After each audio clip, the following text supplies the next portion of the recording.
Chapter 1. Lord of Blackstone Town, who am I? You are the esteemed Lord Adam deia. The voices were feeble. Where is this place? Who are you? This is Blackstone Town, and we are the subjects of the illustrious Lord Adam deia. The voices remained weak. Our goal is, under the guidance of Delia's will, to bravely face the present predicament, to conquer all adversities, and to remain ever loyal to Lord Adam deia. A few scattered voices echoed. There will be bread. There will be gold, as long as we strive. Do you all agree? A passionate declaration in the midst of the silence. In the central square of Blackstone Town, Adam stood atop a stone pedestal, embodying the will of deia. Still wearing a visage of fervor, his hands raised high, awaiting the cheers of his subjects. 1 breath, 2 breaths, 3 breaths. Silence persisted. Adam lowered his gaze upon his subjects, perceiving confusion, apathy, and indifference. Not a single gaze reflected the excitement he had envisioned. Nor was there the fervent atmosphere he had hoped for.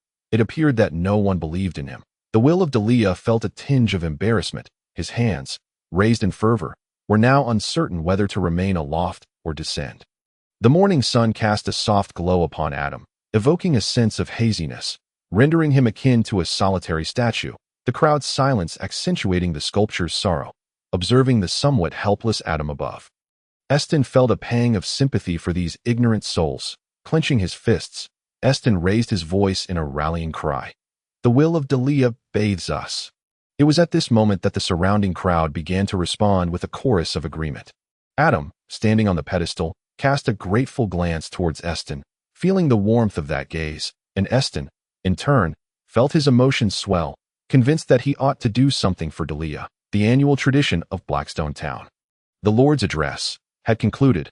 Without the need for their Lord to utter a word, the crowd gradually dispersed on their own accord, just as Eston pondered what he might do for the Lord. Adam had already approached him. "My lord," Eston exclaimed, his expression tinged with excitement. Noticing Eston's fervor, Adam was momentarily taken aback, surprised by his steward's emotional display. Drawing a familiar book from his waist, Adam mentally assessed Eston's condition. The pages revealed Eston's status. Name, Eston deia. Age, 40. Affiliation, Adam deia, Blackstone Town. Level, 1. Occupation, steward. Status, loyalty, cannot be diminished, special status bonus. Aura of delia's will, increased work efficiency by 30%. Valid for 1 natural day. Character description, a pitiful middle-aged man, a loyal steward of deia. This surname has not bestowed upon him the glory it ought to have. His half-life as a steward has rendered his loyalty unshakable. For him, betrayal is not an option. The embodiment of unwavering loyalty, raised under the influence of delia's will, he more readily inspires the effects of the aura of delia's will. Non-combat units do not display combat attributes. Adam stroked his chin, realizing that perhaps his earlier speech had not been entirely ineffectual. At the very least, Eston had reacted, achieving a bonus effect. Eston obediently stood beside Adam, murmuring, "My lord, your speech was splendid, truly magnificent. It was the most passionate and heartfelt address I have ever heard. These foolish townsfolk cannot possibly comprehend the greatness of the deia name. Do not be disheartened. Your well-being is paramount." Adam smiled wryly. It was merely a failed speech. No need for consolation. I informed them yesterday of the content required for today's address. To me, it was merely a formality. Loyal Eston opened his mouth, yet found himself at a loss for words to comfort his lord, inwardly cursing his own foolishness. Observing Eston's demeanor, Adam shook his head in resignation. The stark contrast between a blindly loyal man and a crowd of apathetic individuals was painfully evident. Blackstone Town was a territory that belonged to no principality, desolate and barren, the predominant landscape being arid wasteland and shifting sands, with the ground riddled with cracks. Arable land was scarce. Each month, the relentless winds of the desert swept through, carrying sand that drained the moisture from any feeble plant, leading to their demise, established centuries ago by the deia family through the gradual accumulation of refugees. Blackstone Town had slowly developed into a settlement of considerable size. The townsfolk cultivated resilient plants for sustenance, though meager, sufficient for the inhabitants, all of whom were displaced souls. They made do with what little they had. And thus, for centuries, a community of suffering individuals had survived in this remote wasteland. Originally, Blackstone Town was named Deia Town, but the name Blackstone arose 3 years prior when a small mine was discovered nearby, yielding a type of hard black stone. Obsidian. Obsidian was a remarkable stone, an essential alchemical material for alchemists, and even the noble mages and enigmatic sorcerers required it. The townsfolk, however, were oblivious to the purposes for which these esteemed individuals utilized obsidian. From the outset of its discovery, the townsfolk had no inkling of its value. A certain unfortunate miner, having damaged his farming tools while excavating, cursed the accursed mine that marred his land. The townspeople's ignorance, however, did not extend to the deia family.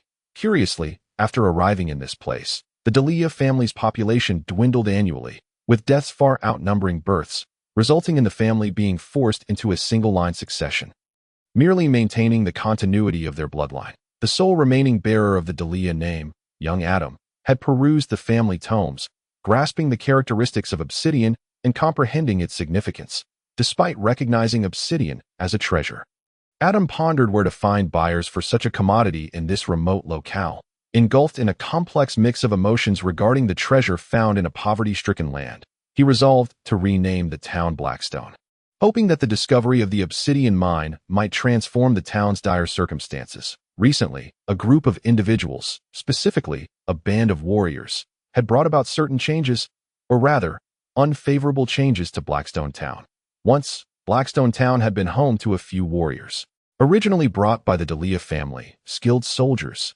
Yet, as time passed, the old warriors perished, and the town's resources and food dwindled, rendering it incapable of sustaining even one warrior. Gradually, Blackstone Town found itself devoid of any soldiers.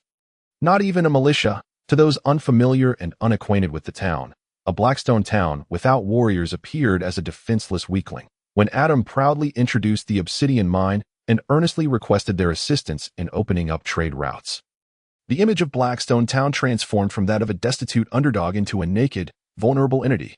Valuable mineral resources, a small and remote town, and a territory that belonged to no principality. There was no need to fear retribution. These factors combined meant that even a group of well-meaning individuals could be tempted to harbor sinister thoughts, not to mention a band of warriors. Thus, it was only natural that the obsidian mine of Blackstone Town fell into the hands of these marauding warriors. When our lord, Adam deia, furiously proclaimed his claim, attempting to justly persuade the intruders against their unlawful encroachment, declaring that this land belonged to the deia family and could not be brazenly seized, he was met with a blow to the head amidst the ensuing argument. Well then, was this the end? It mattered not. The people of Blackstone Town could not resist us. We were seasoned warriors. This foolish lord, cast him aside. He was merely an eyesore. It had been a month since Eston rescued the unconscious Adam from the mine's path, though the loyal steward seethed with anger at the actions of those barbaric warriors. He found no better course of action than to channel his wrath into diligently caring for the unfortunate Lord Adam that at long last. A month prior, Lord Adam had awakened, though his actions and bewildered gaze elicited a certain sadness in Eston. Perhaps the blow had affected the Lord's mind. But at least he was alive. Eston consoled himself. At least he believed that his meticulous care had brought Adam back, while Adam himself was not so convinced. Where is this place? A different world. Blackstone Town? The deia family? A lord? All right, let me gather my thoughts. Is this real or not? Pinch myself. It hurts a bit. It should be real. Well, I am the Lord. My name is Adam deia. I shall endeavor to accept this. Wait, a book that displays text, a magical item? Let me examine it. What? The territory is in a state of war, with no armed forces. What am I to do? Sit here and wait for death. Chapter 2. The revealed combat units. The people of Blackstone Town have not been faring well of late. Those savage invaders have not only seized the mine that rightfully belongs to the townsfolk, but have also taken away their meager supplies of food. The remnants of their sustenance are dwindling, and the already impoverished inhabitants of Blackstone Town now bear the unmistakable mark of suffering. The once lively street has now grown increasingly desolate. In the heart of Blackstone Town stands a peculiar edifice, the ancestral home of the deia family, where our simple yet benevolent Lord Adam resides. Within his study, Lord Adam is engrossed in a tome, its title adorned with gilded letters, the Lord's Handbook. The previously blank pages now display a system interface. Territory status, viewable. Lord status, viewable. Lord talents, not yet drawn. Beginner's help, viewable. The 4 options, all selectable, have been perused countless times, revealing little more than basic information about Blackstone Town and his own status, devoid of any remarkable function. However, the previously inaccessible Lord talents and beginner's help have now become available. Adam pondered, wondering if a golden finger should confer some advantages. Since his arrival in this world, he has not encountered any benefits. Only numerous hardships, the wretched lives of his subjects, the incursions of outsiders, and food shortages. Alas, does this not make him a quintessential tragic lord?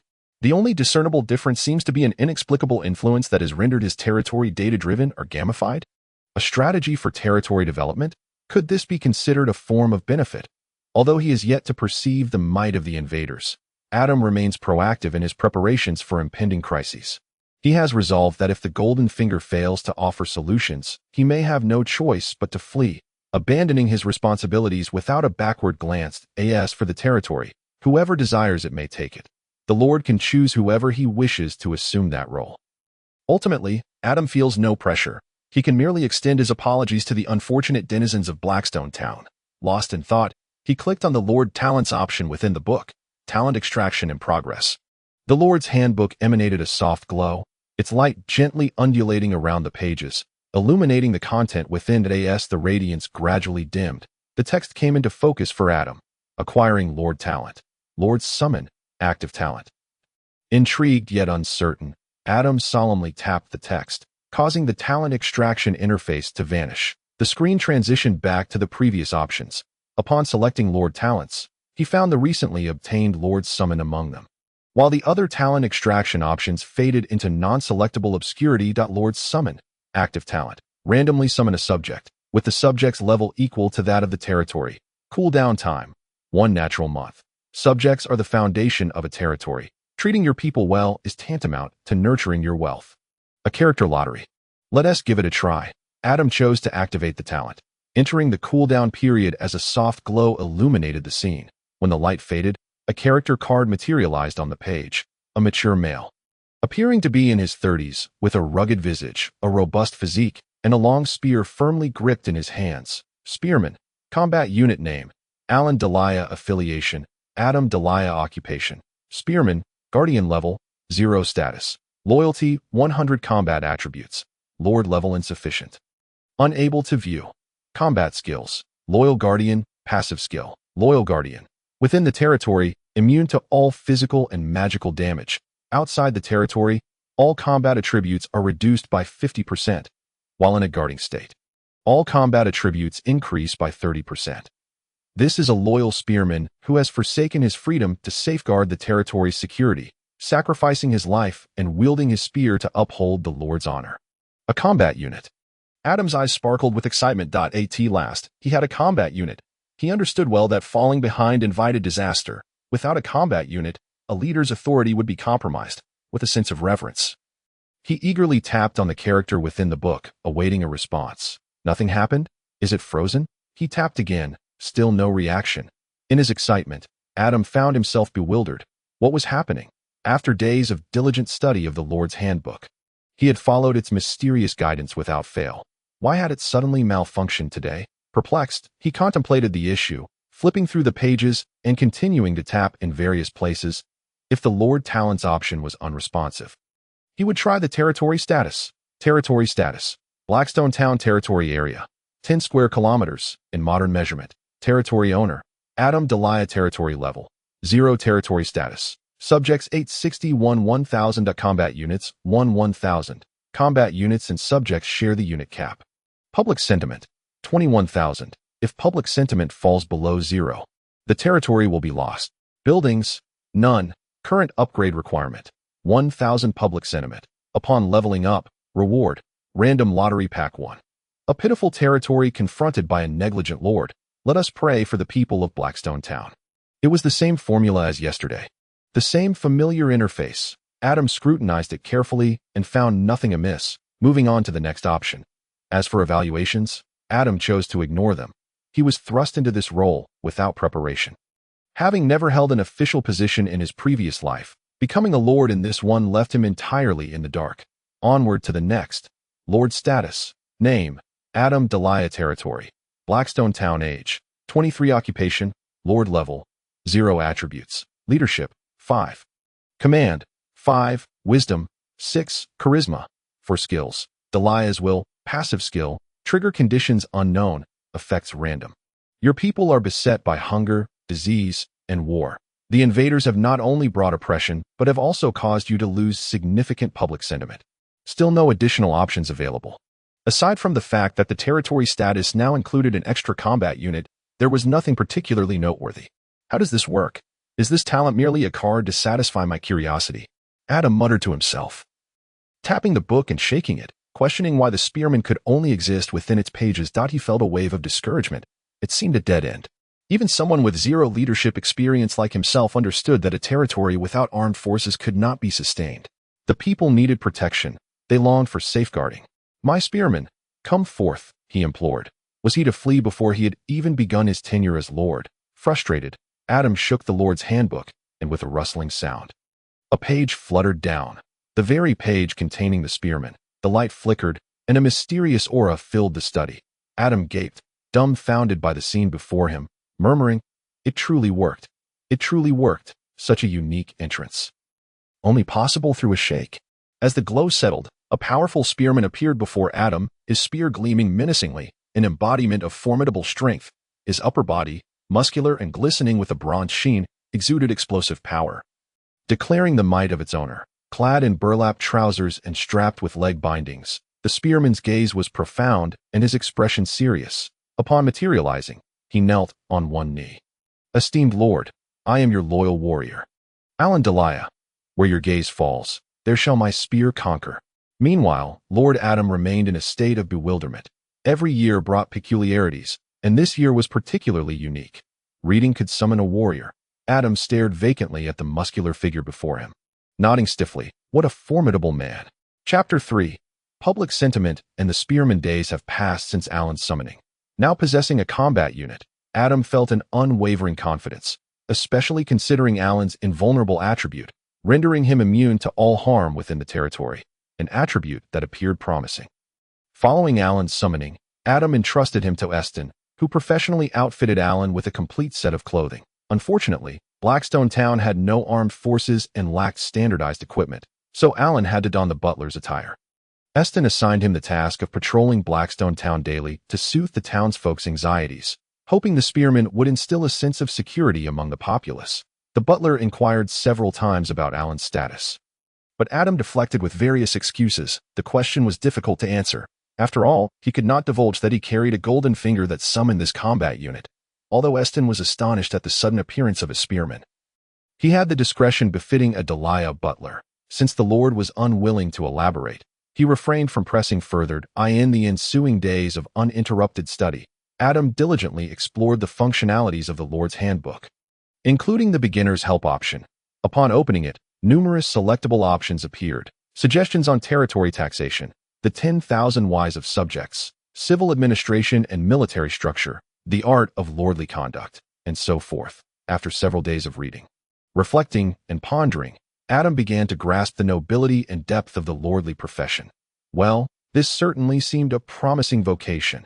In this vast world, it is undoubtedly preferable for one to be a lord rather than a solitary wanderer. Especially in unfamiliar territories, that I must commend the extraordinary efficacy of the lord's handbook. Having initially contemplated fleeing, Adam has now settled his mind after perusing the beginner's assistance section and resolved to become a commendable lord. The first step must be to bolster the lamentable morale of the people, which currently stands at a mere 20 points. When the morale reaches 0, the original subjects will devolve into vagrants, leading to a slow but certain loss of population, a situation most dire. The very thought sends chills down my spine. Absolutely not. I aspire to become a grand lord. Golden riches, delectable sustenance, beautiful maidens, loyal soldiers. These are my desires. In recent days, Adam has found himself internally howling on multiple occasions, the transformation in his mindset becoming ever so evident. The truth is rather simple. Humans are social creatures. Regardless of the time or place, if surrounded by their kind, humans are unlikely to choose a solitary existence, let alone when one is the leader of such a group. Adam is reluctant to envision a scenario in which he finds himself alone in this world. Thus he must strive diligently in advance. Outside Blackstone town lies an expanse of barren land, parched and dry. This desolate territory, devoid of even weeds, constitutes the farmland of Blackstone town, upon which the livelihoods of over 800 residents depend. Aston stands nearby, elucidating these matters to Adam, whose countenance darkens further with each revelation. Ignorance may have been bliss, but upon gaining true insight, he realizes the pitiable state of his domain. There exists but this single plot of arable land. While it is indeed sizable, the crop cultivated here resembles that of potatoes on earth. The survival conditions are minimal, but the taste leaves much to be desired, dry, starchy, and excessively thirst-inducing. One must consume copious amounts of water to alleviate the parched throat that follows even a small morsel. Nevertheless, this crop proves to be more easily stored than potatoes, yielding harvests twice a year regardless of drought or flood. In prosperous years, a small surplus can even be retained in such a barren territory. This crop is deemed a high-value option. In the recent past, the town's stores of potatoes have been ravaged by invaders, and now, as summer draws to a close, the harvest season is upon them. Yet, those who have seized control of the mines are acutely aware of the prevalence of this essential crop in impoverished lands and will undoubtedly come to plunder during the harvest. Aston imparts this knowledge to Adam, the astute steward, believing that the greedy invaders will surely return to snatch away Blackstone town's scant remaining food supplies. Adam feels a deep resentment. Over 800 souls have subsisted on these wretched potatoes for centuries. It is no wonder morale is so low. Ironically, this unpalatable food has become the object of theft. Aston, do you truly believe anyone would covet these potatoes? Is this fit for human consumption? How can it possibly be so dreadful? Oh, my esteemed lord, you must not underestimate these potatoes. Yes, do not belittle the potato. For centuries, the denizens of Blackstone town have relied upon it for survival. In the desolate wasteland, any morsel of life-sustaining sustenance is precious, especially one that is easy to transport and store. Regardless of their motives, those brigands will undoubtedly have their eyes set upon our food. My lord, you must exercise caution and not allow those ruffians to succeed. Although he struggles to comprehend the significance of the potatoes, Aston's fervent anger towards the invaders is unmistakable. The loyal steward places the honor of Blackstone town and deia above his own life. Adam, having grown accustomed to such fervor, strives to suppress thoughts of the marauding scoundrels. However, the knowledge that they will soon attempt to pillage the town's meager food supplies leaves him feeling somewhat helpless. After all, he is an inexperienced lord, one who has yet to even complete a trial period. Adam yearns to stand tall and command respect from his foes. Yet, he realizes the impracticality of such aspirations. Thus, hardship exists, challenges are evident, but our Lord Adam shall not easily succumb. He must rally himself. As a leader, he cannot be so easily toppled by adversity. The pressing matter remains to elevate the morale of the populace. As for the invaders, he will cross that bridge when he comes to it. With Aston, the steward, he engages in thoughtful debate, ultimately deciding to implement a policy of sharing both hardships and responsibilities with the citizens. He resolutely affirms the sentiment that the people and their leader are akin to family, proclaiming that the dawn of hope is near, and that no challenge shall deter the diligent folk of Blackstone town. Do you consider this a jest? The results speak for themselves. After all, the Lord himself has taken to the fields. At long last, morale has risen slightly, now to 30 points, an increase of 10. Adam is incensed. After toiling for days on end, rising before dawn and returning at dusk, being so approachable, how can these ungrateful subjects fail to grasp the aspirations and ideals that reside within him? Why is morale still so dismally low? How long must he wait to level up? Perhaps his methods are flawed. No, a change in strategy is imperative within the deia estate. As Adam racks his brain for ways to bolster morale, he exclaims, "Alas, at this rate, shall I meet an untimely demise? I feel as though my hair is turning gray." Grasping his dark locks, he contemplates the means to elevate the spirits of his domain. Just then, Aston rushes into the study, urgency etched on his face. "Ah, my lord, I did not mean to disturb your contemplation, but those scoundrels have returned," Aston declares, his anxiety palpable. "Which scoundrels?" Adam queries, taken aback. "The invaders. Indeed, my lord. The gunmen you recruited just days ago are currently confronting them at the town gate," Aston replies, a note of panic in his voice. The recent pressures inflicted by the invaders weigh heavily upon him.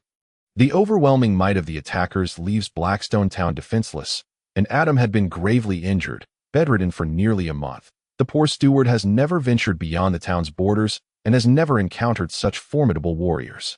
Come, let us see what those scoundrels intend. Adam's expression darkens. Even if I am perceived as easy prey, you shall not provoke me repeatedly without consequence. My lord, Aston implores, grasping Adam's sleeve. What is it, Aston? Adam inquires. Hasten away from the town's entrance while your soldiers hold the enemy at bay. Once they depart, you may return. Aston insists, urgency in his tone that Adam's eyes widen. You would have me flee in the face of battle. Aston hastily counters. My lord, this is not fleeing. Should those brigands become unhinged and storm the town as they did before? What then? You must remain safe, while your soldiers handle the fighting. Adam nods in agreement. You make a valid point. Perhaps I should take cover. Aston smiles wryly. My lord, your safety surpasses all else. You are the hope of Blackstone town. Let us confront these challenges together. Having watched Adam grow from a young age, Aston cannot bear the thought of his noble lord coming to harm, that he cannot allow such a fate to befall him, not after witnessing the aftermath of the last invasion, though it is a great shame for a noble lord to abandon his subjects. It is certainly preferable to losing one's life. Gazing into Aston's eyes, Adam smiles. My dear steward, the hope of Blackstone town does not rest with me, but rather with the people themselves. They are the true treasures and aspirations of the Delia domain. As long as they exist, I am the lord of Delia. Without them, I am not. If I were to flee today, what would happen when the next band of marauders arrives? Shall I run again? Must I leave you defenseless against these ruthless invaders? I cannot do that. Let us proceed. While my presence may not alter the outcome, as the lord, I must stand before you, regardless of the challenges that lie ahead. I am the heir of the Delia name, Adam proclaims, turning resolutely towards the entrance of the town. Though I too harbor fear, I cannot bring myself to be a coward. Aston stands frozen, watching Adam's retreating figure, a surge of unexplainable emotion washing over him. Yes, this embodies the spirit of Delia, to protect the people, to bravely step forward in pursuit of honor. The spirit of Delia envelopes me, Aston bellows, hastening to catch up with Adam. Remarkably, he re-enters a state of heightened efficiency, displaying the dedication of a truly loyal steward. At the entrance of Blackstone town, the townsfolk have gathered, a bustling crowd assembling. Clearly, the residents have all arrived. Alan stands at the forefront, gripping his spear tightly, his gaze steely as he observes the armed warriors before him. Young man, I shall ask you once more. Will you yield? The lead warrior barks at Alan. The noble demeanor instilled within him prevents him from resorting to base language. Yet he can no longer tolerate Alan's obstinacy. They have come with the intention of seizing provisions. The obsidian mines have been nearly exhausted, and they cannot carry away much more. In a place as defenseless as Blackstone town, pillaging is the most ordinary of endeavors. In a town that had previously been devoid of armed forces, the sudden emergence of a lone gunman took the townsfolk by surprise. Even more astonishing was the fact that this seemingly frail gunman managed to incapacitate 5 or 6 of their number in quick succession, instilling a sense of caution among them. Who knew if Blackstone town would unleash a cadre of such formidable gunmen? Alan remained silent, the tip of his gun slightly raised, aimed directly at the leader of the speaking soldiers. A provocation. The leader discerned a hint of disdain and challenge in Alan's eyes, which fueled his ire. Yet he was reluctant to act rashly. As he contemplated his strategy, he struggled to suppress his impulsive urge to charge forward. Attacking blindly in the face of uncertainty regarding the opponent's strength would be folly. Thus, before Adam's arrival, Alan found himself in a standoff against a dozen soldiers, both sides steeped in an uncomfortable silence. Alan was mindful of the potential harm to the townsfolk nearby, while the leader feared that Alan might have additional gunman allies. They all waited, poised, until Adam arrived. Chapter 4. The gunman descends from the heavens. Ah, what a lively scene. Adam smiled as he emerged from behind the crowd, followed closely by butler Aston. My lord, echoed the chorus from the gathered crowd as they instinctively parted to create a path for Adam. The townsfolk had observed Adam's efforts over the past weeks. While the outcomes were not particularly fruitful, they appreciated his good intentions. Respect for Lord Adam had grown among them since the incident a month prior, when he had been knocked unconscious. He had since shown a greater understanding of responsibility, no longer displaying the naive simplicity he once did. Observing the cheerful Adam beside him, Alan whispered, "Master, these individuals have come to seize our grain." Adam nodded in acknowledgement and inquired, "Are those individuals lying on the ground the ones you incapacitated?" Alan was taken aback. "What? They're not dead." Yet he answered the Lord's question with honesty, "Yes." He then added with sincerity, "They are not dead, merely unconscious." A look of disappointment crossed Adam's face. "Oh, they are not dead. How unfortunate. It would have been far better if they were." As a warrior, keen senses are fundamental, and both Adam and the gunman had not made a concerted effort to speak in hushed tones. Coupled with Adam's current expression of dismay and the gunman's impassive disdain, the leader felt a surge of indignation. How dare this once weak lord, whom he had vanquished and expelled just a month ago, now stand before him with such contempt? The leader perceived his martial prowess as being openly challenged, disdained. "Can you defeat them?" Adam asked directly. Alan replied earnestly, "No problem, but I fear I cannot protect so many townsfolk if they all attack at once." Indeed, this posed a significant dilemma. After all, there was but one Alan, and no matter how formidable his attributes, it was impossible for him to block all attackers simultaneously. If even one soldier got through, it could result in casualties. Having spent days poring over manuals and the Delia family's archives, Adam was acutely aware of the martial dynamics in this world. No common citizen could hope to contend with a properly trained warrior possessing battle energy. That a solution was needed. He would have Alan face them in single combat within the confines of their territory, thereby granting Alan a boost in attributes, making victory even more unattainable for the adversaries. For peaceful coexistence. The soldiers were unlikely to agree, and Adam certainly would not entertain such notions. Previously, Adam had hesitated to confront these warriors due to Blackstone Town's lack of military strength. But that was no reason to avoid confrontation when the situation had reached a critical juncture. Battle was inevitable. Life and death were mere trifles, and if one refused to yield, they would fight. Even if one desired peace, could one expect the same from others? Only genuine strength would command respect and caution, not hollow reasoning. Adam pondered. The leader of the soldiers stewed in his emotions. Speaking in a menacing tone, "Lord Delia, we have come merely to borrow some grain to think your warrior not only refuses us, but also injures 5 or 6 of my subordinates. This is a disgrace to your reputation. A disgrace to Blackstone Town. I hope Lord Delia can provide us with an explanation today. This how the people of Blackstone Town treat their guests." Adam found his words amusing. Since when had this rabble become guests? Was there such a thing as a more impudent guest, arriving to seize resources and demanding food upon departure? They acted with impunity when strong and resorted to moral pressure when weak. Adam had encountered shamelessness before, but this was unparalleled. He retorted sharply, "Have you not yet awakened? If you haven't, I wouldn't mind giving you a sound thrashing to rouse you." Adam had resolved not to yield an inch of grain to them. Beyond grain, he would not relinquish anything they desired. They dared to plunder, and he would resist. Engaging in acts that would aid his enemies was beyond Adam's principles, even if he were to provide them with grain. These ruffians would not spare them. Moreover, Adam was currently devising a plan to reclaim the obsidian mine. In summary, peaceful coexistence was utterly impossible. At this juncture, Adam could only rely on Alan. That if Alan was unable to defeat them, Adam would have no means of escape. Should Alan prevail, it would be even better. With the decision to engage in battle made, Adam was determined to test the efficacy of the townspeople's numbers against the martial prowess of the warriors, to ascertain if the disparity was as vast as the family archive suggested. Having resolved this, Adam was unwilling to wait any longer. Waiting meant surrendering his fate to an uncertain future. He would rather instigate this unequal conflict. "Alan, prepare for battle."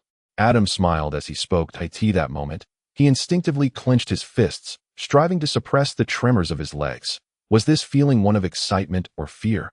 This being his first experience in a brawl, he mused it was likely excitement. The leader of the soldiers, however, remained composed. As soon as Adam's command left his lips, he tightened his body. This dim-witted lord had foolishly issued a battle order without even grasping the fundamentals of combat leadership. The leader had been observing closely, and it appeared that thus far, there was only one gunman opposing them. This was fortuitous. Even if this gunman were powerful, he was but one individual. If he was alone, then the leader would not hold back. With a sinister grin, the leader envisioned Alan being struck down as Adam begged for mercy beneath his boot. "For the glory of Bismarck's will," he roared. And the soldiers behind him echoed in unison, "For the glory of Bismarck's will." In that instant, the soldiers' demeanor shifted. Their once normal eyes and whites began to redden ominously. Within mere breaths, a group of muscular men, breathing heavily, stood before Adam. He was momentarily taken aback, recognizing the transformation of these ordinary soldiers into something akin to rabid beasts. "Spartans!" Adam exclaimed in astonishment. An otherworldly version of Spartans. It was too much to fathom encountering such a formidable troop during his maiden battle. Moreover, the Spartans' transformation made them resemble nothing less than individuals afflicted with a contagious ailment. Without needing Adam's command, Alan, the gunman endowed with guardian attributes, had already sensed the soldiers' escalating desire to attack before their transformation. Their aura had shifted, they were restless, and their menacing presence was palpable. Alan's own aura began to change as well. However, his transformation remained far more subdued. Unbeknownst to Adam, Alan had positioned himself before the group of red-eyed warriors. Standing resolute, Alan stood there, embodying a tranquil lake, its surface calm, yet concealing a sharpness that could pierce the heavens. The mere manifestation of his presence was enough to momentarily quell the soldiers' fervor. They appeared uneasy. Adam retrieved his manual, mentally reciting to check Alan's attributes. Gunman, combat unit name. Alan Delia, the guardian affiliation. Adam Delia profession. Gunman, guardian level, 0 status. Loyalty, 100 combat attributes. Lord S level insufficient for viewing. Combat skills. Loyal Guardian, passive skill of the Guardian. Special status. Guardian, all combat attributes increased by 30%. Special status. Guardian. Adam's eyes lit up. This skill of Alan's appeared formidable, at least of divine caliber. It even possessed hidden attributes that unsettled the enemy. The soldiers, now with red eyes, exhibited a disconcerting demeanor. While their aura was fierce and volatile, their behavior had taken on a bestial quality. Evident even to a non-combatant like Adam that if they charged en masse, it would inevitably endanger the townsfolk. When the fighting begins, if any enemies break through, we shall swarm them. Everyone, charge, I will lead. Adam thought optimistically. And naturally, as a competent guardian, Alan had anticipated the same, that a qualified guardian would never allow those they protected to come to harm.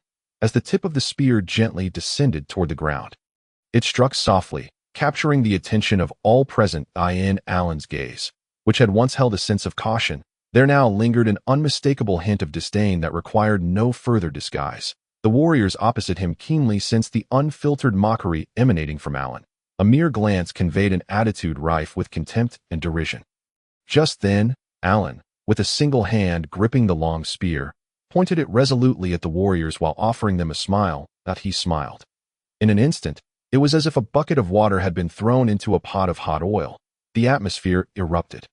The warriors, their eyes aflame with rage, could no longer suppress their heavy breaths. Despite their berserk state, the overwhelming power radiating from Alan was intolerable, and they resolved to fight. Roar! The lead warrior bellowed, and a dozen warriors surged forward toward Alan.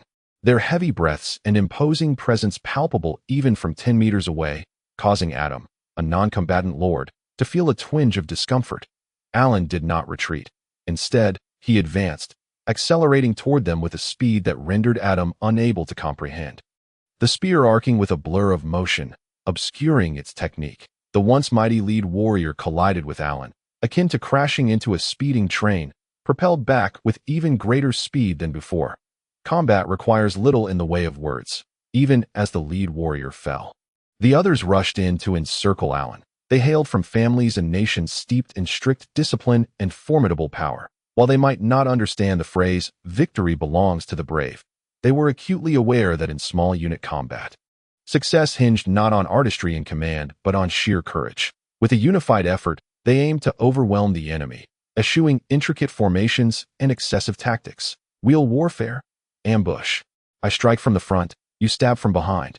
In the theater of war, the swiftest kills are the most effective strategy. Decorum does not ensure survival. For the astute, victory is the ultimate glory, and such means are far from excessive. They were not foolish. If one powerful gunman was too much for them to handle alone, then they would band together. They wielded their blades against him with fervor, hoping that sheer numbers could bleed him dry. Adam exhaled, his clenched fists gradually loosening. He had expected the remaining warriors to charge in with a vengeance, fully prepared to fight to the death. Yet they merely surrounded Alan, showing no inclination to heed him. They understood that defeating Alan was the key to victory, but Adam felt a simmering indignation at their disdainful approach. Did they truly believe Alan would be so easily overcome? Fools, you are far too naive. Here I stand, a seemingly easy target, and yet you choose to tackle the hardest challenge. His musings continued. My gunman possesses an invincible aura. Do you not comprehend? His attributes are enhanced, rendering him untouchable. As Adam anticipated, the warriors' tactics yielded results. Even in their augmented state, they could not best Alan, yet their ambushes frequently struck home. However, to their astonishment, each weapon that struck Alan seemed to do nothing. He continued to fight as if untouched. What in the world? Why isn't he bleeding? Adam witnessed a red-eyed warrior, his face contorted in disbelief. Thrust a blade only to find it ineffective. Try stabbing, still nothing. Then cleave. Thud. The sound of that unfortunate warrior being flung away by Alan's spear echoed ominously. This pitiful combatant was merely one amongst many who found their efforts utterly futile. Striking him was an exercise in futility. Alan was unfazed by their wheel tactics, unperturbed by their attempts to exhaust him. By the time the warriors thought to target Adam to threaten the gunman, the battle was already concluded in less than 10 minutes. The outcome was clear. This was an uneven contest. One side was impervious to blades, immune to harm, while the other was limited to a mere berserk state. Their strategic miscalculation in attempting to confront Alan in his godlike form had led to their downfall. Indeed, possessing a powerful combat unit proved indispensable. Adam felt elated, reveling in the feeling of having the upper hand. Once the battle stabilized, he wasted no time in approaching the fallen lead warrior, lowering his gaze with a smug smile. The unfortunate child had been brutally sent flying by Alan at the onset of the conflict, and even now, he struggled to rise, likely suffering from spinal injuries. See, it proves that even transforming into a Spartan is of no avail. Can we now have a proper discussion? Adam said with a smirk, relishing in the moment. I declare that you are now prisoners. Chapter 5. Lowly. The lead warrior regarded Adam in silence, his expression betraying a mix of disbelief and resentment at this pompous individual. Adam, noticing his quietude, felt no pity. After all, a group had been bested by a single individual, a blow to their pride that was entirely understandable. However, a question loomed. How to deal with these captives? Execute them? Yes, that seemed fitting. Yet, though they had been excessive, they hadn't rampaged through Blackstone town, and killing them would feel unjust. Furthermore, Adam had never taken a life in either this or his previous existence. Not even a chicken, and he was reluctant to start now. Thus, he resolved to release them. After weighing his options, he considered that Blackstone town lay at the continent's edge, surrounded by an endless expanse of barren desert, where it might take months to glimpse a hint of green. Water was scarce, and in such a desolate place, it was unlikely they would return to seek revenge against him. After all, the nearest territory was the Principality of Tain to the south. A month's ride away. If they were to retaliate for the sake of Blackstone town, the effort would be unwarranted for their benefactors, especially given the absence of casualties or significant losses. The more Adam pondered, the more sense it made, yet he was unwilling to let them go so easily. Instead, he ordered Alan to strip them of their combat gear and drive them away. Deprived of weapons and armor, returning for revenge would be impractical. Adam believed these warriors would be disinclined to endure another defeat.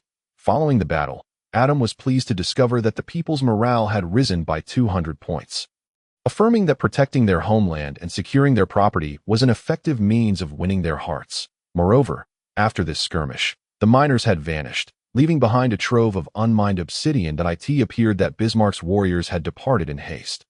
As for whether they could survive in the perilous Saya Desert without weapons, adequate food, or water, that was no longer Adam's concern. In the Saya Desert, the most formidable threats were not beasts or monsters.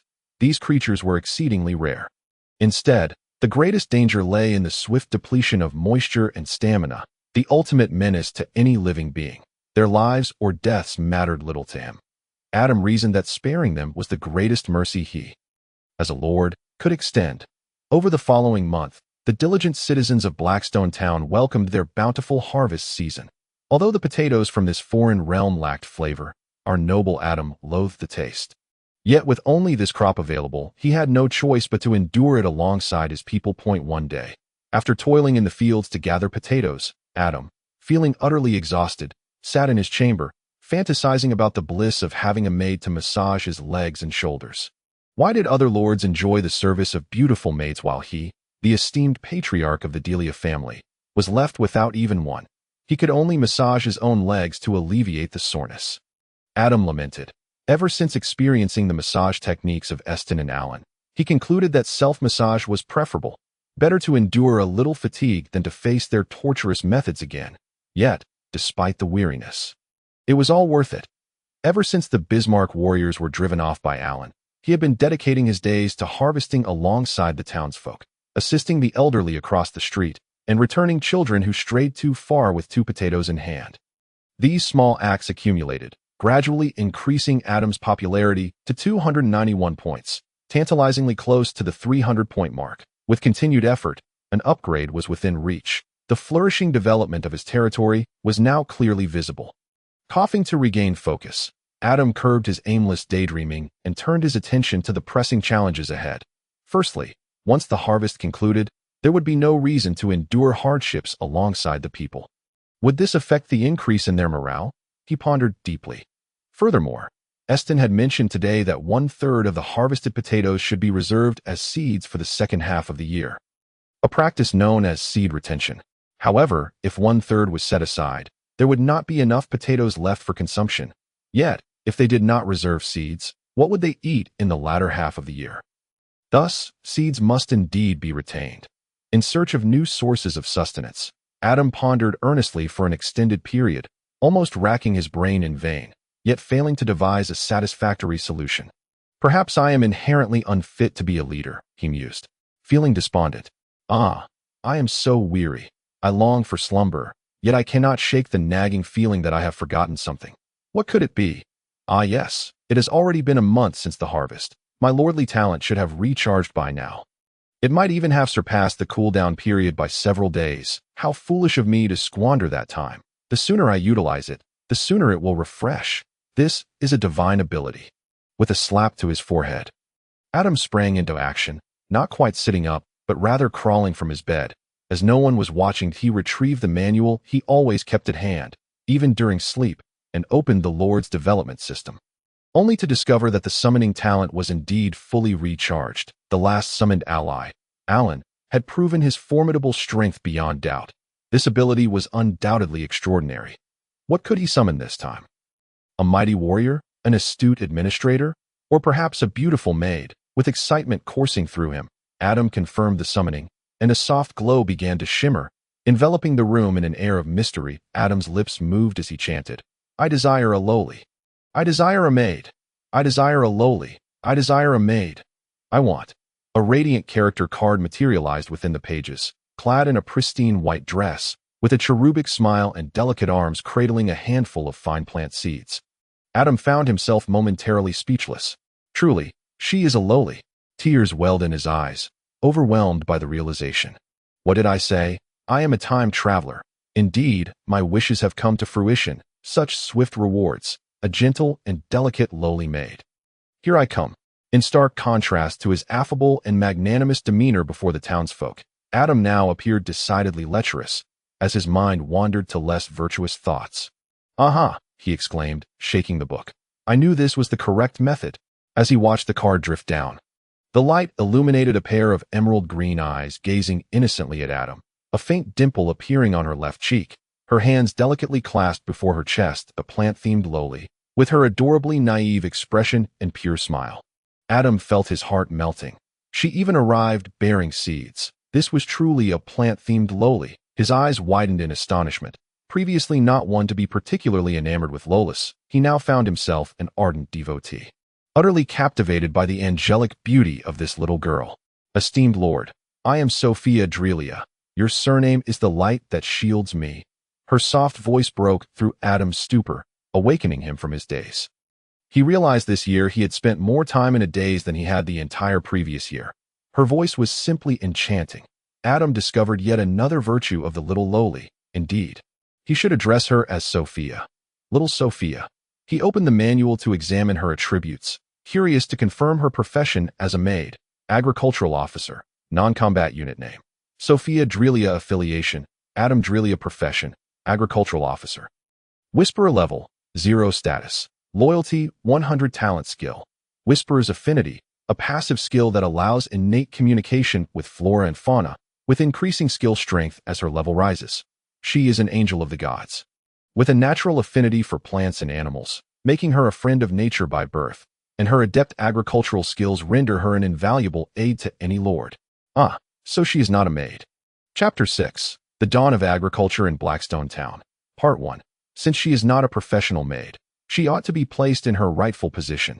Utilizing resources to their fullest is a fundamental tenet of lordly governance. No matter, even if she is not a maid, I am in dire need of talent.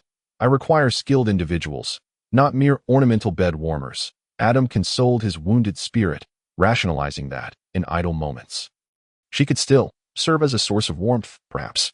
He shook his head vigorously, discarding such impractical notions, and turned to Sophia, eyeing the unknown plant seeds in her hands with curiosity. What are these? He inquired.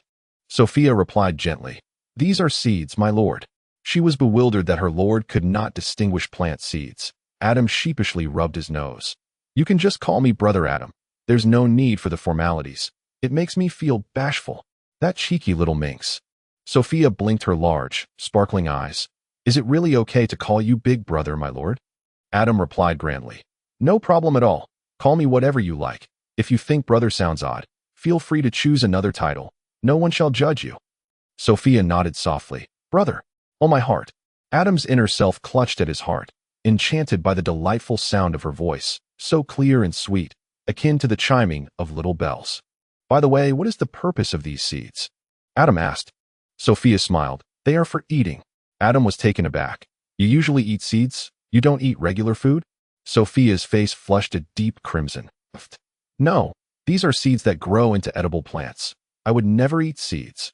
Seeing the reproachful look on Sophia's face, Adam couldn't help but feel a bit embarrassed. It seemed he had been rather inflexible in his thinking today, mistaking seeds for something meant to be consumed. Ahem.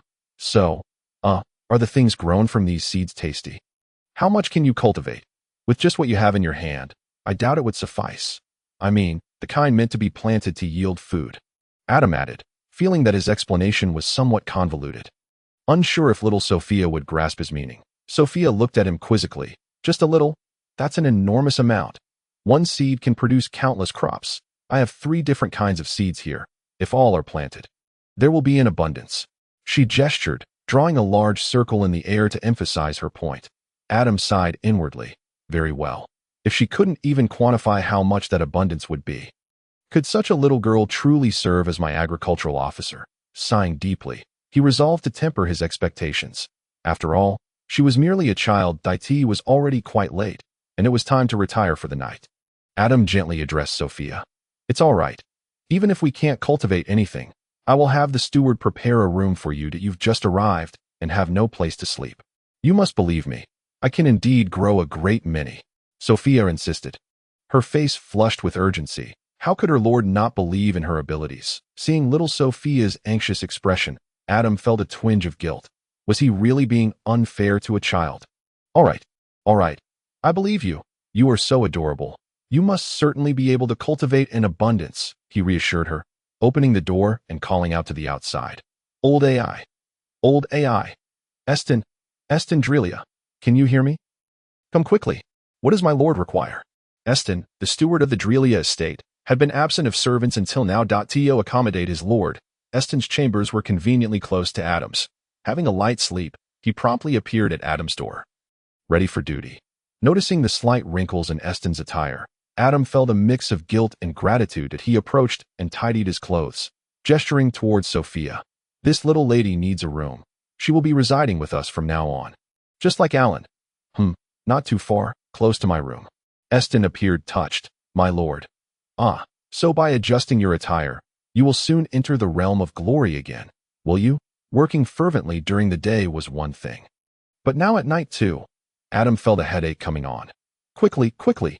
Make sure she is settled. I need to rest. Eston composed himself, nodded, and led Sophia away, explaining how she was not lying and could indeed grow an abundance of edible crops from the seeds. Adam smiled and nodded, expressing his unwavering belief in her abilities. Once the door was shut, Adam's smile faltered into a rueful one, and he couldn't help but scold himself. Just moments ago, he had wished to keep the little lowly beside him for a peaceful slumber. Yet he had summoned the steward instead. Oh, how delightful it would have been to cradle the soft little lowly in his arms. Even if they did nothing, the night would surely be sweet. It appeared he was not yet a die-hard lowly enthusiast. There was room for improvement.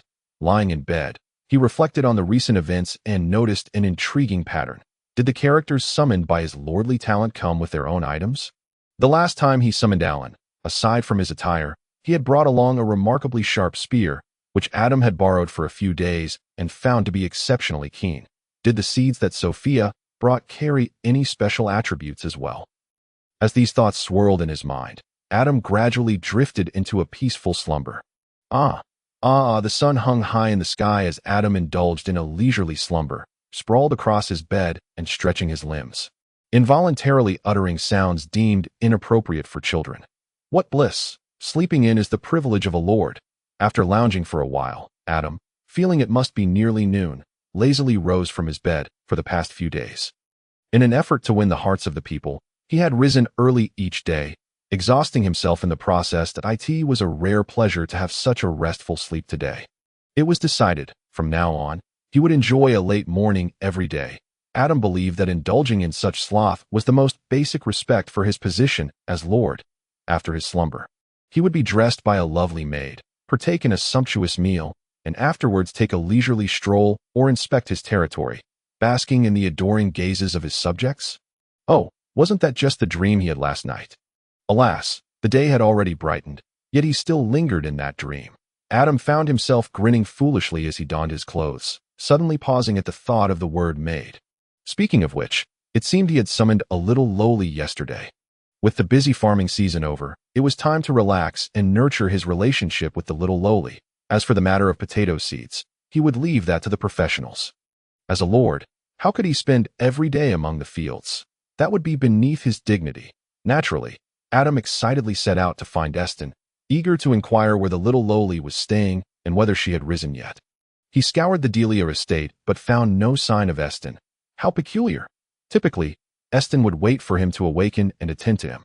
Why was he absent today? There wasn't much to occupy him in the territory these past few days. He hadn't instructed Eston to do anything. Why had he vanished? Adam strolled out of the family manor, where he was met by a townsman who, upon seeing Adam emerge, hastily approached and bowed respectfully. "Esteemed lord, Butler Eston is waiting for you here. He said Miss Sophia wishes to see the farming in Blackstone. So he took her out early this morning. He asked me to tell you not to worry. He will return shortly to attend to you." Adam waved his hand, indicating he understood. The townsman retreated after bowing. What was the little lowly doing out in the field so early? Oh, almost forgot. Her profession was that of an agricultural officer. What a dedicated little lowly. Already in work mode on her second day, Adam felt a surge of curiosity. He wondered what it would be like to see the little lowly at work, perhaps squatting in the fields planting seeds. He chuckled to himself, eager to take a look at the farming area of Blackstone. Adam spotted a crowd from a distance. A throng of people gathered. Were all the townsfolk here? Adam approached, surprised, and heard a clear, ringing voice. "Here, plant the red fruit seeds. Walk forward 200 meters for the black fruit seeds, and to the left of the red fruit, plant the yellow fruit seeds 200 meters away. These three types must be planted separately for optimal results." The voice carried a gentle quality, soothing to the ears like a delightful melody. Adam squinted, inhaling deeply, as if to draw that lovely sound into his lungs. His little lowly was truly unique, as adorable as a little angel. But what were these red, black, and yellow fruits? Were they the seeds the little lowly had held last night? Did they truly need to be planted? Chapter 7. The Dawn of Agriculture in Blackstone, Part 2. "Hi, Sophia." Adam approached with a beaming smile. Sophia's eyes lit up upon seeing him. Adam inquired with a warm smile, "What are you all doing here?" Sophia replied gently, "Brother Adam, we are discussing the seeds I brought. Butler Eston mentioned you were troubled about the post-harvest seed retention, and I happened to bring some seeds that might assist you." Adam grinned. "Is that so? Did the butler inform you how much land we need to plant? What if we don't have enough seeds? Silly girl. Sophia scrunched her little nose, a hint of displeasure evident. How can you underestimate me, brother? I explained it all to you last night. Do you not trust my word? I thought I could help you. But if you keep doubting me, I won't share my seeds with you. Adam, with a mischievous smile, teased. Last night. What did you say last night? Sophia blurted out. Clearly, I told you in your room last night. Suddenly, she fell silent, her cheeks flushing with embarrassment as she realized the implications of last night. What had transpired between the Lord and this beautiful little girl in his room? The townsfolk, overhearing their conversation, exchanged glances, their expressions turning curious yet cautious, each one suppressing their urge to inquire further, each wondering what had occurred the previous night to a lovely little lowly and a mischievous lord. One could only imagine the inappropriate scenarios swirling in their minds. How wicked. Brother Adam was truly incorrigible. He must have intentionally spoken in a manner that could be misconstrued. Sophia, blushing to the tips of her ears, cast a scornful glance at Adam. Adam, secretly pleased, chuckled to himself. Humph, this little lowly was mine. Let them speculate. Let them envy. I shall not divulge the truth. Although nothing untoward had occurred, Butler Eston cleared his throat, a subtle reminder of propriety, the Lord in broad daylight. Engaging in flirtations with a mysterious little girl whose background remained unknown. It's worth noting that Alan had yet to earn the loyal Butler's trust, let alone the newly summoned Sophia. Sophia regarded Butler Eston with great respect, likely having learned from the townsfolk of Eston's unwavering loyalty to Adam. Having cared for him for most of his life, such a devoted butler deserved the respect of all Blackstone's residents, including Adam. My lord, Miss Sophia just informed us about the purpose of our seeds, those she carries on her person. While we do not know their specific effects, from Miss Sophia's description, they sound extraordinary. Should we consider dedicating the latter half of the year to planting Miss Sophia's seeds? Butler Eston inquired. Introduce your seeds, Sophia. Once the matter at hand was broached, Adam adopted a serious demeanor. Setting aside his earlier frivolity, Sophia, her face now earnest, responded. The seeds I brought are 3 types: red fruit, black fruit, and yellow fruit. They can be easily identified by their colors. The 3 types should be interplanted, following the method I just explained, allowing for 4 harvests a year. As for yield, I consulted with Butler Eston and the townsfolk, and it should yield 3 to 5 times more than a typical potato harvest in Blackstone. By the way, I just had potato noodles, and regardless of the cooking method, the taste of these 3 fruits surpasses that of potatoes. Sophia recalled Eston's previous mention of Adam's dislike for the taste of potatoes. Whispering this to him. Why whisper? The thought of the Lord disdaining the fruits of their labor would be deeply hurtful. Adam's eyes brightened. High yield, superior taste. What a stroke of fortune, and the little lowly was quite perceptive. Knowing how to preserve the Lord's dignity, he found himself growing increasingly fond of her. Are you certain? Can you guarantee the effects? This will determine the food supply for the townsfolk in the latter half of the year. We cannot afford to be careless. Adam praised Sophia internally while maintaining a serious facade. Sophia nodded vigorously, like a chick pecking at grains. I promise, I assure you, the results will exceed my claims. Adam pondered for a moment before making his decision. I hereby declare that starting today, Blackstone's seed retention plan for the latter half of the year will involve planting half the fields with potatoes and the other half with the 3 colored fruits. The responsibility for the seed retention will be entrusted to Sophia and Eston. Everyone must cooperate actively. We cannot delay the seed retention. The townsfolk exchanged puzzled glances at the Lord's speech, which differed from his usual manner. Seed retention plan, entrusted responsibility. Such terms were unfamiliar. Yet, this did not hinder their understanding of the Lord's intent, and they respectfully bowed in agreement if Miss Sophia and Lord Adam's claims proved true. Then in the coming months, no, in the future, there would be no need to worry about food supplies. While the townsfolk felt a mix of skepticism and excitement, they trusted the Lord would not deceive them.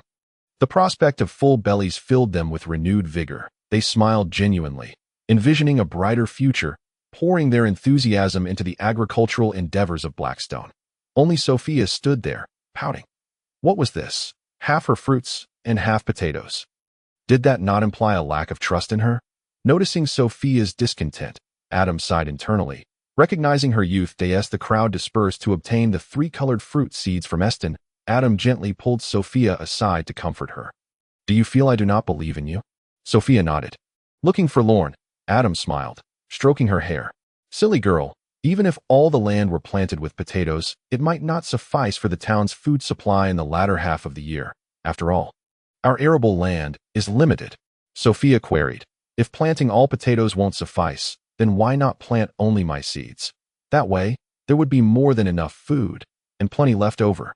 Observing Sophia's perplexed and indignant expression, Adam gently elucidated.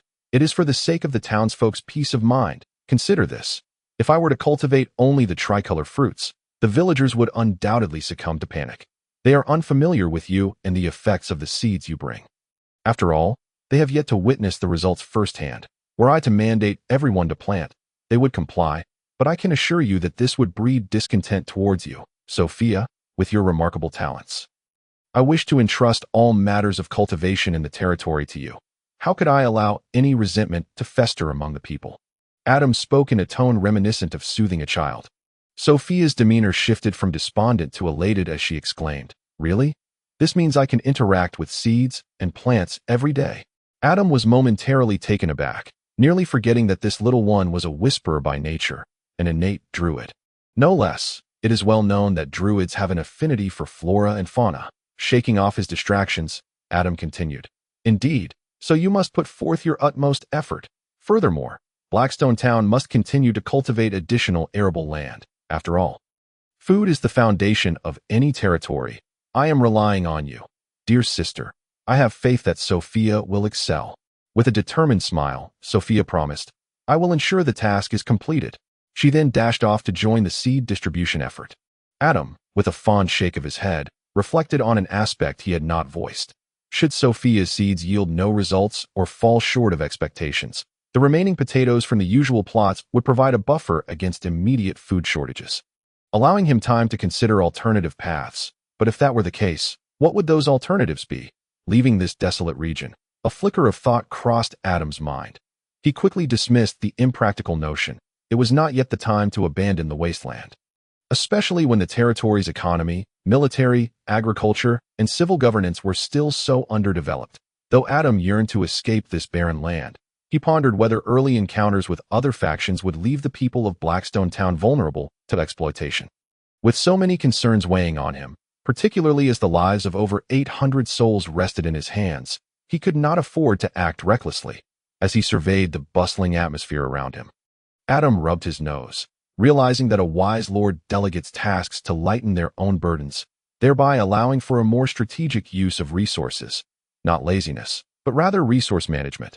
I am truly a clever lord, he mused with a chuckle. Thus began the grand agricultural era of Blackstone Town. Yet, it appeared that Adam's scheme to enjoy some leisure was not as successful as he had hoped. In the following days, Sophia would come to inquire about the cultivation of more fields, while the next day, Eston would bring forth minor disputes arising from the seed distribution, and on yet another day, Alan would propose the formation of a militia for Blackstone Town. In summary, his plan for relaxation had failed. The days of idleness seemed to have vanished. Adam sighed silently, lamenting the constant demands on his time. Even his moments of rest were being inexorably squeezed away. Truly, he was a beleaguered lord. In silent tears, he beseeched the great system. Could you not grant me another Zhuge Liang? Chapter 8. Achievement of Level 1 Town and Distribution of Official Positions. The study in the deia mansion became Adam's temporary office.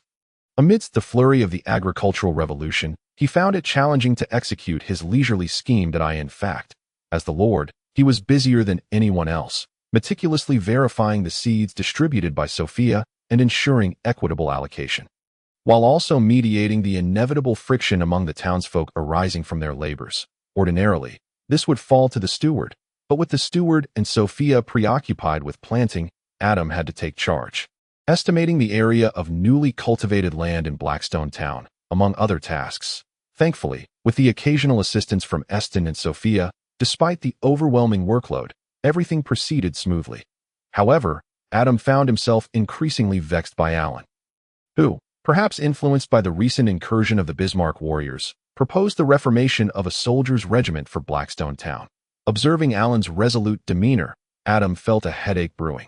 while he personally endorsed the idea of forming a militia. After all, a territory without its own defense force is vulnerable.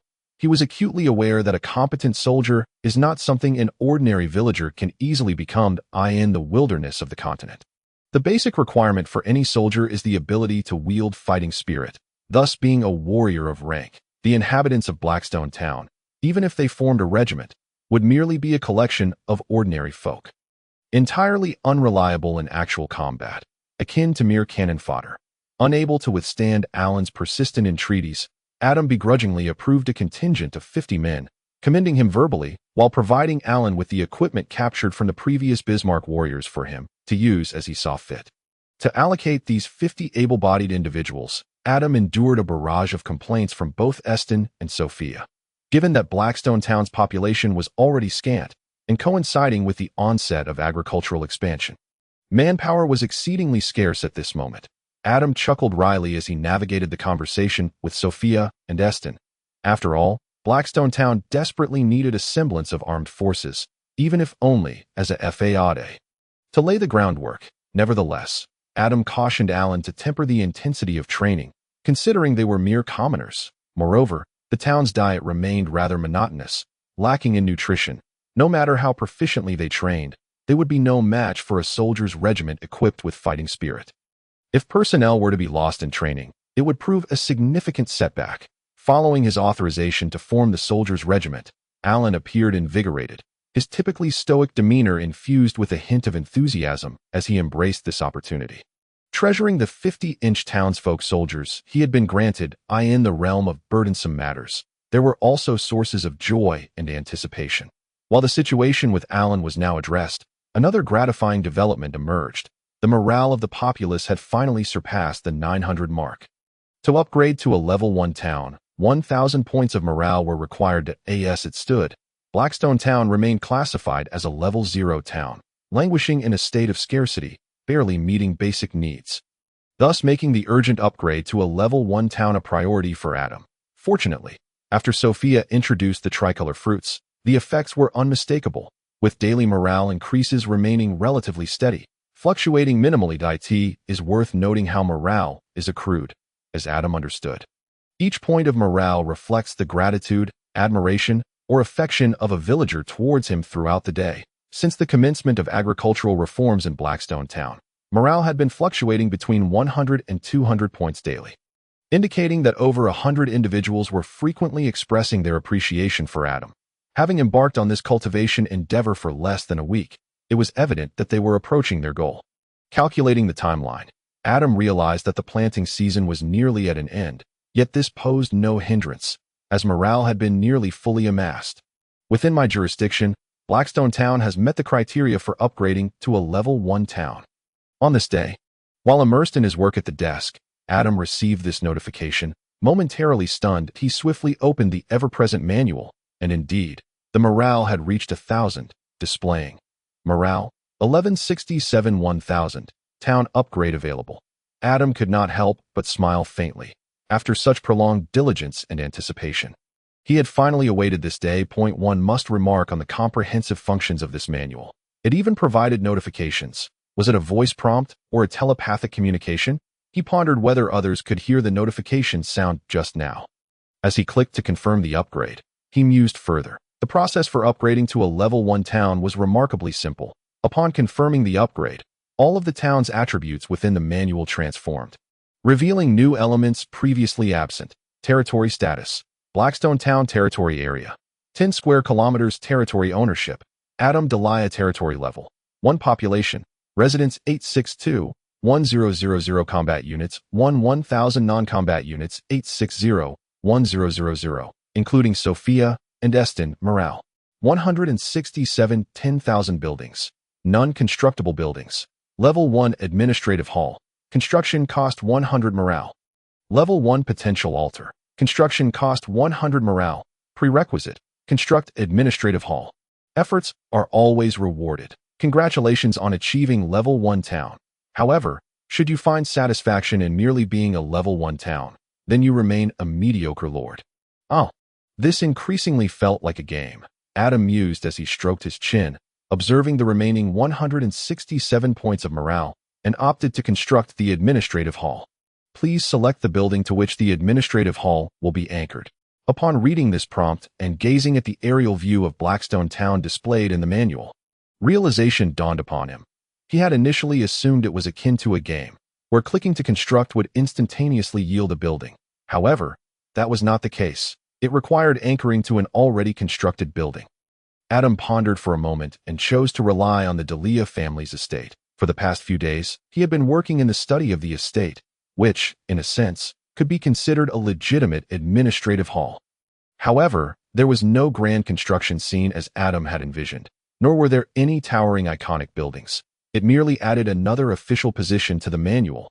Official position: arrange officials within the territory in the administrative hall and grant them certificates of office, thus activating their roles. Currently, there were only a few positions available. Captain of the Guards, whose promotion effect increased combat power by 5%, along with a 5% enhancement to professional skills. This one belongs to Alan. Agricultural Official, whose promotion effect improved farming proficiency by 5%, along with a 5% boost to professional skills. This position surely belonged to the adorable little lowly Sophia. Economic Official, whose promotion effect enhanced the territory's income by 5%, along with a 5% increase in professional skills. This task would fall to Butler Eston. Messenger, whose promotion effect increased movement speed by 5%, along with a 5% boost to speed-related skills. What is this? A messenger. Forget it. It will remain vacant for now. Allocation complete. 3 certificates of office appeared in Adam's manual, inscribed with the names of the 3 individuals, indicating that the certificates must be delivered to them for the positions to take effect. When Adam summoned the 3 to the administrative hall, a sudden thought crossed his mind. If the territory were to expand in the future, a messenger would indeed be necessary. As speed is a crucial standard for such a role, one must understand that the territories of the major forces on any continent are vast, some extending for thousands of miles, an incomprehensible expanse for Adam. Without an excellent messenger to convey the Lord's commands, the efficiency and communication within the territory would undoubtedly suffer. Shaking his head, Adam decided to push the thought aside. It was too early to think about such matters. By the time Haishi Town developed to that extent, it would likely no longer be called Haishi Town, but rather Haishi Empire. Before long, Sophia and the others arrived at the administrative hall. Adam smiled as he handed them the 3 certificates of office, gesturing for them to read. Initially curious, the expressions of the 3 turned serious upon seeing the authorization letters. After a moment, having finished reading, they looked at Adam with solemn and earnest gazes. Adam shrugged nonchalantly. Don't look at me like that. I want to say, although Haishi Town has a small population and limited territory, it is still our domain. And I believe it is essential to establish a proper management system. From now on, it will be hard work for you all. By the way, you won't hold it against me for using this method to keep you in our little Haishi Town, will you? The last sentence Adam delivered in a joking tone. Of course, Adam knew they would never leave Haishi Town, especially since 2 of them were summoned by him, inherently possessing a loyalty of 100%. While the remaining one, Butler Eston, was an absolute loyalist to Adam, more loyal than Sophia and Alan combined. Loyalty? Apologies, but Butler Eston claimed he did not know what loyalty meant. He was born of the deia family and would die as a ghost of the deia family. Adam's commands were his very life. Upon hearing this, Sophia's expression fell immediately. How can you say that, Brother Adam? Sophia does not want to leave Brother Adam. Even if you chase me away, I won't go. Alan, with a determined gaze, knelt on one knee. Your vision is the direction of my spear. I vow to follow you, my lord, to the death. Both could be considered Adam's summoned beings, naturally possessing an extraordinary fondness and high loyalty towards him, which was entirely reasonable. However, what Adam appreciated most was Butler Eston's words. Thank you for your trust. My lord, Eston will not disappoint your nurturing. Calm and grateful, Eston's demeanor was neither joyful nor sorrowful. There was no need for him to pledge loyalty at this moment, as his fidelity had been proven over the past 40 years. Seeing the different reactions from the 3, Adam happily smiled. I really don't want to say such sentimental words, but I think it is necessary to say this at this moment. In the days to come, we must work together to protect Haishi Town, for this is our home. The 3 nodded earnestly. Chapter 9. Colin Delia having arranged the official positions for Sophia and the others, along with encouraging them Adam watched as they eagerly immersed themselves in their work. In the following days, the planting tasks in Haishi Town were fully completed, and the goal of becoming a level 1 town had also been achieved. Adam next wished to construct the potential altar, and he was quite curious about what kind of structure it would be. Was it a place for worshipping deities? However, despite Adam's curiosity, he was unfortunately hindered by the current lack of public support. There was no helping it. After all, the people of Haishi Town had become accustomed to the new crops, and until the effects became apparent, their focus would undoubtedly remain on how to cultivate the 3-colored fruits. Gratitude and admiration for the Lord. That was sufficient for 1 or 2 occasions. To maintain such sentiments daily would be excessive. After all, Lord Adam was quite busy, and so were they. The truth remains that in any world, people's attention cannot be eternally fixated on a single individual or event. There is always a period of fervor, and once that fervor dissipates, the growth of public support would naturally slow. Currently, at most, there were just 2 or 3 public support points gained in a day, and sometimes only 1 or none at all. Forget it. No need to dwell on it. The ship will naturally sail smoothly when it reaches the bridge. There will be plenty of opportunities to garner public support in the future. Adam had been utterly exhausted these past few days. Often, he would awaken in the morning with a headache and sore back. Sigh. His physical condition was lacking. Ever since everyone had some leisure time, Adam had been training with Alan's militia, not aiming to become a master of martial arts, but at the very least to strengthen his body. After all, life is about movement. Of course, ignoring the daily morning slumbers, Adam's perseverance in exercising every afternoon was indeed commendable to Alan, as the Lord possessed a spirit of persistence. As for the late morning sleeps, please disregard that.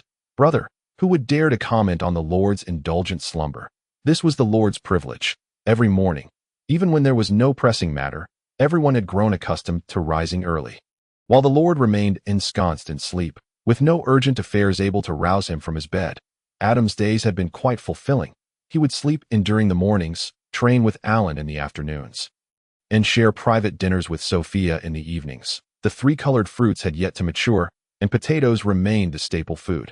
Although he harbored considerable resentment towards the daily potato meals, the delightful chirp of the little lowly's voice and her commendable culinary skills made the taste seem inconsequential. It must be mentioned that during these days of solitude with Sophia, Adam merely teased the little lowly, never taking action, while Sophia grew increasingly attached to Adam, even sometimes lingering in his room at night and refusing to leave. Each time, Adam would concoct excuses to vacate the room, fleeing in haste.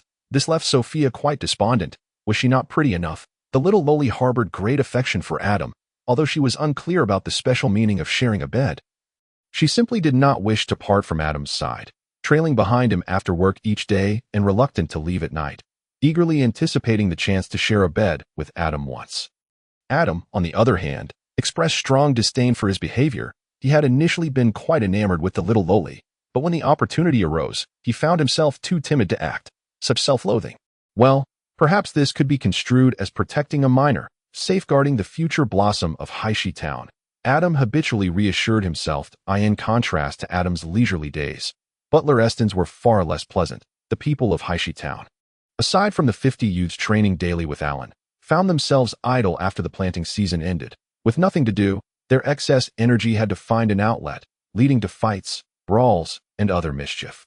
The residents of Haishi Town consistently sought out Butler Eston for resolution, escalating matters to Lord Adam. When Eston could not manage point one day, Butler Eston approached Adam to vent his frustrations, although everyone had become idle. Eston found himself preoccupied with trivial matters daily. Nevertheless, he believed that no issue was too small for the subjects, and despite the exhaustion, he remained dedicated to resolving these conflicts. What troubled Eston most was that there were still 2 months until harvest season. If this continued, would the periodic disputes among the townsfolk affect the upcoming crop yield? Adam wholeheartedly agreed, likening it to a group of individuals who had suddenly lost their jobs and became unemployed. The town suddenly faced an influx of idle individuals, posing a significant threat to its safety. After discussing with Eston, Adam decided to enlist some of the unemployed youths into Alan's militia for training. The militia officially expanded to 100 members. All healthy adult males, accounting for half of the young male population in Haishi Town. As for the remaining unemployed individuals, since they had nothing to do, they could dig for minerals, For 2 months, they would mine, and when harvest season arrived, they would reap the crops. After the harvest, they would return to mining. Adam provided Eston with a simple yet effective solution. Whenever the majority of the town's inhabitants found themselves with idle time, they would be tasked with mining to pass through their unemployed period. This was a last resort. While mining was arduous and posed certain dangers, the economic backwardness of Haishi Town prevented the provision of more job opportunities for the townsfolk, leaving them with no choice but to resort to such measures. Haishizan has always been self-sufficient. Apart from the complete set of high-quality daily necessities available at the Delia Manor, the townsfolk tend to conserve whatever they can, crafting items by hand when necessary. Thus, the residents of Haishizan possess considerable skills in craftsmanship. They entrusted Eston with the task of organizing a few adept townsfolk to create some simple safety measures for mining. Meanwhile, Adam resumed his leisurely daily routine, marked by a predictable rhythm. He had a penchant for stealing moments of idleness. As long as no external pressures loomed over him, he would embrace laziness, steadfastly avoiding trouble. Perhaps the gods above could no longer tolerate Adam's slothful demeanor, for the townspeople's morale inexplicably began to rise.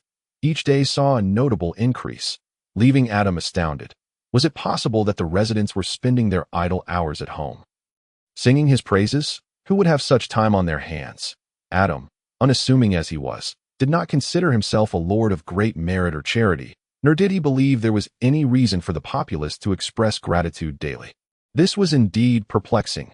In his bewilderment, Adam meticulously observed the manual's changes. Uncovering patterns in the rising morale, he discovered that each increase coincided with Eston leading a majority of the townsfolk to work, with the only recent task assigned to them being mining. Could it be that mining fostered increased morale? Surely, this could hardly be deemed a charitable act. The more he pondered, the more perplexed he became. Feeling acutely aware of his limited intellect, ultimately, he attributed this phenomenon of rising morale to the hidden attributes of the manual.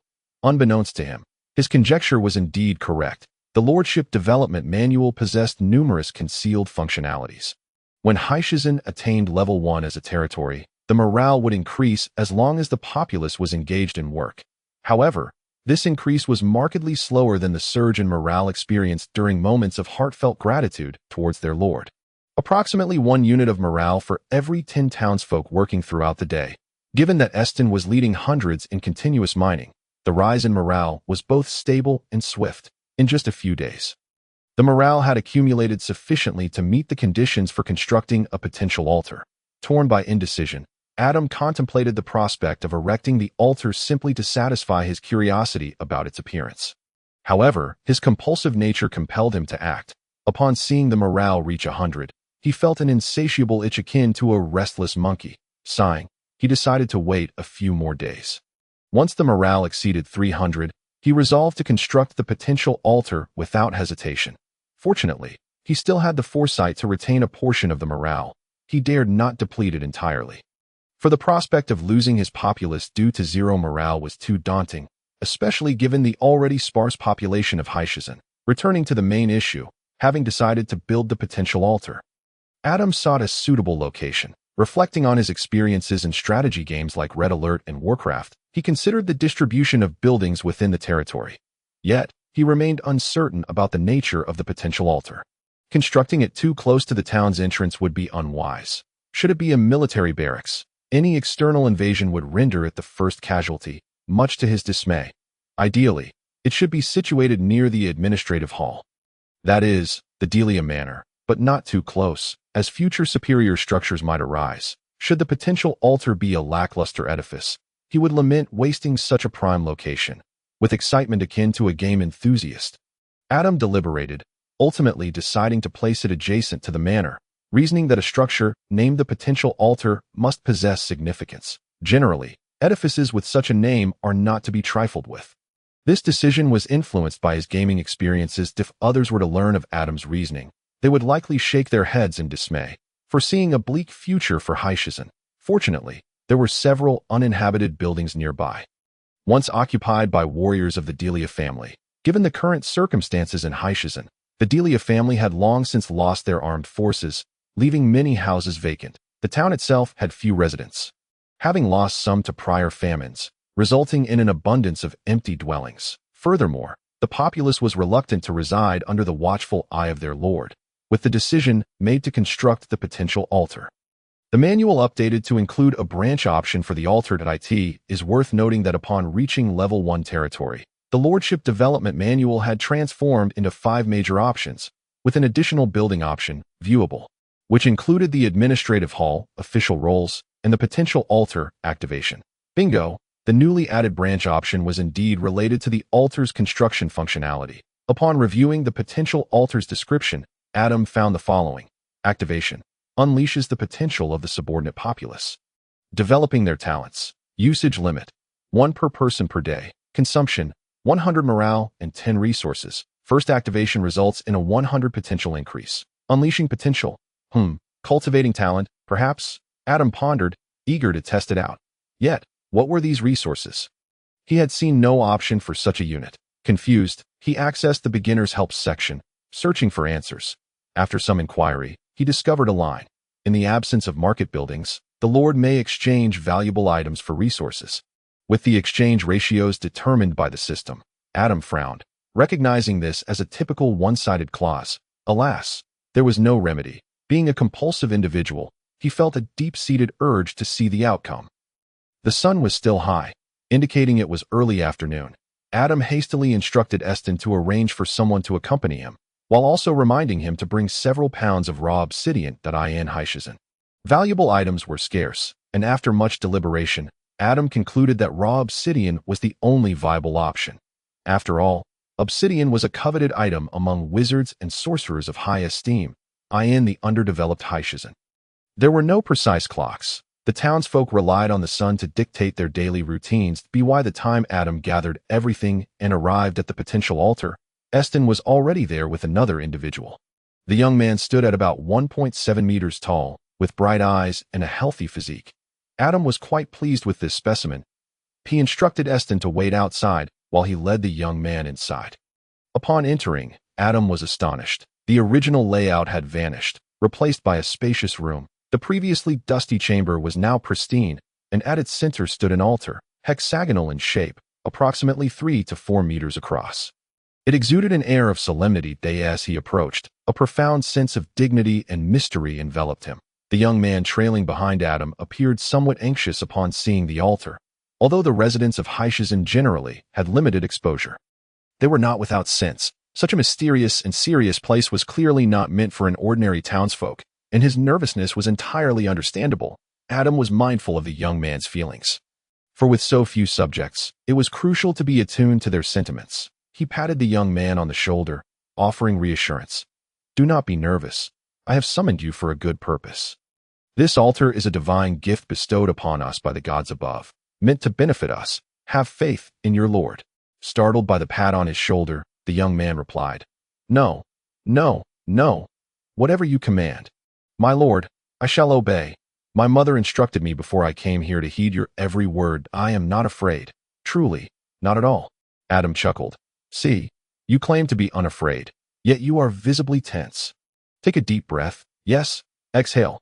Now, inhale deeply. What is your name? The young man followed Adam's instructions, noticeably easing his tension. He replied, My name is Colin, my lord. And your surname? Adam inquired. Colin responded, I have no surname, my lord. Adam paused, momentarily forgetting the customs of the semi-continent, where subjects were considered the lord's private property and were not permitted to possess surnames on the semi-continent. Only those with surnames were either members of a lord's family or recognized important figures within the territory. Furthermore, within a territory, regardless of its size, the ruling class bore only one surname. Even in a grand and expansive empire, the emperor's family was the sole authority. No foreign surnames were allowed to interfere. Even those who conquered and absorbed other surnames would have their original surnames stripped away, relegated to the status of nameless commoners within the empire. Possessing a surname, regardless of its family strength, conferred a measure of honor recognized by the semi-continent, and even by the gods themselves. With a smile, Adam said, No surname? No matter. From this day forth, your surname shall be Delia. Colin was taken aback. His face flushed with excitement, and he opened his mouth several times, unsure of what to say, rendered speechless, his eyes brimming with emotion. It seemed Adam had underestimated the extraordinary significance of a subject acquiring their own surname. It was indeed a moment of great honor. Typically, only those who had made significant contributions to the territory or were indispensable figures therein could hope to attain such a privilege.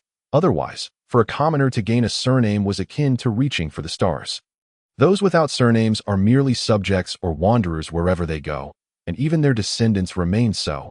Colin endeavored to calm his emotions, yet his legs trembled uncontrollably, and his hands quivered, not out of fear, but out of excitement. Employing the breathing techniques taught by Adam, Colin took several deep breaths and, with a voice that shook, declared resolutely to Adam, "Colin deia, forever your most loyal subject, forever submissive beneath your glorious light." Adam chuckled with delight, thinking, he fears I might retract my decision.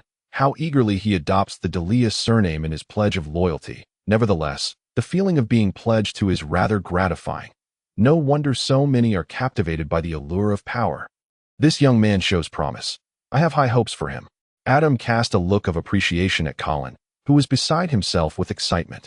As for the fear and anxiety he felt upon entering. What did you say, fear? Anxiety? Did I ever experience such things? Are you certain I did? Who am I? I am Colin. No. I am Colin deia. Would I be afraid? Just a glance from my lord would suffice. Let alone an altar. I would boldly face mountains of blades and seas of fire. Because I am Colin deia, from this day forth, chapter 10-inch, I have a splendid relationship with the gods. Come, step onto that altar, stand in the center.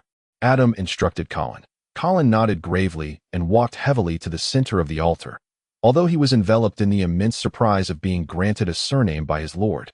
Once he regained his composure and clarity of thought, Colin realized that his lord had brought him to this mysterious place and bestowed upon him such great honor. Surely, he must be leading him to undertake a perilous task, one that could demand the ultimate sacrifice. Colin lamented tragically in his mind. However, if forced to choose between a surname and life, I would gladly choose the surname. What does it matter if I die? My parents can always have another child. Henceforth, the descendants of the Colin family will bear the name deia. Colin regarded himself as a great martyr, his gaze heavy and his steps resolute, standing alone and desolate in the center of the altar. An inexplicable atmosphere of tragic grandeur emanating from him. Adam could somewhat guess Colin's thoughts and couldn't help but chuckle at this overly imaginative young man. After all, the potential altar never stated that it required the sacrifice of subjects. Why has he suddenly turned so melancholic? Oh well, there's little point in explaining. Let the facts speak for themselves. Something seems to be missing. Adam furrowed his brow. That's right. The obsidian is not here.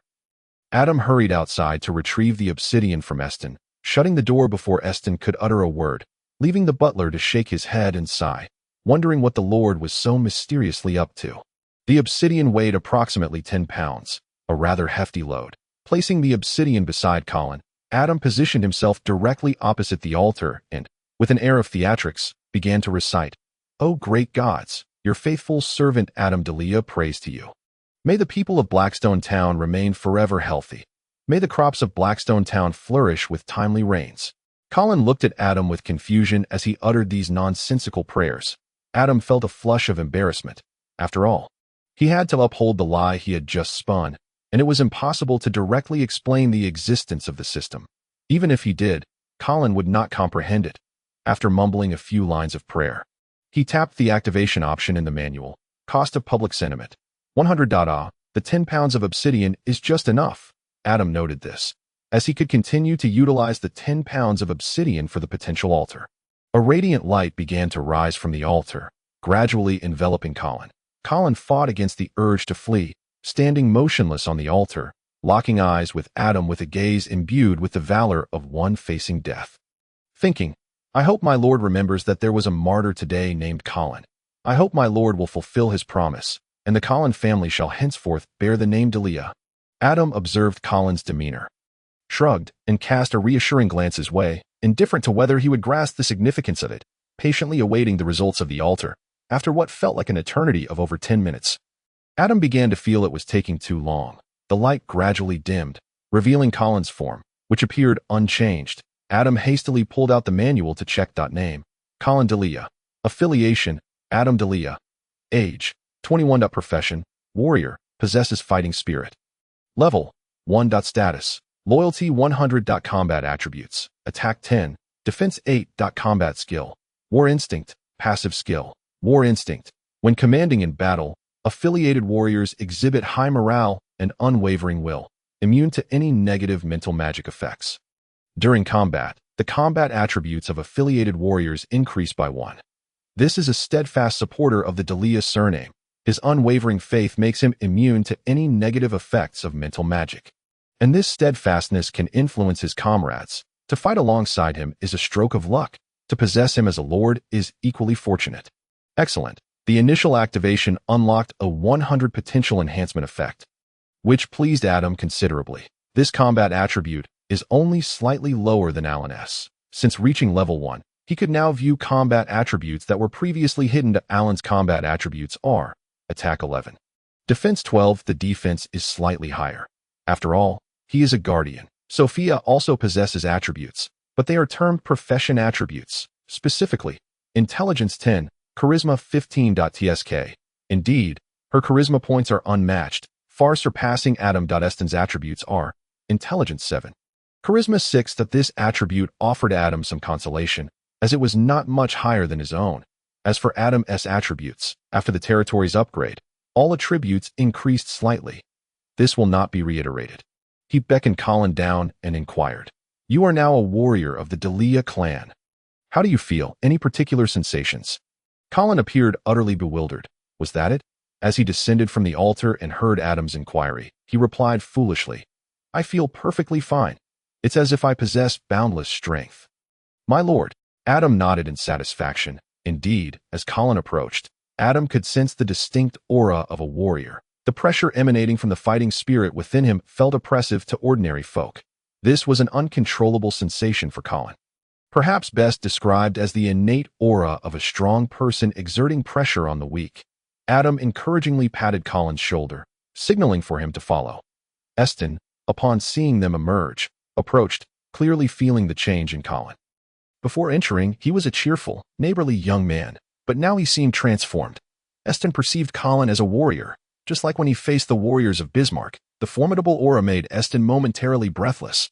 Eston gazed at Colin in astonishment, as if he were a stranger. Adam briefly explained to Eston, sparing his loyal butler from unnecessary speculation. "I've been communicating with the gods these past few days."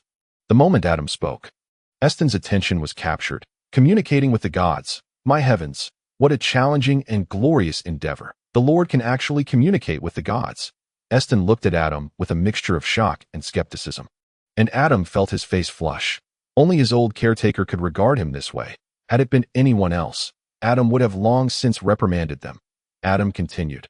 After communicating with the gods, they expressed their optimism for our Blackstone town and wished to establish an altar here, intending to spread their faith and teachings. After some consideration, I deemed this a beneficial endeavor and consented. Hence, this room houses the altar bestowed by the gods. They also mentioned that merely providing an altar would not suffice to showcase their greatness, and suggested that it could enhance the physical capabilities of our townsfolk, with the cost being a mere offering of obsidian. Apparently, there's some grand promotional event in the heavens recently, offering discounts for altar usage. If you don't believe me, step inside and see. The altar is indeed within. Adam spun an elaborate tale, fabricating the notion of a divine altar and enhancements, even spinning a yarn about some grand promotional event from the gods. In any case, Eston and Colin couldn't grasp the intricacies, only understanding that it somehow involved the gods. That alone was monumental. What are the gods? They are the supreme beings of the Seni continent. No matter how formidable a lord may be, even the grandest of empires must bow their heads in prayer to the gods for a touch of divine favor. Every territory in the Seni continent possesses an altar. That much is true. People pray for divine signs, and the entire empire must kneel in gratitude. The Lord so casually communicating with the gods and receiving an altar? This was the first time Eston had heard of gods bestowing altars instead of faith for the construction of altars. Moreover, from the sound of it, it seemed the gods were beseeching Lord Adam for the altar. Eston was deeply skeptical of Adam's claims, and upon hearing that the altar was inside, he requested to take a look for himself. Adam gazed skyward, leaning to one side, signaling for him to proceed. as if to say, "You don't believe your lord? Go on in and see for yourself. It won't he scare you to death." Once Eston entered, he was indeed taken aback. There was truly an altar. A mysterious altar, steeped in a solemn atmosphere. He couldn't help but believe the Lord had indeed spoken no lies, as if the deities must consult with the Lord whenever they wish to engage in any affairs in Blackstone town. This is outrageous. The moment Eston emerged, his gaze towards Adam transformed, eyes sparkling with excitement. My lord has finally achieved something noteworthy, Eston thought with satisfaction. Now he can converse directly with the gods above. Although Eston served as a steward, he had never ventured beyond the confines of Blackstone town. The furthest he had traveled was accompanying the late Lord Delia, Adam's deceased father, to the southern principality of Tianning a few times. Naturally, he was unaware of how utterly absurd it was for a non-cleric to converse with deities, let alone the fact that the gods would need to deliberate with a mere mortal. This was nothing short of a colossal fabrication. Yet, Adam, this peculiar individual, spoke with a straight face. Adam calmly stated, "Now do you believe? I converse directly with the gods. Our relationship is quite amicable." He even mentioned that he would visit Blackstone town when next he has the time to offer guidance on our development. Eston nodded vigorously in agreement. At this point, he believed anything Adam said. The sudden appearance of an altar, a tangible evidence, right before his eyes, left the ever-loyal steward with no room for doubt regarding the Lord. "Oh, I communicated with the gods via the altar today. I'm rather fatigued now that I shall take my leave. You may attend to your responsibilities, and do not cease the mining operations. Extract as much as possible. Ideally, operate in shifts. Do you understand? Have one group digging during the day and another at night. After all, this is to be offered to the gods, the more the merrier." Adam instructed diligently, with Eston and Colin attentively following his directives. By the way, Colin has now become a warrior with fighting spirit. Arrange for him to train under Alan. As Adam walked back, he added, "Furthermore, tomorrow, send another person along with some obsidian, matching today's quantity. I shall return to the altar to chat with the gods." Ah, with nothing much to do all day, conversing with the divine is quite a delightful diversion. Eston nodded, taking note, his face aglow with admiration for Adam. Observing Eston's adoration, Adam felt slightly embarrassed, realizing he might have exaggerated a bit, and cleared his throat. "Why are you still following me? Go attend to your own tasks." Eston and Colin bowed and departed. Humming a cheerful tune, Adam felt splendid. He must hurry back to share the thrill of boasting with Sophia. After all, happiness is best when shared. What was that saying? Better to share joy with others than to indulge in solitary pleasure, and sharing joy with a little girl is even more delightful. Chapter 11. The deceptive potato strips. Adam returned to the manor with great enthusiasm, only to discover that Sophia was absent. Upon inquiring, he learned that she had gone out in the afternoon to tend to the newly cultivated fields. In his boredom, Adam retreated to his room and pulled out the Lord's development manual to peruse. As he scrolled through the beginner's guide, a list of books pertinent to lordship caught his eye, and he read with the delight of a storyteller. Unbeknownst to him, the sun had set, and after lighting a lamp to continue reading, he realized it was quite late. Gazing out the window, he noticed that Sophia had yet to return, and Eston had not come back either. He could hardly expect to see Alan, who spent his days at the training grounds and was rarely seen otherwise. A sense of monotony washed over Adam. The manor felt too sparsely populated.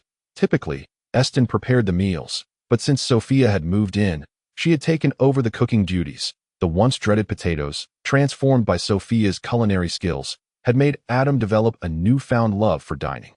However, it seemed he would not be enjoying Sophia's cooking tonight, as she had not yet returned home. Adam pouted.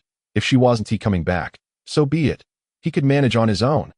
He made his way to the kitchen, sampling the spices to familiarize himself with their flavors, as the culinary ingredients of any continent differed somewhat from those on Earth. It had been a while since he had cooked. Why not give it a try? Adam, filled with enthusiasm, began to prepare dinner. Perhaps it would be more aptly termed a late-night snack.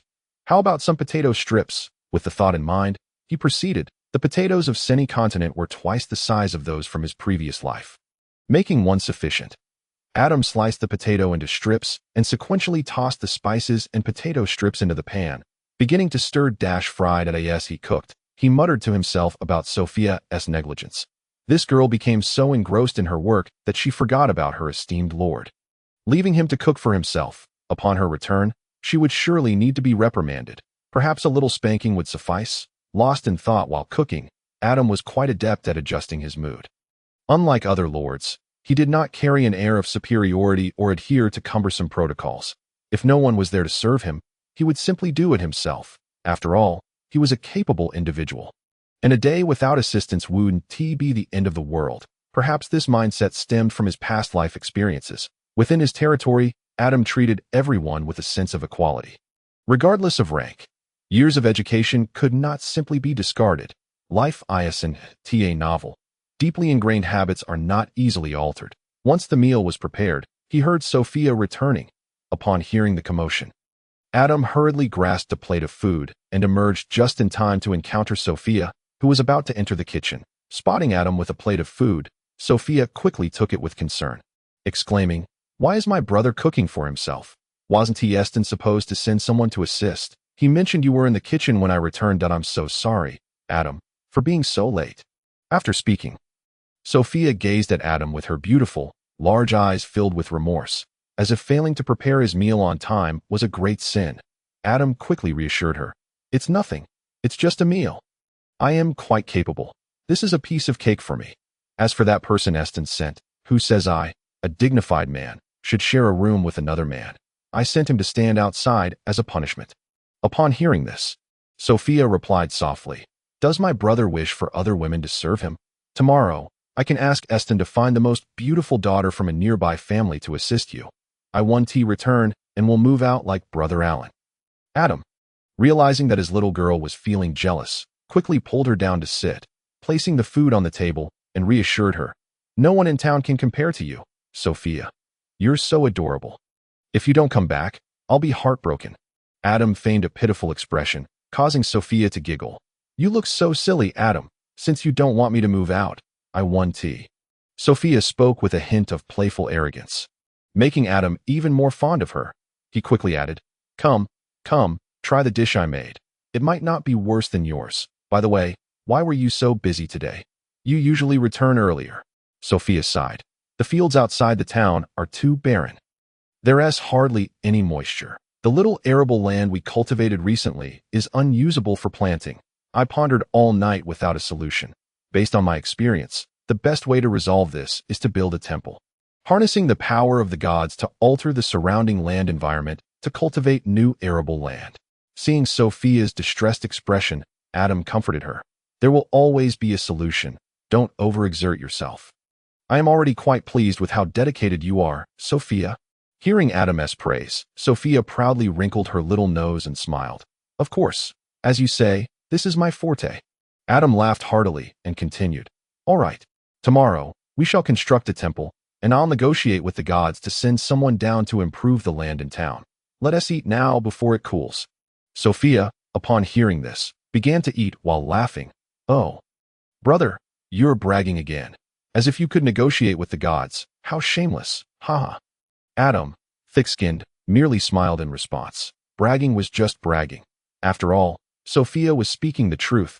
He was indeed boasting. Sophia, initially smiling at the prospect of tasting Adam's cooking, took a bite, and her expression changed instantly, her face contorting in distaste as she exclaimed, "Brother, what on earth did you make?"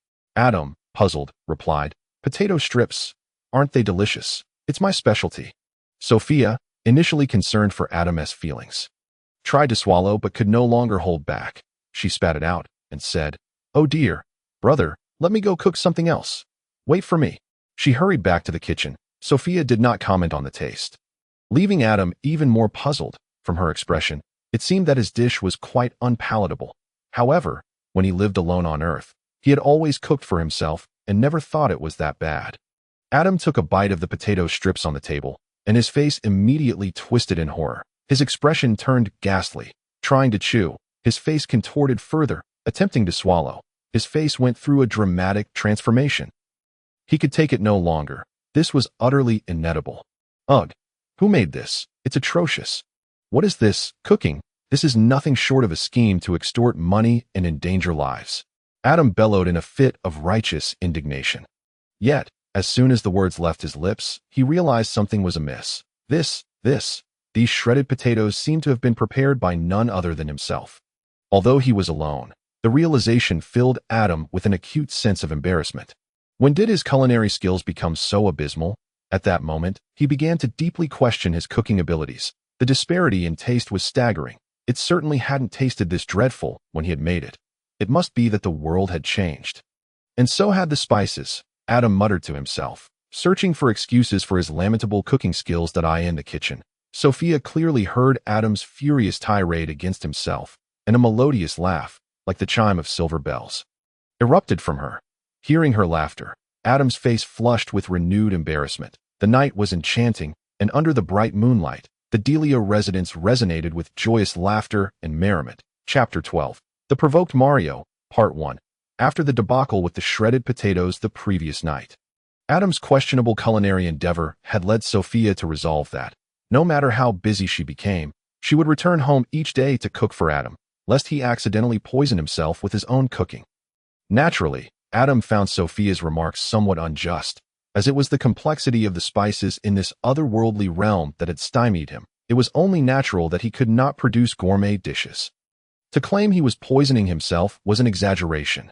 Early in the morning, still simmering with frustration, Adam stepped out to the potential altar. To his surprise, a considerable crowd had gathered there, including Colin, who was accompanied by a man and a woman, presumably his parents. Since Colin's return home yesterday, he had recounted the events in a simplified manner, particularly emphasizing the Lord's bestowal of the Delia surname. This revelation had sent shockwaves through the entire town. News spread like wildfire. One person told 10, and 10 told 100. Within a single day, the townspeople of Blackstone gazed at Colin with envy, desire, and even jealousy in this private domain of Blackstone. For a common subject to bear the surname Delia was an extraordinary honor. According to the town's elders, only those few respected individuals who had helped establish Blackstone alongside the ancestors of the Delia family were ever granted such a privilege, though the passage of time had rendered those who once held the Delia name long gone.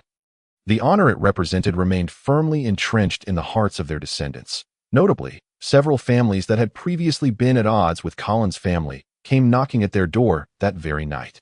Eager to mend fences. Colin's parents were naturally reveling in their newfound fortune, their smiles radiant amidst the crowd. Moreover, it was rumored that Butler Eston had been tasked with selecting the second sacrificial citizen. Although it proved impossible to secure a favor from the notoriously strict Butler, it did not dampen the townspeople's enthusiasm for the event. Everyone believed that the next fortunate individual would receive the same honor as Colin and proudly carry the Delia name. While they could not become that lucky individual themselves, the townsfolk were nonetheless eager to witness the spectacle. Thus, early in the morning, many gathered at the altar, hoping to secure a good view of how the Lord communicated with the gods to perform miracles. Colin and his parents were also there to pledge their loyalty to Adam once more. Adam smiled as he helped Colin's parents up and verbally commended Colin. The trio, filled with excitement, bowed and retreated. Adam couldn't help but think that being perpetually on the receiving end of such loyalty could become tiresome over time. However, when in Rome, one must adhere to the customs of the land. After all, this was a tradition of the forested continent, and everyone followed suit. If he deviated from this norm, he risked inciting discontent among the people. Sighing, he resigned himself to the process, both pained and amused. Before the gathered crowd, Adam accepted Colin and his parents' renewed pledge of loyalty and exchanged some flattering words. He then cast a questioning glance towards Eston, inquiring about the whereabouts of the new candidate. The dutiful Eston promptly produced a young man, clearly the one chosen to follow in Colin's footsteps. He handed the young man a piece of obsidian of equal weight to the one given to Colin. Indicating that he should take it, the young man, filled with excitement, stood before Adam, clutching the obsidian and awaiting his lord's instructions. Adam noticed that behind him stood a man and woman, presumably his parents. As it was a momentous occasion for one to transform from a commoner into a formidable warrior, akin to passing an important examination in Adam's former world, Adam sighed inwardly, signaling Eston and the others to wait outside, then gestured for the young man to enter with him. Following the previous day's protocol, he instructed the young man to stand at the altar's center, placing the obsidian at his feet. The air shimmered with a mystical aura. And after 10 minutes, the light descended. The young man promptly leaped down and approached Adam, kicking and punching in excitement. Adam was momentarily taken aback. Clearly, Colin had briefed him on the process, as the disappearance of the light signified the end of the sacrificial event. The young man gazed eagerly at Adam, his eyes filled with anticipation, and exclaimed, "My lord, I feel incredible. I have boundless energy. I believe I could take Colin in a fight." Adam lowered his gaze to consult the manual for his attributes. Seeing Adam's lack of reaction, the young man grew anxious. "My lord, my name is Mario." His eyes seemed to convey a message. "I don't have a surname either." Upon hearing this, Adam, unfazed, lifted his head and regarded the young man with a bemused expression. He was blatantly requesting a reward. He wanted the deia surname for himself. "Such things do not come easily. I haven't even assessed your attributes yet, and you might not even be able to best Colin." After all, Colin was the first to be activated and had a 100 potential increase. Adam sighed in exasperation. "Please wait a moment that I must consult with the gods to assess the results of your endeavor." Mario nodded eagerly. Yes, my lord, please pay close attention. I am certain I am stronger than Colin." Such eagerness. His words seemed to hint at some rivalry with Colin, but the confidence was refreshing. Adam shot him an encouraging glance, and then returned to examining his attributes. Name: Mario. Affiliation: Adam. Delia. Age: 22. Occupation: Warrior, possesses battle chi. Level: 1. Status: Loyal. 100. Combat attributes: Attack 8. Defense 6. Combat skills: None. Although impulsive and headstrong, his self-assuredness in his own strength is his virtue. He is a natural-born warrior. Charging into battle is his destiny, and the battlefield is where he thrives. Yet, his luck seems somewhat lacking, being the second subject of activation. Comparatively, his attributes paled next to Colin's, particularly due to the absence of combat skills. He appeared to be nothing more than an average warrior. Adam couldn't help but feel a twinge of disappointment. In recent evaluations, whether through talent summoning or potential activation at the altar, he had grown accustomed to encountering individuals with skills and potential. Yet here came another individual without skills, much like Eston. Adam struggled to conceal his disappointment. He had always attributed Eston's lack of skills to his age, having spent most of his life as a butler.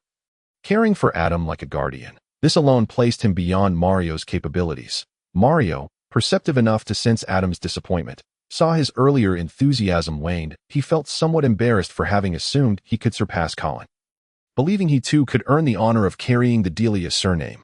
Alas, it seemed he had fallen short once more. As Adam observed Mario's despondent demeanor, he contemplated the situation. After all, he was one of his own, and his loyalty was unquestionable. If his skills were lacking, so be it. He was still far superior to an ordinary townsfolk. Perhaps a word of comfort was in order. Having made up his mind, Adam fixed his gaze on Mario's downcast eyes and spoke sternly. "Mario, do you believe the delia surname can be possessed so casually?" Mario was taken aback, lifting his head with a look of confusion, only to hear words that felt like a plunge into despair. "The delia surname is not meant for someone like you." Chapter 13. The Provoked Mario, Part 2. Is this how one comforts others? This fellow truly knows no bounds, striking Mario down with harsh words. Mario blinked in surprise before lowering his head, his eyes reddening. "I understand, my lord. It must be that I, Mario, was too greedy, lacking in piety. This has led to a result that does not satisfy you. I am willing to accept any punishment. Please do not hold my parents accountable." With that, Mario knelt on the ground, bowing his head deeply. Adam was taken aback, wondering what had transpired. He had merely spoken a bit sternly, yet here was this child kneeling before him. And what did he mean by not blaming his parents? It felt as though he were a monstrous villain. Why couldn't he wait for Adam to finish speaking? It seemed he needed to offer genuine comfort. As this young man appeared somewhat fragile, Adam continued, "No, I am not dissatisfied with your devotion to the gods. Yes, your strength is indeed inferior to Colin's, but I do not care about that minor difference in strength." Mario looked up in confusion, his eyes still glistening with tears. Adam found himself in disbelief. Here was a grown man brought to tears by his words. "It appears that I have underestimated the degree to which the people of Sini continent value these honors." Adam sighed inwardly. With a tone tinged with disappointment, he stated, "I believe you are an exceptionally talented young man. Truly, the outcomes before and after the sacrifice were entirely within my expectations, and I am quite satisfied. What troubles me, however, is that as a grown man, you dare to shed tears." Upon hearing this, Mario lowered his head in shame. "You must understand. Since the moment of your sacrifice, You have become a warrior of the deia family. A warrior does not weep. A warrior bleeds. Mario's shoulders twitched, and he looked up in astonishment. In the eyes of my lord, am I truly a warrior? Behind you stand the people of deia. You must wield your spear to defend your honor, your beloved, your parents, and me. But do you think we would entrust this responsibility to a warrior who can only cry? Mario fell silent, his gaze flickering with a complex blend of emotions, guilt, unease, and, more significantly, a burgeoning sense of responsibility. At first, I held you in high regard, truly. The moment I laid eyes on you, I thought, look, what a splendid young man. How confident he is. I could feel his confidence from a distance. His confidence is truly infectious. It makes my blood boil with excitement. But what of you now? After the sacrifice, where is your confidence? Has it also been offered to the gods? Tell me. Mario was momentarily stunned, murmuring, no. Louder. When your parents, your lord, and your hometown of Haishi Town find themselves in peril, will you speak to the enemy in such a feeble voice? Adam admonished sternly. No. My confidence has not been sacrificed to the gods. It remains. I will not allow the enemy to harm my parents or my lord. Absolutely not. Mario felt a surge of fervor ignited by Adam's words. Erupting into a powerful roar from the depths of his throat, the vast potential altar resonated with Mario's outcry, his eyes gleaming with unwavering determination. Those waiting outside were startled by the sudden outburst, exchanging glances, unsure of what transpired within. Huh? Do you know why I do not grant you the same honor as Colin, the surname deia? What a magnificent name. Adam sneered, extending his arms. It is reserved for honorable warriors. It must belong solely to such warriors. These warriors must possess loyalty, responsibility, might. But most importantly, they must have an unyielding confidence in victory. Do you understand why I do not bestow upon you the same glory as Colin? Do you know what you lack in comparison to him? Adam continued with a cold smile. No need to say more, my lord. I understand your intentions. I will prove to you that Mario is indeed worthy of the deia name. I will not be inferior to Kobe. Though Mario knelt on the ground, he held his back straight, gazing at Adam with steadfast determination, speaking with utmost conviction and confidence. Adam finally smiled. This young man was not entirely foolish. If such a promising individual were to lose his confidence due to my careless words, I would surely regret it in the future. Nevertheless, it seems that my provocation has yielded noticeable results. This is the Mario I wish to see. The honor of deia will forever belong to you. No one can take away this honor, this surname. You must prove and defend it with your strength. You are not like Colin. He did not prove himself through strength. But you can. This is your trial, Mario, or rather, the future Mario deia. Mario's face flushed with excitement. The Lord indeed recognized him. He exclaimed with fervor, trust me, I will prove that your judgment is not mistaken. This is a trial. Mario, you are exceptional. You are not like that Colin fellow. Mario felt a surge of pride. The honor of the deia surname awaited him to reclaim it through time and strength. And you, Colin, are but a fortunate fool. Huh? Adam exhaled deeply, discreetly wiping away non-existent sweat from his forehead, and said to Mario, let us go, young man. Do not keep everyone waiting too long. As Adam and Mario emerged from the doors of the potential altar, Eston and the townsfolk approached, all bowing to Adam. While everyone was curious about why Mario had roared in anger inside, they dared not inquire of the Lord that I in front of everyone. Adam lifted Mario's hand high, proclaiming, the sacrifice was a resounding success. This is our third warrior of the deia family from Haishi Town. The crowd erupted in cheers. Mario scanned the gathering and spotted Colin among them, their eyes meeting.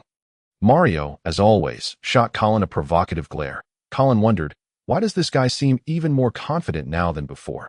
He appears to be overflowing with confidence. However, Mario is indeed fortunate to emerge to witness such a powerful moment. Surrounded by townsfolk cheering for him, Colin sighed enviously. As the crowd began to disperse, Mario and his parents bowed to Adam before departing, while Colin returned to train with Alan. Adam, watching Mario's family depart, turned to Eston and inquired, Eston, do you think there is a conflict between Mario and Colin?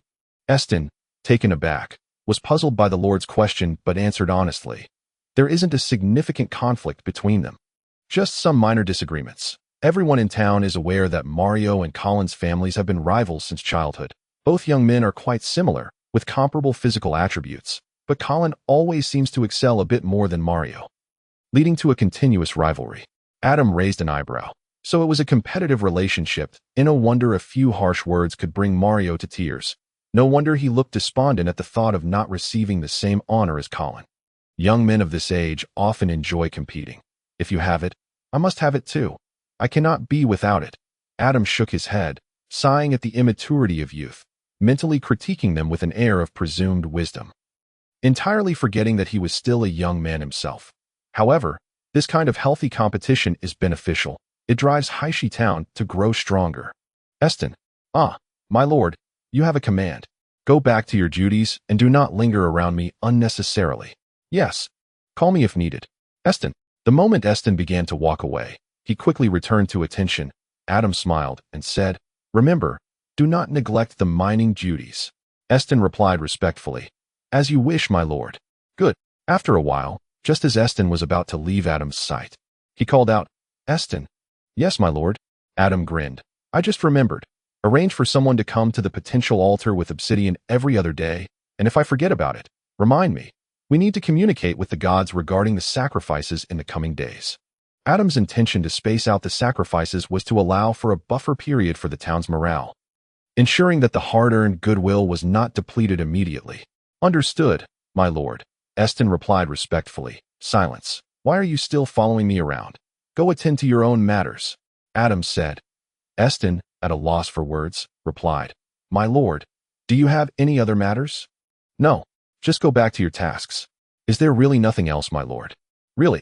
Watching Eston glance back repeatedly as he slowly disappeared from view, Adam found it amusing.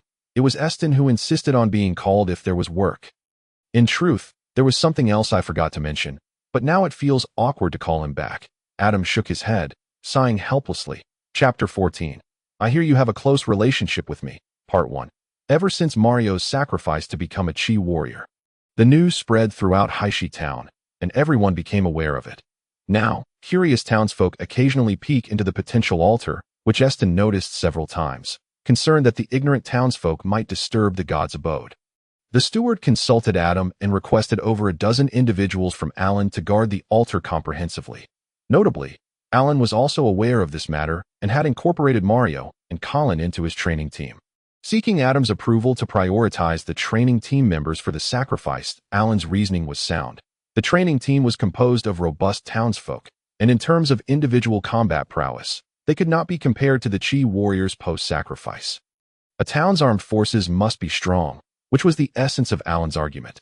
Adam suddenly realized that Alan actually possessed a talent for persuasion.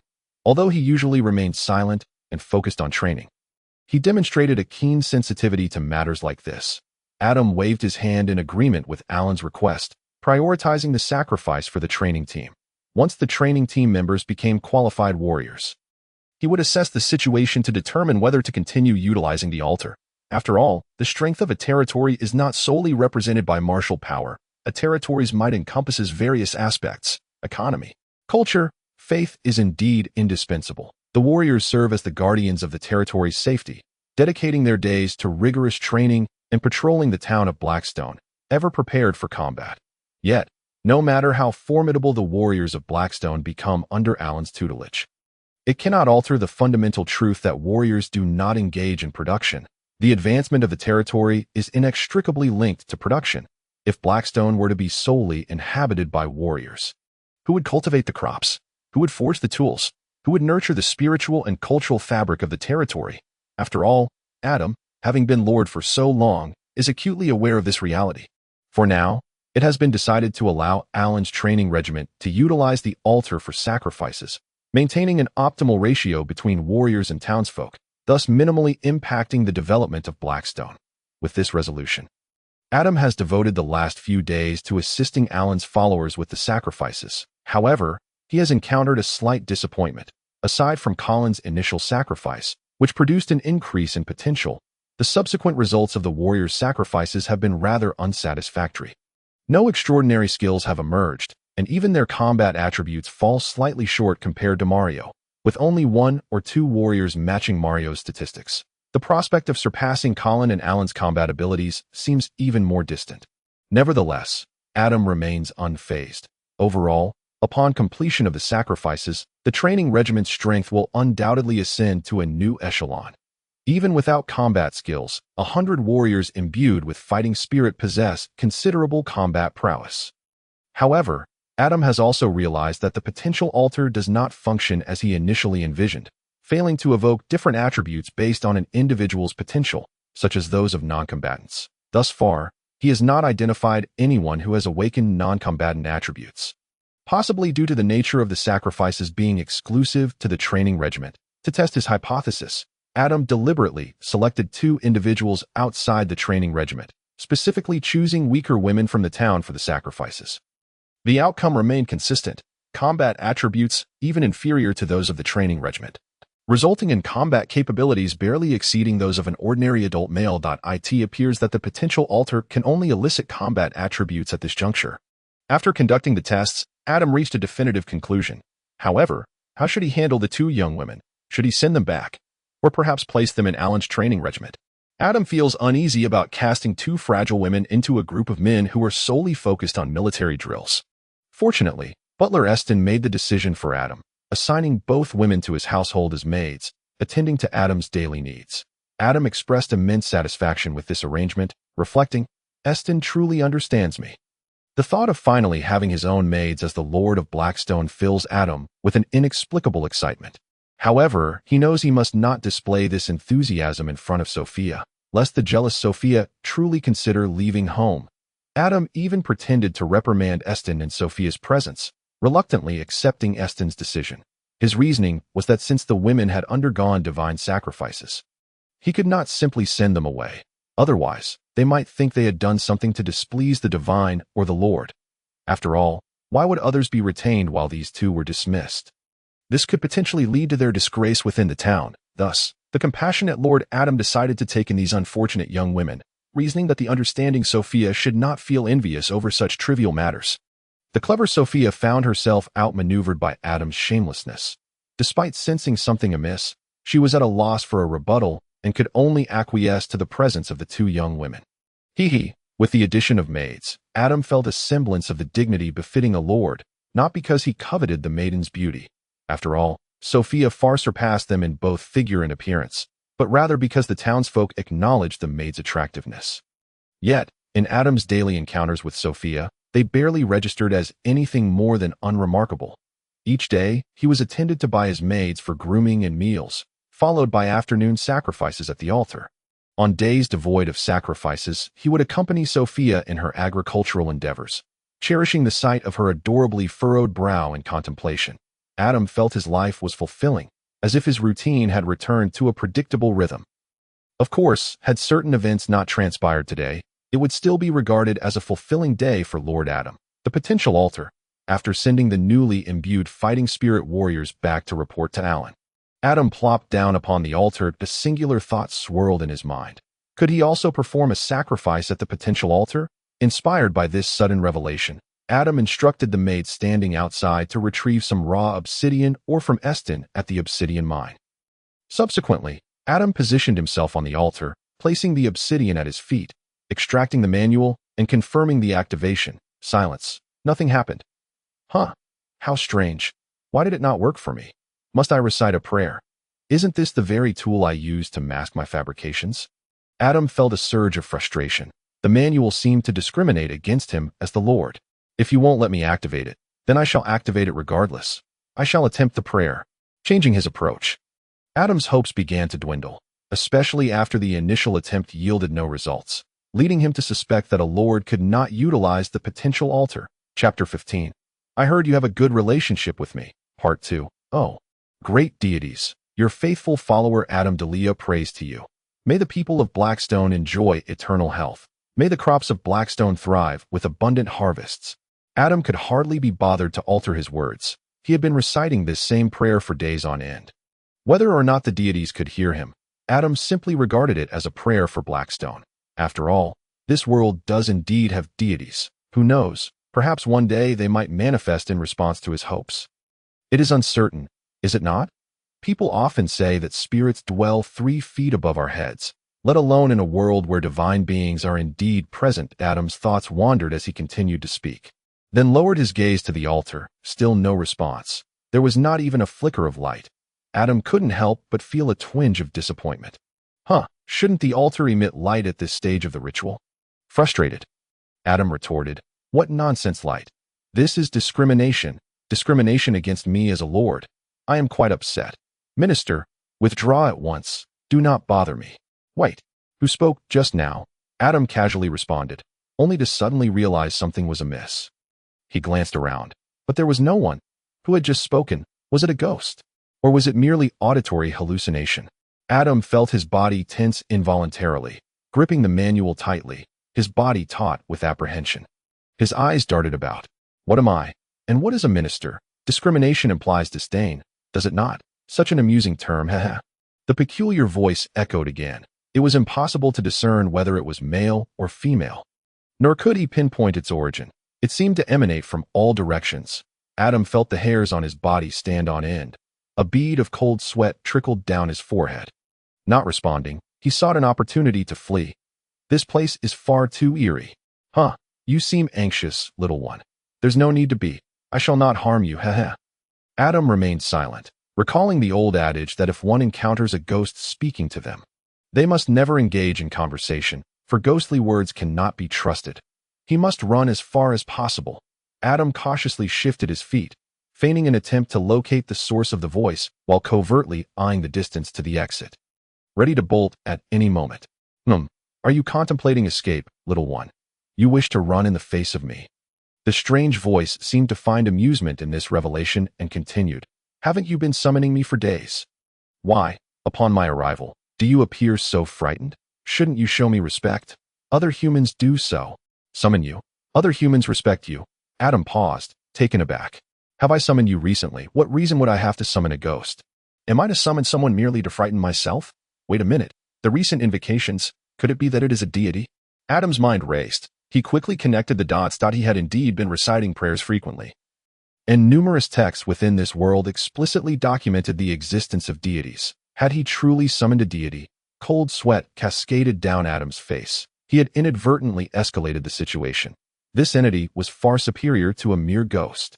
Reflecting on his previous boasts about having a close relationship with divine beings, he wondered if it had overheard him. I heard you have a good relationship with me? The peculiar voice inquired. Confirming Adam's fears, cold sweat trickled down his back. I have been curious as to when I gained a mortal friend. Have I slumbered for so long that I have forgotten? Could you elaborate on how we became acquainted? The deity's thought process appeared somewhat rigid. How could a deity form friendships with mortals? You are a being of exalted status. Even if we were to be friends, your slumber would span centuries. Which mortal could possibly live a millennium without succumbing to death? Internally, Adam screamed in frustration. Are you an idiot? Despite his astonishment, Adam maintained a cautious exterior, replying, Perhaps you have forgotten due to your long slumber. Oh, the tone of the deity bore a hint of mockery. Pray tell, which ancient acquaintance of mine from 3,000 years ago might you be? Reveal your name. I knew it would be futile to feign ignorance. After all, this being is a god. Setting aside the question of whether gods exist, it is inconceivable that a mere mortal could easily deceive one who has slumbered for so long.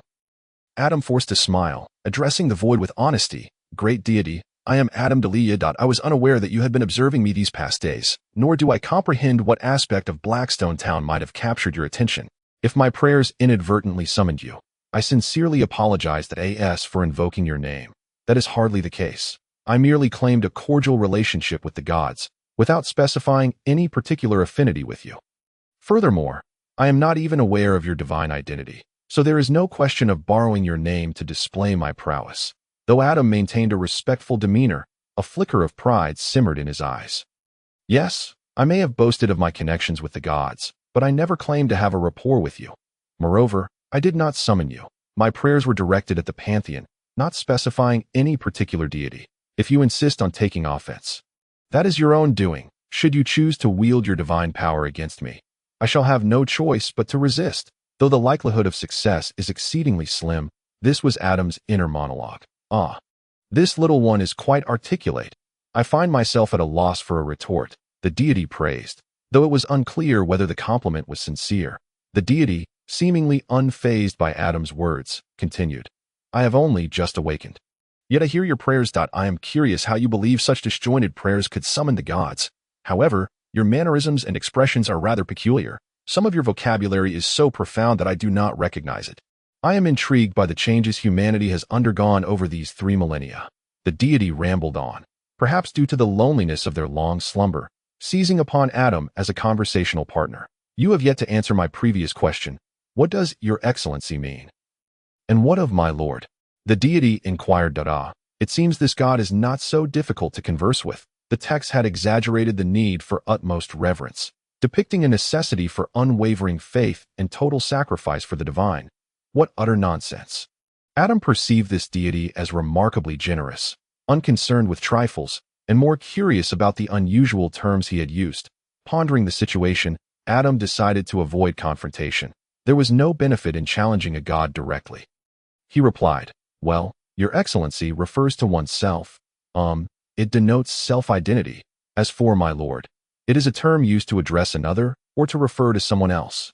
Adam felt that explaining it in terms of the relationship between emperor and subject would be unwise. Who knows if the deity would comprehend? By the time they did, he would likely not remain standing here so easily. No deity, no matter how magnanimous, would tolerate such a title. Adam was quite certain of that. What a curious expression, yet quite amusing, the deity remarked with satisfaction. This deity appeared to be quite agreeable. Encouraged by the deity's disposition, Adam grew bolder and asked, "With so many gods in the heavens, I still do not know which deity you are." The deity responded solemnly, 3,000 years ago, I was known as Demeter." Adam found himself at a loss. What kind of god is this? Such a playful spirit. Wait, Demeter. You are the goddess of harvest. Demeter, one of the 10 great gods. Adam exclaimed, astonished. Chapter 16. The favor of goddess Demeter. Adam's mouth fell agape. His expression one of utter bewilderment. Demeter's melodic laughter echoed through the void. Indeed, she is one of the goddesses among the 12 great gods, and the wife of Zeus, according to the chronicles of the Senya continent. Demeter is depicted with a sheaf of wheat in one hand and a sickle in the other, symbolizing harvest and unimpeded prosperity. Her divine portfolio encompasses agricultural protection and legislation. Instantly, Adam's mind flooded with knowledge about Demeter. Legends spoke of her having not manifested divine signs for 3,000 years, leading scholars of the Senya continent to speculate whether she had fallen into obscurity. And today, she appeared at my altar. Adam could not help but swallow hard. He felt a flutter of nerves. Having diligently studied the literature of the Senya continent and the knowledge befitting a lord, Adam was acutely aware of the formidable powers possessed by the 12 great gods. This was no minor deity flitting about in some obscure corner. She is a deity of immense strength. Although inherently gentle and averse to conflict, one cannot deny Demeter's profound influence and formidable powers across the Senya continent. It is noteworthy that even after 3 millennia of silence, many territories and nations continue to revere this goddess. Indeed, under suitable conditions, even realms with their own deities would simultaneously venerate Demeter, provided their divine portfolios did not conflict. After all, she is the goddess of harvest, presiding over agriculture and law. 2 domains every lord covets. Adam gulped, his throat dry as he spoke. So you are the goddess of harvest. I truly lack the discernment to recognize such greatness. I beg your pardon for my earlier indiscretion. I hope you will overlook my impudence, great goddess. Adam flattered, knowing full well that every lord must seek the favor of the goddess of harvest. Demeter is the ideal deity in the eyes of all powers on the Senya continent. There is no need to oppose any powerful deity, nor to offer precious tributes. Simply honoring her suffices to receive her divine protection. Naturally, Adam was envious of Demeter's divine effects. Although she seemed amiable, what if she held on to the earlier offense? To jeopardize his relationship with the goddess of harvest would be a grievous error. No fool would willingly do such a thing. What does your excellency does not hold grudges against the common folk mean? Demeter inquired curiously. Adam fell silent, sighing internally at how this goddess is brimming with curiosity. Subsequently, Adam explained the meaning of the phrase, only for it to open the floodgates to a torrent of peculiar questions from Demeter. What does seed planting plan mean? What does full authority handling mean? What does great discount offer mean? What does damn mean? Adam felt a wave of exasperation. He was now quite convinced that since uttering his prayer, he had captured Demeter's attention. The facts were indeed fascinating. His unusual linguistic structure and casual demeanor had piqued the goddess of harvest curiosity, drawing her interest to a lord emerging from a town so impoverished and backward that it is no trivial feat to spark the curiosity and thirst for knowledge of a great deity. Countless lords on the Senya continent have sought such means in vain. With a furrowed brow, Adam continued to explain Demeter's questions, feeling as though the majestic image of the great deity was transforming into a curious Teletubby. What a nonsensical turn of events. This is utterly illogical. You are a deity, are you not? Shouldn't gods be omniscient and omnipotent? Though he grumbled inwardly, Adam dared not openly express his dissatisfaction. With Demeter, it was paramount to keep her content. Offending her was an unthinkable folly. After expending considerable effort, Adam finally satiated Demeter's curiosity. Wiping non-existent sweat from his brow, he wore a flattering smile and said, "Well, Demeter, dear sister." "Who is your sister?" Demeter's gentle voice chimed, laced with a hint of jest. "You. Of course you are my sister," Adam playfully insisted, attempting to forge a bond with the goddess. "I am not your sister. Is it truly appropriate to associate so casually with a great deity?" Demeter adeptly employed her newly acquired vocabulary. Adam fell silent. Was this not a case of using one's own weapon against them? "You see, you have slept for 3,000 years. Others may hardly remember you. Why not make a home here in Blackstone town?" Adam carefully considered his words. Uncertain of Demeter's expression, as she might merely be a consciousness conversing with him, he continued, "What do you think, dear sister Demeter?" Simultaneously, he pondered whether she might agree. "Do you think Adam is a bit shameless, latching onto the goddess in such a manner? My friend, this is a great deity, a powerful goddess, whose divine portfolio could profoundly impact Blackstone town. To illustrate, if Blackstone town were to harvest 3 colored fruits with an original yield of 100 units, then, through Demeter's divine blessing, that figure would soar to at least 150 units. You might think that not particularly significant, but a 50% increase is no small matter. Currently, Blackstone town may not be strong, but as it develops, that 50% effect will become invaluable, not to mention her legislative divine portfolio, which would instill greater order and adherence to law among the people of Blackstone town, leading to more refined and rigorous legal frameworks. The power of the gods is truly remarkable. Either of these divine portfolios would leave lords across the Senya continent envious beyond measure." Demeter suddenly fell silent, leaving Adam at a loss for words, merely awaiting her response. After a moment of silence, the gentle voice of Demeter resonated through the void. "Little one, you have underestimated my allure. 3 millennia will not allow my former followers to forget me." Adam's expression fell. Did this mean his hopes were dashed? Was she not planning to remain here? Was all his effort in vain? With a somber demeanor, Adam replied curtly, "If you do not intend to stay, then why should I appease you? After all, you are not a deity who revels in conflict. Since you have decided to depart, I have no qualms about offending you." Demeter, clearly perceiving Adam's discontent, smiled softly. "However, few have conversed with me for such an extended period, and I truly appreciate you, little one. My primary essence cannot linger here. My main essence must return to the strongest bastion of faith. After 3 millennia of slumber, I must restore my divine power. Yet, I can bestow a fragment of my will upon Blackstone town, sufficient for you and your people to honor. When your dominion grows stronger, I shall reconsider whether to settle my primary essence here. Deities can manifest countless fragments of will, yet there is only one primary essence, typically residing in the temple of the most potent faith." Adam was acutely aware of this. Demeter's willingness to impart a fragment of her will was already a source of satisfaction for him. Moreover, even if Demeter were to bestow her primary essence upon Blackstone town, the town lacked the means to sustain such a presence. Worshipping a deity requires the spiritual sustenance of the inhabitants. Demeter, being a powerful deity and currently in a weakened state, would surely drain the townsfolk dry if her primary essence were to settle there. Adam mischievously speculated. Demeter lightly admonished, "Do not entertain such thoughts." Adam was taken aback. "You can read my mind." Demeter chuckled softly. "Not precisely. But your recent smirk suggested you were contemplating something decidedly unwholesome. One must not blaspheme the divine." Aware that Adam was unfamiliar with such protocols, Demeter refrained from scolding him too harshly, merely reminding him of the sanctity that should not be easily offended. Feeling sheepish, Adam scratched his head and shifted the topic. "Ah, I understand. I shall refrain from blaspheming the divine henceforth. Please, bestow your will upon me." Demeter sighed, recognizing that her words had little impact. She pondered how such an unusual being had emerged from this small place. Could he truly be unafraid of divine retribution? If he were to encounter a deity of a more irritable temperament, a mere act of disrespect could lead to his swift demise. "Step onto the altar," she instructed. Adam complied.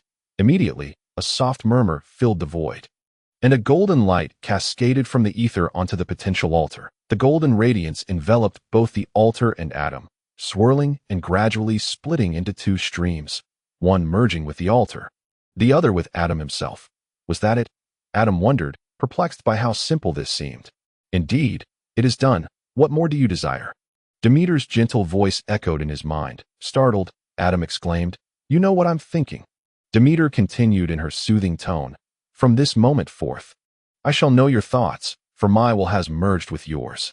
Tears welled in Adam's eyes. "Sister, you did not mention that your will would merge with me. While I have no objection to uniting with a goddess, I am not keen on having all my secrets laid bare." Demeter's voice resonated in his mind. "Do not call me sister. I know what that implies." Adam fell silent if she could discern his thoughts. Then perhaps it was best not to think at all. This ability to bestow her will was truly overpowered. It was as if she could peer into the minds of others, sensing Adam's resentment. Demeter reassured him, "It is not as grave as you believe. If you consciously conceal your thoughts, I will remain unaware." Upon hearing Demeter's explanation, Adam's expression softened. This was far more acceptable. The notion that every action and subtle mental shift could be scrutinized by her was unsettling. Before Adam could respond, Demeter's voice chimed in. "It is time for me to depart. I have lingered in Blackstone town long enough. With my will now bestowed, I must leave to restore my divine power. After I am gone, treat your subjects well, develop your strength, and prepare for the arrival of my primary essence. I have high hopes for you, little one. And remember, do not call me sister. I am much older than you. Farewell." "Wait, just wait. You might want to reconsider the idea of being my sister. Having a lordly younger brother could be quite captivating, don't you think? Age is but a number. I care not for the disparity." Shouting internally, Adam received no response, indicating she had indeed departed. He exhaled deeply, feeling somewhat strange about harboring a deity capable of peering into his innermost thoughts. Nevertheless, the rewards were evidently substantial. The prospect of Blackstone town benefiting from Demeter's dual divine effects filled him with joy. With a thought, Adam retrieved his manual to check his own and the altar's status, curious about any changes due to the Golden Will. Lord status. Name, Adam Delia. Territory, Blackstone town. Age, 23. Profession, Lord. Attributes, leadership, 7. Command, 7. Wisdom, 8. Charisma, 6. Under the influence of divine will, all attributes 1. Skills, Delia's will, passive skill, trigger conditions unknown, effects random. Favor of Demeter, passive skill, grants agricultural protection and legal benefits of Demeter's divine authority within the territory. The Lord is immune to any divine spells below the level of a primary deity. An additional passive ability. The effects were satisfactory to Adam. He then examined the potential altar, which now displayed an extra attribute, divine offering. 1-1, Demeter's divinity. Chapter 17. The incident at the obsidian mine. The arrival of the harvest goddess at the potential altar and her bestowal of a fragment of will was news Adam kept to himself. According to the customs of the forest and wilderness continent, the arrival of a deity necessitated the highest sacrificial rites from the territory, with participation from all. Considering Blackstone town's meager resources, Adam concluded that organizing a sacrificial ceremony would be a tremendous challenge. Other territories might offer poultry, fish, and livestock, and those with some might contribute powerful magical beasts. Blackstone town, however, could not match such displays, and it seemed the harvest goddess had little regard for their pitiful offerings. She had left without even mentioning a sacrificial rite. Had she not? Adam reasoned that since the goddess had deemed their scant resources unworthy, there was no need to grovel for her favor. What if his actions displeased her? Thus, he rationally decided against holding a sacrificial ceremony and chose to conceal the event, intending to wait until Blackstone town prospered before addressing the matter of worship. After the harvest goddess's visitation, Adam ceased reciting prayers each time he utilized the potential altar, wishing to avoid attracting any more divine beings. Blackstone town could hardly endure such disturbances. Increasingly, Adam likened the potential altar to a military camp, producing a combat unit every other day. Wasn't that what a barracks did? Before long, Adam had successfully advanced everyone in the Allen Training Corps to the rank of Battle Warrior. A formidable force of 100 warriors. The only downside was that many of these battle warriors were equipped with remnants from the defeated Bismarck warriors, and some even lacked proper gear. Wielding only crude weapons of homemade iron, Adam had pondered solutions for their equipment woes, but given the current circumstances, there was no particularly effective remedy, so he had no choice but to postpone the issue. Just as Adam thought he might finally take a breather after wrapping up these matters, an unexpected situation arose. One day, Butler Eston rushed to Adam in a flurry, bearing alarming news. "Is what you say true?" Adam asked, his face grave. Eston nodded solemnly, replying, "Yes, my lord. Recently, miners in the town have been mysteriously vanishing, only to be found days later in the mine, unconscious and bearing numerous injuries. Fortunately, none have lost their lives." Adam furrowed his brow in contemplation. "What do you believe could be causing this?" Eston asserted confidently, "My lord, I am certain there is something beneath the mine, perhaps a magical beast or subterranean dwellers." "Magical beasts, subterranean dwellers," Adam murmured. He had some understanding of both. Magical beasts were a specialty of the forest and wilderness continent. Diverse and omnipresent, yet most behaved like ordinary wild animals, preferring habitats rich in food and watered in the vast Saya desert. While magical beasts were scarce, they were not entirely absent. Those residing in the desert were more ferocious and powerful. If the obsidian mine housed beasts from the Saya desert, it would pose a serious problem. The denizens of the underground, referred to by the surface dwellers as the subterranean folk, encompass a variety of beings such as gnomes and cave dwellers, characterized by their cunning, treachery, and despicable nature. Neither of these possibilities is one that Adam would wish to encounter. "Have the injured shared their experiences?" Adam inquired. "They have yet to awaken. It has been several days," Eston replied. Initially, Eston intended to wait for a few townsfolk to regain consciousness in hopes of extracting useful clues from them. However, with individuals continuously disappearing or falling into unconsciousness due to attacks, Eston found himself unable to remain idle and thus reported the matter to Adam for resolution. After a moment of contemplation, Adam resolved, "Let Allen take a contingent to the mine. I shall descend into the depths myself."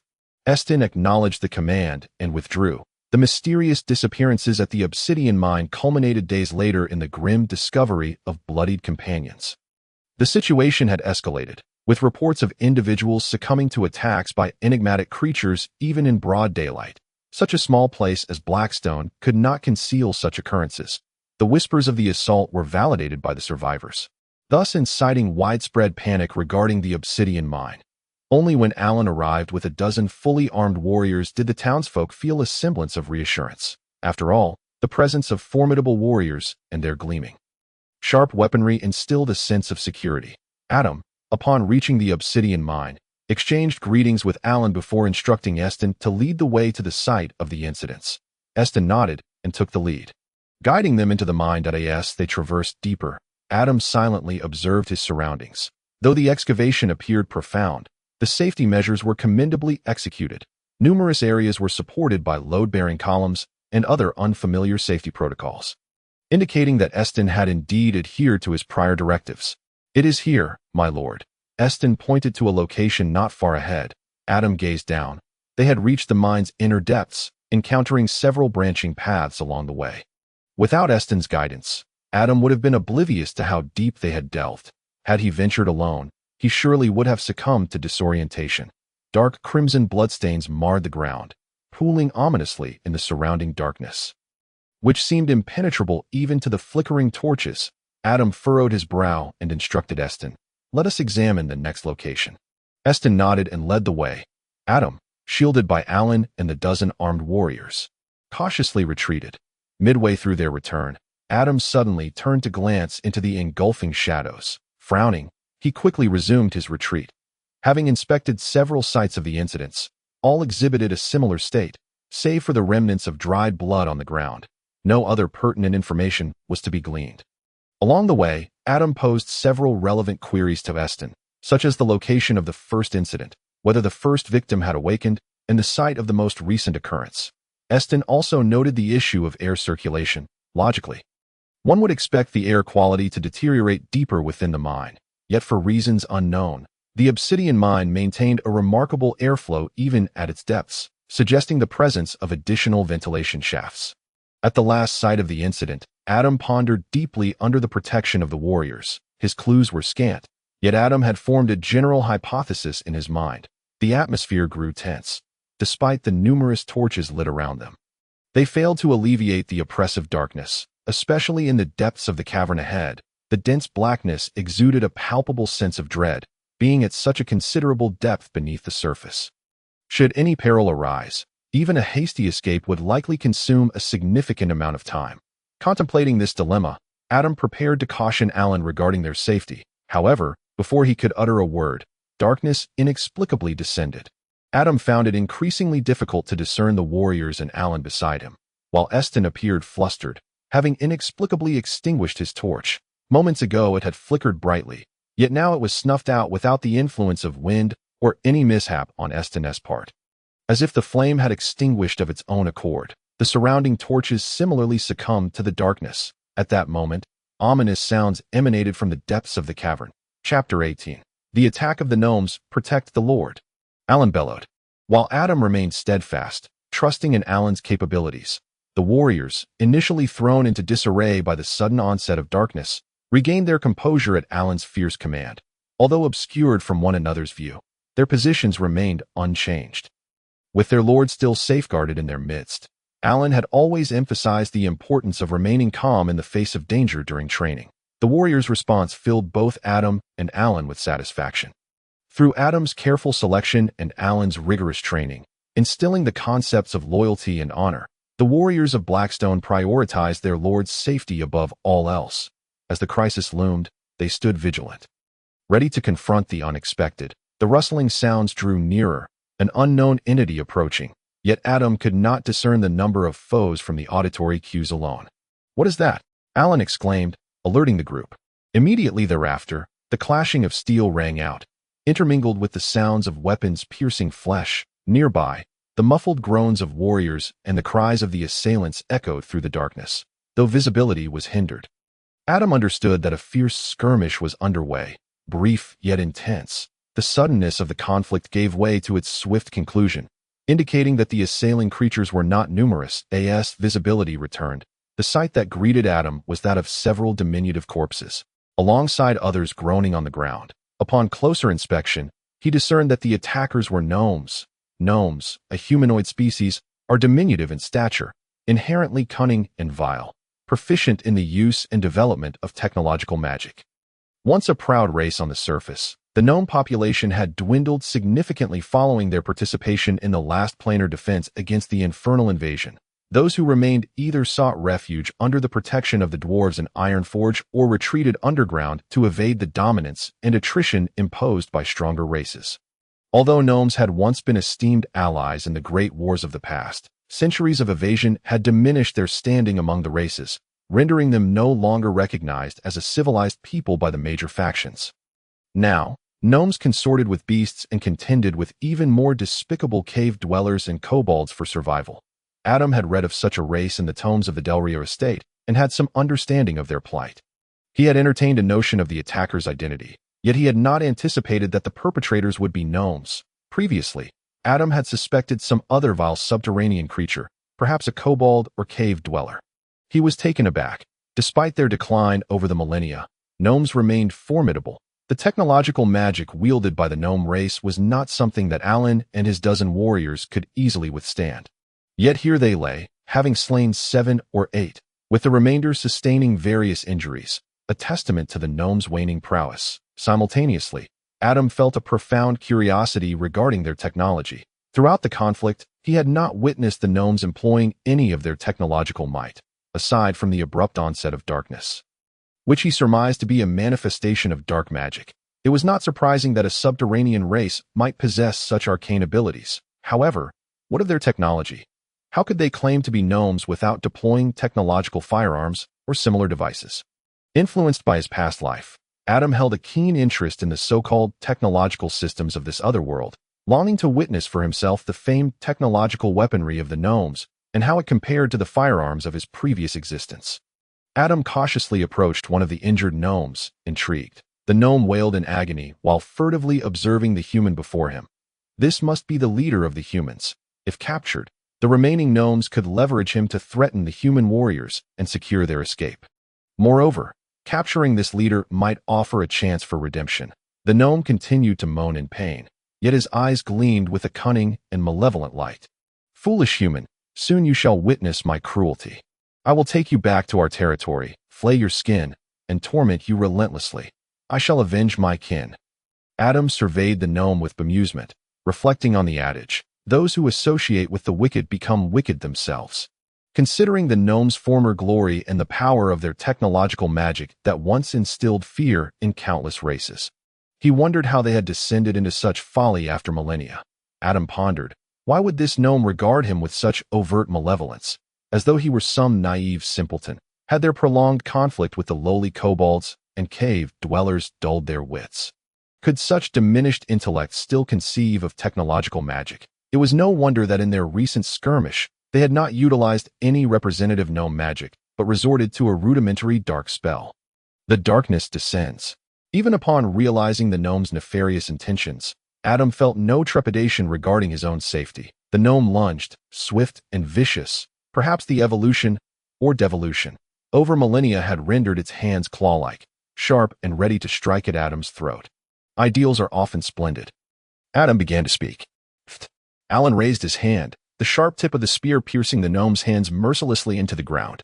The gnome let out a heart-wrenching wail. Yet reality is often starkly unembellished. Adam shook his head at the sight of the gnome before him, conveying his helplessness. Alan, however, remained vigilant, standing protectively behind Adam. Ignoring the gnome's cries of anguish, Adam commanded, Alan, send a few men to scout the cave ahead and ascertain the location of their lair. If the attackers were indeed gnomes, it would explain their behavior. They attacked without killing. Among the myriad subterranean races, only the gnomes, once driven away, could strike without slaying humans. They still harbored a semblance of goodwill towards humanity, Adam sighed. Yet the fact that they would engage humans suggested that the obsidian mine had been excavated deeply enough to encroach upon their territory. Otherwise, they would not have taken the initiative to drive humans away. Alan nodded, relaying the order, and soon several warriors stepped forward. They left behind their cumbersome equipment, opting for lighter gear, and ventured deeper into the cave, while Adam cautioned the forward scouts to remain vigilant. Subsequently, Adam's attention shifted back to the remaining gnomes, and he smiled as he inquired, if I recall correctly, you should be able to understand human speech, right? The gnomes remained silent, glaring at Alan and Adam with unyielding fury. The gnome whose hands were pinned to the ground by Alan shot a venomous glare at him, seemingly longing to bite a piece of flesh from Alan. Adam shrugged and continued, in truth, I have no ill intent. I merely came to investigate the recent attacks on humans. That it was your sudden appearance that instigated this unnecessary conflict. Adam pressed on. By the way, the recent assaults on humans were orchestrated by you, weren't they? The gnomes remained mute. Unperturbed, Adam chuckled. So uncooperative. Do you really not understand my words?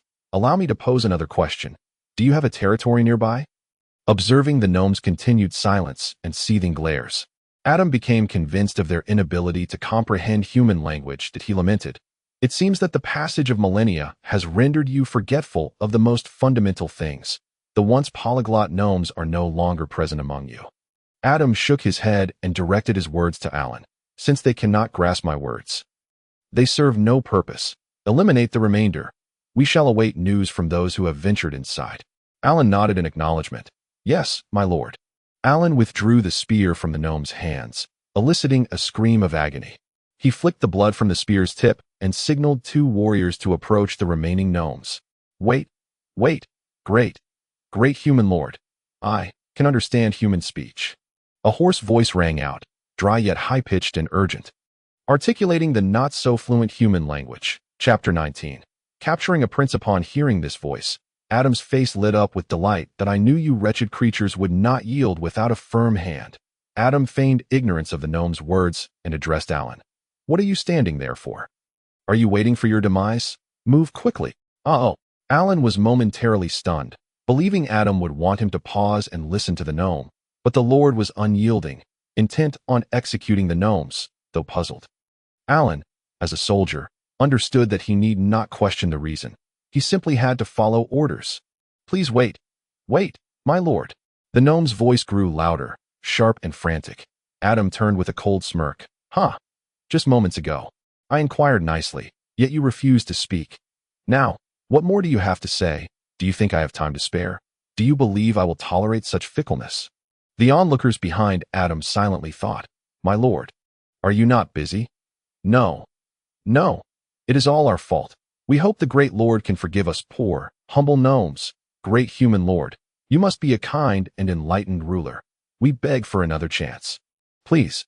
Adam observed the diminutive figure among the gnomes, with his right arm hanging awkwardly, likely injured in the earlier scuffle, pleading desperately with Adam. The other gnomes kept their heads bowed, fearing to provoke Adam further, knowing that a single outburst could lead to their demise.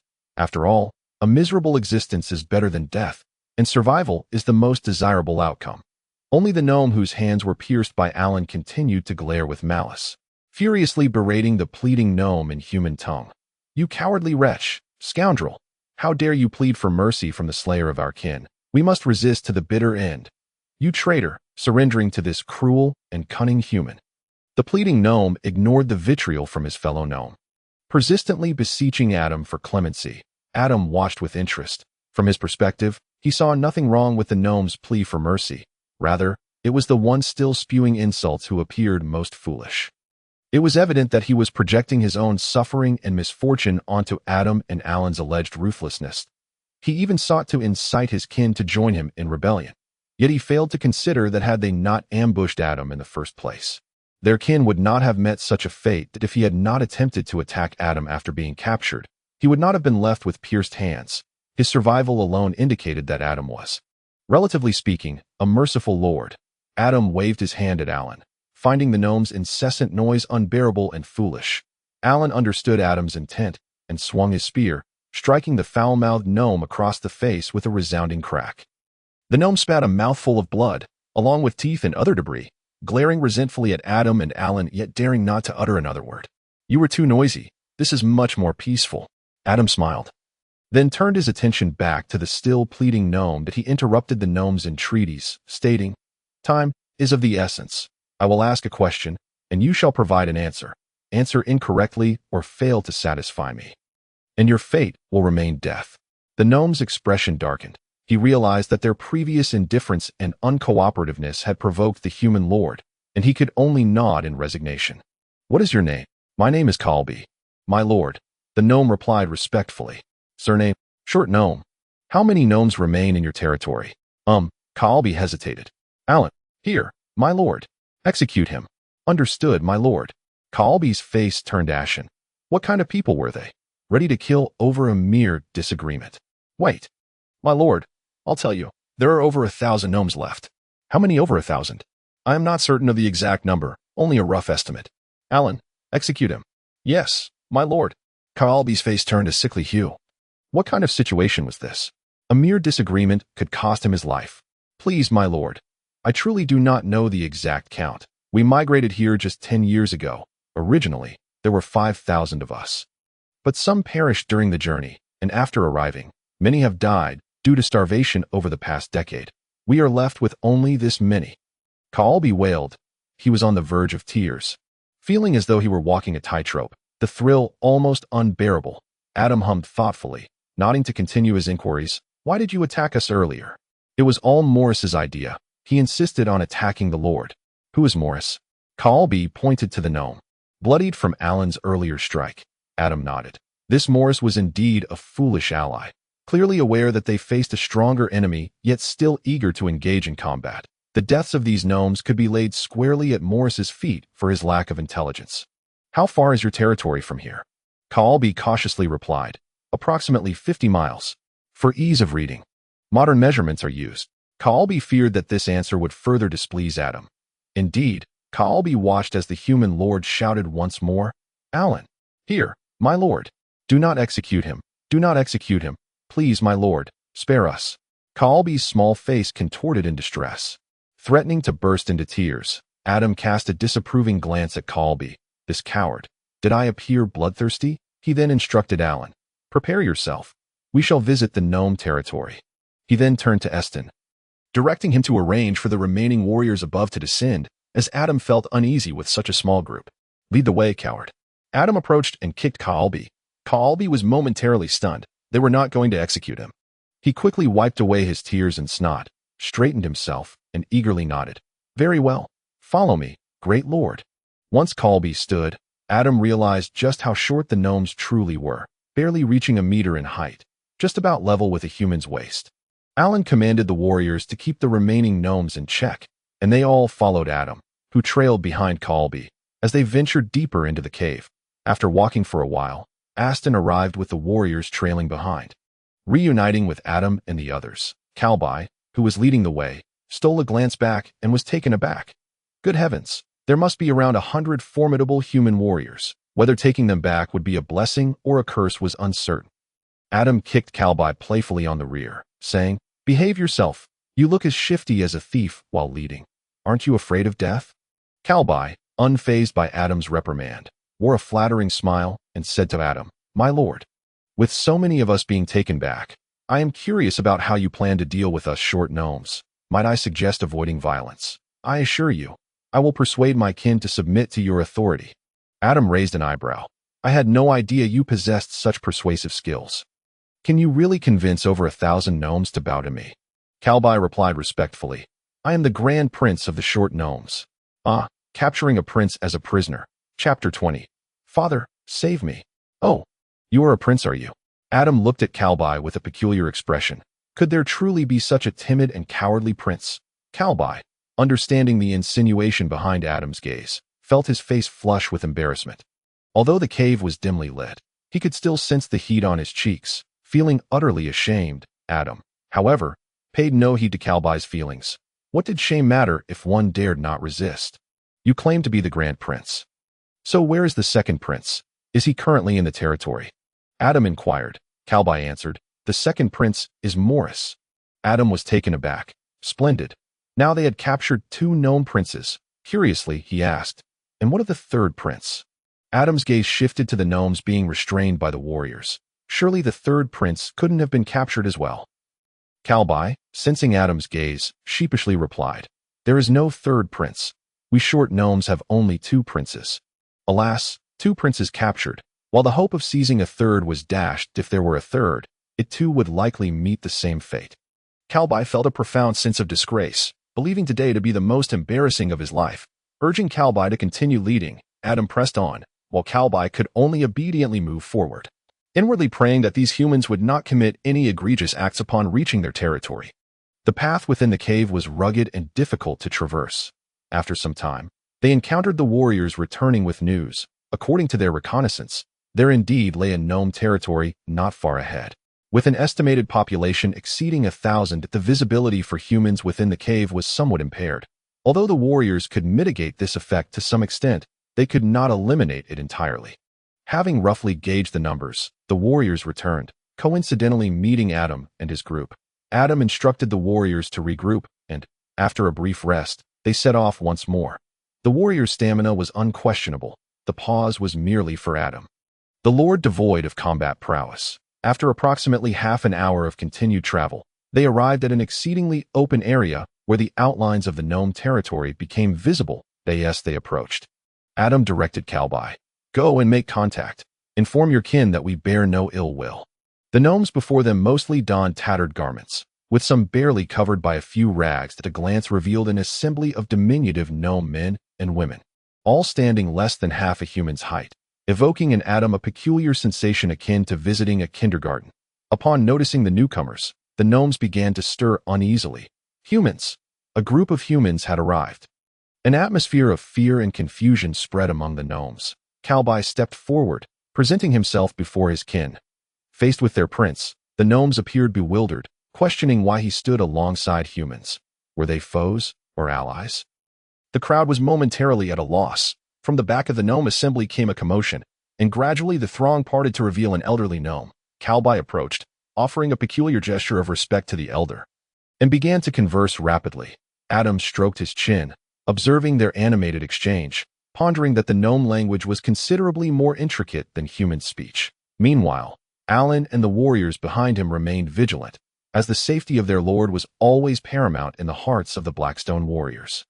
After some time of dialogue, Adam remained oblivious to the outcome, unable to comprehend the gnome language. Fortunately, their conversation concluded without Adam having to wait. Calby returned with the elder gnome to introduce him to Adam.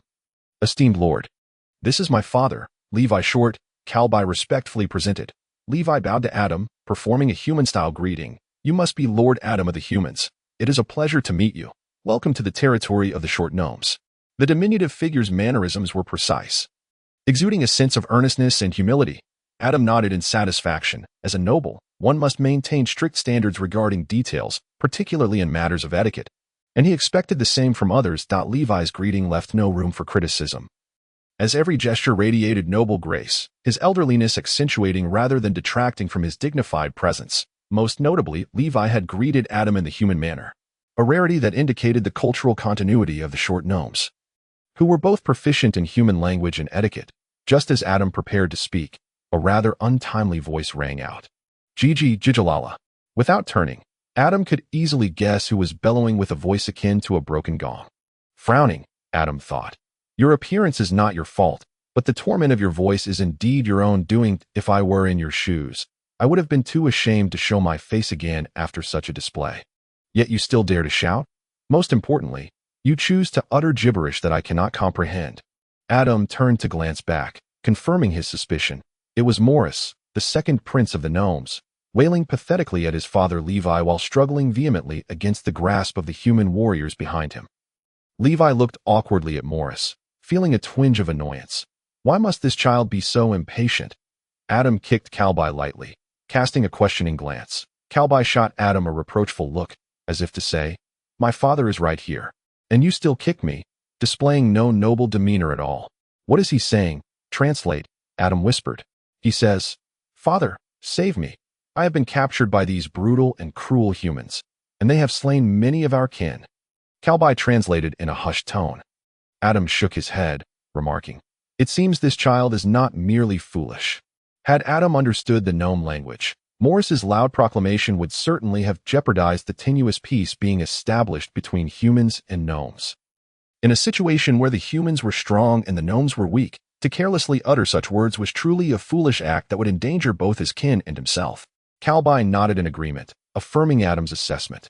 Adam raised an eyebrow, teasingly addressing Calby. "It appears you and he do not share a good relationship. Is there a conflict between you?" Calby chuckled, but refrained from answering. However, Adam surmised that if there were discord between the two gnome princes, Morris would undoubtedly be at a disadvantage. One prince could endure humiliation and adapt to circumstances, while the other was impulsive and self-centered. In a struggle for supremacy, the victor would undoubtedly be the Grand Prince Calby. "Ahem," Levi coughed, his aging face revealing a hint of embarrassment as he cautiously addressed Adam. "Esteemed lord, I wonder if your benevolence would allow for the release of my son Morris.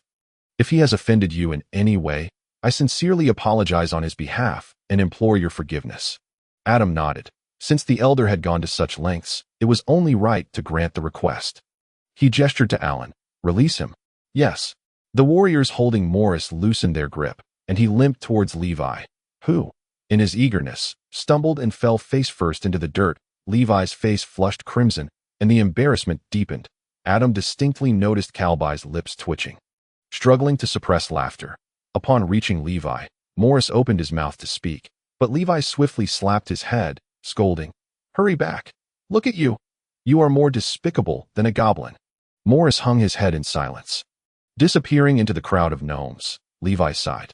Despite being his son, he feared Morris might utter something inappropriate and disrupt the fragile peace. Ignoring Morris, Levi turned to Adam and said contritely, "Esteemed Lord Adam, I have heard from Calby about the events that transpired. This matter is indeed a fault of the short gnomes that I humbly request your mercy, allowing us the opportunity to mend our relationship." Chapter 21. A brief alliance agreement that is agreeable, Adam readily replied.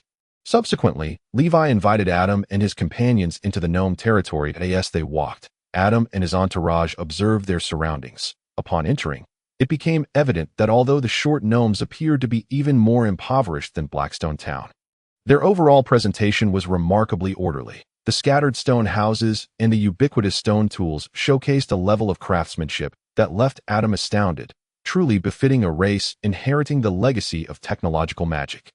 Adam even caught sight of cranes and pulleys, marvels of ingenuity. Following Levi, the group made their way into a stone house, presumably Levi's abode. Levi graciously invited Adam and the others to sit, sincerely apologizing for the recent attacks on the miners of Blackstone Town.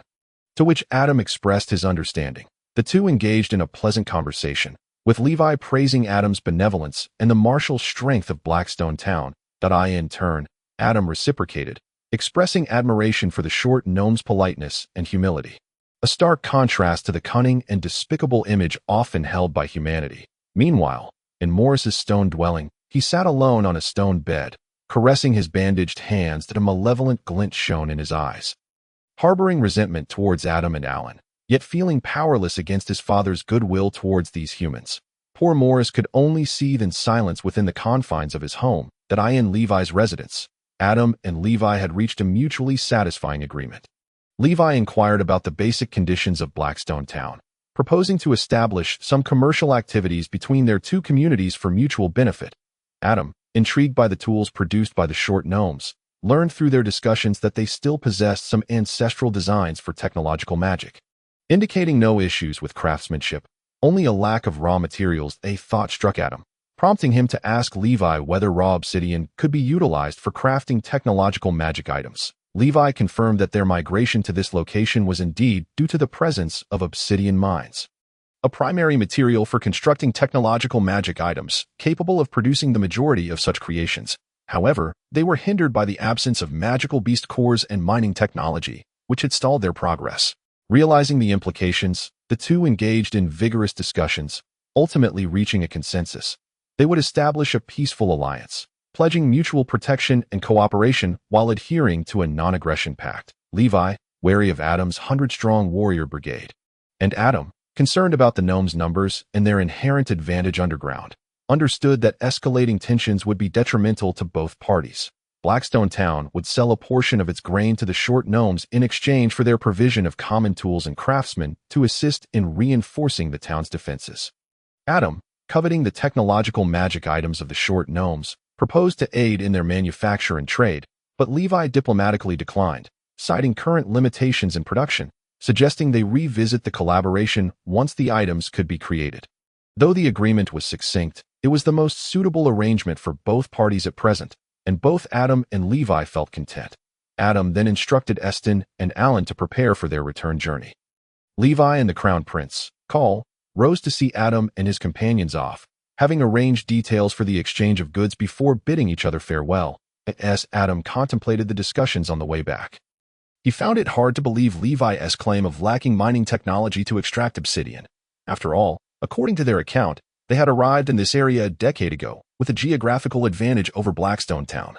Situated right beside the obsidian mine, how could a race renowned for its technological magic be stymied by a mere mining technique? Perhaps the shortage of magical beast cores was indeed valid. For Adam noted that there appeared to be no organized warriors among the short gnomes, making it unlikely they could hunt magical beasts for cores. Furthermore, according to Crown Prince Call, since their arrival, the short gnomes had been embroiled in constant conflict with the nearby kobolds over territory and food, suffering considerable losses over the years. Curious about their usual sustenance, Adam wondered if they could cultivate food underground. Call, with a wry smile, introduced Adam to the short gnome's daily fare, a type of bitter and dry black algae that barely sufficed to stave off hunger. This algae could not be cultivated artificially and was located between the territories of the short gnomes and the kobolds.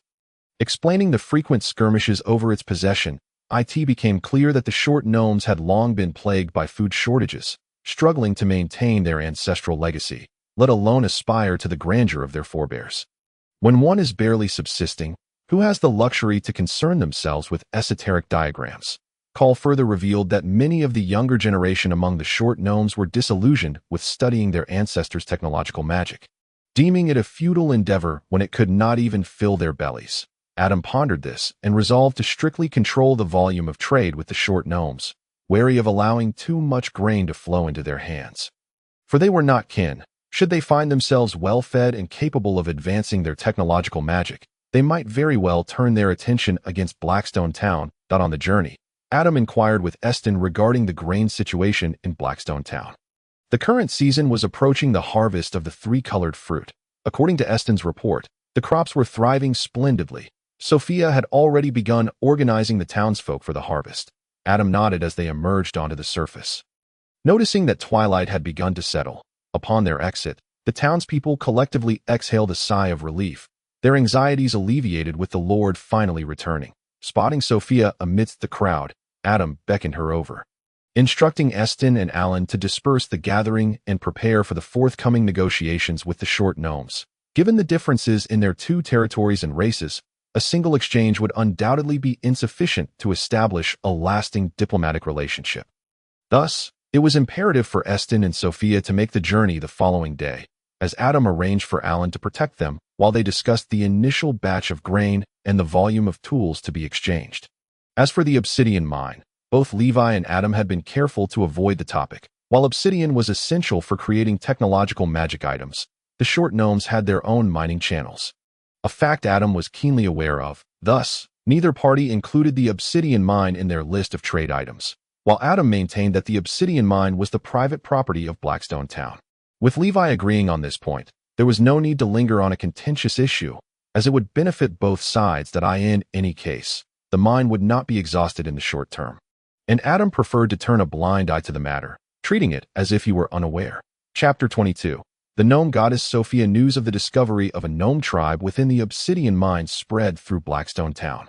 Alongside the announcement of a formal alliance between Lord Adam and this gnome community, the residents of Blackstone Town were filled with curiosity, many having never encountered a race other than humans in their lives. When Eston and Sophia gathered volunteers to venture to the gnome territory, enthusiasm ran high, bolstered by the protective presence of the powerful 100-strong brigade of Blackstone Town. Many wished to witness the gnomes for themselves. The first batch of the three-colored fruit was swiftly harvested, and when Sophia reported the yield to Adam, his jaw dropped in astonishment. Indeed, in previous years, the potato harvest barely sufficed for the needs of the townsfolk. Adam had hoped that the grain exchange agreement with the gnomes would allow for surplus from the three-colored fruit to be traded. Adam had prepared himself mentally, trusting Sophia as one of his own. However, he was unprepared for the staggering reality that Sophia's initial claims were utterly devoid of exaggeration. The yield from the first harvest alone far exceeded the total potato harvest of previous seasons. While past potato yields barely sustained the population, this year's first batch of three-colored fruit was several times greater than the amount harvested in previous years. When Adam learned that approximately 4/5 of the three-colored fruit remained unharvested in the fields, he was utterly stunned. That moment, Adam realized that not only had Sophia not been exaggerating, but her modesty had understated the reality. Adam, speechless, decided to entrust the management of agricultural affairs in Blackstone Town entirely to Sophia. Resolving not to inquire further lest he be disheartened, it was best to leave specialized matters to those who were skilled in them. Adam, resigned, observed Sophia's face radiating pride, with the first batch of grain secured. Plans for trading with the short gnomes were hastening to ensure the adherence to Adam's policy of limiting grain exports. Sophia personally oversaw the trade with the gnome community. The gnomes sent to assist in fortifying defenses were closely monitored, with their meals and activities restricted to within 10 meters of the worksite. Despite such stringent oversight, the short gnomes remained pleased, and those who came to work for Blackstone Town exhibited remarkable enthusiasm. In fact, disputes had even arisen in the gnome territory over which individuals could ascend to work, as the temptation of 3 meals a day was nearly irresistible for a group accustomed to hunger.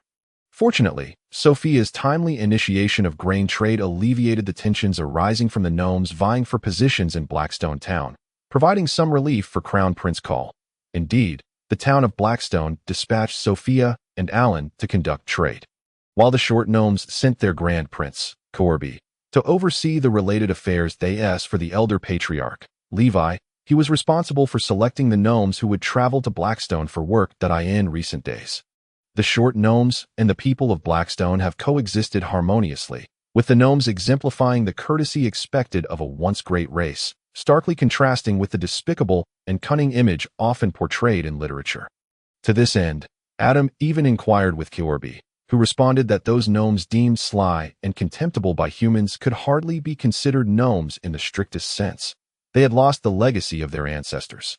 After centuries of hiding and struggling against lesser beings, they had forsaken the dignity and pride of their race, even discarding the advanced technological magic bequeathed by their forebears. According to Keorbi, the only gnome race that still embodies a complete lineage resides in the Dwarven Iron Forge.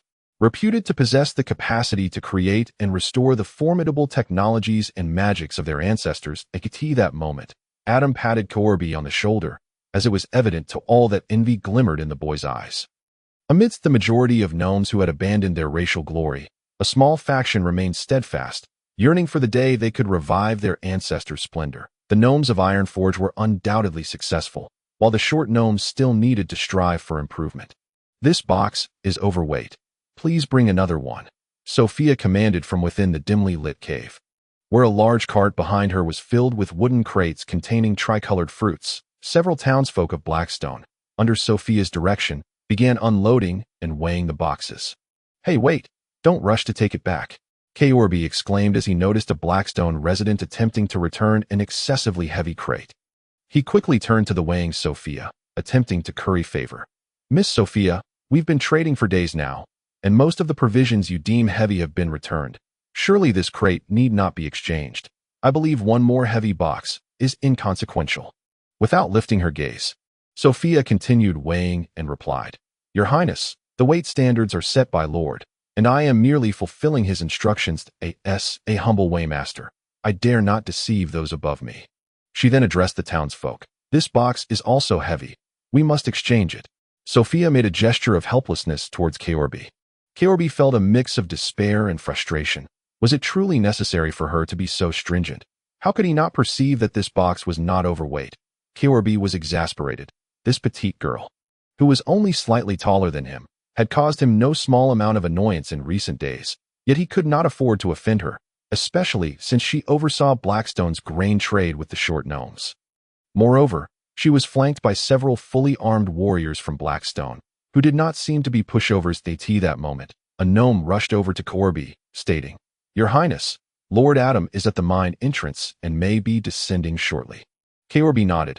Adam's arrival was welcome, as he intended to discuss the strict weight calculations of the provisions. Just as he prepared to greet Adam, Sophia lifted her head and inquired of the reporting gnome, "Is it just Lord Adam?" The gnome, taken aback by the beautiful human lady's question, eagerly nodded like a chick pecking at rice. Yes, just Lord Adam."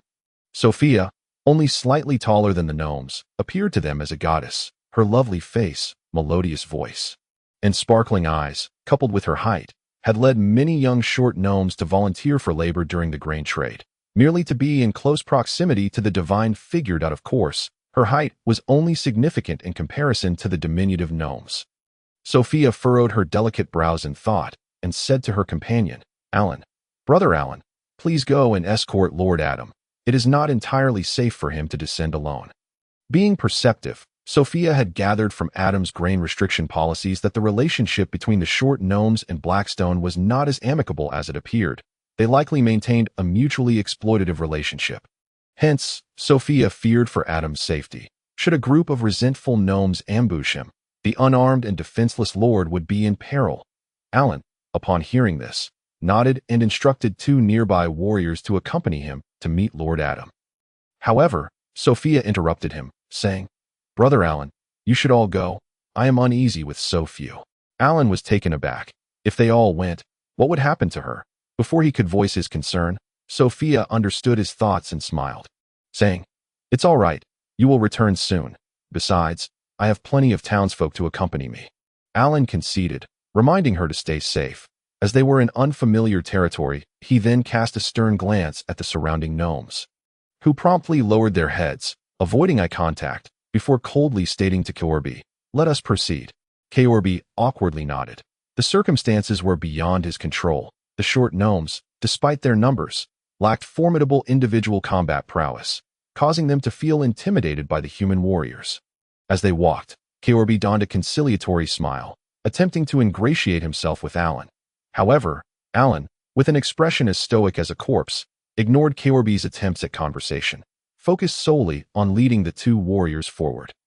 The soldiers trailing Alan also disregarded Corby, leaving him feeling rather disheartened, yet he dared not offend the trio. Thus, he could only resign himself to silence and continue onward.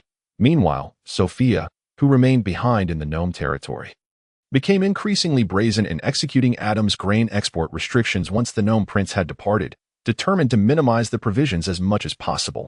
"This is too heavy.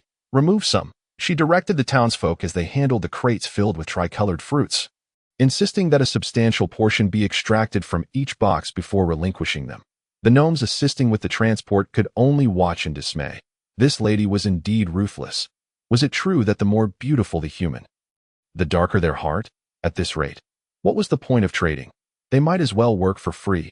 Realizing this was unsustainable, a few young gnomes conferred, concluding that it was imperative to summon a gnome leader to oversee the grain transaction. The townsfolk of Blackstone, however, seemed unconcerned, following Sophia's instructions without hesitation, joyfully extracting the tricolored fruits as directed. Sophia noted that the gnomes were indeed sending for assistance, likely to send someone more authoritative to supervise the proceedings.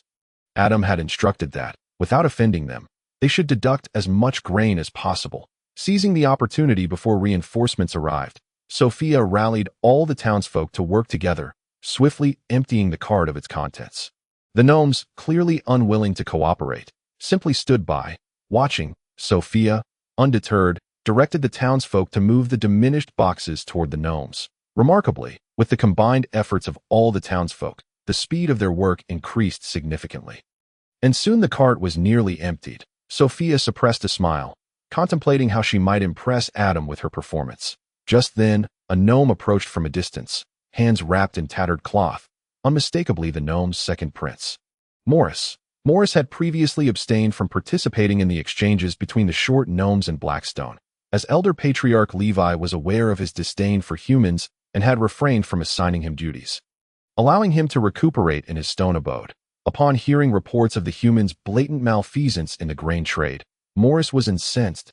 He had previously warned his father about these humans, and now they had the audacity to take advantage of his absence. Without hesitation, Morris ordered someone to lead him to the scene, furious that a mere waymaster dared to act so brazenly within the short gnome territory. Upon arrival, Morris witnessed Sophia smiling coyly, and his fury dissipated as though he had consumed a refreshing beverage on a sweltering day. Who was this enchanting human woman?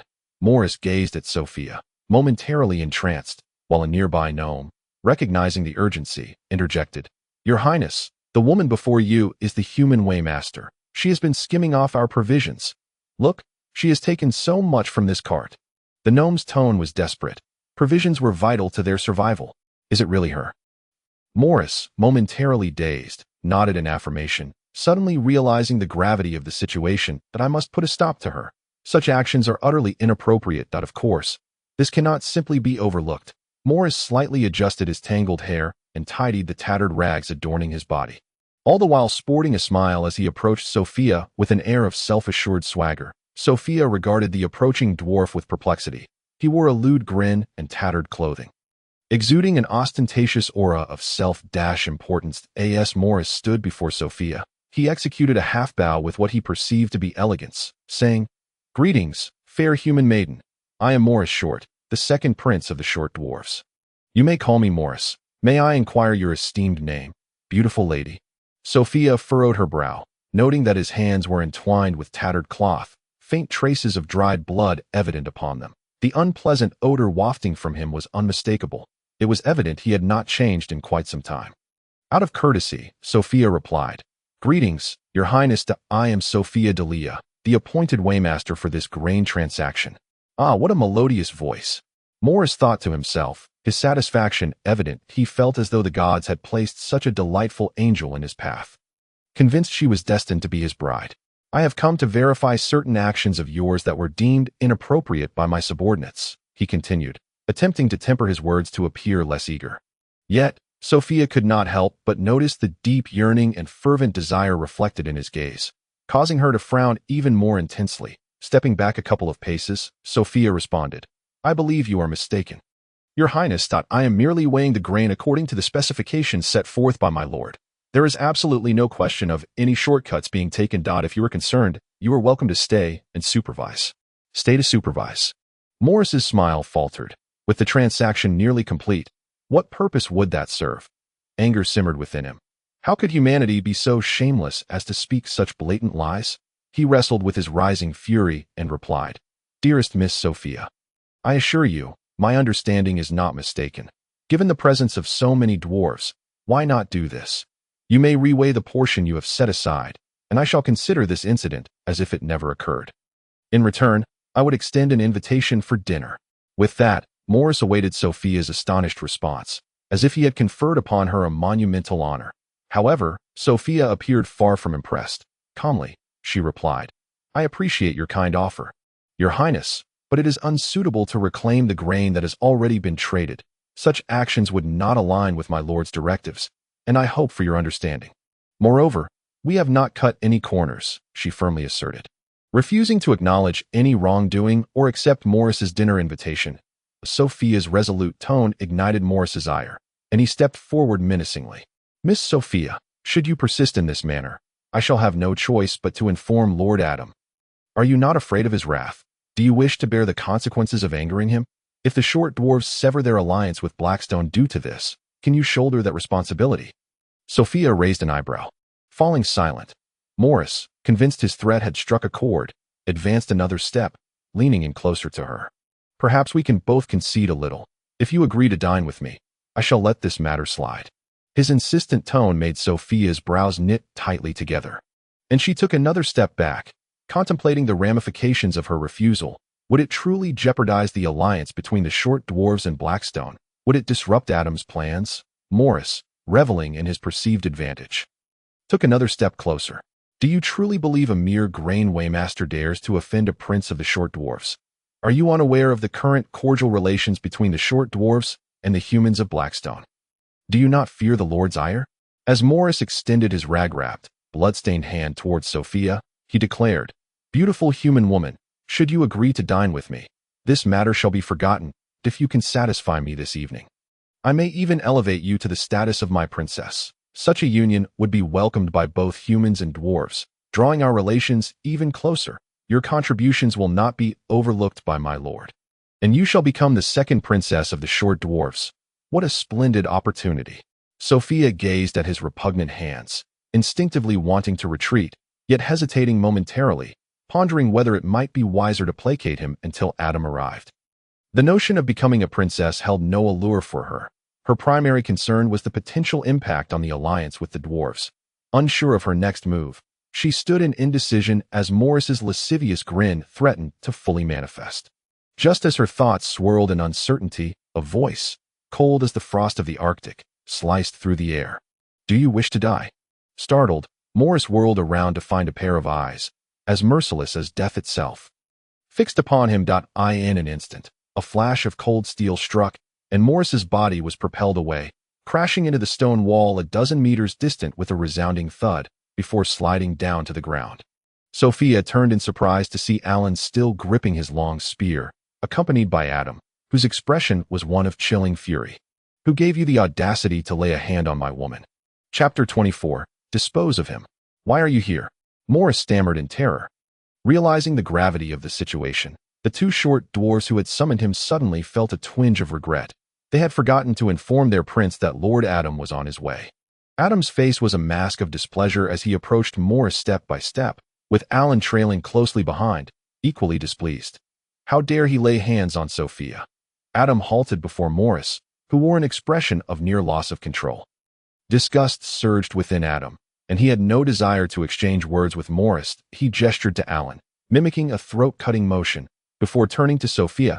As he drew near, the once furious Adam's demeanor transformed into one of gentleness, akin to a storm giving way to a serene day. The sudden shift astonished both the inhabitants of Blackstone and the short dwarves. He did not harm you, did he? Adam inquired, and upon Sophia's shake of the head, she instinctively leaped into his embrace. The warmth of his presence enveloped her, and Adam tenderly caressed her wine-red hair, softly reassuring her. It's all right. He would not dare to harm you. No one would. I am here. At the sound of that resolute declaration, Sophia felt a tremor within her, burying her head deeper into Adam's embrace and softly responding with a gentle, "Wait, Lord Alan." Clang. Adam turned back just in time to witness Levi wielding a curved blade to block Alan's spear. Alan frowned slightly, casting a questioning glance at Adam. Behind Levi stood several dwarves. They had sought out their chieftain upon sensing trouble. Levi lowered his blade, his fingers trembling slightly. Alan's strength was overwhelming, and he could only hope to pry the spear away before Alan exerted his full power. "Lord Adam, I have been made aware of the situation," Levi began, searching for the right words. Adam raised an eyebrow, his tone icy, and then Levi offered a resigned smile, speaking earnestly. "Lord Adam, the fault lies with Morris. I cannot defend his misdeeds, but I implore you, for the sake of our alliance, to forgive him this once. I assure you, he will not dare to offend you again." Levi's gaze flicked to Sophia, who remained silent, absorbed in her thoughts. After all, she was merely a grain weighmaster. Was it not a bit excessive? Levi sighed internally, feeling somewhat disgruntled by Adam's heavy-handedness. Adam's smile was bright yet cold. "Alliance? I fail to see how any alliance could surpass the significance of my sister." Levi lowered his gaze, realization dawning upon him. This girl was, in fact, Adam's sister. Levi understood that this matter could not be easily resolved. The question of how to address it was indeed a source of great frustration. This damned situation, this disappointing fellow. Levi cast a fierce glance at Morris. His eyes filled with a sense of disappointment akin to that of a master who laments a wayward apprentice. Observing the profound disappointment in his father's eyes, Morris felt a flush of shame creep across his cheeks. Yet, the pain coursing through him served as a constant reminder that his life hung precariously in the balance, dependent on the whims of his father and Adam, with a gaze imbued with both humiliation and desperation. Morris looked at Levi, silently pleading for his father to intervene and restrain the already volatile Adam. Morris harbored no doubt regarding Adam's murderous intent towards him. The human warrior named Aaron seemed to embody Adam's wrath, each movement a stark reminder of the lethal determination aimed at him. When that fateful shot rang out, even though Levi had managed to shield him, Morris momentarily believed he had met his end. Seeing his son in such a pitiful state, collapsed on the ground, Levi's furious eyes softened with a hint of pity. After all, this was his own flesh and blood. Sighing heavily, Levi's silence did not imply that Adam would remain silent as well. "Kill him, or declare war." Adam's icy voice cut through the tension. Today, Morris was doomed. Had Morris merely offended him, Adam might have dismissed it with a sardonic smile, overlooking the antics of this fool for the sake of their alliance. But today, Morris had dared to covet Sophia, an affront that Adam could not tolerate. Sophia was the very essence of Adam's heart, his Achilles heel. If Adam had not arrived in time, he shuddered to think of the fate that might have befallen Sophia. Levi felt the weight of Adam's resolve and shivered. War. Should the short gnomes clash with the humans of Blackstone town, the inevitable outcome would spell disaster for the gnomes, despite their greater numbers and armaments. Levi had witnessed the might of the Blackstone 100 firsthand. T.O. put it bluntly, 100 gnome warriors would be no match for a single soldier from Blackstone town, let alone contend with the formidable Aaron. Levi wished to avoid war, yet he was equally reluctant to take the life of his own child. His heart was torn in a tumult of conflicting emotions. That moment, the voice of Colby, the prince of the short gnomes amidst the crowd of Blackstone town, drifted over. "Father, do not forget the goblins that dwell near our territory." Levi was taken aback. The relationship between the short gnomes and the goblins had long been fraught with tension, ripe for conflict. If war were to erupt with the humans of Blackstone town as well, it would be a two-front battle, and defeat would be assured. Colby's words only deepened Levi's predicament, filling him with sorrow at the thought of brother turning against brother. Alas, Morris cried out in despair, "Colby, you wretched cur, you've brought this upon me." Adam shot a glance at Colby, who merely smiled in response. Crossing his arms and ignoring Morris's anguished cries, Levi resolved to adopt the most humble posture possible as he implored Adam, "Lord Adam, the strength of Blackstone town is a well-known fact among the short gnomes that we do not seek conflict with you. However, Morris is my child. I have but 2 children. I beseech you, spare his life.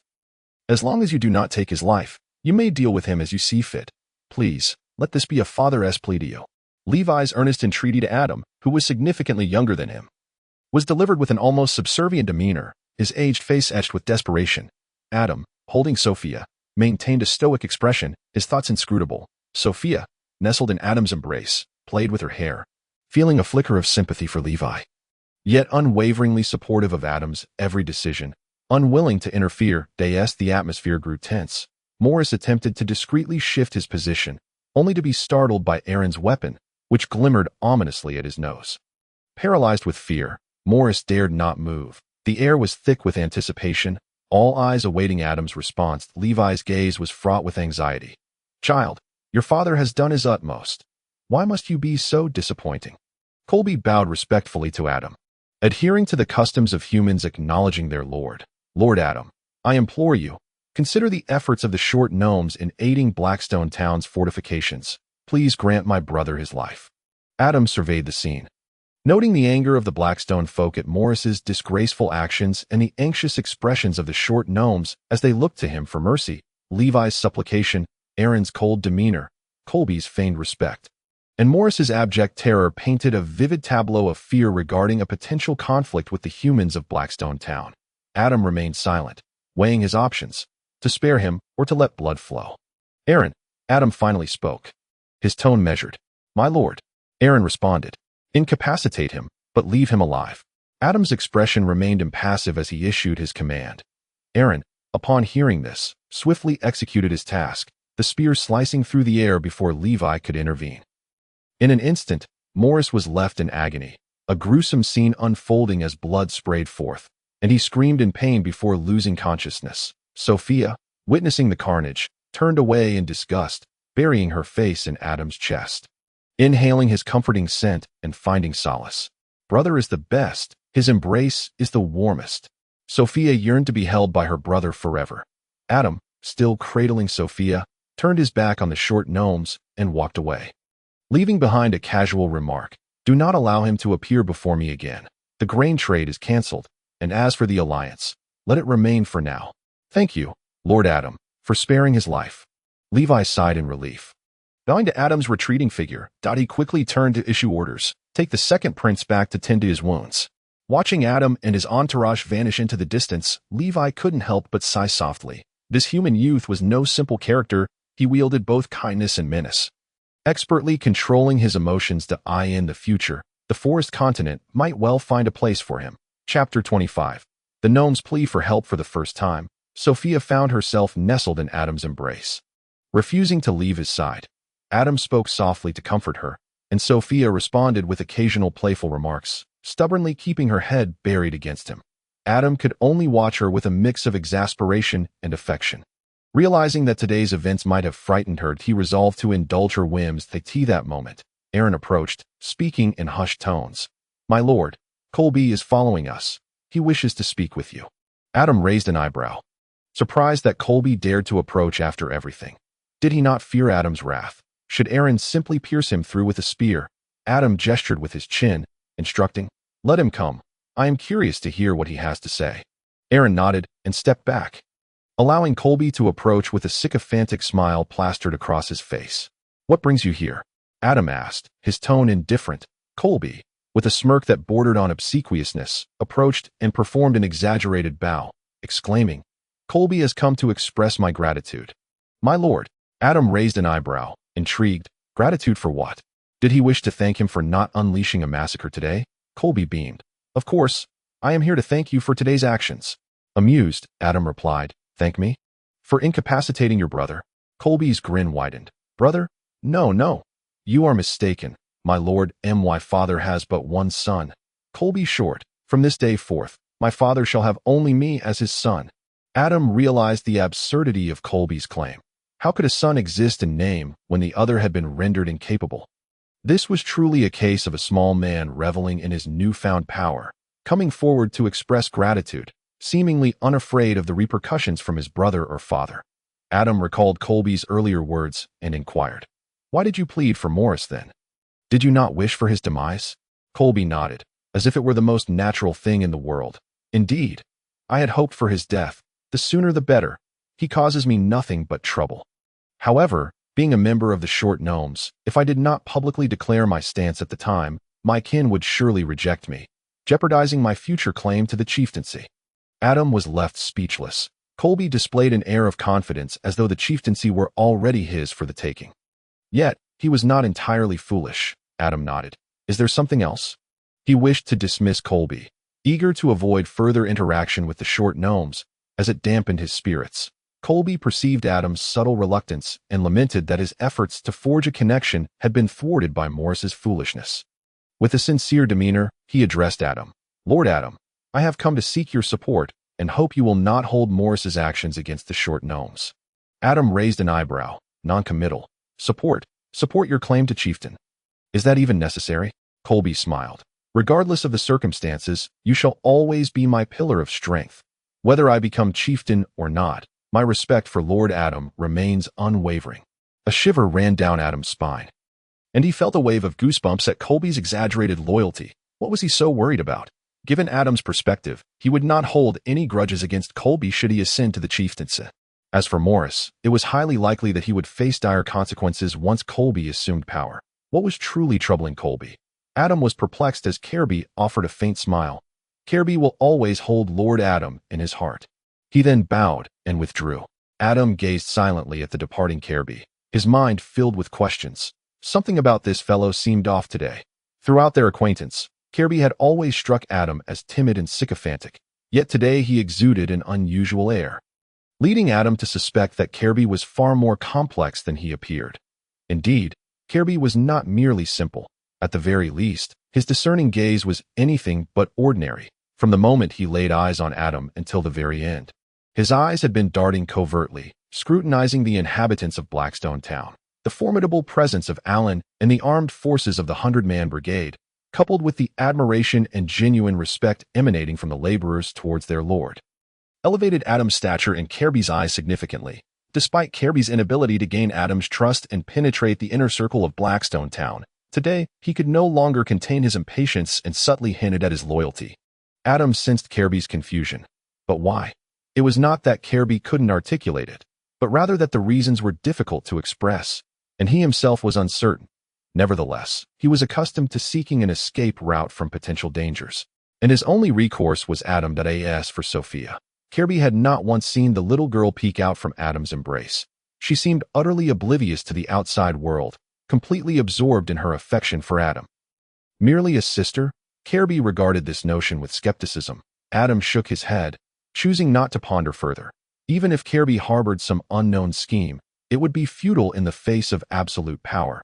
Any plot would be nothing more than a paper tiger. Adam waved his hand, signaling everyone to return to Blackstone town. In recent days, the lives of the short gnomes had not been easy. Following the Morris incident, relations between Blackstone town and the short gnomes swiftly deteriorated from a honeymoon phase into a state of Cold War. Rumors of Lord Adam's fury at the Second Prince and his confrontation with the clan leader reverberated through the underground. This left the gnomes laboring to construct walls in Blackstone town, feeling anxious. Torn between a desire to return home and the fear of voicing their concerns. To make matters worse, clan leader Levi found himself in a bind, while food trade had come to a halt. The dispatch of gnome craftsmen to Blackstone town continued unabated. Adam had sent word that there was a shortage of artisans for the wall construction and requested Levi to expedite the delivery of another batch. Levi felt both helpless and pained, toiling for naught while still waiting for the food he had yet to receive. However, he dutifully sent craftsmen to Adam, knowing that offending him would only lead to disastrous consequences. Lately, the thought of the stirrings of the goblins weighed heavily on Levi's mind. Assigning the task of sending craftsmen to Kirby, Levi positioned himself at the border of their territory, prepared for any sudden goblin incursions. He speculated that the goblins' restlessness stemmed from rumors of food trade with Blackstone town. Although they had a portion of food left from previous dealings, it was insufficient, and the goblins, unaware of this, would assume the gnome territory was brimming with ample surface food. Surface food. How delectable it must be. If Levi were aware that the goblins believed there was an abundance of surface food, he too would be tempted. At the wall of Blackstone town, having just dispatched Kirby, Adam instructed Eston to arrange for the gnome craftsmen to get to work as soon as possible. Simultaneously, he requested Eston to soothe the craftsmen's anxieties, as their unease had been noticeably impacting productivity. Every time Kirby delivered craftsmen, he would drone on for ages, either insinuating his desire to pledge loyalty to Adam or lamenting the hardships faced by the gnomes. Hoping Adam would send more food, Adam paid him no heed. He would receive the craftsman and then have Alan escort Kirby out, who, faced with Alan's imposing spear and strength, could only leave dejectedly. As Adam surveyed the wall, he mused, the progress is commendable. In just 2 short months, nearly half is completed that I estimate that in another couple of weeks, it will be nearly finished. To test the wall's sturdiness, Adam procured a large stone hammer and asked Alan to strike it a few times. Under Alan's immense strength, the wall remained unyielding, and Adam felt quite satisfied with the results of the short gnome's efforts. In these recent days, Adam had taken to perusing his manual, immersing himself in literature relevant to lordship, striving to absorb knowledge, or contemplating the attributes of Sophia, Alan, and others. Alan's display of strength had provided Adam with a rather intuitive understanding, while the numerical points were modest. The actual manifestation of power was impressive. Thus, extrapolating this, it seemed that even if others possessed smaller numerical values, their effectiveness should be equally remarkable, while learning and endeavoring to familiarize himself with the system. Blackstone Town flourished, and Adam felt the weight of responsibility upon his shoulders grow heavier. Nearly 1,000 people depended on him for sustenance, and he had no choice but to strive diligently. He couldn't help but wonder how those emperors, whose subjects numbered in the millions, managed to cope without succumbing to exhaustion. The people's sentiment in Blackstone Town had recently improved significantly, having risen to 4,600 out of 10,000 in just 2 months, a nearly 50% increase, indicating that another upgrade was imminent. While Adam contemplated plans for the post-upgrade future and diligently absorbed knowledge, a significant event unfolded in the short gnome territory. The goblins launched a massive assault. The elder clan leader Levi, stationed at the border, was ambushed by skilled goblins and severely wounded, forcing him to retreat. The short gnomes at the border were routed. In this dire situation, Prince Kirby was called upon to take charge. He hastily set about reconstructing the defenses and boldly decided to deploy a cadre of gnome warriors, previously stationed behind the border, to disrupt and harass the goblins. He also dispatched an envoy to Lord Adam of Blackstone Town, seeking aid. Chapter 26. Support for the short gnomes. When Adam received this news, he was momentarily taken aback. A massive goblin offensive. This piqued Adam's interest. He had never witnessed the conflict between factions and was eager to observe it firsthand. However, faced with the gnome envoy's plea for assistance, Adam found himself at an impasse regarding whether to extend support. After all, the two parties were still in a state of Cold War, teetering on the brink of disintegration, unsure of the best course of action. Adam summoned Eston and the others to confer. They hurriedly arrived, and Adam voiced his concerns.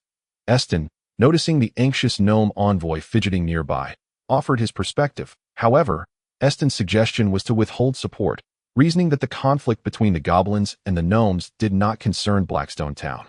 If the short gnomes were victorious, that would be well and good. If not, the goblins would not dare assault the fortified Blackstone Town, especially with Alan and the others' formidable strength at their disposal. Adam remained noncommittal, glancing at Alan, who expressed his willingness to follow orders. Adam, feeling helpless, turned to Sophia, who merely stuck out her tongue, unsure of what to say, her gaze fixated on Adam with longing. She was primarily concerned with when she would be held by Adam again, a sensation she found utterly delightful. Faced with the composed Eston, the loyal Alan, and the distracted Sophia, Adam felt a profound headache. He sensed a lack of a strategic advisor among them. Previously, this had not been a concern. But now, when confronted with a decision about whether to offer support, he found himself without a coherent recommendation to present to the Lord. What would happen in the face of a more significant conflict? If Blackstone Town were to come under attack, how would they defend themselves? The absence of a strategist was indeed a considerable issue for a territorial force. At this juncture, dwelling on such matters was futile. The pressing issue at hand required resolution. After much contemplation, Adam resolved to provide support. He was confident that neither the goblins nor the gnomes could match the military strength of Blackstone Town, which meant that they could act according to their own volition. Adam believed that with the relative might of Blackstone Town, the notion of mutual vulnerability was entirely unfounded. At least, that was his conviction. Very well, we shall lend our support, Adam declared, prompting the anxious gnome envoy to nearly leap for joy, exclaiming an unintelligible phrase in gnome language. although the excitement was unmistakable to all present. Alan, take 50 men with me to provide assistance. Also, remember to bring Mario and Colin. I wonder how their training has been progressing. It's time to assess their performance. Sophia and Eston will lead the remaining 50 to defend Blackstone town. That is settled.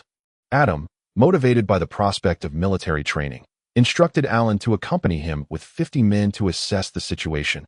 If conditions were favorable, they would conduct drills, and if not, they could withdraw. No one would be able to impede their departure, Adam felt assured.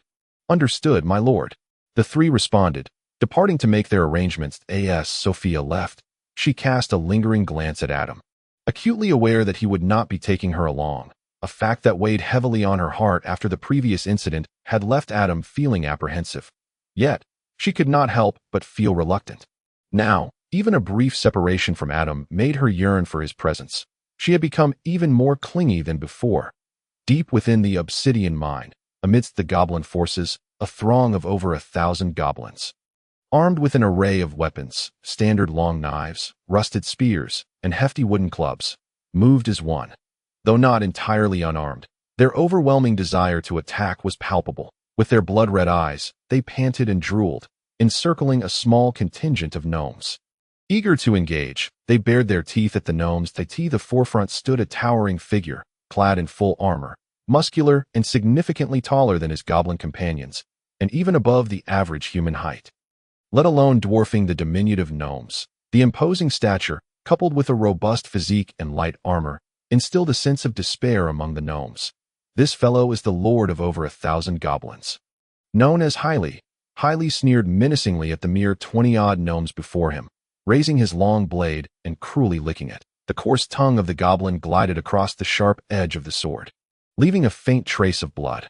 Hyli was clearly exhilarated by the metallic scent of blood in his mouth. Among this small group of gnomes, a few seasoned warriors were quietly comforting their anxious companions, while remaining ever vigilant against Hyli and his goblin kin. With a grotesque visage, Hyli spoke in clumsy gnome tongue. You pitiful creatures dare to provoke my army repeatedly, relying on your insignificant strength. Do you wish to delay your demise? This small contingent of gnome warriors had previously been ambushed by Carby, and after Levi's defeat, Carby promptly decided to send these warriors to harass the goblin horde incessantly, buying time for the defense of the short gnomes. Carby's orders were timely and astute, yet he did not anticipate that the ambush he had deployed would be encircled by the goblins after only 2 skirmishes. The goblin warriors moved with astonishing speed. Even with some preparation and specialized gear, the gnomes could not outrun this formidable group of goblins, which had grown swifter and stronger compared to before. It was only natural that they were ensnared, and perhaps Carby had not anticipated the considerable enhancement in the goblins' might. This small band of gnome warriors could only pin their fate in the blood that would be spilled. In the past, the short gnomes had clashed numerous times with Hyli's goblins, and they were quite familiar with one another. Previously, relying on certain specialized gear that granted them speed, the goblins had always struggled to keep pace with the gnomes, who had managed to maintain a precarious upper hand in their encounters. However, this sudden collective strengthening of the goblins caught the gnomes off guard. The chieftain Levi had even been severely wounded by a defeated foe, and had it not been for the valiant protection of the gnome warriors and Levi's timely retreat upon sensing danger, he would have surely met an untimely end. The encircled gnomes found themselves trapped. As Hyli had issued the order for slaughter, it was a silent, futile resistance, a grim farce of war and massacre. There were no battle cries, no pleas for mercy within the confines of this localized slaughter. Only the sounds of flesh being pierced by sharp weapons echoed. In the face of overwhelming superiority, the gnomes were systematically exterminated. Not a single one surrendered, nor did any dare to plead for their lives. The long-standing enmity between the two races had transcended mere words. Only bloodshed could express such emotions. Hyli wiped the blood from his face, opening his hand to greedily savor the crimson on his palm. The blood of this small group of gnomes stained Hyli from head to toe, a testament to the number he had slain in the recent battle. Yet, this meager band of gnomes could hardly satiate Hyli's insatiable appetite. His bloodshot eyes were fixated on the direction of the short gnome territory, and with a fierce gesture, he commanded his goblin horde to march onward toward their destination. Hyli craved blood, yearned for victory, to eradicate the short gnomes, and then descend upon the human settlement for slaughter. He sought to possess everything that belonged to the short gnomes and the humans. Only then would he feel justified for the lives of all those goblin women and children sacrificed to grant him this power. This overwhelming strength, oh how it made even Hylie tremble with delight. Chapter 27. The gnomes' counteroffensive. Hylie had grown up among this nameless, surnameless, wretched band of goblins, a group scorned by all surface races. In Hylie's memory, survival and the pursuit of food were the only melodies that played. We possessed no surnames. We lacked the privilege to align ourselves with any formidable power. Each day, we witnessed the death of our kin. For myriad reasons, we embrace death. Yet we have no time to mourn our fallen comrades, no time for sorrow, and certainly no place for grief. That we are too busy, too indifferent, spending every moment vying for sustenance. Not a second can be wasted, competing with our kind, competing with other subterranean beasts, competing with rival goblin factions, competing with the cave dwellers. Whenever food is within reach, we ravenously stuff it into our mouths and swallow.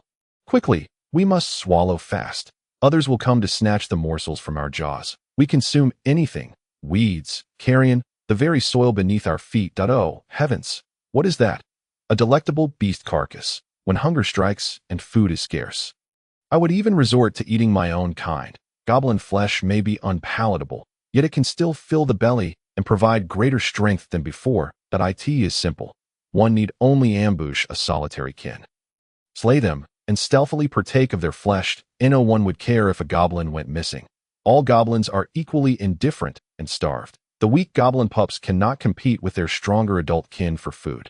Forced to nibble at dirt and secretly chew on grass, when famished, they resort to gnawing at their own flesh, biting into the skin of their frail arms. Daily, they must evade the ill intentions of their own kind and the ever-present dangers lurking in the underground world. Those pups born during such times struggle to survive. From the moment they arrive amidst a famished throng of goblins, their fate is sealed in despair, destined to become a meal before they have even matured. Hylie did not comprehend the purpose of his existence. Perhaps it was merely to grow up and feast upon his own kind. When did such thoughts begin? Hylie had long held this belief, ever since witnessing his mother's brutal demise, from the moment he beheld his injured mother being savagely consumed by their kin. In her desperate search for sustenance to feed her offspring, she found none and instead became a delicacy for others. Perhaps it was that day when Hylie, hidden in a corner, heard his mother's agonizing cries and saw the look in her eyes urging him to stay hidden. It was not difficult to comply. It was far better than consuming one's own flesh. Yes, it was not difficult. Once I grow, I shall devour you all. Upon maturing, Hylie possessed a strength unlike any other goblin.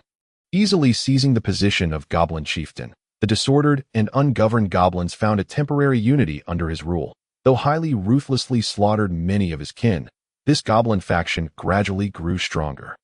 Each year saw a significant number of goblin pups born, and in a mere decade, their population surged from hundreds to over 1,000. Despite the losses incurred for various reasons, the growth of the goblin numbers could not be stifled. This was likely aided by Hylie's decree forbidding kin from consuming each other, as well as his insatiable craving for other delicacies. The goblins under Hylie's command consistently received ample food from him. It was not difficult, just obey and fight fiercely when war broke out. For the sake of delectable sustenance, what else could these goblins not accomplish? We possess no surnames. That matters not. We name our tribe after our lord, the Hylie goblin tribe. We are humble and weak. Our lives are but trifles. That matters not. We merely crave a morsel of food, even at the cost of our lives. Over the years, Hylie had consumed numerous subterranean races. Yet he had suffered significant losses against the short gnomes, which he found intolerable. We are nearing our destination. Hylie squinted into the distance, spotting the outline of the short gnome territory. A sinister smile curled at the corners of his mouth. Filled with anticipation, delectable gnomes. Meanwhile, Carby, who was busy issuing commands to fortify their defenses, sensed something amiss. Raising his gaze, he saw a dark line emerging on the horizon, rapidly expanding, and felt the ground tremble beneath his feet. It was the vibration of goblins in pursuit. They had arrived. Carby's expression darkened. The inevitable had come to pass. Let the goblins witness the might of the gnomes. The war for the territory of the short gnomes was about to commence. Carby shouted, "Prepare for battle, everyone." At his words, the gnomes returned to their positions in an orderly fashion. The gnomes boasted over 800 warriors, comprising 400 archers wielding self-crafted bows and arrows, and 400 gnome warriors donned in makeshift stone armor and wielding stone weapons. Initially, the gnomes had numbered 1,200 warriors, representing 2/3 of their entire population. However, in the previous goblin assault, many gnome warriors had perished, and fewer than 100 wounded soldiers had returned alongside Levi, who was currently unconscious in the gnome territory, a testament to the brutality of the prior conflict. The remaining 800 gnome warriors were the last standing defenders of their race, due to the fierce competition in the subterranean world. The number of warriors from each faction generally comprised the majority of their race. That it was a system where they served the people in peace and fought in war. The gnomes and goblins were no exception. Nearly all members of their race, excluding the very young and the elderly, were capable of combat. 800 short gnomes against 1,000 goblins. Kirby could not confidently declare victory, as there was a disparity in numbers, and the goblins had always been formidable fighters. From their guerrilla warfare to their current counteroffensive, even with the advantage of a defensive position, Kirby possessed little hope of success. Yet, retreat was not an option. Behind him lay the territory of the short gnomes, home to his gravely injured father and kin. How could Kirby dare to shy away from battle? They must fight. They must win. Kirby gritted his teeth as the goblin horde drew closer. He could see a large mass of goblins racing toward them on all fours. With highly sinister grin plastered on his face, Kirby fixed his gaze ahead, contemplating the distance, urging them to draw nearer, just a little closer. "Hold steady," he commanded. "Archers, prepare." With hands raised high, Kirby signaled the 400 gnome warriors behind him, who drew their fully drawn bows, their eyes focused intently on the approaching horde of goblins. "Fire!" With a vigorous downward sweep of his arm, the gnome archers released their arrows in unison. The sight of 400 gnome archers loosing their arrows was somewhat spectacular.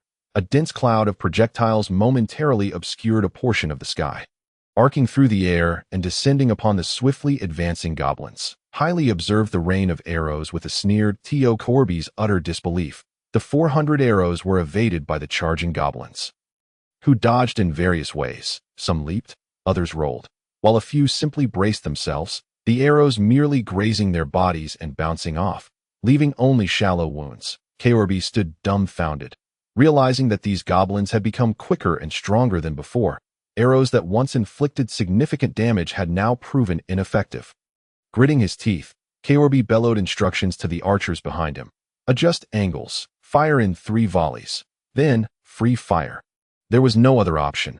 The goblins' speed was too formidable, and Kirby could only issue commands in advance, preparing the 400 gnome warriors at his side for battle. Chapter 28. This is no ordinary goblin in the sky. A deluge of arrows continued to fall, as the goblins, under Hyli's leadership, deftly evaded most of the projectiles with their newfound agility. The casualties inflicted upon the goblins by the 400 gnome archers were barely in the single digits. This dismal outcome filled Kirby with a sense of despair. Uncertain of the reason behind the goblins' sudden strength, he could not fathom it, but he was certain that without Adam's timely support for the gnome race, their fate would be sealed today, even if Adam were to arrive. It was uncertain whether they could hold out until then. Taking a deep breath, Kirby shouted, his voice trembling, "Everyone, prepare for battle. Archers, switch to melee weapons." The gnome archers discarded their longbows, retrieving their stone weapons from their belts, silently merging into the ranks of the 400 gnome warriors, 800 strong. Now they awaited Adam's arrival. Kirby's gaze was unwavering, his countenance resolute, and filled with a fervor for battle. And no longer could one see the cowardice that once marked him. He was now the grand prince of the short gnomes. Facing him were 1,000 robust goblins, while behind him stood the women, children, and elderly of the gnome race, alongside his gravely injured father. How could he cower or falter at this moment? Hyli's pupils dilated, his red eyes brimming with hunger and greed, drawing closer. "Let the battle commence, children." The goblins, their eyes alight with excitement, surged forward, transitioning from a 4-legged gallop to running on 2 legs, weapons clutched tightly in their hands. They charged, intent on shattering the heads of these diminutive foes, crushing their bodies, and devouring their flesh. The two forces collided without flourish in the initial clash. Over 50 gnomes perished, as the goblins utilized their superior strength and height to overpower the gnomes. demonstrating that in open warfare, the diminutive gnomes stood no chance against them. For the short gnomes, Korb cried out, his piercing voice resonating in the ears of every gnome warrior, igniting a fervent strength within them.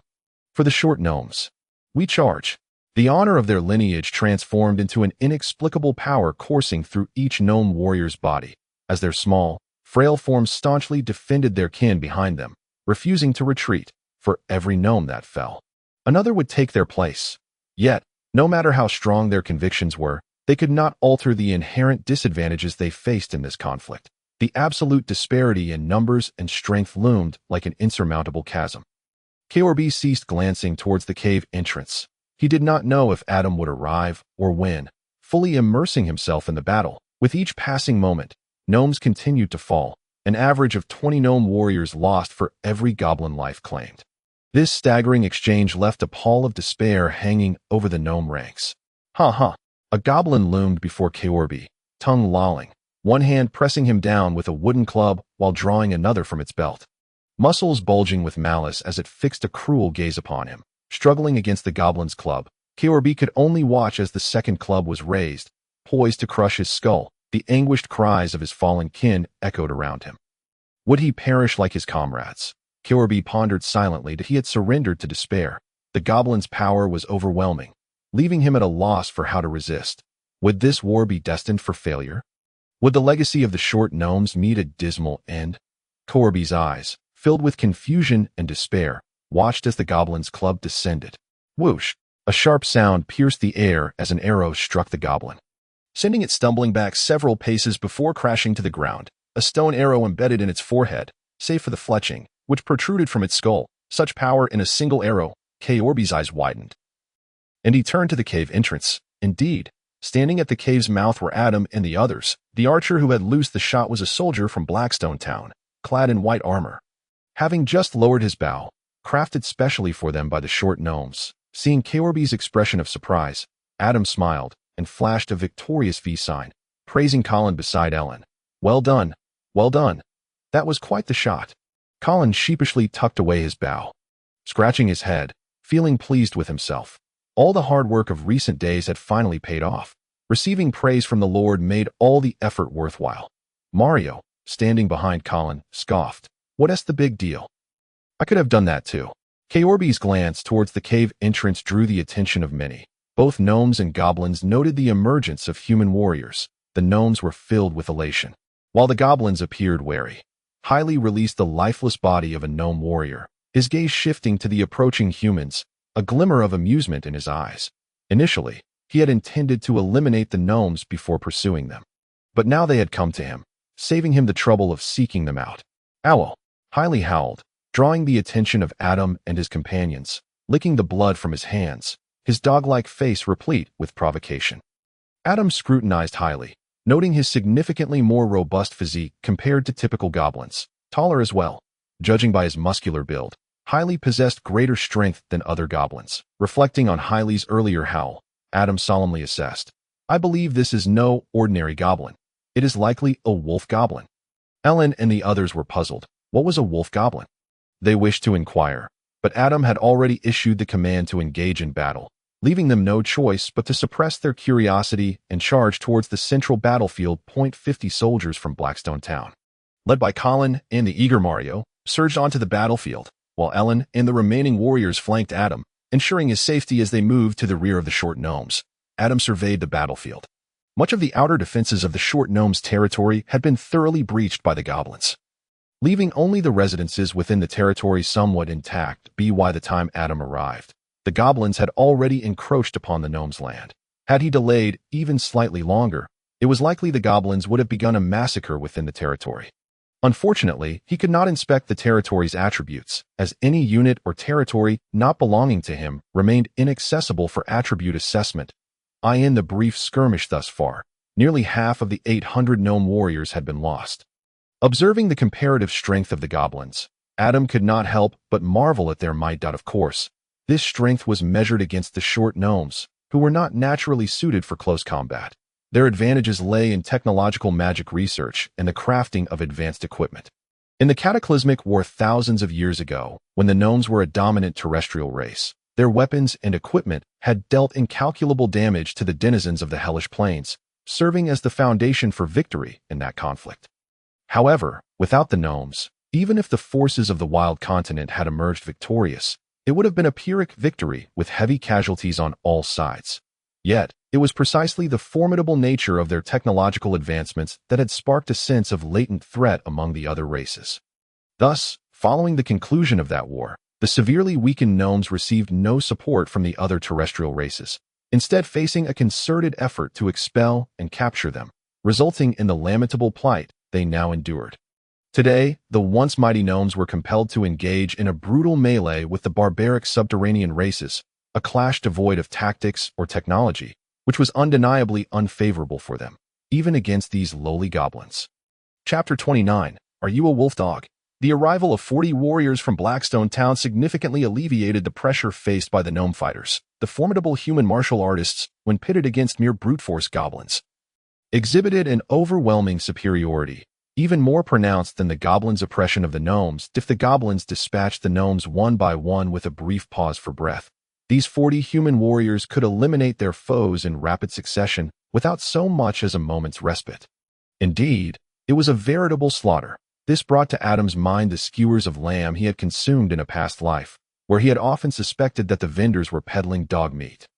Though he could never confirm such a notion, however, it was now evident that the skewers from Blackstone town were indeed composed of dog meat. These Blackstone warriors, much like their instructor, Alan, were all armed with long spears, 40 martial warriors wielding their weapons with skill. Blackie had initially dismissed these 40 human fighters.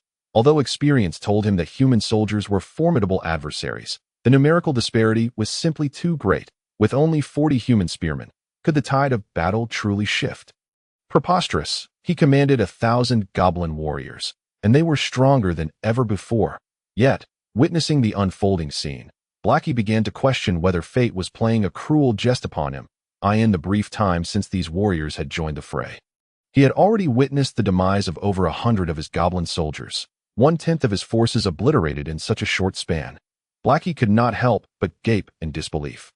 By the gods, even if 100 goblins stood idle, they would not fall so swiftly, as Blackie keenly observed the faint glow of martial energy surrounding each human warrior. He realized that nearly 200 of his goblins had already perished at their hands. The gnome fighters were gradually transitioning from defense to offense. With so many goblins converging around the human warriors, there were hardly any left to reckon with the gnomes. Those damned humans. They have slaughtered so many of our kin. The sentiments of Blackie and the remaining goblins were consumed by a bloodlust that eclipsed any fear of death, their eyes gleaming with hunger and a thirst for carnage, like mad hyenas in the wilderness. They were bloodthirsty, frantic, cohesively seeking to tear their prey apart. Colin furrowed his brow, surveying the surroundings. The goblins were gathering in ever-increasing numbers, which did not bode well for their combat effectiveness. They numbered only 40. No matter how powerful they were. It was impossible to slaughter 800 goblin warriors without sustaining injuries. Colin called out to Mario, pulling him from his frenzied killing spree. Mario looked at Colin, confusion evident in his eyes, as if to ask, "What do you want?" Colin gestured for Mario to survey their surroundings, then glanced at the approaching Blackie. True to their bond forged through countless hours of training, Mario understood Colin's intent in an instant. Seize the leader first. I like that. Mario grinned as he eyed the advancing Blackie, licking his dry lips in anticipation. This glory shall be mine. Colin's and Blackie's thoughts were aligned. Eliminate the most formidable human first, then systematically dispatch the others for the weaker gnomes. They would be dealt with once the humans were vanquished. Come, let me test my strength against you. Mario charged towards Blackie, leaping high into the air, and with a deep breath, thrust his spear forward. His shout was not merely to catch Blackie's attention, but to showcase his impressive kill to Adam from a distance. Surely, this feat would eclipse his earlier act of heroism in saving Kobe. Mario reveled in his thoughts. Colin, forgive me, but this glory shall be mine first. Watch out, Mario, Colin shouted, alarmed as he noted that Blackie towered over Mario by a considerable margin. Something felt amiss, and he raised his voice in warning. How could this brute leap so high? There was no leverage in the air.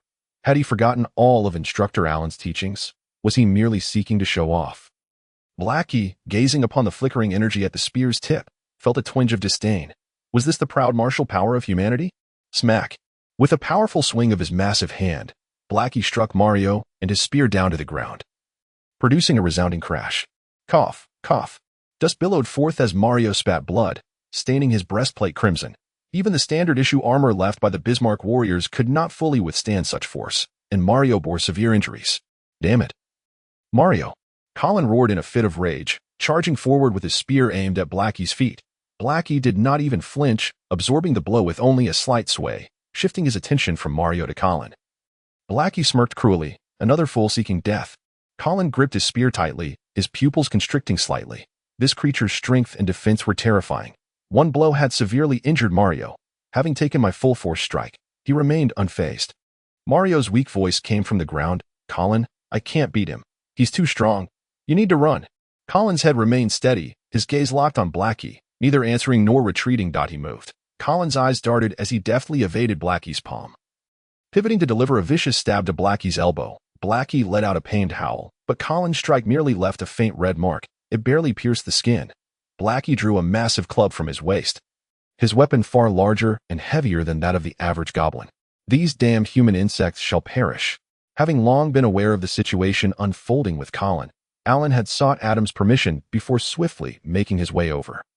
Just as Blackie prepared to crush Colin and Mario with his club, Alan arrived in the nick of time. Thud! Alan's spear struck with lightning speed, impacting Blackie's arm. The club clattered to the ground. Hiss! Blackie inhaled sharply. Clutching his injured arm with his other hand, his crimson eyes fixated on the newly appeared human.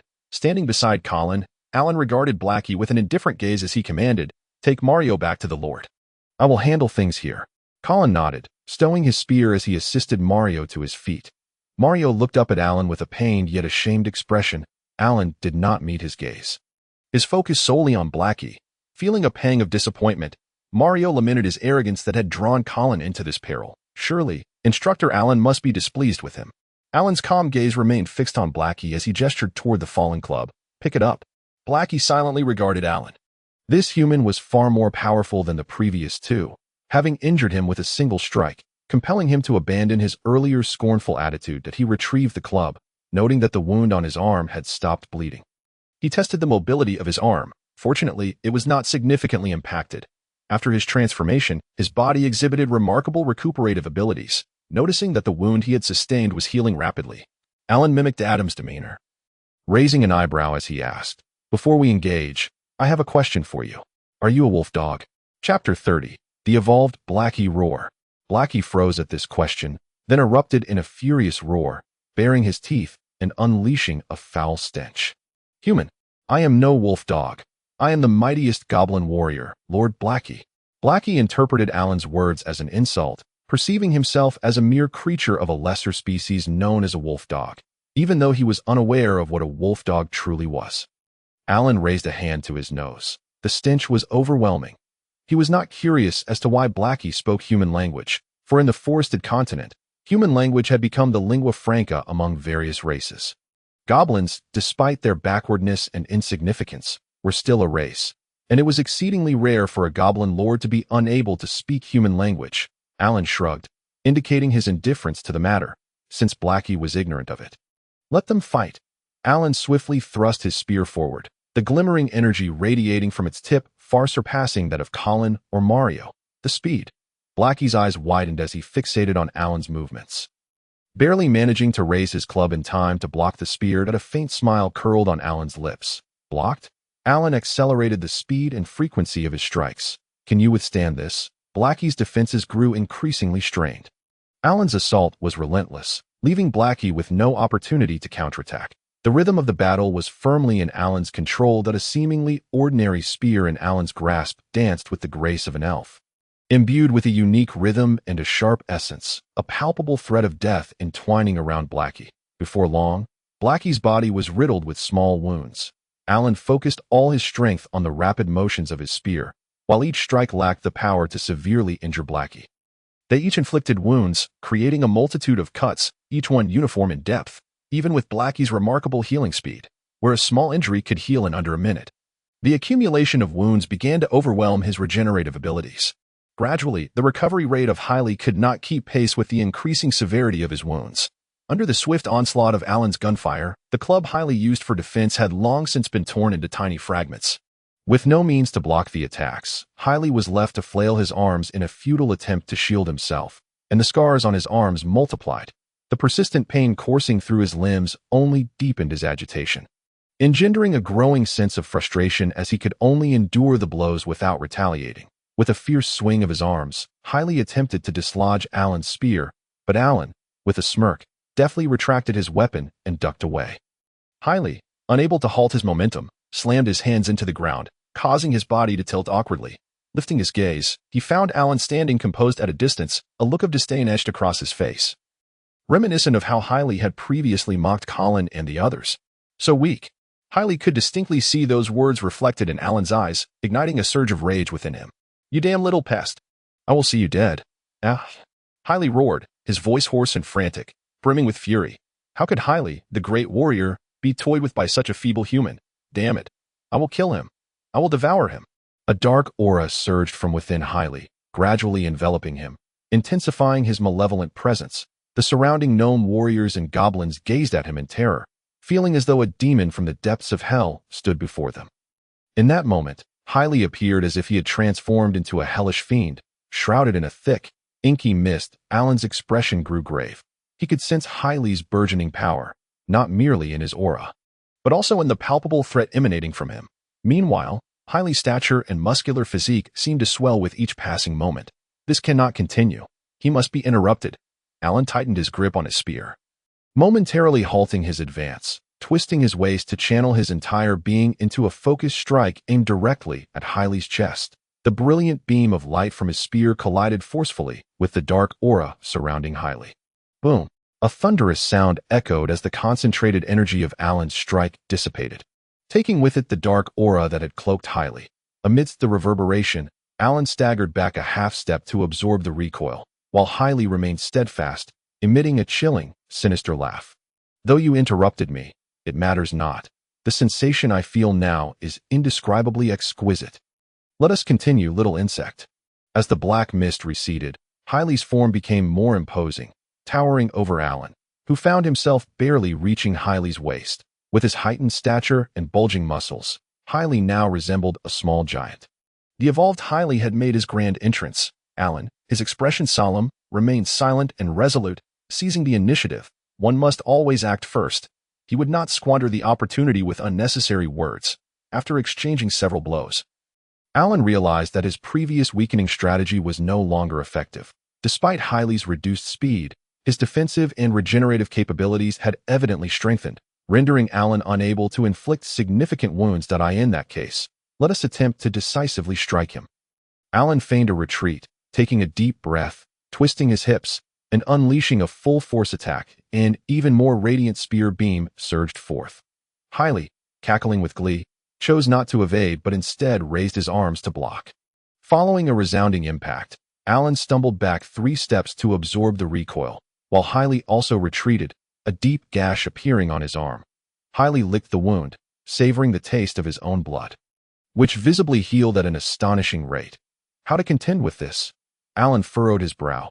A single strike had merely resulted in a superficial wound. How could he prevail in this battle? Alan sighed inwardly, recognizing that this was not Blackstone Town. His capabilities were stifled. There was no invincibility, no enhancement of attributes. The hit from Haile would likely spell the end for him. Yet, he must fight. Lord Adam remained amidst the gnome warriors. This was no longer merely a battle for the short gnomes. It was a war to protect Lord Adam. With his innate guardian attributes, Alan instinctively drew strength from Adam's presence. Feeling a surge of power. If he could not win, he would endure until Haile was exhausted. We are all men. Let us see who can outlast the other. Utilizing his agility, Alan continuously evaded Haile's assaults while swiftly firing his spear, each shot targeting Haile's vital points. Though the damage was minimal, it nonetheless impeded Haile's movements. Frustrated, Haile found it increasingly difficult to land a hit on Alan, his impatience growing as he jumped up and down in agitation. Observing the frantic Haile, Alan smirked. What use was brute strength alone? He was merely a puppet in my hands. Realizing he could not best Alan, Haile shifted his focus to other human warriors, declaring, "If I cannot strike you, I shall trouble others." You pesky fly, consider yourself fortunate. I shall seek out others to harass. Alarmed, Alan swiftly pursued Haile, determined to intercept him while urging the other human warriors and gnomes to maintain their distance. Lest they fall prey to Haile's wrath, Haile roared in anger at Alan, not anticipating such tenacity. Unable to defeat him, he was resolved to cling to him instead. Reluctantly, Haile found himself entangled with Alan once more. After a time, Haile noted the dwindling numbers of his goblin army, now reduced to about 500 from the initial 1,000. The battlefield bore witness to the toll of combat, with more than 40 human warriors having dealt significant losses to the goblins. The strength of the human warriors far surpassed that of the goblins. Not all goblins could match Haile's prowess. This cannot continue. At this rate, I shall be the last goblin standing. Alone, I cannot withstand such odds. Haile's mind raced with urgency. He then bellowed at his goblins, who retreated like the tide from the battlefield. With a mighty swat, Haile broke free from Alan's grasp, providing cover for the goblin withdrawal. Alan stood firm, watching the goblins flee, a strange glimmer in his eyes as he contemplated the nature of the dark aura within Haile. Chapter 31. The transformation of innate skills with the goblins having retreated. This conflict could hardly be labeled a victory for either side. Both had suffered considerable losses. The goblins had not acquired the sustenance they sought, while the short gnomes mourned many fallen kin. This was a war of mutual destruction. A harsh reality that Kirby must learn to accept. These enemies were akin to rabid dogs. No, they were a pack of mad goblins. They came to fight. And once finished, left without a second glance at their fallen comrades. Kirby fumed as he directed the remaining gnome warriors to clear the battlefield, gathering the goblin corpses and discarding them far from sight. While the gnome bodies were carefully collected for a proper burial, Alan returned to Adam's side, with 40 Blackstone town warriors, reporting their achievements and losses. Adam nodded approvingly, his gaze filled with admiration for his warriors. You all performed exceptionally well today. My warriors, you have triumphed over foes far greater in number, and through their blood, you have showcased the strength and glory of the Delirio warriors. I am thoroughly satisfied with this support mission. Upon our return, each of you shall receive an extra basket of tricolored fruits for your families. The warriors erupted in cheers, extolling Adam's generosity and greatness. Adam, pleased, instructed Alan to attend to the injured. This victory brought him great satisfaction. None of the 40 Blackstone town warriors had perished, and only a handful bore minor wounds. This starkly contrasted with the casualties among the gnomes and goblins. While this was undoubtedly a testament to the might of the human warriors, it also highlighted the effectiveness of the training and unity among the Blackstone warriors. Adam had observed numerous instances of warriors aiding one another on the battlefield, forming cohesive groups to fight together, a stark contrast to the disorganized goblins. The gnomes exhibited only a slight semblance of unity, often lacking synchronization during chaotic skirmishes. This distinction filled Adam with pride. It was all thanks to his strategic guidance during training. The tactical advantages of squad-based operations were now evident. The reward of tricolored fruits following the battle exhilarated the warriors, especially considering that Blackstone Town had only recently emerged from the grips of hunger. The importance of food to the people of Blackstone was comparable to its significance in the minds of the goblins and gnomes. Rather than offering empty platitudes, it was far more beneficial to provide tangible rewards for the warriors. After all, Sophia and Eston still maintained strict control over rations in Blackstone Town, a habit born from their previous struggles with scarcity, instilling in Eston a sense of crisis that compelled him to find ways to conserve food. Fortunately, in Blackstone Town, the Delia family has consistently managed the distribution of seeds and rations, ensuring absolute fairness and justice. Moreover, given the town's relatively small population, this policy has been in place for many years, and the residents have grown accustomed to it. However, Adam is well aware that once Blackstone Town begins to flourish, such a unified distribution will inevitably become impractical. A comprehensive set of internal management strategies will be essential. There is a pressing need for skilled personnel in domestic affairs, and strategists. That too. Adam sighed internally, lamenting the scarcity of talent. Where can I possibly find capable individuals? At that moment, Colby, having dealt with the battlefield, approached with a weary expression. Adam set aside his contemplations. Colby's fatigued visage bore traces of blood, the origin of which remained unclear, whether his own or that of the enemy. He bowed to Adam, expressing heartfelt gratitude. Thank you, Lord Adam, for promptly dispatching reinforcements to assist us. Today, the short gnomes were able to drive away the goblins entirely thanks to the formidable strength of the warriors from Blackstone Town. For this, I am deeply grateful, and I extend my sincere thanks to you, Lord Adam, and the valiant fighters of Blackstone Town. Adam nodded and inquired about his concerns. Having driven away these goblins, what of the future? Do you believe they will return? Colby hesitated, finding it difficult to answer. Who could predict whether they would return? He was even unaware of the reasons behind this reckless attack on the short gnomes. Adam shook his head. He could not remain indefinitely in the gnome territory. Blackstone Town required his presence, for both Sophia and Eston had their limitations and were not adept in management. Adam had to return.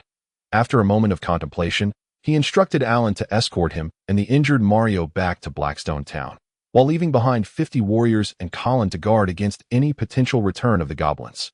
He also instructed Colby to promptly inform him should the goblins launch another assault on the gnomes, as the territories were not far apart, and with 50 strong human warriors remaining, Colby felt a profound sense of gratitude for Adam's decision. Once arrangements were made, Adam prepared to head back to Blackstone Town. It must be said that Adam's actions were entirely in consideration of Colby's standing.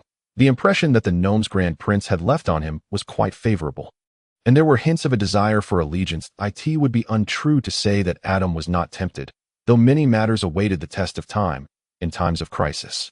He decisively extended support to the short gnomes, for he could not afford to dishearten his subordinates.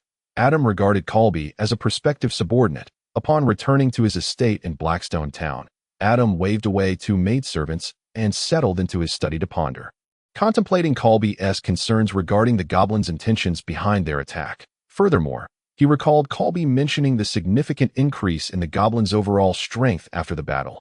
What could have caused this? And during the confrontation between Alan and the Goblin Lord, Adam had observed Hailey's transformation.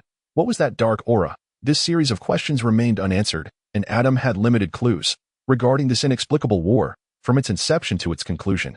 Both Adam and the short gnomes found themselves in a fog concerning the goblins' actions, only able to tentatively conclude that their motives were likely related to food. As he pondered, Adam realized it had been quite some time since he last utilized his lordly talent skill.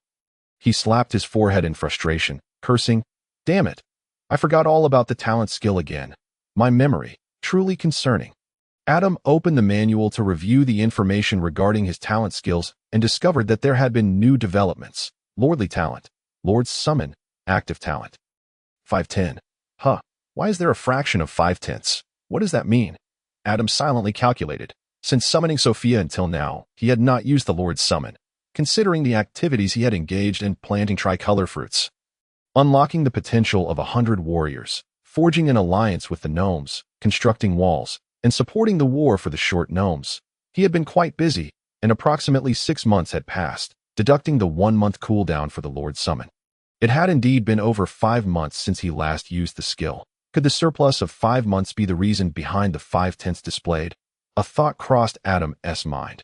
Might there be special changes if he accumulated 10 months without summoning? He hurriedly sought out the new player help section in the manual, scanning the list for relevant information. After a tea's worth of time, Adam found no pertinent descriptions in the player help section. He stroked his chin, suspecting it might be some hidden attribute of the manual. To ascertain whether reaching 10 months without summoning would yield any special effects, he would have to wait another 5 months. Was it worth the wait? Adam pondered deeply. It felt akin to playing a game in his previous life that couldn't be saved or loaded. When hidden attributes emerged, one could not discern whether they would bring about beneficial or detrimental changes. Relying solely on experience for judgment, the best outcome would be a fundamental transformation of the skill, significantly enhancing its power, while the worst would simply entail losing the skill altogether. Adam understood that if he activated the skill now, the accumulated cooldown time would likely reset to 0, but it had been 5 months without use. If he activated the skill now, resetting the accumulated time would mean squandering 5 summoning opportunities. Adam contemplated the myriad potential outcomes and, gritting his teeth, resolved to take the gamble for a favorable result. After all, he was a transmigrator. If fate truly toyed with him, leading him to lose the Lord's summon skill, he would simply accept it. The effects and potential of the Lord's summon skill were undeniably immense, as a territorial power's most significant shortages were exceptional talents and abundant resources and populace. The Lord's summon compensated for Adam's most significant talent gap, having already provided him with Alan and Sophia, two individuals of remarkable potential and capability. He eagerly anticipated and yearned for the talents that would emerge in the future.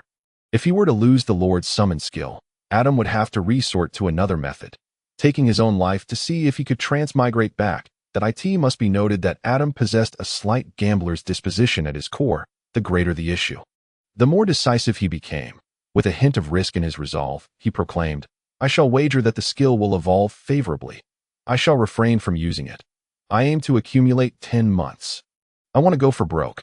To be frank, this was all a manifestation of Adam's obsessive-compulsive tendencies, having inferred that reaching a total of 10 months would trigger a change, even without knowing whether the change would be good or bad. Adam was determined to wait it out. Alas, this likely belonged to the unique psychological affliction of someone with OCD, even knowing that continuing to do something or waiting would be futile and the outcome uncertain. He could not control himself. If he did not act, he would feel utterly restless. Sometimes, Adam felt quite pitiful that his OCD considered a terminal illness. Why do I always feel as if there is no cure for me? Chapter 32. The gnome's allegiance with his resolve set. Adam chose to disregard the matter for the time being, yet he reminded himself not to forget to utilize the skill next time. Who knows if exceeding 10 months would allow time to accumulate further?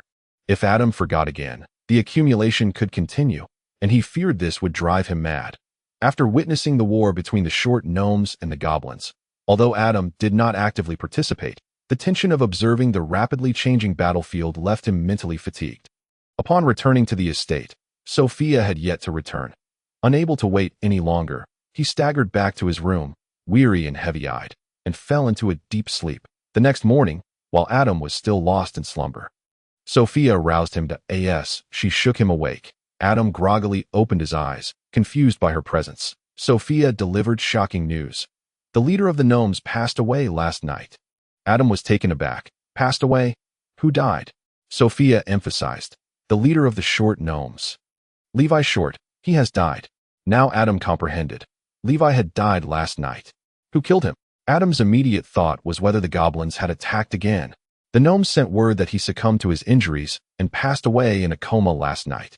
Adam was momentarily stunned. He had died from injuries.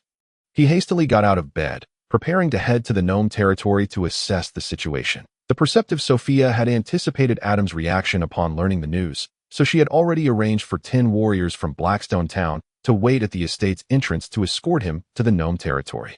Upon arriving at the short gnome territory in haste, Adam found Colby presiding over the funeral. The funeral for the short gnomes was quite simple, bearing some similarities to those in his previous life. Involving cremation, Adam stood alongside a group of gnomes, paying silent tribute to the burning remains, after which Colby scattered Levi's ashes at the corner of the house where the leader had lived during his lifetime. Concluding the ceremony, nonetheless, the short gnomes remained enveloped in a profound atmosphere of grief. Regarding Levi, Adam had limited interactions with him. Aside from a brief alliance and occasional meetings, their encounters were scarce.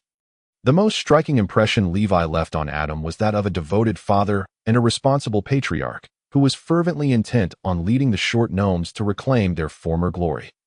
After Colby had completed his tasks, he sought out Adam, and the two entered a room to converse.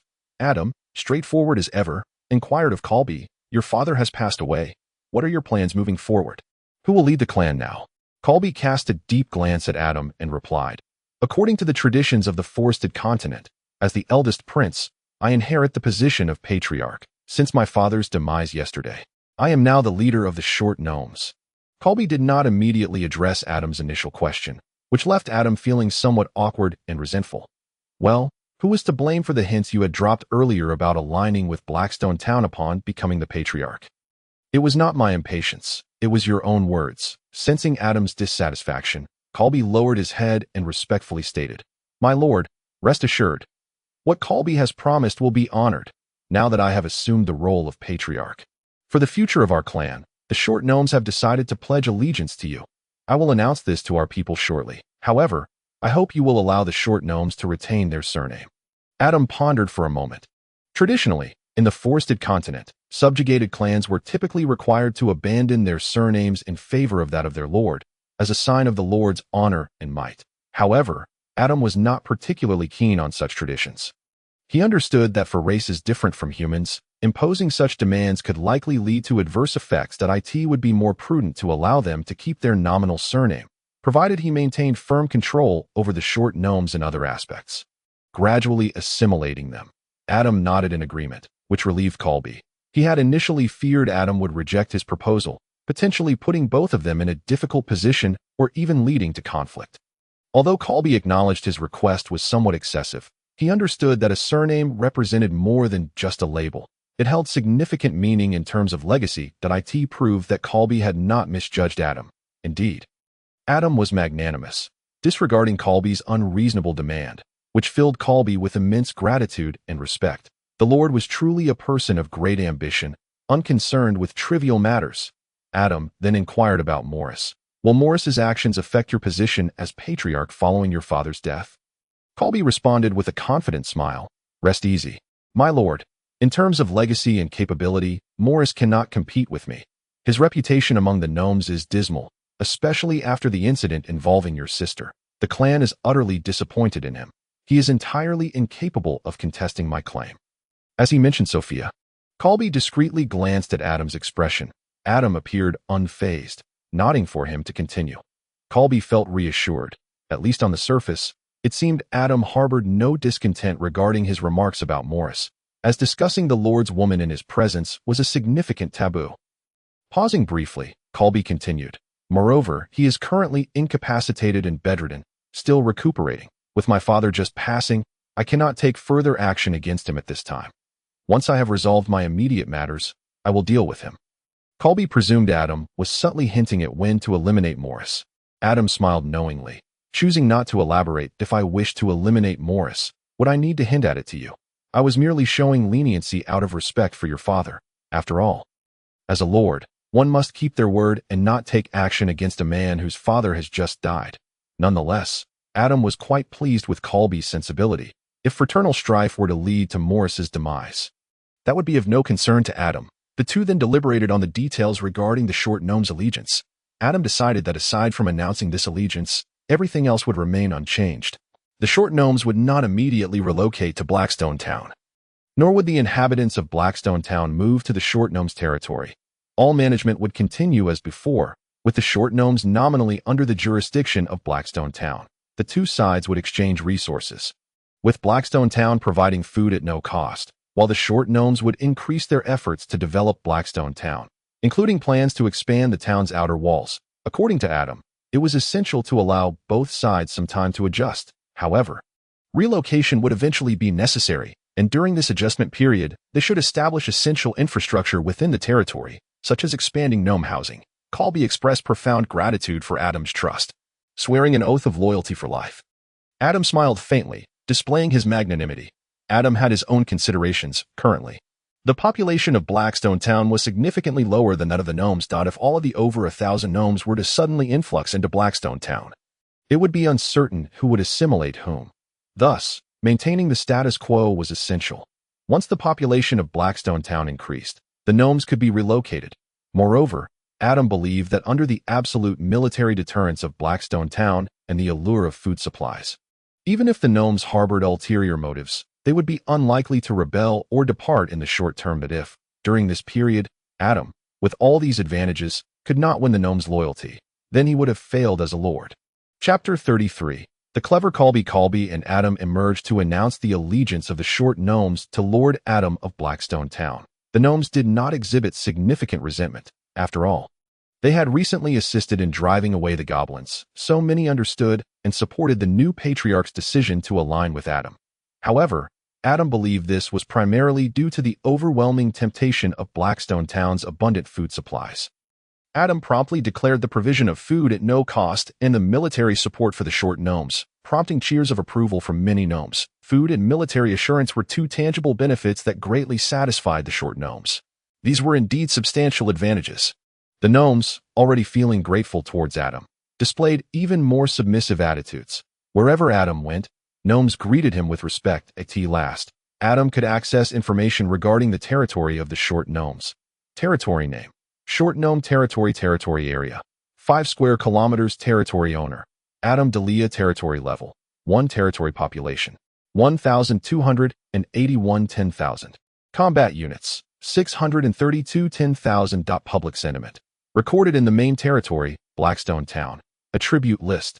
Buildings. Gnome residences. Dilapidated defensive structures. Constructible buildings. Gnome blacksmith. Construction requires 1,000. Public sentiment. Short. A surname that once instilled fear in the hellish races. Wielding the power of technological magical artifacts to terrify their enemies. Over the millennia, although the short surname has gradually declined, its legacy remains intact, awaiting a future moment to shine forth with its glory once more. One wonders how fortunate you are to have garnered their recognition and allegiance. Adam stroked his chin, pleased. He could now query the basic attributes. The specific figures and the number of combat units aligned well. However, it seemed the gnome territory did not display a level. Was it incapable of upgrading? And what on earth was this gnome blacksmith? He would need to find time to investigate. Adam scrutinized the attributes of the gnome territory. Contemplating. Colby's personal attributes were also accessible through the manual. Gnome. Combat unit name. Colby short affiliation. Adam deia profession. Patriarch of the short gnomes. Gnome warrior. Level 1 status. Loyalty 90. Combat attributes. Attack 5. Defense 5. Combat skill. Radiance of the short gnomes. Radiance of the short gnomes. Passive skill that activates under specific conditions to invoke the power of the short surname, granting the short gnomes potential special effects. Timid, cowardly, brave, or devious? One thing is certain. Colby is a gnome adept at self-preservation, and as a patriarch, he also excels at seeking protection for his kin. The benefits or repercussions he brings depend entirely on how you treat him. Upon reading such an evaluation, Adam raised an eyebrow, pondering when the system had begun to sow discord. He disregarded this assessment. After all, Colby's loyalty rating of 90 was unexpectedly high for him. Moreover, Adam was taken aback to discover that Colby was classified as a combat unit. Well, that made sense. He had participated in the battle against the goblins, thus qualifying as a combat unit, albeit with somewhat lackluster combat attributes. It was inevitable. Adam's standards had been raised by individuals like Alan. Adam redirected his attention to Colby's skill, Radiance of the Short Gnomes. This skill seemed somewhat reminiscent of his own skill. Upon seeing this, Adam remembered he possessed a similar surname skill, Will of deia. However, his skill lacked a detailed introduction, while Colby's surname skill had some description. Poor Adam was still unaware of how to utilize his surname skill. Within the chamber, unbeknownst to Adam, the recently awakened Maurice received news from his kin, the eldest prince. Colby had ascended to the position of chieftain, leading the short gnomes to submit to the human Lord Adam of Blackstone. Moreover, the benevolent Lord Adam graciously permitted the short gnomes to retain their ancestral surname.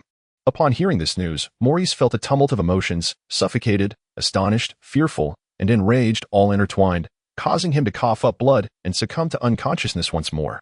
After receiving reports from his subordinates, Colby devised a sinister plot and commanded his men to eliminate the unconscious second prince. Maurice. He subsequently dispatched an announcement, proclaiming that Prince Maurice, overwhelmed with grief upon learning of his father's demise and burdened by grave injuries, could not withstand such a cruel blow, and thus perished. Following the late chieftain into the afterlife, upon the dissemination of this news, the gnomes were filled with a sense of lamentation.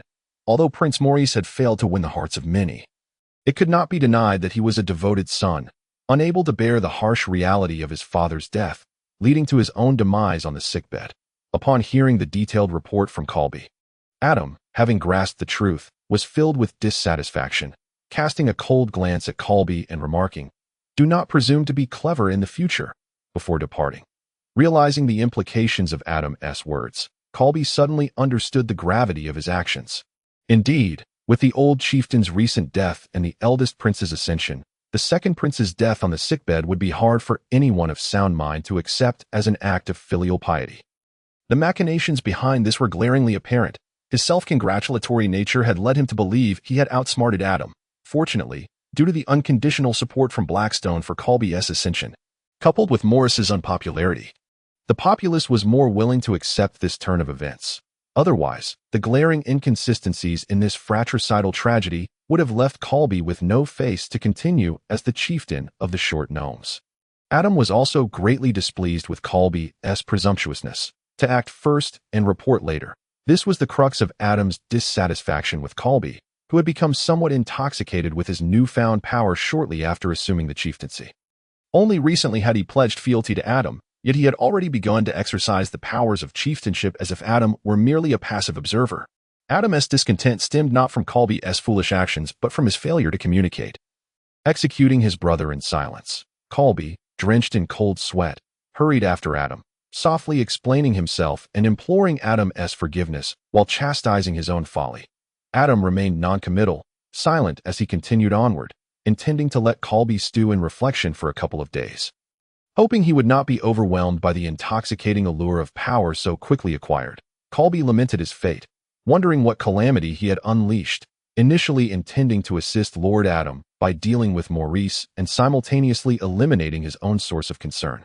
How had the situation spiraled into such chaos? With a heavy sigh directed skyward, he pondered whether he had indeed been too hasty.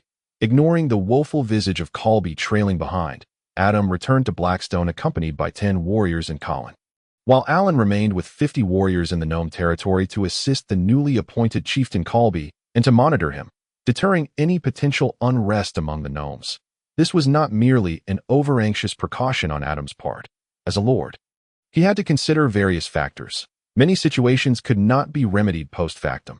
Proactive measures were essential, and military deterrence was undoubtedly the right course of action. In haste, Adam returned to Blackstone, eager to establish a gnome blacksmith shop. For the goodwill among the populace had swelled to almost 10,000. With ample goodwill at his disposal, Adam was keen to witness what a gnome blacksmith shop would resemble. The site for construction could not be within the short gnome territory. Such valuable assets must remain under his control. Only in Blackstone would Adam feel secure. Chapter 34. The construction of the blacksmith shop. Adam, brimming with excitement, returned to Blackstone, diving into his study to plan the location of the blacksmith shop. He decided on a site not far from the potential altar, conveniently close to the administrative hall. After finalizing the plans, Adam eagerly stepped outside to inspect the blacksmith shop's appearance today as he walked. He perused the manual for information regarding the blacksmith shop. The territory had lost 1,000 goodwill points, yet a new option for the blacksmith shop appeared, detailing identification, disassembly, and forging. Adam sequentially clicked through these options, revealing the following descriptions. Identification consumes goodwill to identify equipment. The goodwill costs for identification are as follows. Ordinary equipment, 100 points. Fine equipment, 1,000 points. Superior equipment, 10,000 points. Artifact equipment, 100,000 points. Disassembly converts existing equipment into design blueprints. Currently, the disassembly level is limited to fine equipment and below. Disassembly requires goodwill.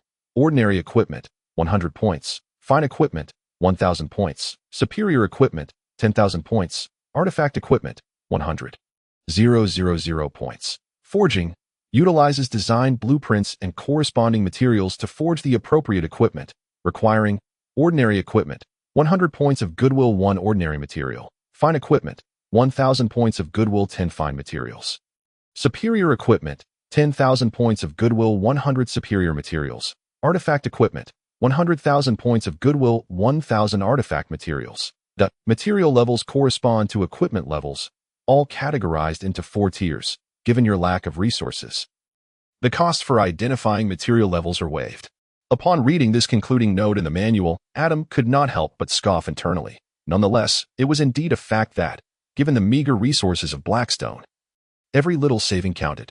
The prospect of superior and artifact equipment left Adam salivating at the thought, yet he could only admire from afar, as the likelihood of acquiring such equipment seemed rather slim, especially for artifact equipment, which required 100,000 goodwill points and 1,000 units of artifact-grade materials to craft, not to mention that one must first disassemble an artifact to create its design blueprint. As Adam passed by the potential altar, he took a moment to peer inside. Eston had been diligent in sending people to clean it daily, and a simple offering stand had been placed before the altar, adorned with Blackstone's unique potatoes and tricolored fruits. Adam mused whether the goddess of harvest would return to see them, and if she could consume such offerings, but he quickly dismissed the thought. The pressing matter at hand was to inspect the blacksmith shop. Even if he could not forge an artifact, he wanted to see what a piece of ordinary equipment might yield. The guards at the altar's entrance had been replaced with ordinary townsfolk, a decision Adam had made, for it was a wasteful extravagance to station warriors at the gate. After all, aside from himself, No one knew the true purpose of the potential altar, nor could they utilize it sufficed to have a couple of townspeople standing guard, after instructing the two ordinary townsfolk to safeguard the altar. Adam eagerly ventured into the blacksmith shop. To his surprise, the interior was not as he had envisioned. There were no blacksmithing anvils or cooling pools, only 3 recessed slots, seemingly designed for placing items. The first, second, and third slots were labeled in the manual as identification, disassembly, and forging, respectively. Adam instructed the 2 waiting attendants to procure a complete set of armor from the 100-man regiment of Blackstone, specifically the type left behind by the Bismarck warriors. Immediately, Adam returned to the blacksmith shop to study the 3 slots. However, he was met with a persistent message stating, "No corresponding items available for use." Frustrated, Adam turned back toward the entrance of the blacksmith shop and sat on the steps to wait. Before long, the 2 attendants returned, accompanied by Alan, who approached carrying a set of standard Bismarck armor with one hand. Adam rose to greet him, astonished. "Why have you returned? Were you not stationed with Colby to assist in the defense?" Adam recalled instructing Alan to remain by Colby's side to guard against any potential goblin attacks on the short gnomes. As they were now his subjects, Alan respectfully replied, "In response to your query, my lord, after your departure, Colby promptly arranged for a new batch of craftsmen, and I aided in escorting them back. I also took the opportunity to inform Colin of the upcoming training tasks, and serendipitously encountered your attendants who relayed your summons, prompting me to come and see how I might assist." Adam nodded in understanding, acknowledging that Colin had been receiving focused training under Alan's guidance. And he was quite pleased with Colin's progress, steadfast, loyal, composed, and possessing commendable combat prowess. Every time Adam saw Colin clad in the white Bismarck armor, wielding a spear, he was reminded of the legendary Zhao Zilong from another realm. Eager to test the functionality of the blacksmith shop, Adam reached out to take the armor from Alan. Truth be told, although the Bismarck standard armor was classified as light armor, it still weighed over 50 pounds.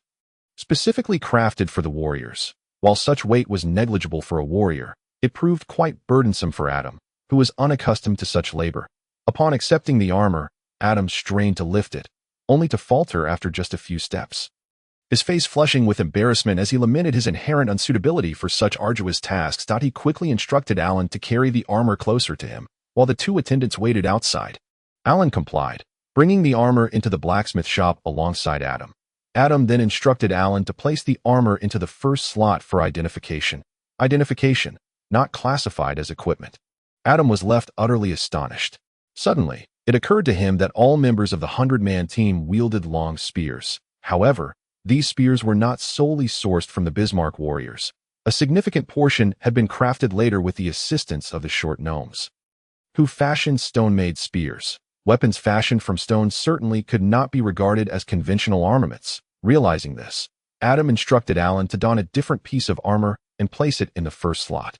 A faint glow emanated, and upon its descent, the appraisal revealed common equipment, consuming 100 points of morale. Indeed, this time it succeeded, and Adam felt a surge of excitement and expectation. He directed Alan to place the identified armor into the second slot, where the light rose again and fell once more. Decomposition received 1 ordinary blueprint, consuming 100 points of morale.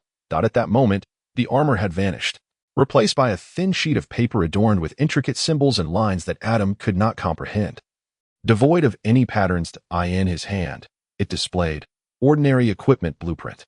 Adam placed the blueprint into the third slot, only to find it lacked the necessary materials. The sudden realization struck him, and he quickly instructed Alan to retrieve obsidian. It was time to rely on the versatile obsidian. Nonetheless, there was no alternative. Blackstone Town possessed only obsidian, and fortunately, the system had not specified that particular materials were required to forge equipment. It seemed likely that obsidian would suffice.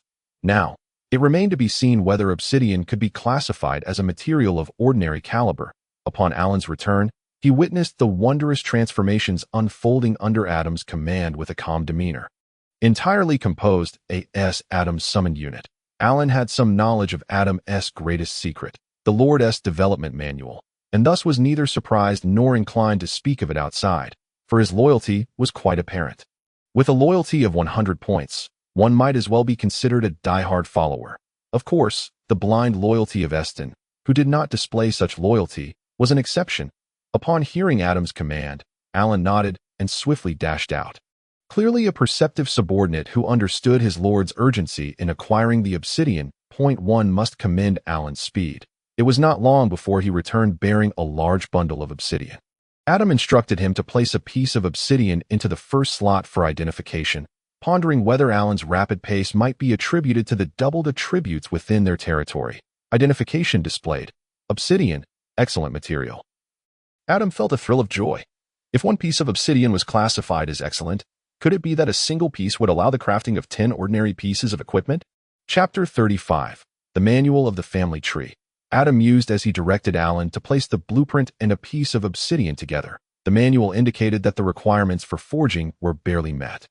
Adam was left speechless, realizing that a single piece of obsidian counted as one ordinary material. Was this not a form of embezzlement? He grumbled inwardly at the manual, feeling it was indeed a case of misappropriation. For the value of one excellent material, they counted it as one ordinary material. Helpless, Adam deduced yet another hidden attribute of the system. When forging ordinary equipment, even if one presented a divine material, the system would only recognize it as an ordinary material. Well then, he might as well consider it a small loss. With resignation, Adam chose to forge, and a prompt appeared. Please select the type of equipment to forge. Weapons, long spear. Bow, crossbow, long sword, short sword, upper garment, light armor, heavy armor, chainmail, lower garment, helmet. Adam was momentarily taken aback, then amused. He remembered he had only decomposed an ordinary armor piece. Yet there were so many options available for forging. Could it be that decomposing any piece of equipment would yield a blueprint applicable to any part, as long as it remained within the same equipment level? What a boon! The thought made Adam beam with joy. Momentarily dismissing his earlier irritation regarding the obsidian, he quickly selected to forge a long spear, for that was what the 100-man team of Blackstone Town utilized, a legacy carried forth by Alan. The light descended, and within the third slot, a silver-white long spear materialized, its elongated form adorned with unique and mysterious engravings, encircling 3 characters in the human language of the forested continent, Blackstone Town. This was the spear Adam had crafted based on a design he had seen online in his past life, choosing the color to be silver-white, the standard long spear of Blackstone Town, ordinary equipment, with the added trait of sharp. Upon seeing this spear, Alan stood transfixed, his expression dazed, akin to a young man encountering his beloved for the first time, at a loss for words yet unwilling to divert his gaze. Adam smirked with pride, thinking to himself, what a sight to behold! Surely he has never encountered such a magnificent spear before. The Lord is a well-versed individual, and crafting such an impressive spear is a mere trifling task. After a moment of awe, Alan reluctantly shifted his gaze from the spear and implored Adam, "My lord, that spear." His cheeks flushed, he hesitated to request it, opening his mouth only to close it again. Adam, with a playful smile, inquired, "Do you wish for it?" Alan nodded fervently. Adam, in a playful mood, teased, "Is it not far superior to the spear you initially brought?" Alan continued to nod vigorously. Just the design alone outshone the spear he had been summoned with. Adam, reveling in his delight, declared, "Then utter some flattering words, and the Lord shall reward you."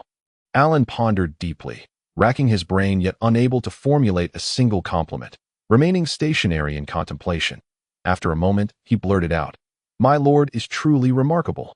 Adam stared at Alan incredulously, and Alan's expression tightened, realizing, "Oh no, the Lord is displeased. This spear is no longer mine." Adam sighed, recognizing that this fellow was a natural soldier, utterly devoid of the ability to flatter. It was futile to press this pure-hearted warrior for praise, with a wave of his hand. He said, "As long as you recognize my prowess, take it." Overjoyed, Alan bowed deeply, exclaiming, "Thank you, my lord. Thank you, my lord." He then reached into the slot, grasping the floating spear, performing a series of elegant movements that showcased his skill. Adam was momentarily dazzled. That was rather impressive. He resolved to ask Alan to teach him. With matters at the blacksmith's concluded, before Alan departed, Adam instructed him to ensure that Colin and Mario brought a substantial quantity of obsidian the following day. Alan prepared to comprehensively equip the 100-man team of Blackstone Town. As Adam discovered that the once-used blueprints had not vanished, they remained available in the manual's options, indicating that decomposition allowed for a lifetime of use. Such a revelation filled Adam with satisfaction, as he finally uncovered a beneficial aspect of the system's hidden attributes. With this discovery, he further instructed Alan to procure all technological and magical blueprints from Colby.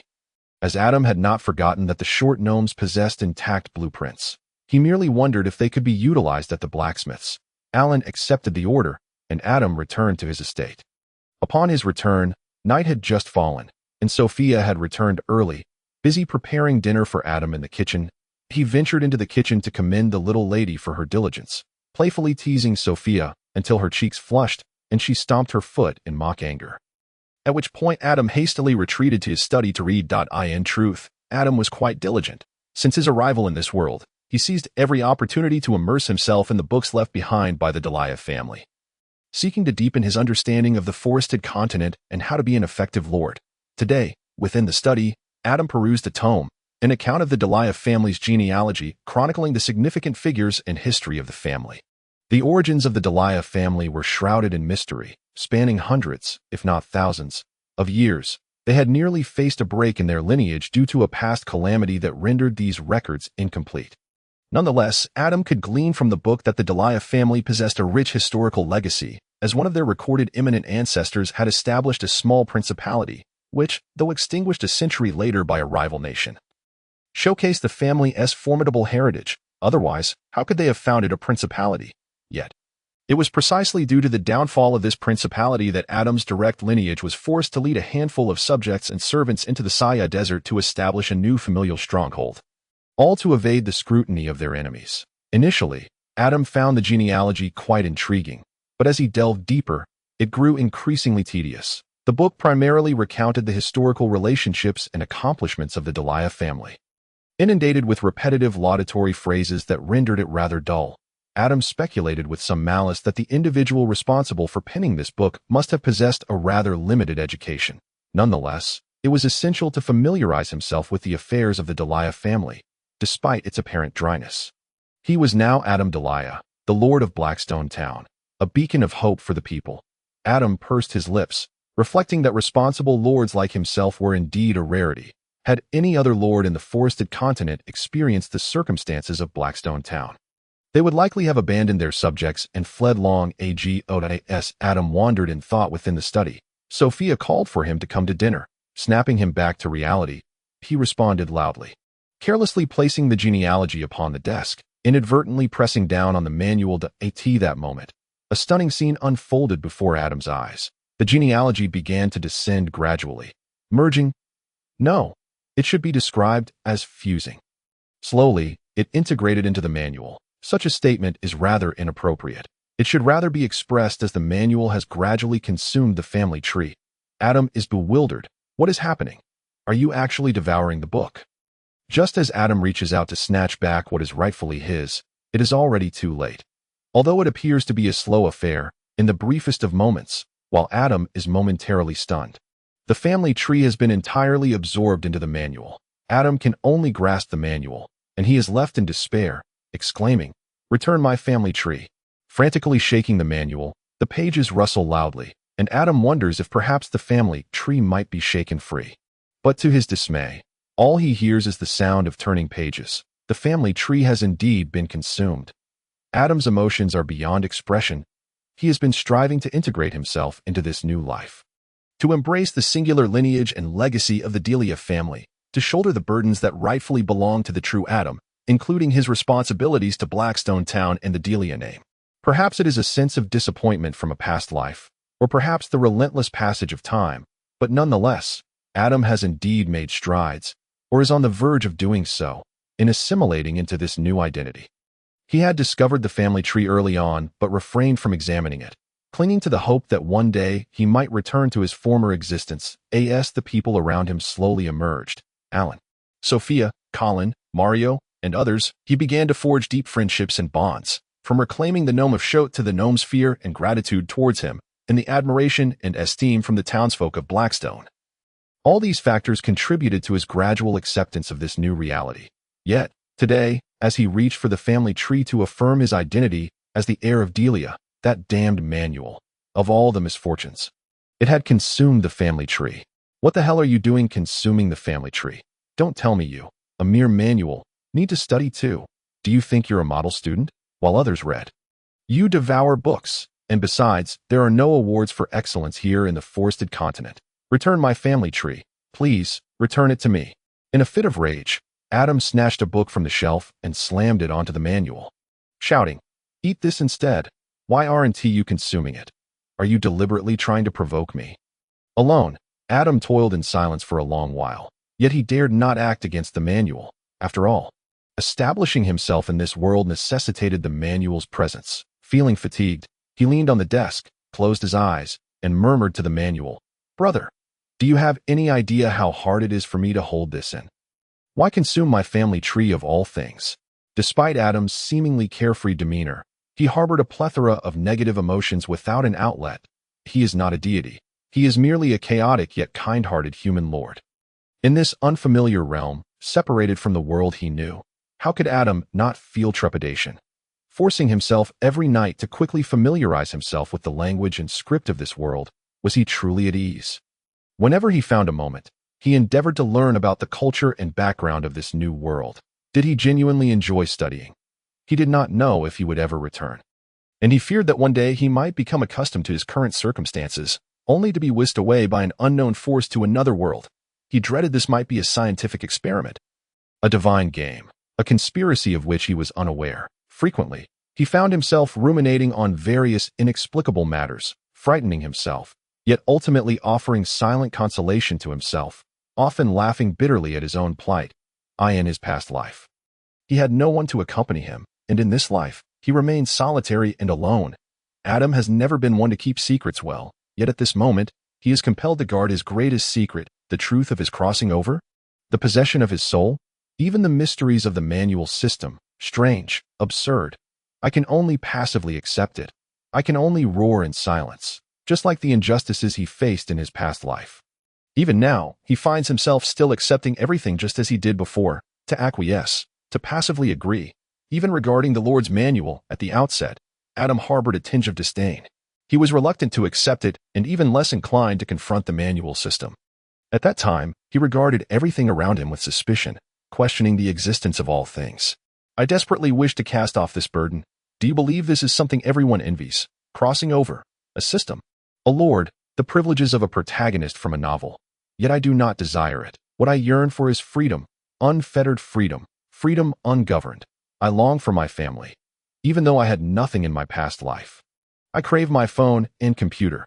Even if I worry daily about internet and electricity bills, I am yet to marry or have children. Although I am single, reality is not fiction.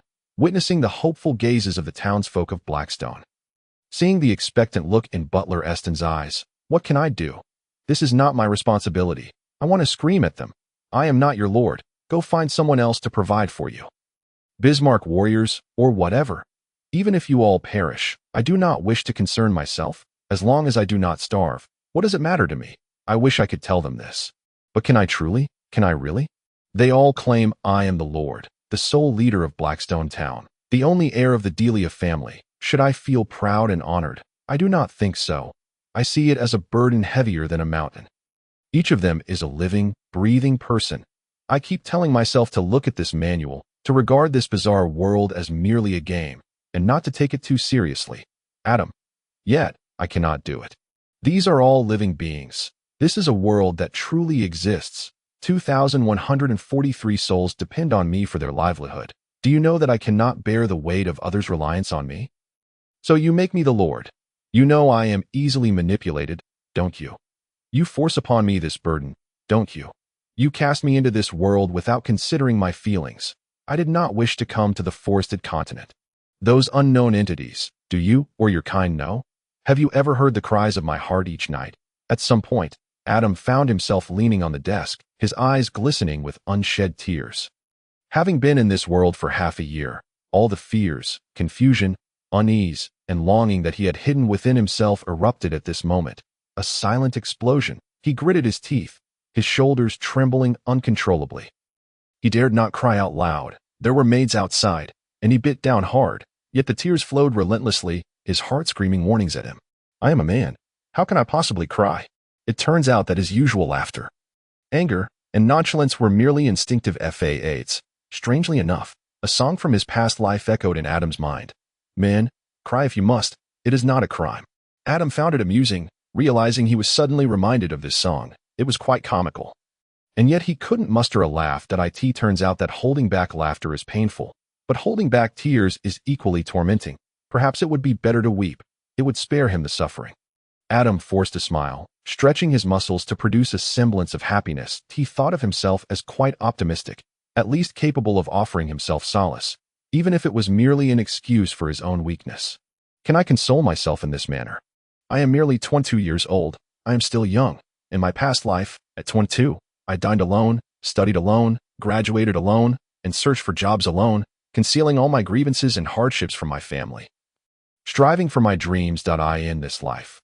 I am also 22, learning alone, contemplating alone, planning the future of my territory alone, in an unfamiliar world, tightly grasping any power within my reach.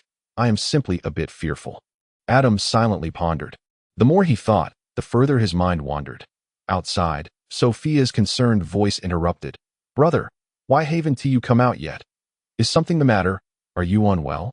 Adam, lost in thought, snapped back to reality. The tear stains on his face had long since dried. Leaving him feeling quite uncomfortable, he suppressed his voice, afraid Sophia would detect that he had been crying. For the voice of someone who has just wept is always hoarse. Hearing Adam's deliberately lowered tone, Sophia anxiously called from outside. "Brother, are you feeling unwell? Let me come in and check on you." Before she could finish, she reached for the door. Adam quickly wiped his face, coughed to clear his throat, and said, "Cough? No. I will come out shortly. I just fell asleep while reading." Sophia replied with a concerned, "Oh," urging, "Come out to eat. After that, you should rest. There have been so many matters to attend to in the territory. You've worked hard." "Brother." A knowing smile spread across Adam's face. No matter the past, at least now he had Sophia's concern, as well as that of Eston, Alan, and others. In this world, there is always a reason for him to survive. They are his relentless motivation to move forward. Chapter 36. The evolution of Delia's will skill. Adam agreed and instructed Sophia to wait for him at the dining table. He then asked a maid outside to bring in a basin of water for washing his face.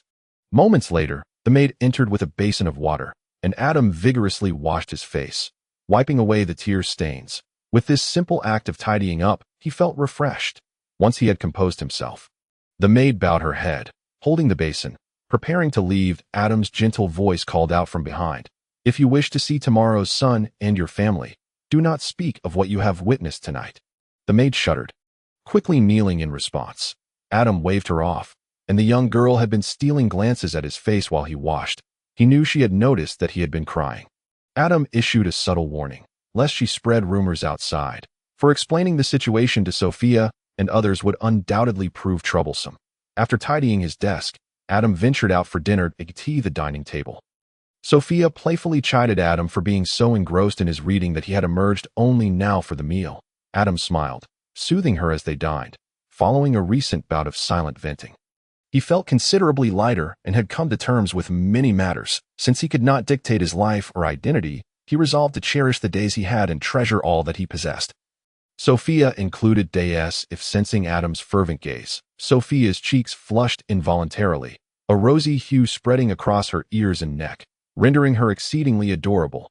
Adam, however, was not inclined to pursue anything untoward with Sophia. She was still too young. He believed it inappropriate to entertain thoughts of a minor. He would wait a few more years, no need to rush. Yet, Adam, having released his pent-up thoughts, found his attitude towards Sophia had shifted noticeably. He began to confront his feelings for her, a positive development for both. After dinner, while Sophia busied herself with the dishes, Adam returned to his study. On his desk lay the manual, its pages weighed down by books he had carelessly pulled from the shelves. Adam regarded the manual with a sense of resignation. Despite its remarkable nature, it remained an inanimate object. The system, though powerful, was not sentient, making it futile to express frustration towards it. It was what it was, in light of the current state of the Delia family. The absence of a family tree was of little consequence. Seated at his desk, Adam removed the books atop the manual and casually flipped through its pages. It was a good habit to review the status of his territory after a meal. Yet Adam felt no inclination to peruse the inferior books on the shelves. The cultural foundation of the area was akin to that of medieval Europe. How captivating could their literature truly be? Moreover, most of the deia family's collection consisted of rudimentary texts on geography and common knowledge, which Adam had grown weary of. As he flipped through the manual, he suddenly noticed a change in his status attributes.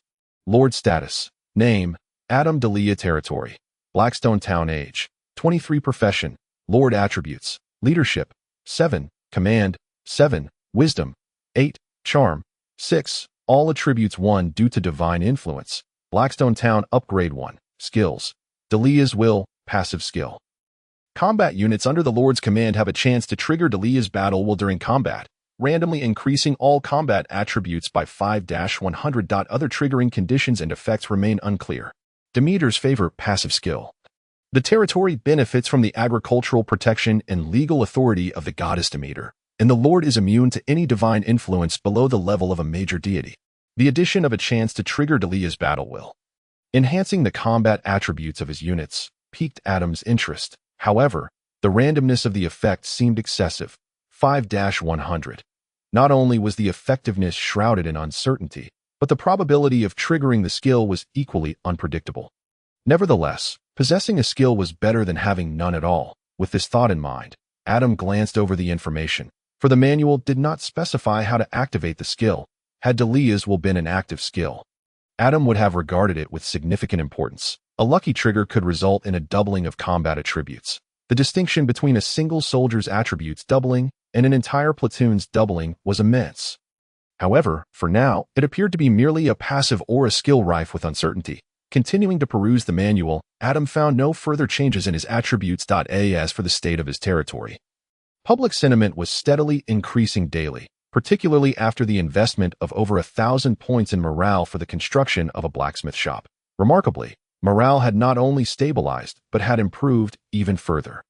It seemed the integration of the gnomes into Adam's domain had significantly enhanced public sentiment. It appeared that a promotion to a level 2 town was imminent.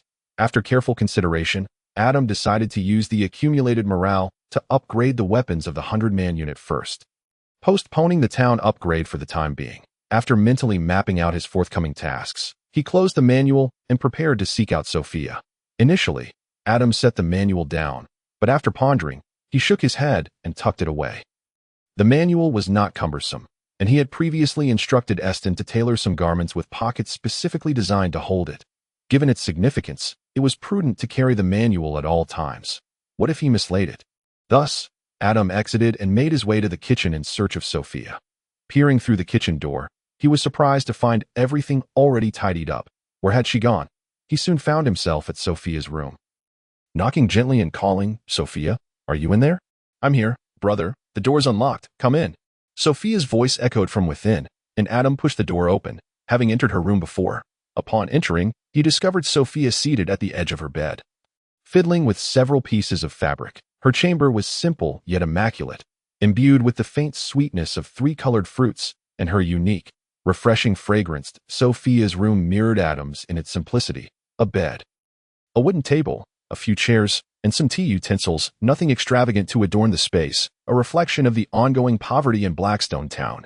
Adam felt a twinge of guilt regarding Sophia after summoning her. She had accompanied him through such meager times. "What are you up to, silly girl?" Adam inquired as he approached and sat beside her. Sophia's face flushed, acutely aware of Adam's warmth beside her. She did not shift her position but leaned in slightly, replying, "I'm making clothes for you, brother." "Making clothes?" Adam exclaimed in surprise, his gaze falling upon the fabric in her hands and the assorted pieces strewn about her bed. When had Blackstone Town acquired fabric? Adam had always worn garments made from materials procured long ago from the kingdom of Tianying, originally purchased by the former lord, his father, along with Eston. Their expedition, undertaken to procure essential supplies and potato seeds, had traversed much of the Saya Desert, resulting in considerable casualties. The previous lord had even sustained injuries during that outing, ultimately succumbing to his wounds years later due to a lack of adequate medicine. The scarcity of resources in Blackstone Town meant that materials like fabric were in short supply. Even Adam's request to modify his clothing to include pockets had necessitated repurposing fabric from Eston's own garments. Thus, the lack of resources was painfully evident, and it had been ages since new supplies had arrived. Where, then, had Sophia obtained the fabric she held? Moreover, It appeared distinctly different from the types available in Blackstone Town. Chapter 37.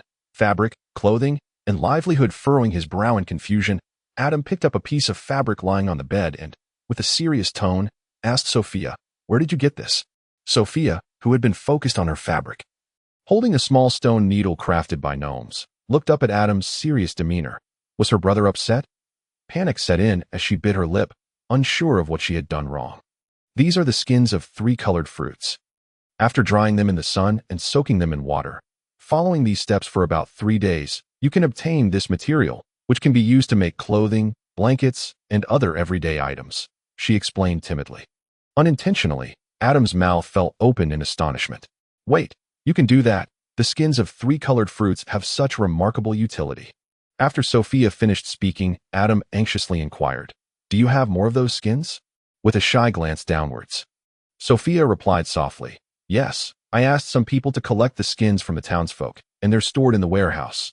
Additionally, there are still some unpeeled 3-colored fruits in the warehouse." Unaware of Adam's growing agitation regarding the fruit skins, Sophia had merely recalled hearing from Eston that her brother had not worn new clothes in a long time. Thus, she had thought of the potential of 3-colored fruit skins to be transformed into fabric, which could be used for clothing. She had prepared some fabric recently, hoping to make a few new outfits for Adam. Regarding the act of collecting these fruit peels, Sophia simply hopes to frequently make clothes for her brother in the future. After all, the shelf life of these peels is quite long, so there is no need to worry about them spoiling. They can be utilized for clothing when needed. Upon hearing this, Adam chuckled heartily, affectionately ruffling Sophia's hair, and praised, "Sophia has done a marvelous job with this. However, in the future, please inform me beforehand about such matters. I had no idea the peels of the tricolored fruit possessed such magical properties." Feeling the warmth of Adam's hand on her head, Sophia savored the moment and shyly murmured, "I just wanted to do something for you. Brother, it's been a long time since you had new clothes to wear." Adam nodded in understanding. He was well aware of Sophia's intentions. Whenever it pertained to him, she always showed such heartfelt concern that he replied, "Of course, I am truly grateful for everything Sophia does for me. I also wish to wear clothes made by your hands. However, the townsfolk are in even greater need of new garments. They require warm clothing and blankets. Winter is fast approaching. In previous years, many people in Blackstone Town have perished due to the cold during this time. If they could wear clothes made by Sophia, they would survive. They would endure the harshness of winter." At this point, Adam expressed a sense of melancholy. He had learned through the records of Blackstone Town and the notes of previous lords that the decline in population was not solely due to food shortages. The lack of warm clothing in winter was a significant issue as well. Every lord from the Delia family had grappled with these 2 problems. Even Adam's father, the last lord of Blackstone Town, had risked his life traversing the desert to the distant Tuning Duchy to procure essential supplies. Being a lord is no easy task. One must consider every aspect of the livelihood of the people beneath them. Sophia began to panic. Am I to make clothes for all of them? There are so many. Winter is only 2 months away. I'm afraid I won't be able to make that many clothes in time. What if some townsfolk perish because of me?" Sophia's flustered demeanor struck Adam as exceptionally endearing. Seeing her on the verge of tears, she mistakenly believed that Adam wanted her to make clothes for the entire town, not immediately realizing that such a task would leave her utterly exhausted from working day and night. Instead, her thoughts were consumed with the fear that her slow progress in sewing would prevent some people from obtaining warm clothing in time, potentially leading to their demise. What a pure-hearted and kind girl she is. Yet so adorably naive, Adam chuckled, lightly tapping her on the head. "Are you foolish? How could I possibly expect you to make clothes for the entire town? Sophia only needs to make clothes for me." But what about the townsfolk during winter? Sophia suddenly recalled that the residents of Blackstone Town had always worn tattered clothing. Many individuals owned only a single set of garments throughout their lives. Everyone cherished their clothes so much that when doing heavy labor, the men would often go bare-chested to avoid unnecessary wear and tear on their attire. In Blackstone Town, a piece of fabric clothing is a precious commodity. Them? Of course, I will arrange for others to make clothes for them. You can focus on sewing for me, and you should make a few extra pieces as well. During this time, you have been wearing the same outfit, and it pains me to see you like this. It's my fault for not taking better care of you. I should not have to rely on you to find solutions for my clothing." Sophia's cheeks flushed at her brother's words of concern. Oh dear, her face felt so hot, and her heart was warmed. With a bashful nod, she softly replied, Adam smiled broadly, pulling Sophia into his embrace. Lately, he had been burdened with many matters, and the welfare of Blackstone Town's citizens weighed heavily on his mind. Not to mention, he had just recently reclaimed the gnome people, adding to the complexity of ensuring food and shelter for 2,000 additional individuals, which was immensely challenging given the meager resources in Blackstone Town. Today, Sophia had inadvertently resolved Adam's most pressing dilemma, filling him with gratitude and tenderness. This girl had already helped him tackle the twin issues of hunger and cold in Blackstone Town. A surge of indescribable emotion welled within him, prompting Adam to hold Sophia even tighter. Ah, my needle fell, brother. Did it prick you? Or did it fall? It fell on the ground. Then forget about it. Let me hold you properly.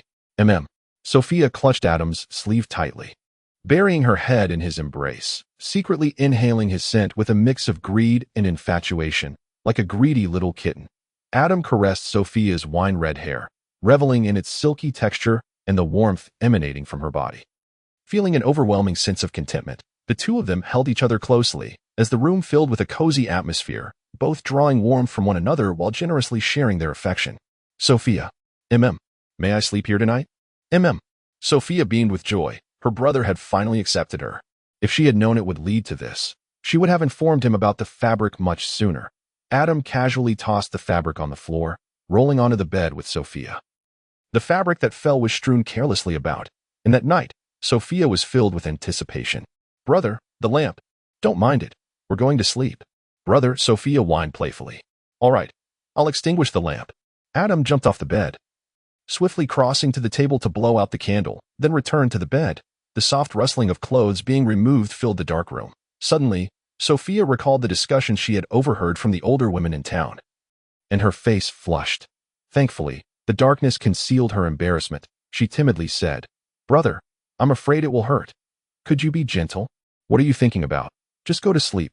Adam gently admonished, extending his arm clad in his undergarments. He enveloped Sophia's soft form, burying his face in her hair, inhaling its delicate fragrance that he felt utterly relaxed. Today, he had released the pent-up negative emotions that had weighed on him for so long. And Sophia had assisted him in resolving one of his major concerns. He wished for nothing more than to enjoy a restful sleep. Sophia's body stiffened. It turned out her brother did not intend to do anything. Originally filled with a mix of anticipation and fear, Sophia quietly exhaled a breath of relief, feeling a hint of disappointment. She turned to embrace Adam, burying her head in his chest, murmuring softly, Bad brother. Don't speak, just sleep. Bad brother. Be good, Sophia, and go to sleep. Chapter 38. Crafting the Magic Energy Gun, Part 1. The following morning, Adam awoke early, only to discover that Sophia had risen even earlier and had already departed. He speculated that perhaps she was upset with him for not having eaten with her the previous night, or perhaps she felt shy about seeing him, or maybe she was genuinely too busy. Nevertheless, it must be acknowledged that Sophia had indeed been incredibly busy in recent days, to the point of being overwhelmed. The harvest of the tricolored fruit had been completed, with some to be sent to assist the gnome people and the rest to be distributed among the townsfolk. All while organizing the upcoming seed-saving activities. Tasks seemed to pile on one after the other, and truthfully, this girl was far busier than Adam. The maid standing outside entered to assist Adam with dressing and washing up. It was the same maid whom Adam had warned the day before, and she visibly trembled in his presence, likely still fearful from his previous reprimand. Adam felt somewhat helpless. Perhaps he had been too harsh yesterday? However, he certainly couldn't be expected to apologize to a maid as the lord of the manor. As for offering comfort, apologies, but Adam lacked the goodwill to comfort any woman other than Sophia. Let her be afraid. As long as she obeyed, that was sufficient. Ignoring the maid's trepidation, Adam finished washing up and was about to step outside when he casually grabbed a bit of breakfast that Sophia had prepared earlier. Adam instructed the maid trailing behind him to summon Eston to wait for him near the blacksmith shop. Upon arriving at the blacksmith's, he found Eston, Colin, and Mario waiting for him at the entrance. With several large bags of obsidian or behind Colin. As Adam approached, the three greeted him respectfully. Adam waved his hand, asserting his authority as the leader. He recounted to Eston the remarkable matter about fabric that Sophia had shared with him the previous night, instructing Eston to collaborate with Sophia to manage the specifics of transforming fruit peels into fabric and weaving clothing. aiming to ensure that the people of Blackstone Town would all be adequately clothed and warm before winter. Of course, any surplus would be ideal to send to the gnome people, provided that the clothing for the residents of Blackstone Town was sufficiently supplied. Adam left the finer details for Eston and Sophia to discuss together. Initially, Eston was astonished upon hearing about such a miraculous occurrence. However, seeing the earnestness in Adam's demeanor, he could only agree to proceed, albeit filled with a plethora of questions as he sought out Sophia for clarification. How could such a wondrous thing exist in the world? The peels of food could actually be transformed into fabric. The old steward found this matter truly astonishing. However, if this matter is indeed true, the people of Blackstone Town will be quite fortunate this winter. It is certainly a positive development. It must be executed well. As he watched Eston walk away, Adam turned to instruct Colin and Mario to transport the obsidian into the blacksmith shop. The blacksmith shop is located within Blackstone Town, where many things cannot be concealed. It is better to present them openly. Adam harbored no doubts about Colin and Mario's loyalty, and regarding the altar and the blacksmith shop. Whatever Adam chose to explain, they would believe, and if he remained silent, they would not inquire further. Thus, Adam decided to forego explanations and directed them to place the obsidian piece by piece into the third slot, subsequently forging them into a series of equipment, uniformly striking long spears and intricately patterned armor. All newly crafted equipment bore inscriptions of Blackstone Town and deia. The standard long spear of Blackstone Town, ordinary equipment with the sharp characteristic. The standard armor of Blackstone Town, ordinary equipment with the sturdy characteristic. That by the end of the morning, Adam had produced a total of 100 sets of equipment specifically designed for Blackstone Town. Upon consulting Colin and Mario, they unanimously agreed that this new equipment surpassed the outdated gear from Bismarck in every aspect, whether in terms of durability or weight. Its overall performance was markedly superior. Adam even had Colin prepare a set of Bismarck armor for demonstration, and when the new long spear struck Bismarck's armor, the results were evident. It pierced through effortlessly. Likewise, the new armor could perfectly defend against the attacks of Bismarck's standard long spears, leaving only faint white scratches. This outcome greatly satisfied Adam. The ordinary equipment from the blacksmith shop appeared decidedly extraordinary, at least capable of outclassing Bismarck's standard equipment for dueling warriors in the realm of Seni. This could be considered quite commendable soldier equipment. The consumption of public sentiment was equally conspicuous, as a substantial 1,000 points of goodwill had vanished. Fortunately, Eston was already preparing winter garments. Should this endeavor succeed, the level of goodwill would undoubtedly see a marked increase. Adam no longer harbored resentment towards the pace of goodwill accumulation as he once did, with the population of the short gnomes exceeding 2,000. Thanks to Adam's ongoing efforts in territorial development and his focus on the welfare of the people, the daily increase in goodwill consistently ranged from 800 to 1,000 points. With a target of 10,000 points for promotion, achieving the upgrade to a level 2 town was now a trivial matter for Adam. Ironically, he was no longer in a rush to elevate the town's status. One must take life one step at a time, tackling matters sequentially. Have you not heard the saying? Governing a great nation is akin to cooking a small fish. Adam understood that while Blackstone Town may not be a great nation, this management philosophy could still serve as a valuable reference. Adam recalled that he had instructed Alan to bring the design blueprints from the gnomes today, yet he had not arrived, assuming Alan might come in the afternoon. Adam decided to take the equipment to the training grounds, encouraging the warriors to prepare for a practice session for his observation. With resolve, he summoned Colin and Mario, who called a few warriors to carry the equipment back. Upon reaching the training grounds, Adam gathered the warriors and distributed the new gear. The warriors' eyes immediately brightened. For a long time, the weapons of Blackstone Town's warriors had been barely unified with the assistance of the gnomes, all wielding long spears, albeit some used Bismarck's superior long spears while others wielded those made of stone, which were significantly inferior in quality. As for armor, aside from the most proficient warriors like Colin, Mario, and the instructor Alan, who could use the standard equipment left behind by Bismarck's warriors, the rest had to continue in their tattered garments. Now, however, the Lord had bestowed new equipment upon them. Everyone received a share. The warriors beamed with joy, although a few displayed reluctance when it came to changing gear, particularly among those elite warriors who possessed Bismarck's standard equipment. Yet, when Colin demonstrated the performance of the new gear and they beheld the smooth holes in the Bismarck armor, these warriors hastily accelerated their changing process. Naturally, Who would refuse such excellent equipment? Who would want to keep wearing Bismarck's shabby gear? Did they not see those bullet holes? I certainly do not wish to step onto the battlefield clad in such inferior armor. The warriors, now properly attired, practiced under the guidance of Colin and Mario. Adam observed from the side, his attentive maid having even procured a rocking chair for him. Adam bestowed a look of appreciation. Noting her keen insight, reclining comfortably in the chair, Adam watched the warriors' synchronized movements and their unified shouts, thrust, block. The gleaming new armor and spear glimmered brilliantly under the sun, after practicing for a while.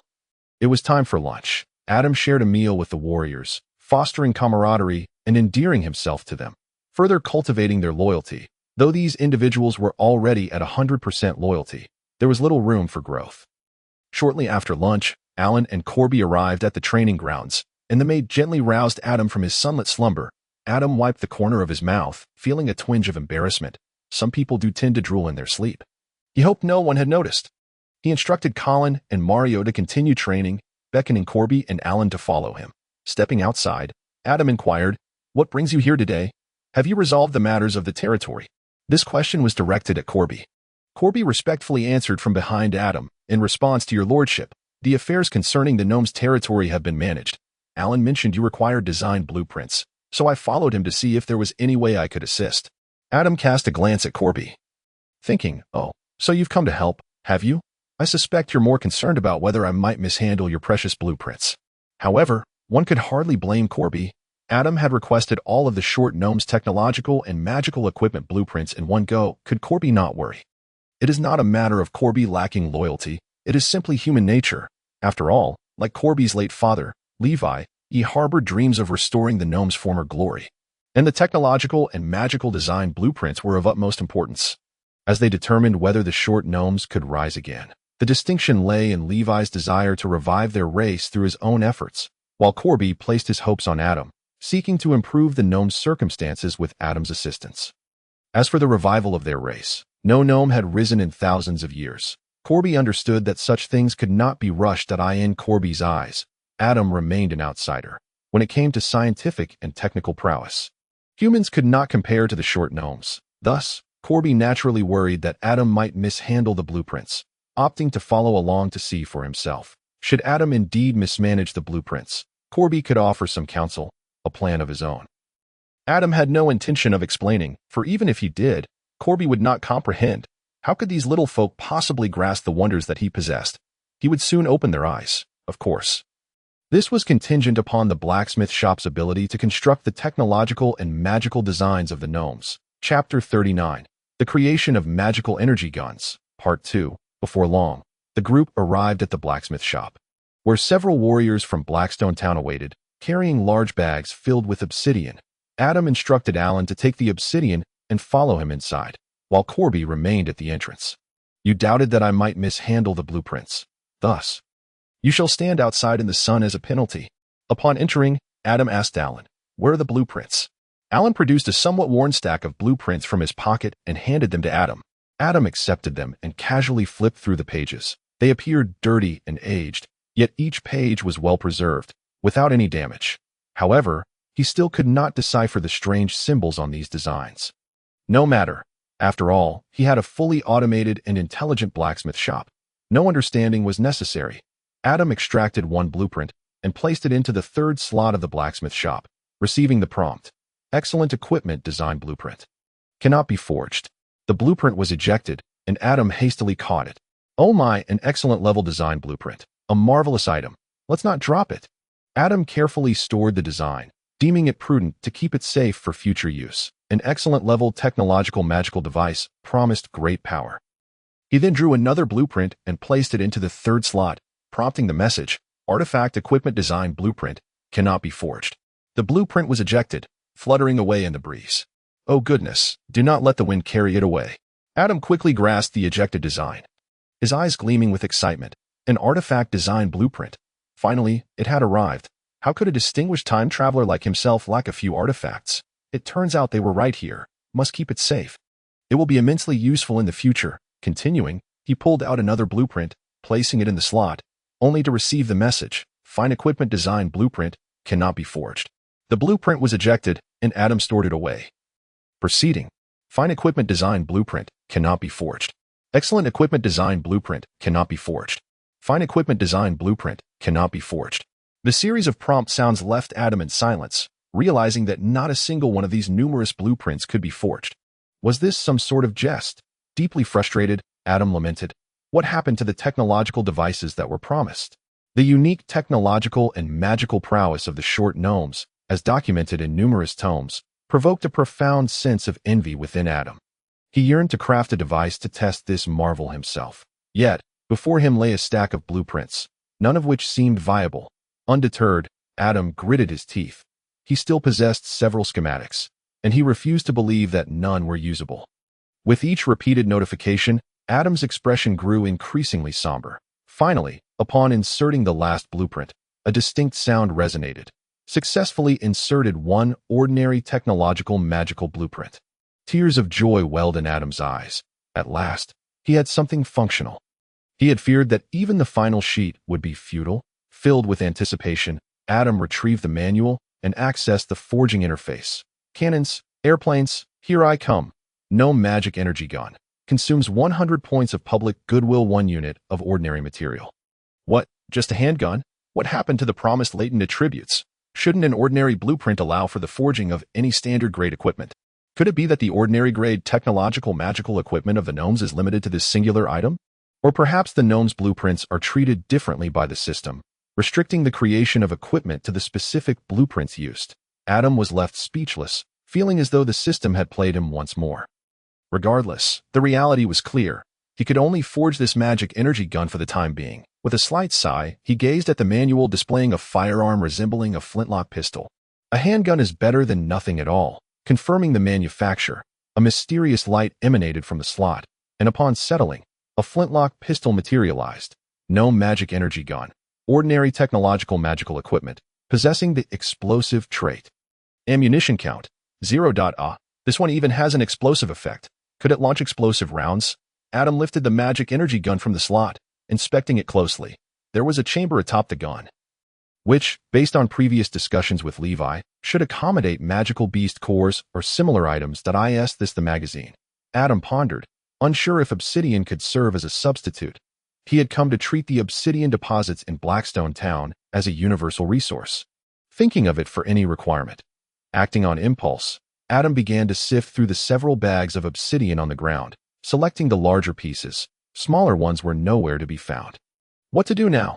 Contemplating, he picked up a piece slightly larger than the gun's chamber, preparing to force it inside.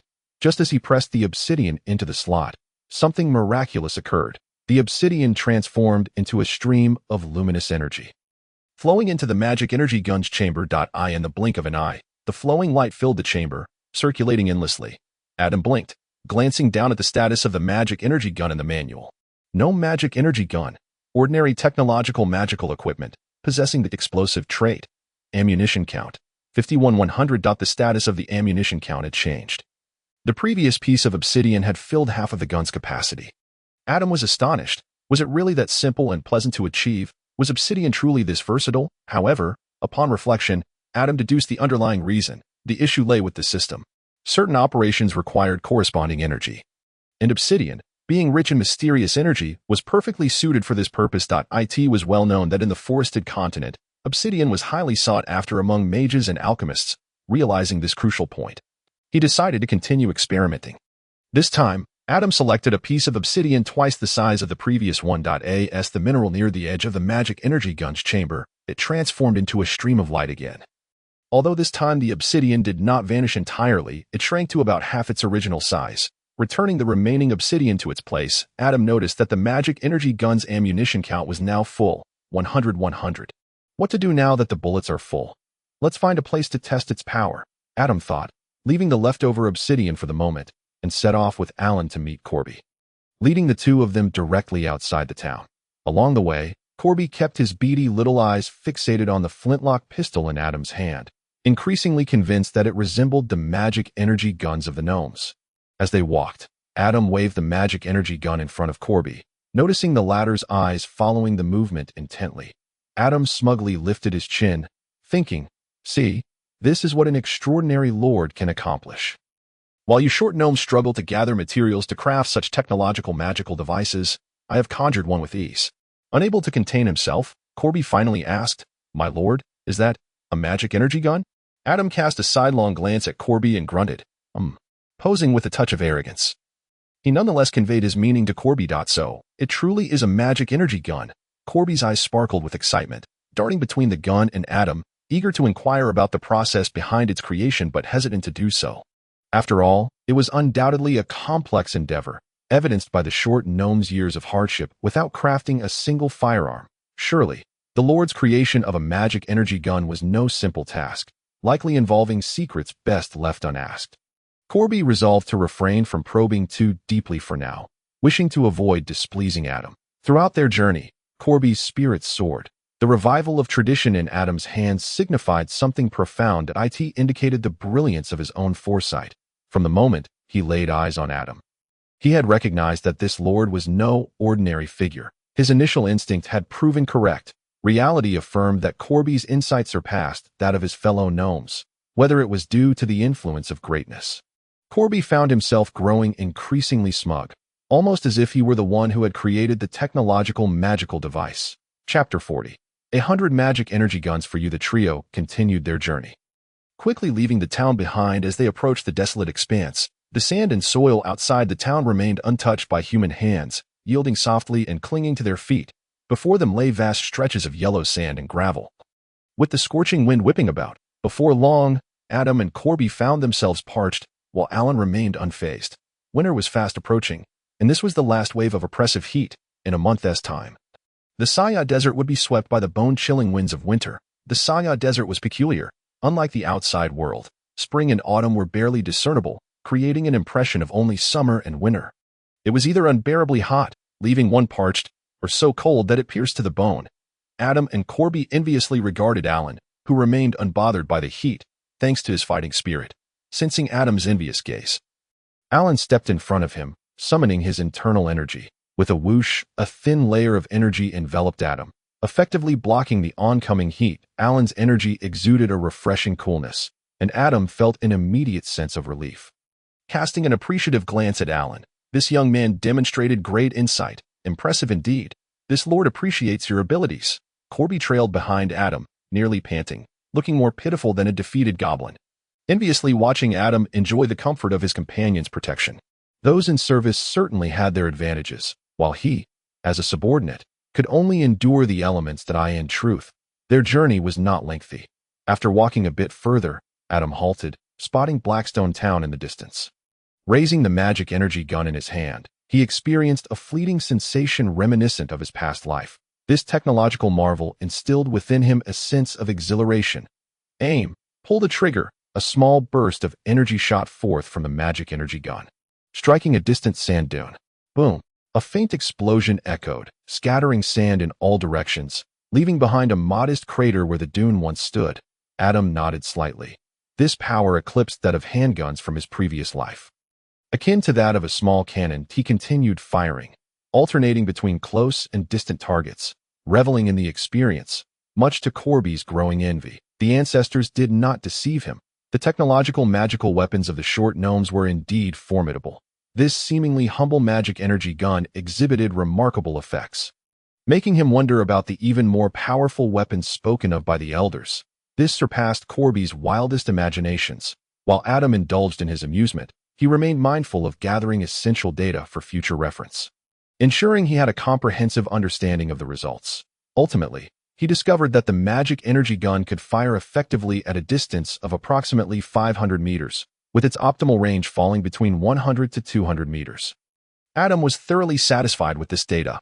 Although he was not a firearms enthusiast in his past life and lacked precise knowledge of weapon specifications, the performance of the magic energy gun exceeded his expectations. A maximum effective range of 100 to 200 meters was already impressive.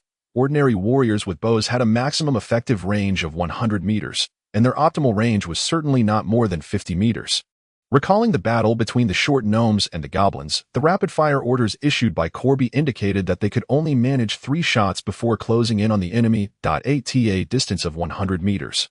One would be fortunate to get 3 opportunities to draw a bow, due to various factors including their physical constitution, Fighting spirit warriors possess advantages over ordinary soldiers. However, their effective range when using bows or crossbows does not exceed 500 meters.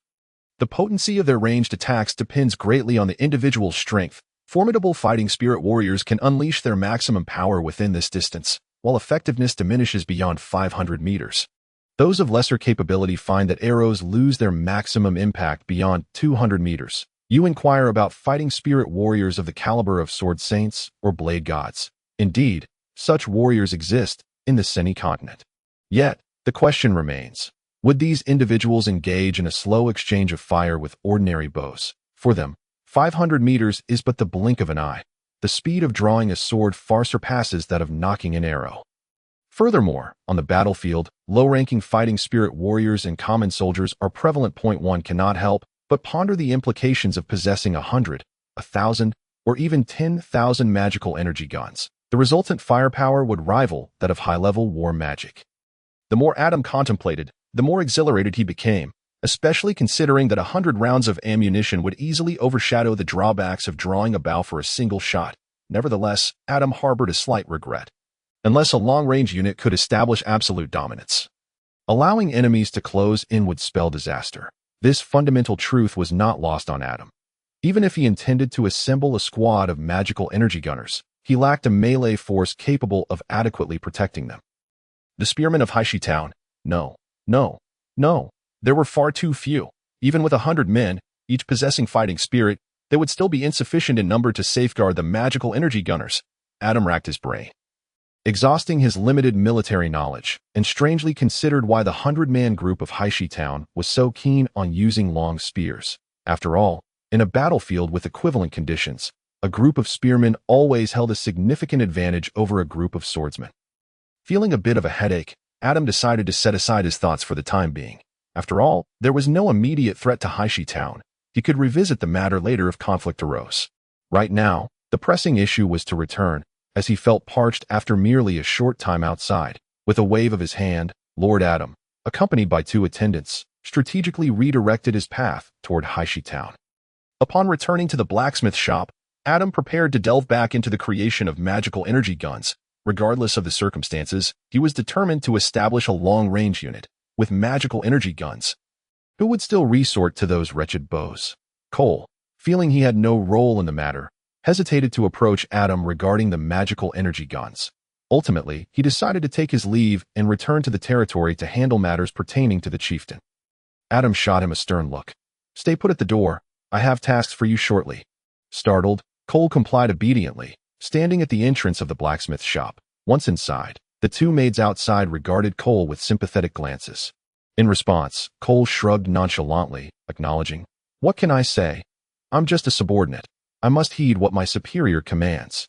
This gesture was something he had learned from Adam. It seemed to have a favorable effect, as the 2 maids giggled at Cole's feigned nonchalance. Meanwhile, within the shop, Adam continued directing Alan as they arranged obsidian pieces and retrieved completed magical energy guns from the molds, entirely oblivious to the comparison being made between himself and Cole outside. Adam pondered how many magical energy guns to manufacture and the size of the unit to form. He ultimately resolved to create 100 guns to establish a foundational unit, with plans to expand later as needed. With his decision made, Adam instructed Alan, and soon enough, 100 magical energy guns were produced. He then asked Alan to gather a few individuals to transport the guns to the training ground of the 100-man group. Exiting the blacksmith's shop, Adam spotted Cole dutifully waiting at the entrance. With a smile, he approached and patted Cole on the shoulder. Cole, seeing Adam emerge, respectfully bowed. "My lord, how may I serve you?" Adam, grinning, inquired, "Little By. Have I treated you well?" Cole was taken aback. Little By. What an odd nickname. Unable to comprehend Adam's playful moniker, he replied earnestly, "My lord has treated me exceedingly well. You have been very kind to the short gnomes, providing us with ample food and assistance. When I arrived, I even encountered Butler Eston, who mentioned that you have instructed him to make new clothes for our people. Cole and the others are truly grateful for your generosity and kindness."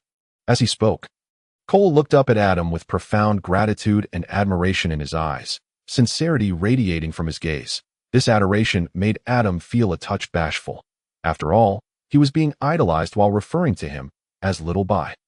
Was he perhaps being a bit mischievous? Adam mused internally before continuing, little by. Indeed, Adam found the name flowed smoothly off his tongue, and the more he used it, the more natural it felt. My lord, little by, are the gnomes particularly skilled in utilizing technological magical devices? Adam inquired with curiosity. Cole proudly responded, of course. Each gnome is adept at using technological magical devices. Although we haven't produced any in thousands of years, it is nonetheless part of our legacy. I firmly believe that no other race on the continent understands the manufacturing and usage of technological magic better than us. If I had a magical energy gun, I could surely demonstrate 200% effectiveness. Cole looked at Adam with eager anticipation, still fixated on the magical energy gun in Adam's possession. Adam nodded in understanding and smiled at Cole, saying, a magical energy gun? No, no, no. While I appreciate the loyalty you and your kin have shown me, I cannot part with just one magical energy gun. Cole felt his request was indeed excessive. He recognized that the production of a magical energy gun must have come at considerable cost to Adam, and thus could not expect him to relinquish one so easily. Nevertheless, he felt a pang of disappointment. Lowering his head, he replied in a subdued voice, I apologize, my lord. I should not have presumed to receive your magical energy gun. It holds profound significance for the short gnomes. Its emergence rekindles hope for our legacy to shine once more. I hope you can forgive my greed. Adam listened to Cole's heartfelt words with a smile, nodding before speaking softly. I do not intend to grant you a single magical energy gun, for I believe that one gun does not equate to your loyalty. Instead, I plan to bestow upon you 100 magical energy guns. Cole was left utterly dumbfounded. 100. He could hardly comprehend it. Initially, he had merely wished for one, but to his astonishment, Adam intended to bestow upon him 100. The mere existence of a single magical energy gun had already filled Cole with awe for Adam's remarkable capabilities. And now, the most esteemed Lord Adam, in a moment of generosity, was offering him 100. Cole's lips quivered with excitement. Fortunately, the gnomes did not believe in deities but rather in science. Otherwise, he might have cried out in exultation, My God! Am I dreaming? Adam was aware of the gnomes' lack of belief in gods, which is why he did not impose the worship of the harvest goddess upon them within Haishi Town. Reflecting on the events of the Planar War, Adam speculated whether the gnomes' refusal to believe in deities and their unwavering faith in science had angered the gods. Otherwise, their rapid decline over the past several millennia seemed too implausible without some underlying scheme. After all, the semi-continent was a world where deities truly existed. Returning to the present, Adam felt a sense of accomplishment watching Cole's ecstatic expression. You are astonished, aren't you? Haha. However, as Cole continued to tremble with uncontainable excitement, Adam grew anxious, fearing that this delightful surprise might overwhelm him.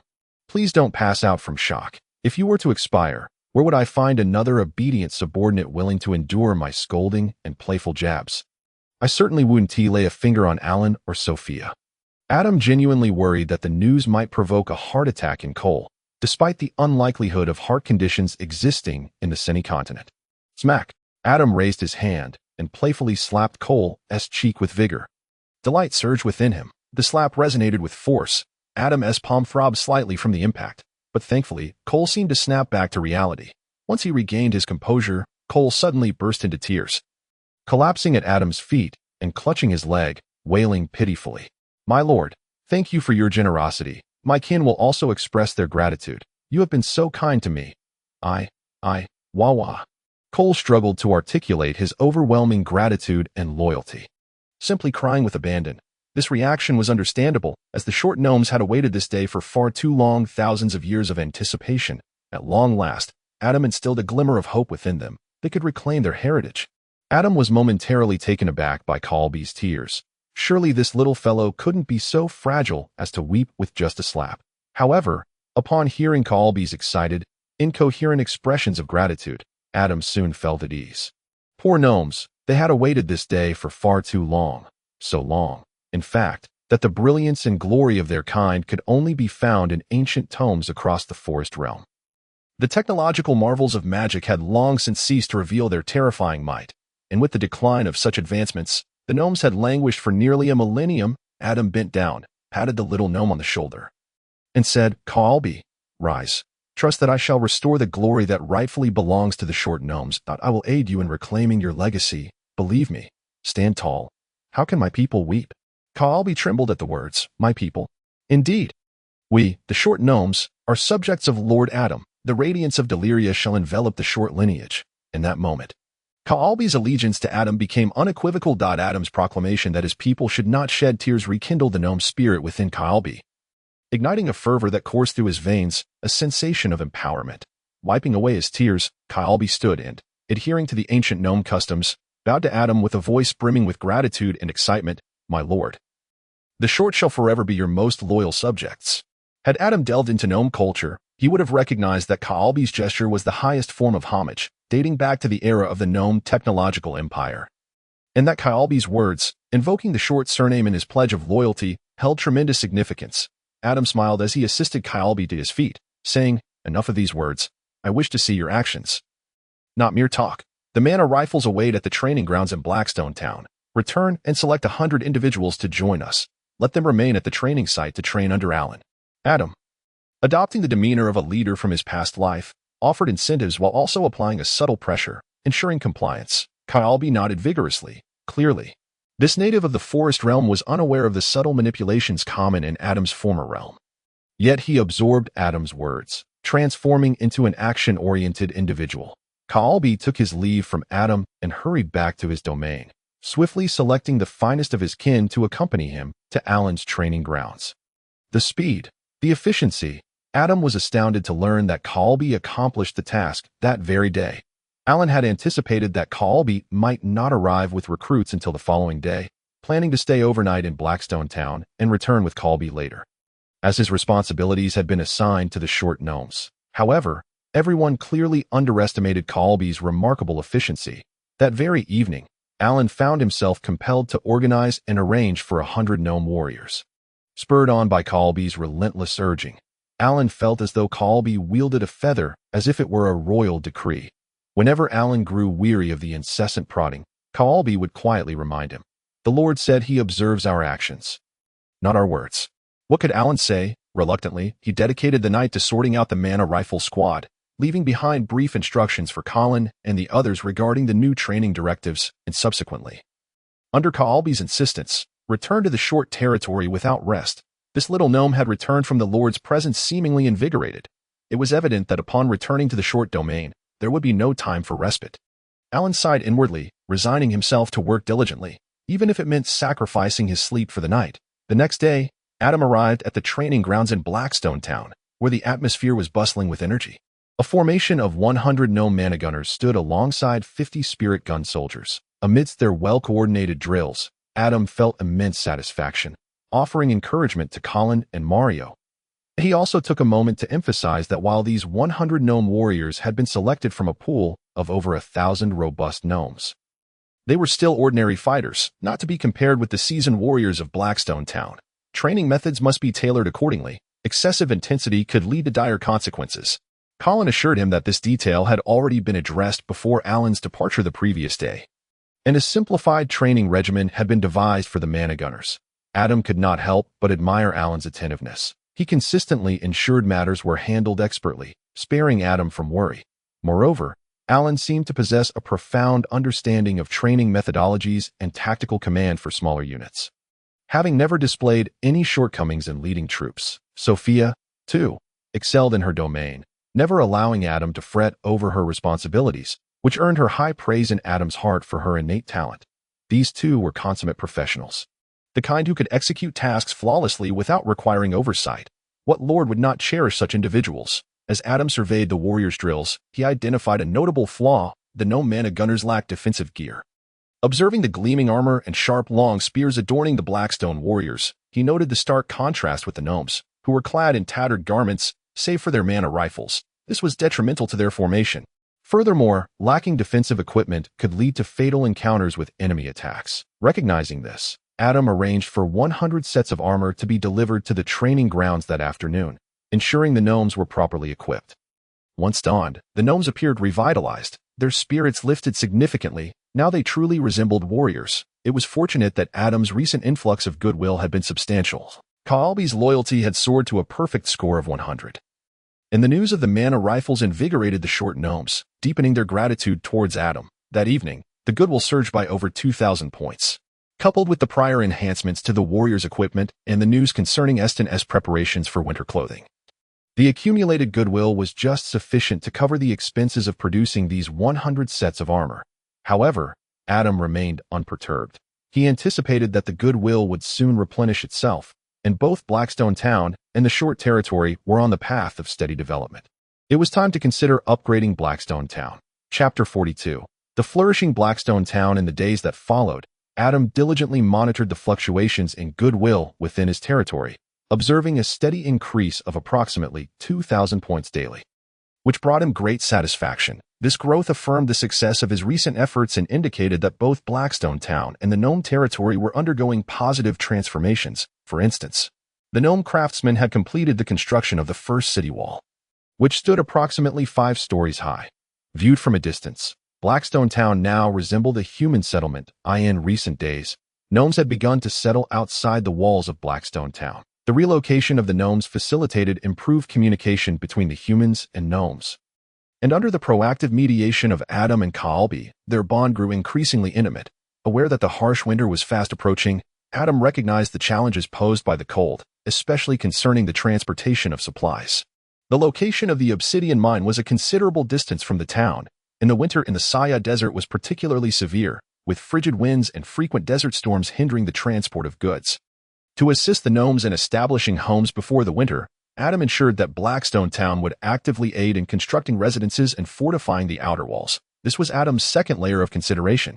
While he felt a closer affinity towards the humans of Blackstone Town, he decided to place the short gnomes on the outer perimeter, simultaneously assigning gnome craftsmen to expedite the construction of a second wall. In the event of conflict, the gnome living quarters and outer wall would undoubtedly become a battleground, thereby rendering the inner town considerably safer. Regarding the construction of the outer wall, Adam specified that its height should exceed that of the inner wall by more than double. Approximately 10 stories. In Adam's view, 10 stories was not an excessive height. However, for the short gnomes, such a feat would undoubtedly be monumental and challenging. However, Kirby's serious commitment to completing such a challenging wall construction task took Adam by surprise. Yet, upon reflection, he found solace in the notion that the craftsmanship and ingenuity of the gnomes far surpassed that of humans, since Kirby had assured him that the project would be completed on time. Adam decided to entrust the task to him, eager to witness the results. He did not press Kirby to finish before winter, but rather instructed him to establish the foundation for the second wall before the onset of winter, leaving the remainder of the work for the following year. While Adam arranged for the gnomes and Kirby to discuss the construction of the wall, the agricultural endeavors in Blackstone Town were also progressing smoothly. The miraculous tricolor fruit was harvested 4 times a year, and even before the gnomes pledged allegiance, the first batch had already been collected, with the second batch planted on schedule. Given that the cultivation of tricolor fruit began in the latter half of the year, Blackstone Town could only expect 2 harvests this year. Nevertheless, these 2 harvests were more than sufficient to sustain the population of over 2,000 within the territory, and Sophia estimated that a considerable surplus of tricolor fruit would remain. Furthermore, as the tricolor fruit is highly storable, its flesh could serve as a staple or be transformed into dishes, while its skin could be fashioned into fabric. The singular tricolor fruit thus enriched the resources of Blackstone Town and elevated the living standards of its inhabitants, ensuring they were no longer struggling at the brink of subsistence. This achievement was largely attributed to Sophia's implementation of intercropping methods and the capabilities of the whisperer profession in controlling plant growth, as well as the beneficial effects conferred by the harvest goddess's divine office. Under the influence of these 2 factors, the yield from the 2 harvests surpassed the normal output by a full double. According to Sophia's calculations, notably, the secondary divine office of the harvest goddess, legislation, yielded significant results as well. The close and orderly interactions between the humans and gnomes of Blackstone Town led to a peaceful coexistence, with incidents of fighting and crime virtually eradicated. Such transformations were not solely due to Alan's stringent law enforcement, but also owed much to the faith the denizens of Blackstone Town held in their deity, the harvest goddess metal. Initially intent on establishing concrete legal regulations for Blackstone Town, Adam set aside these ambitions upon witnessing the positive changes, realizing that he lacked the expertise. His attempts at drafting legal content revealed glaring omissions. He decided to leave such matters to professionals in the future, comforted by the fact that, under the harvest goddess's divine influence, significant conflicts had yet to arise within the territory. Additionally, The plan proposed by Sophia to cultivate new farmland had been on hold for quite some time. With no viable solutions forthcoming, this was mainly due to the unsuitable sandy soil surrounding Blackstone town for farming. The existing arable land was painstakingly reclaimed by the ancestors who fled to this area, largely thanks to their ample resources at the time. After all, the Deliria family had been a ruling lineage of a principality, and their ancestors possessed a scant supply of life's spring water, a divine substance, blended with other precious items of remarkable vitality. It was through the ancestors' relentless efforts to improve the soil that the current arable lands of Blackstone town came to fruition. Ordinarily, the existing farmland in Blackstone town would yield just enough tricolor fruit to sustain the current population for a year. Yet this year it produced in excess. Adam was immensely pleased with the agricultural accomplishments of Blackstone town.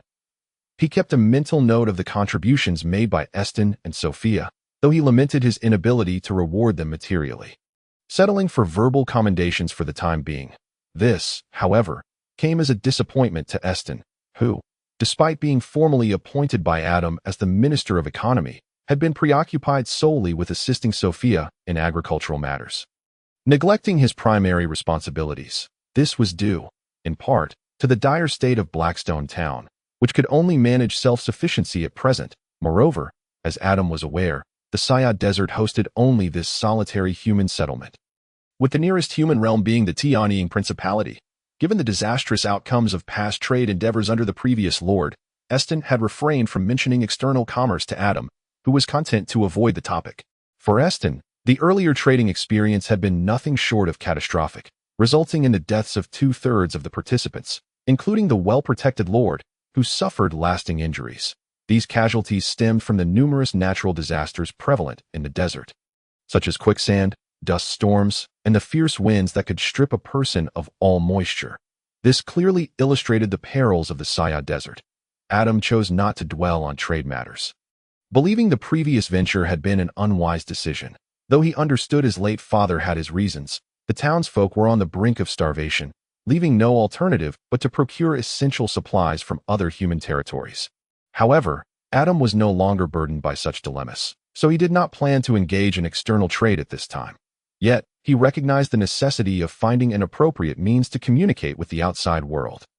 Returning to the matter at hand, winter was fast approaching, and the first cold winds of the Sayad Desert were imminent.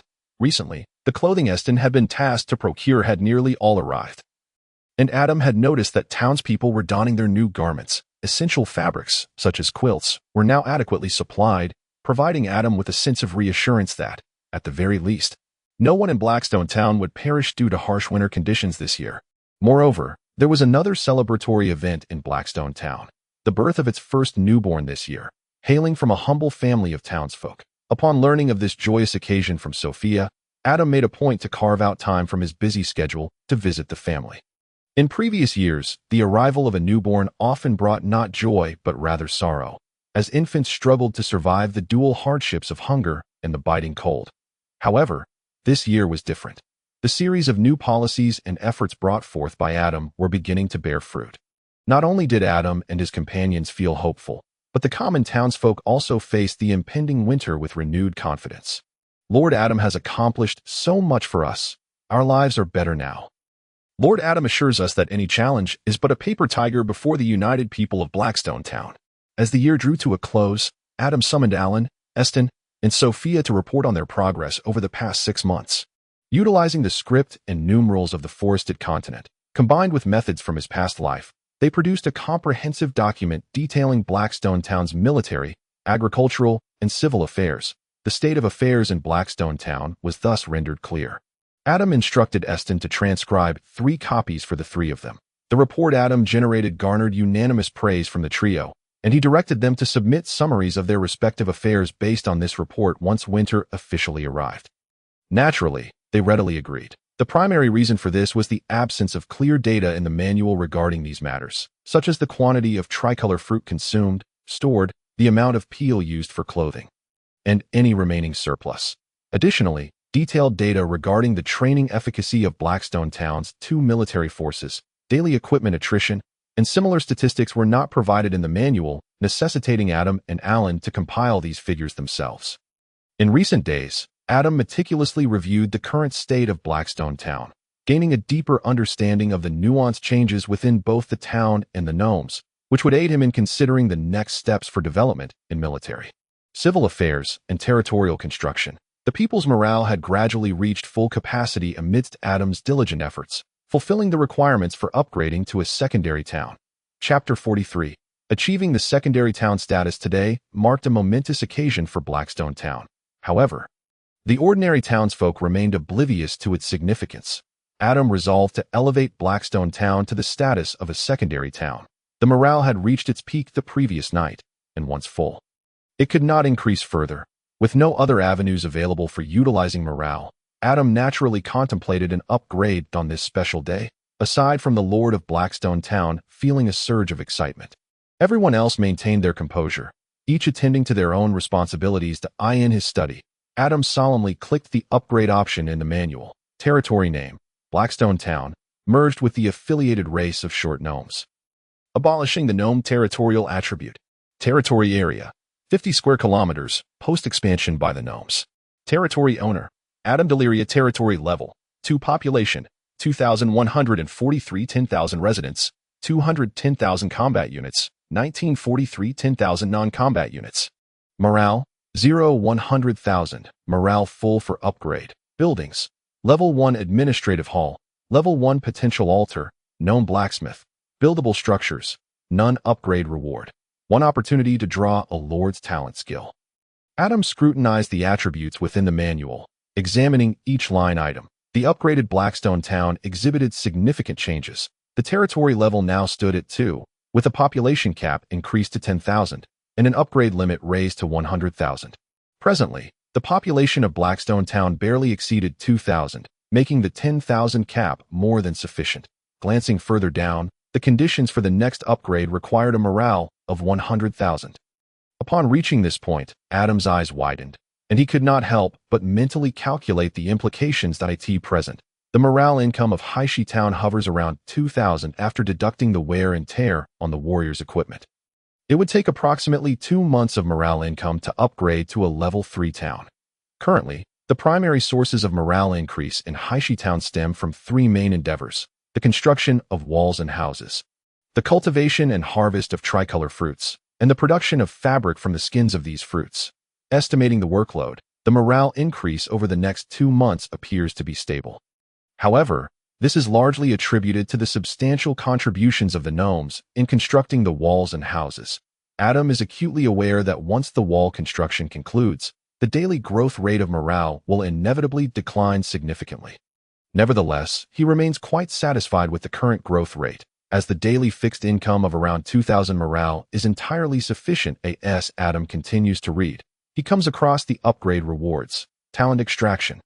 Upon seeing this, his mind immediately conjures images of his Lord's summoning talent, reflecting on the effects of the Lord's summoning talent and the irreplaceable significance of Alan and Sophia to Haishi Town. Adam feels a profound appreciation for this reward. However, he decides not to rush into the talent extraction and instead looks for any other changes. It is essential to proceed cautiously and avoid impulsiveness. Adam reminds himself to temper his eager heart. Indeed, there are other changes. His attributes have increased by 1 point across the board due to the upgrade. Leadership, 8. Command, 8. Wisdom, 9. Charm, 7. In contrast, the attributes of Eston and Kayabi remain unchanged, as do those of Colin and Mario, who have merely leveled up to level 2 without any alterations to their attributes. However, the changes in Alan and Sophia's attributes are striking. Following the upgrade of Haishi Town, both Alan and Sophia have reached level 2, with Alan's combat attributes and Sophia's non-combat attributes each increasing by 10 points. Alan's combat attributes are now Attack 21, Defense 22, while Sophia's attributes are Intelligence 20, Charm 25. At this point, Adam cannot help but speculate that perhaps the difference arises from the fact that Eston and the others are natives. While Sophia and Alan are summoned beings with innate skills, Eston and his compatriots, after the territory upgrade, have experienced only a straightforward level change, whereas Alan and Sophia have undergone a significant transformation in their attributes.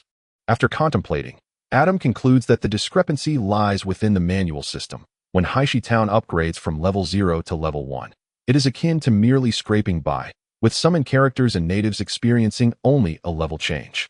However, at level 2, the distinction between summoned characters and natives becomes apparent, as summoned characters can reap the benefits of the upgrade, a privilege not available to the local natives like Eston. Adam is convinced that the differences between natives and summoned characters lie therein. However, he wonders whether Alan and Sophia's attribute enhancements merely represent numerical increases or if they translate into tangible improvements in their capabilities. To validate his thoughts regarding whether the increased attributes yield significant effects, Adam summons Alan and Sophia. Before long, the two arrive at Alan's study. Upon entering, Adam immediately senses a notable difference. Alan, who previously felt like a drawn sword, sharp and powerful, now emanates the steady presence of an unyielding mountain. Instilling a sense of unwavering stability, Sophia's transformation is more subtle. Upon closer inspection, she appears unchanged, still possessing her wine-red, silky hair, petite figure, and gentle gaze directed at Adam. Yet, Adam perceives that Sophia has become even more captivating and beautiful than before. At this moment, she exudes a unique, indescribable charm that draws Adam in. Adam scrutinizes them briefly before inquiring if they notice any significant changes within themselves. Upon hearing Adam's question, Alan bows and responds. In response to your query, my lord, just a moment ago while training with the warriors, I felt a profound change within me. I sensed that I had grown considerably stronger and faster, and this transformation is remarkably evident. As a summoned character, Alan is likely able to surmise the reason for such changes. Raising an eyebrow, Adam asks, do you feel that you have improved significantly in every aspect? Faster, higher, stronger? Alan candidly replies, my lord, I haven't grown taller, but I do feel that I have become quicker and stronger. Adam is at a loss for words. That was not his intended meaning. He merely spoke casually. Why must this child take it so literally?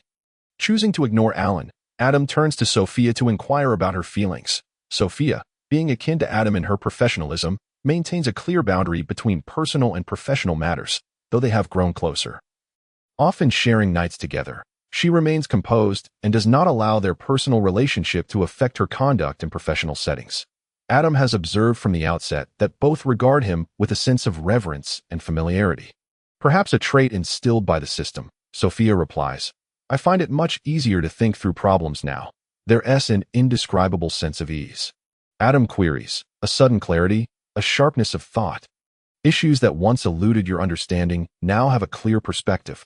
Sophia nods her small head, gazing at Adam with admiration. Adam, recognizing the significance of the changes brought about by the system, realizes that the enhancements in their attributes are indeed tangible and not merely numerical. However, Adam still harbors a question. Will the next summoned character start at level 0? What will their attributes be? What standards govern the characters summoned by the system? These questions can only be answered during the next summoning. The manual indicates there are still 2 months of accumulation time, suggesting he will have to wait until winter to utilize the Lord's summoning talent. After a brief inquiry into their work and offering words of encouragement, Adam gestures for them to return to their tasks. Sophia is the last to leave. Just before exiting, she turns back and gives Adam a dramatic eye roll. You summon people only to send them back to work with so few words. Bad brother. Adam and Sophia have developed a remarkable rapport over these days, intuitively understanding each other's sentiments. In response to Sophia's playful reproach, Adam mischievously returns a cheeky glance. You better get back to work, or else you might find yourself in trouble tonight. Sophia's cheeks flush crimson, and she averts her gaze from Adam. Hurrying out, as Adam watches the shy Sophia depart, a wicked smile creeps across his face. Even if she diligently works, she might still find herself in trouble tonight, silly girl. Once the matters are settled, Adam stretches lazily, reclining against his chair, which is cushioned with several layers of fabric made from tricolor fruits, providing a wonderfully soft sensation. He opens the manual, flipping to the page detailing the Lord's talents. Tilting his head, he wonders what kind of talent he will extract. In the study of the Delia mansion, Adam lounges languidly in his chair, curling up comfortably with the manual in hand. On this bright afternoon, rays of sunlight stream through the gaps in the study window, casting a gentle glow over the desk. The books on the desk shimmer softly in the sunlight, evoking a sense of purity and sanctity. In his previous life, Adam had longed for such a leisurely afternoon. Holding a book in hand while savoring fragrant tea, the experience would undoubtedly be delightful. Although this dream went unfulfilled in his past life, it has come to fruition in the forested continent. Such indulgence is a privilege he alone enjoys in Haishi Town, allowing him to openly steal moments of leisure amidst the bustling activities of others. Does this not constitute a lord's privilege? This indulgent train of thought captivates Adam, providing him with a sense of spiritual liberation. He casually flips through the manual until he reaches the page for the Lord's talents, where the options for extraction are displayed. He clicks to extract. The manual emanates a soft glow, and shimmering light dances across its surface as the radiance descends. Adam focuses intently. The Lord's talent. Lord's summoning, active talent. That Lord's eye, active talent. That he gains an additional active skill, Lord's eye. Adam's finger glides over the Lord's eye talent, clicking to view its details. Lord's eye, active talent, allows the user to conduct a simple investigation of any character, item, etc. This is a reward for the wise Lord. The Lord's eye will grant you insight into all illusions. A reward for the wise Lord. A slight smile graces Adam's lips as he realizes he is indeed a wise Lord, a fact he had been unaware of until now. The Lord's eye, at first glance, resembles an investigative skill.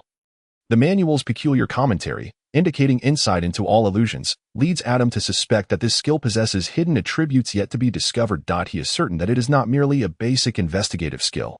Experience brings knowledge. Why not put it to the test? Adam focuses on the manual in his palm, silently invoking Lord's eye. A stream of information floods his mind, and simultaneously, the pages unveil a line of text in the human language of the forested continent. Protest from the user. Do not dare to leer at this manual with a lascivious gaze. Adam was left utterly astounded. What an eccentric manual this is. Hey, how is my gaze in any way lascivious? It is the eye of the Lord. Mind you, do you not feel the solemn and majestic scrutiny? Moreover, you are merely a book. Truly, you are just a book. Must you be so bizarre? Adam widened his eyes, his mouth agape, after a prolonged silence. He muttered to himself as a form of self-comfort. This must be some sort of Easter egg. Let's give it another go. The eye of the Lord. The pages revealed a line of text, a further warning to the user. This is not an Easter egg. Please respect me. Do not use your lascivious little eyes to pry into this manual. Otherwise, your right to utilize this manual will be revoked. Adam's lips twitched, and with a snap, he closed the manual and shouted towards the door. Someone, bring me a basin of water. Shortly after, a maid entered with a basin of water and set it down, standing by respectfully. Adam hastily lowered his gaze to the basin to see his reflection. Damn it! Are my eyes small? Is this gaze truly lascivious? Find me something larger to look at. Adam, in a huff, waved the maid away, filled with indignation. This manual cannot be judged by ordinary standards. To think it would accuse the dignified Lord Adam of having a lascivious little gaze. The maid bowed with respect, carrying the basin away. Adam gazed at the manual in his hands, sighing inwardly. You have one. I shall not look at you any more. I shall gaze elsewhere. As he stepped out, Adam utilized the eye of the Lord's skill along the way, scrutinizing the passing townsfolk and the buildings beside him. Without exception, the displayed information was nothing more than basic details, all of which could be found in the manual. Moreover, utilizing the eye of the Lord for investigation would consume public sentiment. The amount of sentiment consumed varied depending on the strength of the target being investigated. Adam could not help but purse his lips. He could just use the manual to inquire instead, as it could provide targeted information about the status of all the residents within his territory.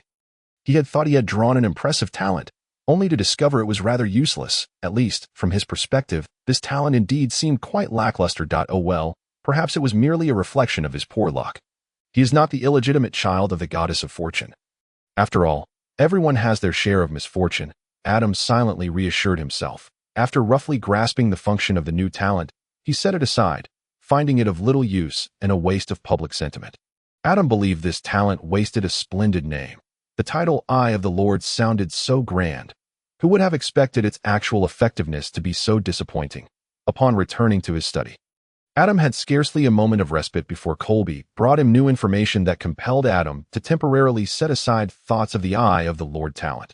Colby informed him that while gnomes were migrating towards Blackstone town, they had spotted goblins in the old territory of the short gnomes. Goblins. Adam's immediate reaction was that the goblins were making a resurgence. The old site of the short gnomes was about to be attacked. There were still plenty of gnomes who had not managed to evacuate. Adam promptly ordered the urgent summoning of Alan, Colin, and Mario to the Delia residence for a discussion. After a brief discussion among the three, they unanimously concluded that the goblins were most likely scouting the movements of the short gnomes rather than launching an attack. Otherwise, there would be no gnomes left alive to return with news.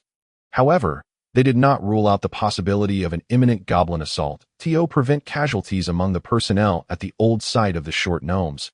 Adam commanded Alan, Colin, and Mario to take 50 human warriors and 50 gnome artillerymen to investigate, while also providing protection for the remaining gnomes to ensure their safe relocation. Alan and the others accepted their orders and departed. Adam then took a moment to comfort Colby, reminding him that now was not the time to panic. As the leader of a clan, he must not exhibit unnecessary alarm. If the sky were to fall, Lord Adam would be there to support you. Colby expressed his heartfelt gratitude and withdrew. As he left, Adam clearly noticed the deep concern in Colby's eyes. He still worried about the safety of the remaining clansmen at the old site, and Adam's words could not entirely dispel his anxiety. After all, the old site of the short gnomes contained only ordinary gnomes and a few gnome warriors. If the goblins were to attack at this moment, facing these much stronger goblins, the remaining gnomes would be doomed. After everyone had departed, Adam furrowed his brow deeply. The sudden appearance of the goblins undeniably heightened his tension. The might of Hyley had instilled fear in the hearts of the gnomes. If the battle were to take place within the territory, Adam believed that Alan's strength would be sufficient to withstand the goblin army. However, if the confrontation were to occur outside the town, especially at the old site of the gnomes, which had been excluded from the territorial range due to the majority of the gnomes having migrated following the town's upgrade. It is important to note that in a battle outside the territorial range, Alan's combat attributes would be diminished by 50%. Outside the territory, Alan's combat prowess would revert to what it was before his upgrades. If Alan and the others were to encounter an assault from Hyley there, Adam had no confidence in the outcome. Only Alan within Blackstone town could contend against the formidable goblin Lord Hyley.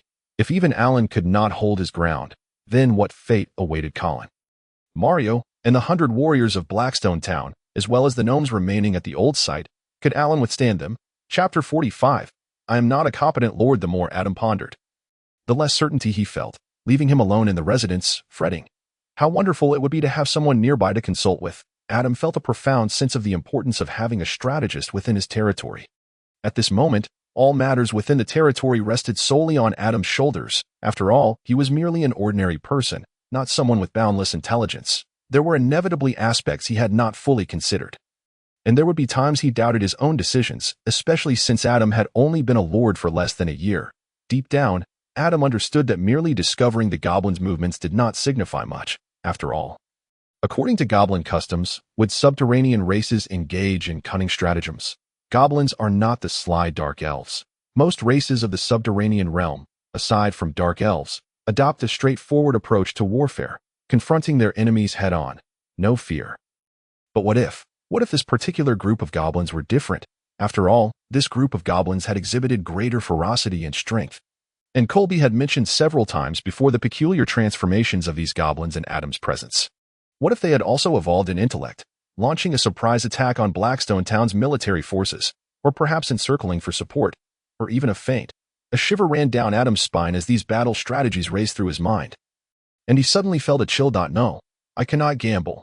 Adam's heart trembled. Alan and Colin are right there, and I have worked tirelessly to forge 100 warriors of Blackstone town. I would rather all the remaining gnomes perish than see my warriors die due to a tactical error of mine.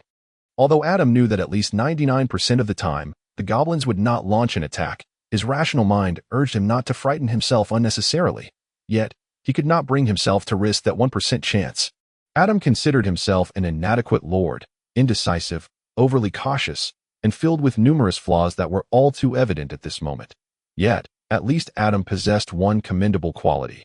He valued emotions. He valued lives, especially the lives of the people of Blackstone town. It was precisely because of Adam's unique and heartfelt respect for life that he had garnered the unwavering affection of the military and civilians of Blackstone town in such a short time.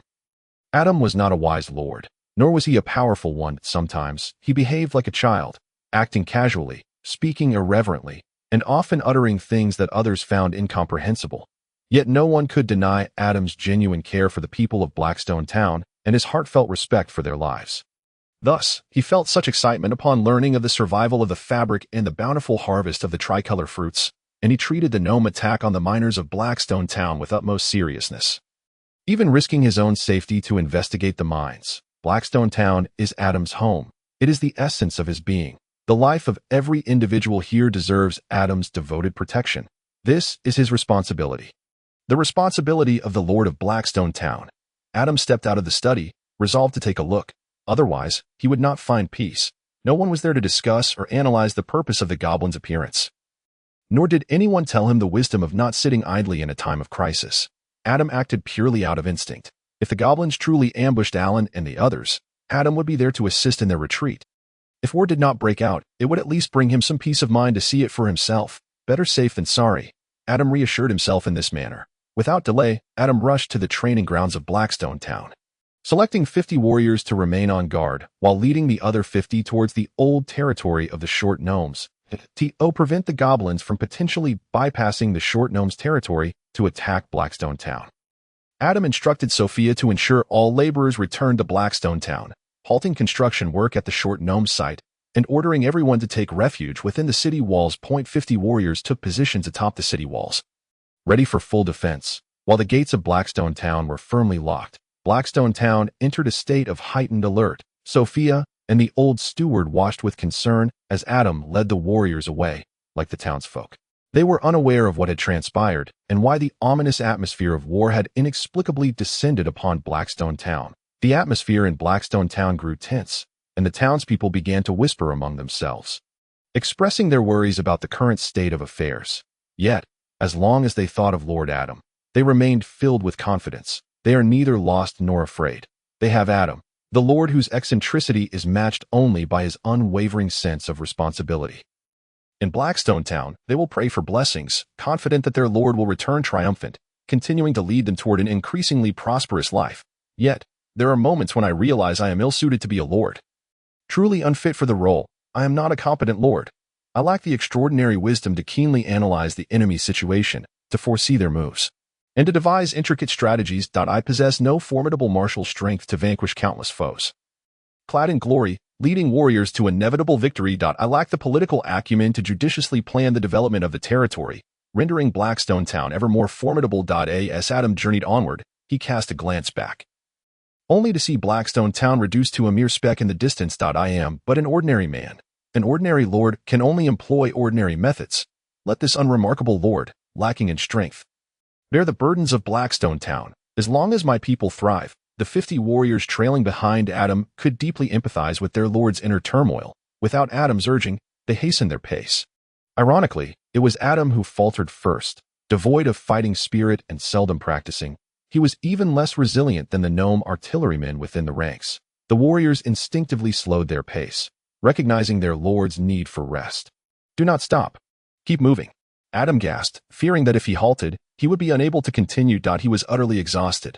The winds of the desert began to carry a faint chill, biting through the skin like a bone-deep cold, akin to the summer sandstorms that strip moisture from the body. My lord, you need to rest. I do not need rest. Move. That is an order. Adam spat vehemently, his saliva drying in the desert winds before it could touch the ground. The warriors fell silent, nodding in agreement as they pressed on. Their lord was fighting valiantly. How could they allow him to struggle alone? Everyone was determined to march onward. They were all acutely aware of the purpose behind this expedition: support. The ancient battle strategies of the past likely mirrored this, where, devoid of detailed intelligence about the enemy, both sides speculated about each other's intentions. A seemingly insignificant factor or opportunity could ignite a full-scale war. The biting sand-laden winds stung their exposed skin. Suddenly, Adam thought of Alan. If he were here, he would surely summon his fighting spirit to shield Adam from the harsh winds. You are always so loyal. My guardian, from the very beginning until now, you have tirelessly protected Blackstone town and me with your unwavering loyalty and strength. Adam clenched his teeth, cursing inwardly. How foolish of me to have sent Alan away, knowing full well that he would be weakened by half once outside the territory. You imbecilic lord, are you unaware of Alan's significance to the realm? Adam berated himself internally. Chapter 46. Where is Hailey? Adam was fraught with concern this moment. He had forgotten that during Alan's previous battle with Hailey, Alan's attributes had not increased. The gnomes had not yet officially pledged their allegiance to Adam. Alan had fought with his combat power halved, Although Alan later confided to Adam that he was at a disadvantage in that battle and would have undoubtedly lost if it had continued. It was not an easy feat for Haile to defeat Alan. To explain, before leveling up, Alan's attributes were attack 11 and defense 12. Halved. They became 6 in both categories, yet after Haile unleashed his power, Alan too had activated his guardian state, restoring his attributes back to attack 11 and defense 12 for combat against Haile. At that moment, Alan's attributes stood at attack 21 and defense 22. Even in the territory's outskirts, his combat prowess remained formidable. Moreover, Alan's ability to inspire his guardian state while fighting alongside his people or lord would double his power. Attack 21.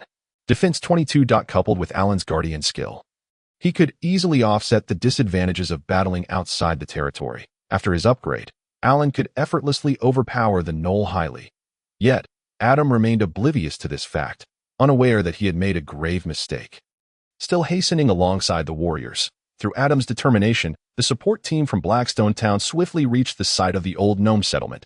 Adam emerged from the obsidian cave, gazing toward the former gnome territory, where bustling gnomes were methodically packing their belongings, clearly nearing completion. Initially, these gnomes had not intended to relocate so hastily. Some were quite reluctant to leave their old homes.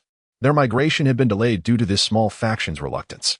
However, today, warriors from Blackstone Town arrived bearing unsettling news in the order from Lord Adam. The remaining gnomes noticed that their ranks included gnome warriors among the incoming contingent, the gnome artillerymen, clad in light armor and wielding magical rifles, presented a sight that astonished the remaining gnomes, who were unaware that Blackstone Town had assembled an entire squadron of gnome artillerymen. The situation unfolded simply. After brief communication among the gnome artillerymen, they clearly conveyed Lord Adam's command to the remaining gnomes, urging them to hasten their relocation to Blackstone Town. They also mentioned the discovery of gnoll tracks nearby, warning that Lord Adam believed war could erupt at any moment. Ordinary citizens could no longer remain in this perilous location. The remaining gnomes were taken aback by this news brought by the gnome artillerymen. The elder gnomes immediately agreed to relocate promptly, and the others echoed their sentiments, realizing they could no longer cling to their old homes. Even the oldest gnomes recognized the danger present here. Compared to their lives, they had no time to linger in nostalgia. They gathered what they could carry, discarding the rest. Quickly making their way to Blackstone Town was of utmost importance. As Adam arrived at the old gnome settlement, he spotted the remaining gnomes preparing to depart for Blackstone Town. He sighed in relief. Upon emerging, he had already issued orders for combat readiness, fearing a battle had ensued here.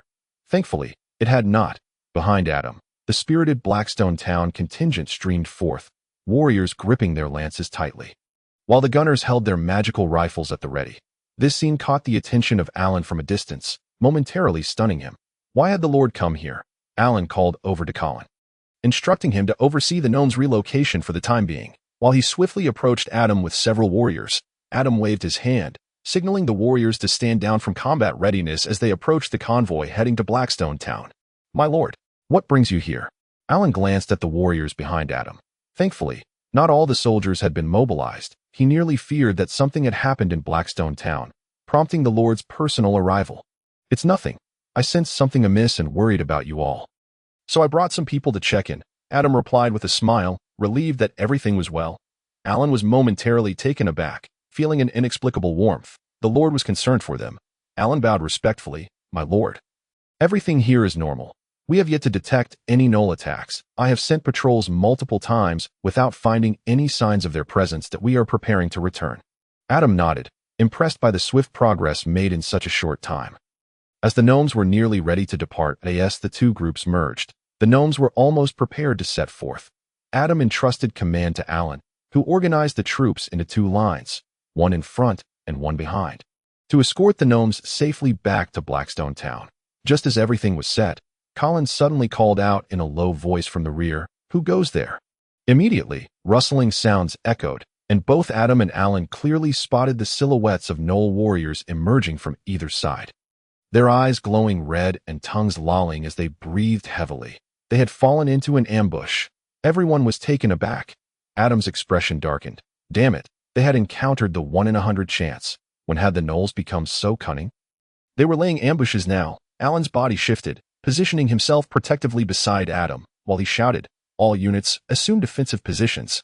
Team 1 will stay to protect the Lord and the convoy, while Team 2 engages the enemy." Having learned numerous new command phrases from Adam, Alan found them straightforward and easy to understand, far more convenient than the convoluted commands from the Cine continent.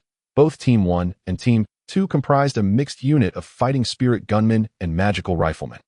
Under Alan's direction, Team 1 spread out, encircling Adam along with the gnomes and magical riflemen, with fighting spirit gunmen facing outward while the magical riflemen formed a second line, crouching and aiming, entering a state of readiness. The outermost layer consisted of the gunmen, followed by the magical riflemen, with the third layer comprising the loosely arranged gnome civilians, while the core of the protective circle was Adam and Alan. Alan remained undeterred by the gnolls charging forth, maintaining vigilance, unwilling to stray even a step from Adam's side. The safety of the Lord always occupied the foremost position in Alan's heart at this moment. Hyle had yet to make an appearance, and the first squad of 100 warriors could not stray too far from their commander. Under the leadership of Colin and Mario, the second squad's aura gunners swiftly formed a cohesive phalanx to engage the enemy. As they approached the kobolds, the gunmen dispersed like flowing water in groups of 3. They stood shoulder to shoulder, back to back, with their gun barrels pointed outward, effectively segmenting the scattered kobolds, utilizing their innate aura advantage and the strengths of their triad formations. They executed their combat with precision, ensuring no harm came to themselves while dispatching foes. Meanwhile, the magical gunners of the second squad crouched not far from the protective circle, taking aim and shooting freely, allowing the first squad to support and provide cover. The gnomes' proficiency in technological magical devices was undeniably showcased at this moment. N01 wielded the magical guns with greater finesse than the gnomes. After a period of rigorous training, the technological magical heritage embedded within the gnomes seemed to have been thoroughly awakened. Amidst the chaotic battlefield, the gnome gunners began to reveal their formidable prowess. Adam observed closely. The magical gunners of the second squad had an impressive hit rate, with an average of 7 out of 10 energy beams finding their mark, either resulting in kills or inflicting crippling injuries. Such accuracy and power were truly astounding. Adam had long recognized that the magical guns wielded by gnomes produced entirely different effects than those used by humans, should human warriors wield the magical guns. The explosive nature would undoubtedly inflict casualties and create significant disruption among their own ranks in such a melee. However, the gnomes experienced no such issues. They could deftly control the explosive effects of the magical guns, choosing whether the energy beams would detonate. Initially, during training, Adam had been astonished by this observation and had inquired of Corby regarding the reason behind it. Yet, Corby could not provide a clear explanation, leaving Adam perplexed. Ultimately, he attributed it to the technological magical heritage of the gnomes, a skill seemingly ingrained within them, allowing an unparalleled mastery over the use of these devices. The battle unfolded swiftly and concluded just as rapidly. The number of incoming kobolds was, in fact, not substantial. Only a few hundred at most, 50 against a few hundred. A crushing victory with 0 casualties. Moreover, the operation was both swift and effective, far easier and quicker than the previous skirmish with the kobolds. A significant portion of this success was owed to the magical gunners, who managed to entangle the majority of their foes with a mere fraction of their number, capitalizing on the time difference that led to the swift demise of many kobolds under the gunners' fire. The kobolds were indeed not the brightest, as the warriors needed not engage in deliberate entanglement. They merely needed to position themselves defensively, and these rabid foes would charge forward to attack. The advantages of equipment were glaringly apparent in this conflict. The standardized armor and sharp, long-range gunners rendered the kobolds, who were inadequately armed, miserable, resulting in a massacre among their ranks in the face of overwhelming combat prowess. Their numerical advantage was utterly insignificant. Those within the protective circle observed the battle in silence, and as the ambush neared its end, Adam noticed one alarming detail. Hyle had not appeared. Moreover, the number of kobolds was suspiciously low. How could there be so few? Adam furrowed his brow, sensing something was amiss.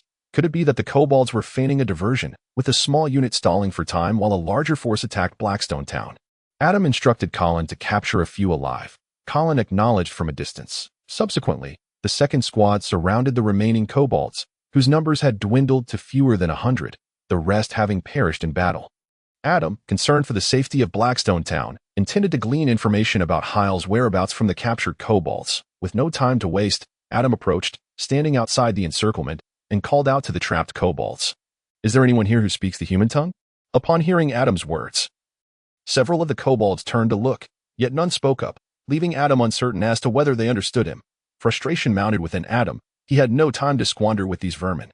He turned to Colin and commanded, "Eliminate them one by one until we find someone who can speak our language. If none can, then slay them all. I am pressed for time." Colin nodded in obedience. And as he ordered his men to fire, a kobold's neck was swiftly severed. The soldiers beside Colin mirrored his actions, and the dwindling number of kobolds fell victim to the brutal onslaught of the Blackstone warriors. The kobolds' formation began to falter, and many started to resist, but it was all in vain. Finally, as the number of remaining kobolds dwindled to just over 20, one among them shouted in broken human language, Please. Don't. Kill us. We surrender." The awkward and stammering human speech emerged from the lips of a panicked kobold warrior. This rabid pack of kobolds had finally succumbed to fear, with half their comrades dead. They realized these human warriors were formidable and merciless, and they stood no chance against them.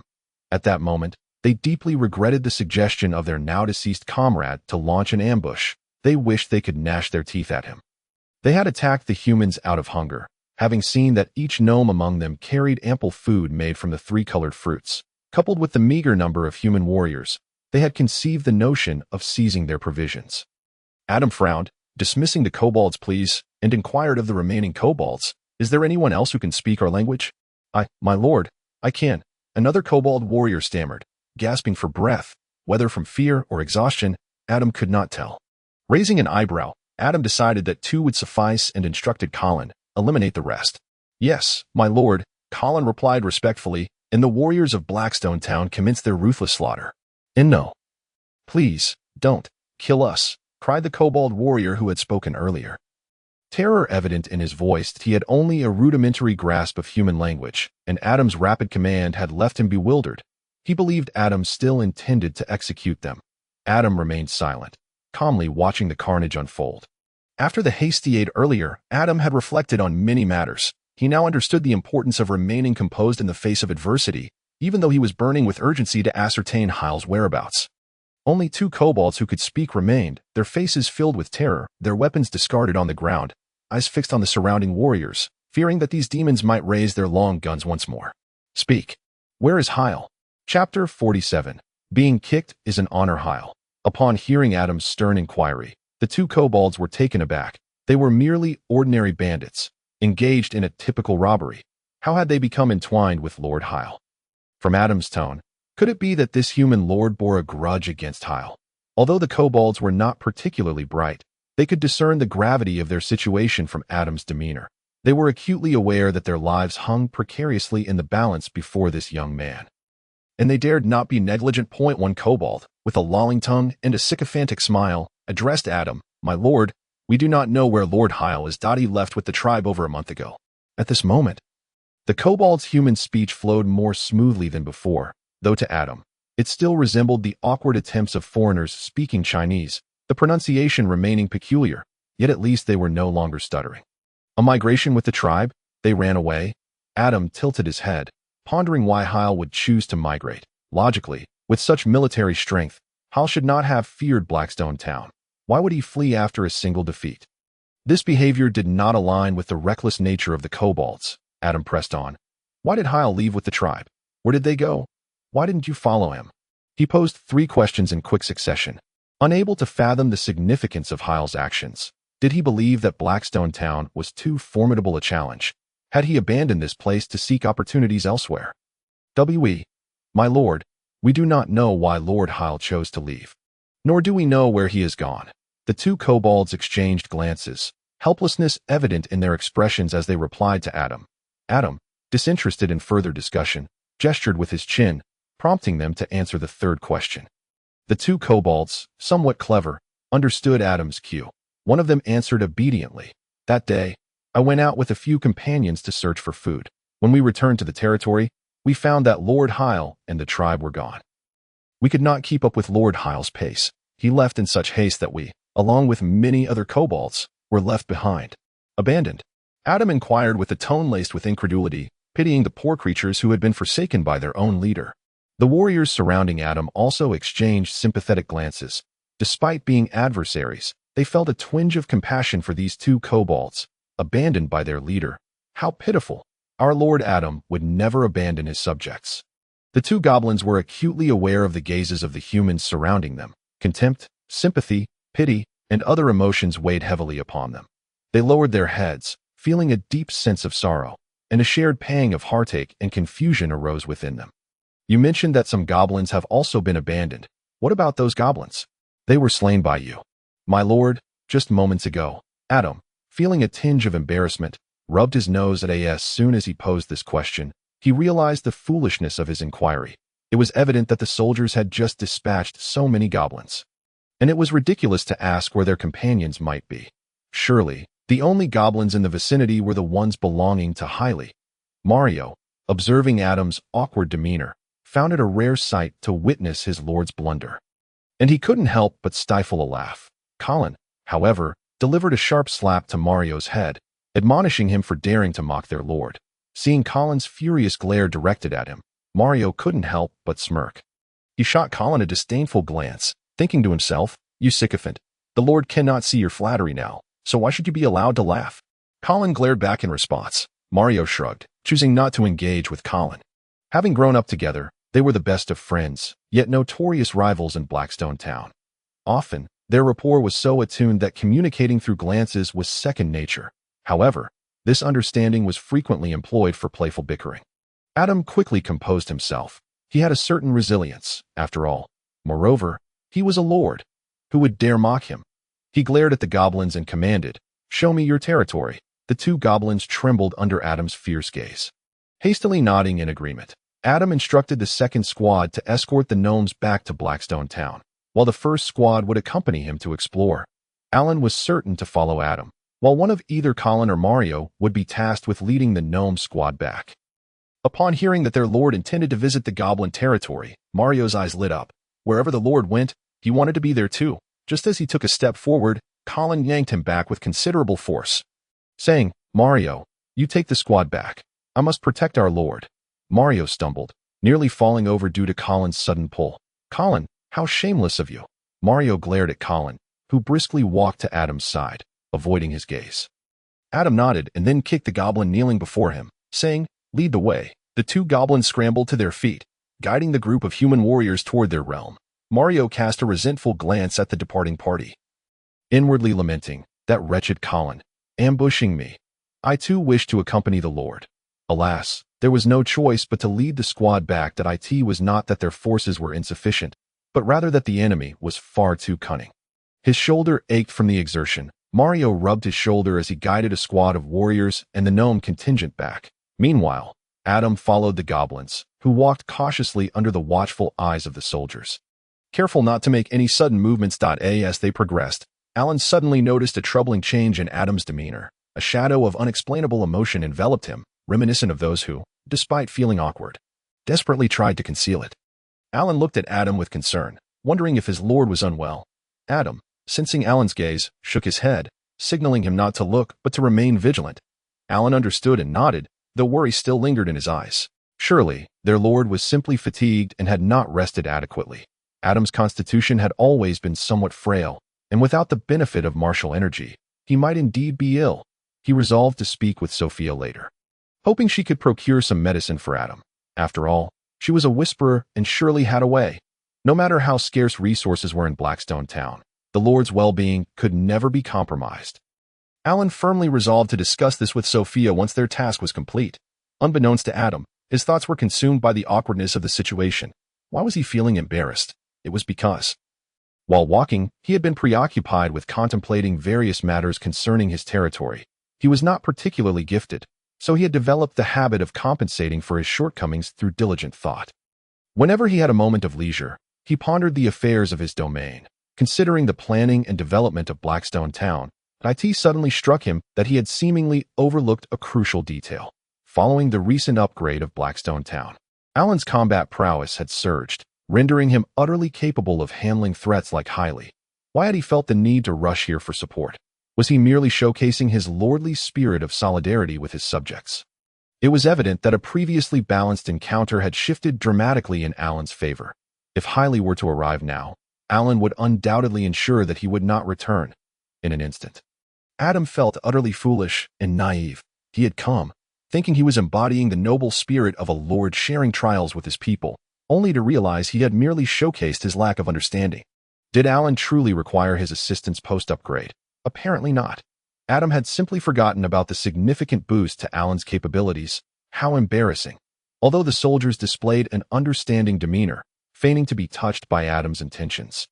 He felt a wave of embarrassment wash over him, convinced that they must think their lord rather foolish. Surely, they were all aware of the truth, merely refraining from voicing it out of respect for his dignity, putting on an act to express their supposed gratitude. The more Adam contemplated, the more his face flushed with embarrassment, and the soldiers around him exchanged puzzled glances, silently questioning what was amiss with their lord. Feeling the weight of their scrutiny only heightened his discomfort, and within, he silently raged. I was simply too busy to recall Alan's newfound strength. Truly, it was merely an oversight due to my preoccupation. Adam felt the need to vent his frustration, otherwise, he would be driven mad by his own thoughts. Without hesitation, he charged forward and delivered a sharp kick to the goblin leading the way. The goblin yelped in pain, collapsing to the ground, trembling. The poor goblin, unaware of what had provoked the ire of these humans, could only wonder why it had been struck. Adam, observing the goblin's quivering form, delivered another kick, feeling a surge of relief wash over him. Much better, no longer awkward. Looking at the soldiers beside him and the goblin desperately wagging its tail on the ground, Adam casually remarked, "You are moving too slowly. Pick up the pace." The goblins, eyes brimming with tears, nodded in agreement, thinking to themselves, if you say we are slow, so be it. Just please refrain from violence. Alan sensed that Adam's ire was not genuinely directed at the goblin's pace, but rather seemed to be an outlet for his pent-up emotions. He discerned that Adam's mood appeared to improve with each kick delivered to the goblins, as long as the lord was content. The demise of these two wretched creatures was inconsequential. Alan cast a cold glance at the goblins. In his eyes, Adam's every action warranted his unwavering support. To Alan, being kicked by their lord was a privilege. Hadn't Kale from Blackstone Town also frequently found himself at the receiving end of Adam's kicks? To be kicked by Adam was indeed an honor. Those lowly goblins, with a stoic expression.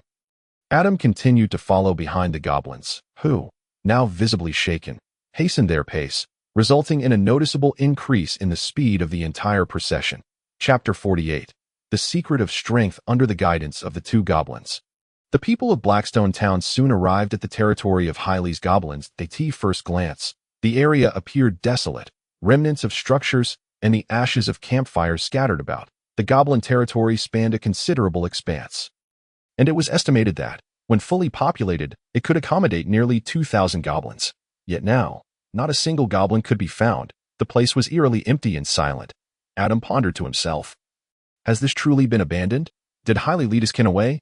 He found himself struggling to comprehend the goblin's actions. Adam ordered some soldiers to patrol the goblin territory, assessing the situation and looking for any valuable items they could salvage. After all, Blackstone Town was not particularly affluent, and any usable resources should not go to waste. He specifically instructed the soldiers to operate in groups of 3 to guard against ambushes or any remaining goblins. Alan stayed behind while Colin took charge of the sweep through the goblin territory. Adam surveyed his surroundings, but found no suitable place to sit, so he remained standing. Observing Adam's restlessness, Alan considered sending someone to fetch some stones for him to sit on. But Adam waved his hand dismissively, refusing the gesture. He wasn't that particular. He gestured for the two goblins to approach. The goblins cautiously stepped forward, heads bowed and necks retracted, and asked, "My lord, what would you have us do?" They were utterly bewildered as to why they had incited such fear. Adam smiled gently, trying to appear more amiable. "Do not be afraid. I merely wish to ask you a few questions." "What are your names?" In response to the lord, "We have no names." Only the two dog-headed beings lowered their heads, too timid to meet Adam's gaze. Adam's kind demeanor, naturally, was rendered futile. "Do you not have names? How do your kin refer to you?" Adam inquired, momentarily taken aback. Surely, there should be names like Dog Egg or Dog remaining. As he pondered this, he found those names quite fitting for the two dog-headed creatures, aside from Lord Hyley. "We have no names. Our kin do not possess names either," the dog-headed ones replied honestly. Adam pressed on. "Then how do you distinguish one another?" The two dog-headed beings exchanged glances, distinguishing one another. It was quite simple for them. They could not fathom that, in the eyes of humans, all dog-headed beings appeared remarkably similar. much like how the older generation in his past life perceived foreigners as having identical faces. They responded, "My lord, we can identify other kin, but we simply lack names de least. The dog-headed beings under Lord Highly have no names. However, we have heard that some dog-headed tribes do have names." Names? They had never contemplated such matters from the day they were born. They had been perpetually hungry, with little time to ponder the existence of names. "Why do you not have names?" Adam insistently asked, thinking that at the very least, names like Dog, Egg, or Hammer should exist. Anything would suffice. One of the dog-headed beings explained in a calm tone, "My lord, we do not know when we might perish in the quest for food. Names hold no significance for us, unlike the necessity of filling our stomachs." Beneath that calm demeanor lay an indescribable sense of desolation. Yet the dog-headed beings had grown accustomed to such a harsh existence. Adam sighed, realizing his heart was still too soft. Such words stirred him. Continuing to probe seemed pointless. Adam understood that in a subterranean race beset by scarcity, countless beings or their kin succumbed daily to the struggle for sustenance. Many underground races lacked names, for to them, a name bore less value than a morsel of decaying flesh. After all, no one knew who might live to see another day. Names were meaningless, and the legacy of surnames was naturally lost. Suddenly, Adam recalled that Kair had mentioned the increased strength of the dog-headed beings and asked, "Have your abilities grown stronger than before? What is the reason for this?"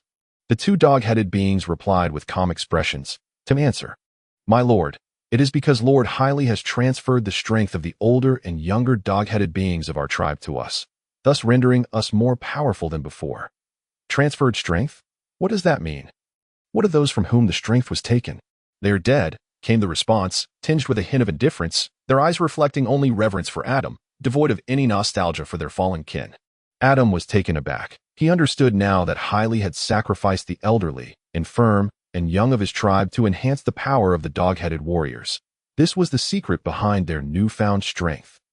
The notion of sacrificing kin was unimaginable and unacceptable to Adam. If it were him, he believed he could never match Highly in such ruthlessness. It was simply too cruel. By what means was the strength transferred? How did they die? We do not know. Lord Highly did not disclose this to us, nor do we know how they perished. Did the sacrificed include the young dog-headed ones? "Yes, my lord. Lord Highly stated that no potential strength should go to waste," the dog-headed being replied. Adam found himself increasingly unable to accept this. Was Highly mad? "Do you not find this cruel? Do you not resent Highly for such actions? The sacrificed may have been your friends and kin." Adam blurted out, unable to comprehend the indifference displayed by the two dog-headed beings. That it was understandable to be indifferent and ruthless toward enemies, but was it necessary to apply such coldness to one's own kin? The two dog-headed beings exhibited a flicker of confusion in their eyes, wondering why this human lord posed such questions. Appearing quite agitated, they cautiously replied, completely unaware of what had provoked Adam's displeasure. "Lord Highly said that they would eventually die regardless. It is better for them to contribute to the remaining kin before they pass, such as making us stronger." Indeed, Adam recognized the truth in their words. The underground races had always adhered to the jungle law of survival of the fittest, a far more direct and brutal competition than that among surface nations. Take the dog-headed beings, for instance. Most did not survive past middle age due to declining physical strength and the inability to secure sufficient food. Eventually, they would perish, and no one would pity them. Even if they were free from the worry of finding food, they could still fall victim to other dangers. Yet, why must the young dog-headed ones also be sacrificed? Did they not realize that the young were the hope for any race's continuation? Without younglings, how could there be adults? How could a race endure? Adam could not fathom the reasoning behind Highly's mad actions. Though adversaries, they were both lords. Adam was certain that such actions would only lead to the destruction of Highly's tribe, not to improvement. A profound sense of sorrow washed over Adam, a feeling of injustice for the underground races. Although he recognized he held no right to such thoughts, he nonetheless felt that fate was not absolutely fair. Why were the underground races born so much lower than the surface races? And why was their environment so much harsher? It was akin to how, in his previous life, or even now, some individuals were born superior to others, while others toiled their entire lives for aspirations that for some were merely a matter of opening their mouths to attain. The dog-headed beings regarded food as more precious than life itself, willing to sacrifice kin for the sake of their own strength and the relentless pursuit of sustenance. In stark contrast, for certain surface races, such as agricultural nations, food could often be sold at such low prices that it was virtually worthless. Regardless of the reasons, Adam could not condone Hyley's actions. The slaughter of young kin was something no lord, no matter how foolish, would ever undertake among surface races. As long as there was a shred of reason, such self-destructive actions would never occur. As a lord, Adam was gradually coming to understand some fundamental truths, such as the continuation of a race and the inheritance of bloodlines. In any era, this was paramount for any race. This would never change, whether in the present or the past. Adam's sorrow emanated from the depths of his being. Uncontrollable, he did not pity the dog-headed beings, but merely felt the brutal and blatant nature of fate, oppressive in its intensity. The plight of the dog-headed beings before him compelled Adam to reflect. Had he not been fortunate enough to possess a manual to summon Alan, would Blackstone Town have fallen victim to the same cruel fate? Had it not been for Sophia, would the people of Blackstone Town have devolved into miserable beings fixated solely on food?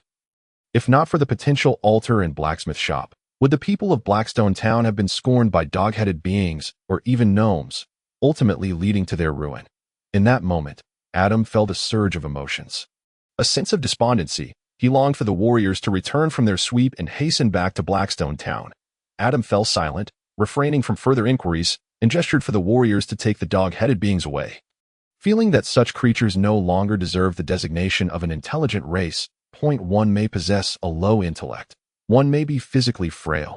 Yet, to have lost even the most basic instinct for survival only indicated regression. An entire race regressing, falling below even ordinary beasts. At least a tiger would not devour its young. A race that had lost its sense of self, adrift in the fear of food scarcity. Alan was ever vigilant, observing his surroundings and Adam. He was the first to notice Adam's despondent mood. Having overheard the conversation between Adam and the dog-headed beings, he was uncertain why it had caused his lord such distress, even though he too found the dog-headed beings' actions repugnant. However, since his lord was unhappy, it was their fault. Alan shot a casual glance at the warriors escorting the dog-headed beings. They nodded slightly at him. Understanding Alan's implication, "How dare you provoke the displeasure of the lord?" These two dog-headed beings were clearly seeking trouble. Adam lowered his head, lost in thought. After a while, the two dog-headed beings were brought back. They crouched far from Adam, gasping softly and moaning in pain. There was no remedy. Their bodies ached terribly, every part hurt. Today, without a doubt, they had received a thorough beating. Time passed swiftly, and the warriors dispatched for the sweep returned. Their arrival rousing Adam from his reverie. Observing the returning warriors, Adam noted that most of them bore nothing. It seemed the dog-headed territory was quite impoverished, lacking any valuable resources. Adam cast a glance at the two dog-headed beings. Why were they bruised and battered? Before Adam could inquire with Alan, Colin approached, holding something in his hands. Chapter 49, the black leather notebook. Colin stepped forward, presenting a book-like object. Adam accepted it. Looking at Colin with curiosity, Colin introduced, "My lord, I found this in a dwelling within the dog-headed territory. Judging by the style of the dwelling, it likely belonged to Hyley. I thought it might be useful to you, so I brought it back." Hyley's book?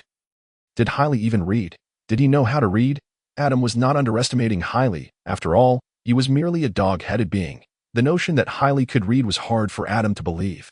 Adam lowered his gaze to flip through the book. It was encased in pitch-black leather, feeling hard yet possessing an unusually smooth texture. Upon opening the black leather book, he discovered yellowed pages. Some corners frayed, but it did not hinder normal reading. Adam flipped through the pages rapidly, the contents of the black book revealing portions in human language intertwined with characters he could not comprehend.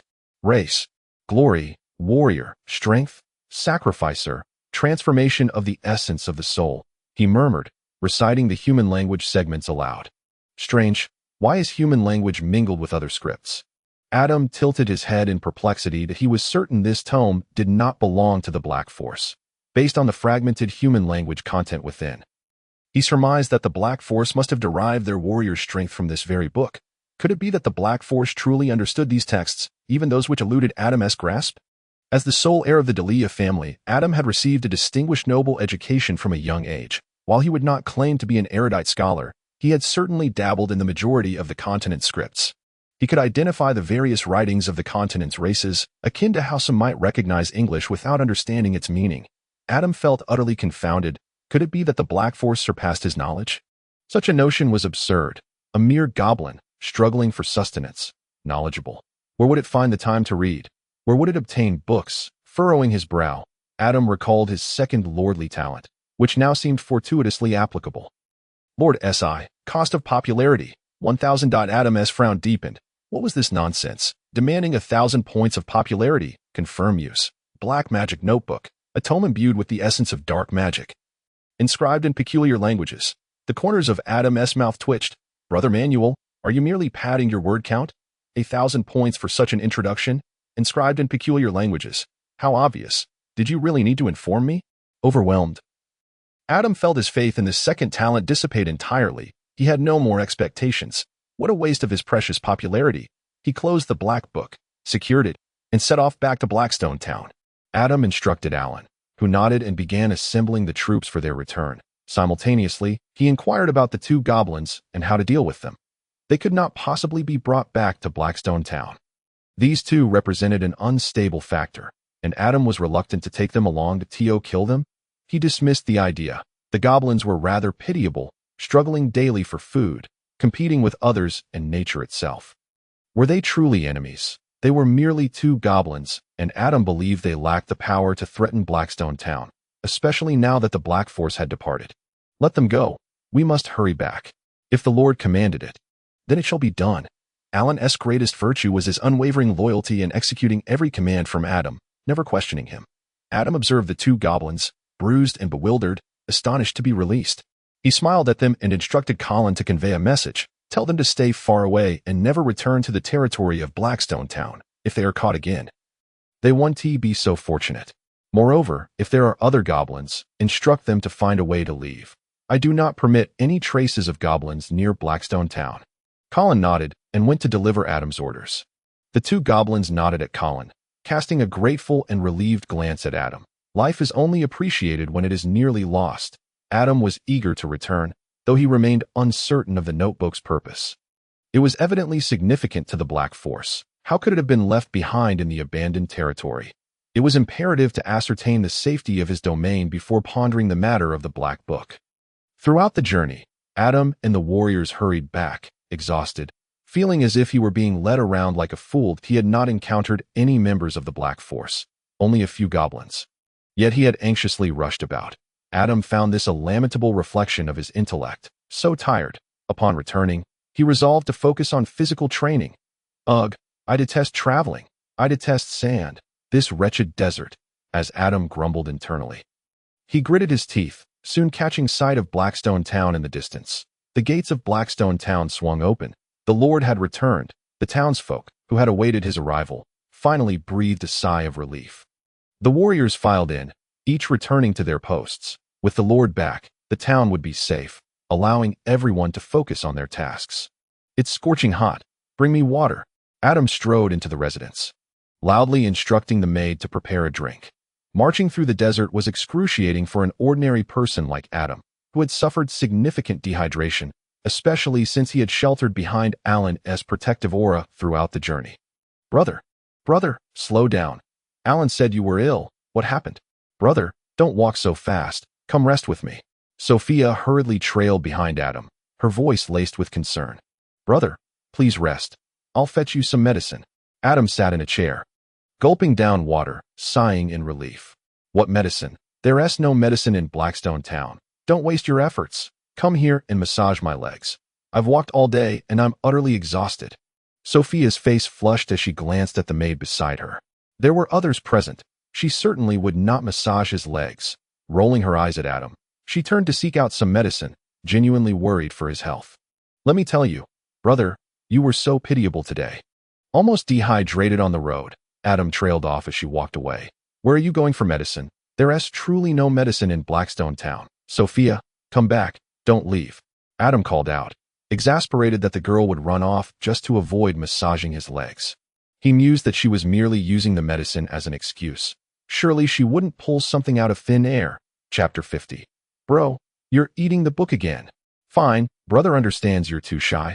If you want tea massage, then so be it. Adam reclined comfortably in the chair, his large feet propped up, gesturing to the maid beside him. You do it. Of course, my lord. The 2 maids, obediently nodding, approached Adam and began to massage his legs. One on each side. Ouch, be gentle. My legs are a bit numb. Understood, my lord. Yes, just like that. Keep going. Adam felt the delicate hands kneading his calves, sighing in comfort. The people of Blackstone Town had only just begun to improve their lives. And here he was indulging in such luxuries. Alas, how decadent. As Adam scorned himself internally, he succumbed to the weight of fatigue, unknowingly drifting into slumber. He had endured a long day, from hearing news of the goblin's appearance to Alan's deployment, followed by a skirmish to clear the goblin territory. Although it seemed a trivial affair, having fought only a single battle, Adam had remained on high alert. Now, relaxed, he naturally fell asleep. He did not know how long he had slept. But when Adam awoke, the night had deepened and a bowl of clear water awaited him on the table before him, and a blanket covered him. The two maids, having ceased their leg massages upon noticing his slumber, stood quietly by, waiting for him to awaken. They had remained standing for so long that it was evident their own fatigue was beginning to overwhelm them. Adam propped himself up, only to find that his body had grown stiff from prolonged sitting. Ouch! Ouch! He hadn't expected to feel such numbness, and his outcry startled the maids attending him. "My lord, please take care." They rushed to support him as the blanket slipped to the floor. Adam waved his hand, saying, "It's late. You both should rest. I'll return to my room alone." "My lord, Miss Sophia instructed us to serve you well. Should I listen to her, or to you? Go sleep." Adam feigned annoyance, for he was not a harsh lord, and could not bear to see the two girls wearied from attending to him. "Of course, we shall heed your wishes, my lord. Go rest. I can walk back alone. There's no need for you to follow me constantly." The two maids curtsied and withdrew. Before leaving, one maid reminded Adam, "My lord, the medicine on the desk is from Miss Sophia. She insisted we ensure you take it, and she draped the blanket over you." "Understood, you may go." Dismissing the two, Adam turned his gaze curiously to the water on the table. This silly girl truly managed to conjure up a bowl of medicine, yet this crystal-clear liquid hardly resembled any remedy. However, Adam was deeply moved. Sophia always cared for him, showing concern for his well-being. As he led his troops out today, he realized that her worries for him had been constant. A warmth filled Adam's heart as he lifted the bowl of water from the table and drank it down in one go. The provisions that Sophia prepared for him could only bring benefits. He trusted Sophia far more than he did Alan or the steward. Her attentiveness towards Adam's affairs consistently surpassed her concern for her own. The cool water glided down his throat, leaving a refreshing sensation in its wake. As it settled in his stomach, Adam could distinctly feel the liquid transforming into a warm energy that spread throughout his limbs, enveloping him in a peculiar yet delightful warmth. "Ah, refreshing." Adam shivered slightly, his body quivering in response. What was this sensation? It was so pronounced. He gazed in astonishment at the now empty bowl in his hand. Vowing to inquire with Sophia tomorrow, Adam made his way to his room, too weary to bother with washing up. He hadn't slept well in the chair and was still feeling drowsy.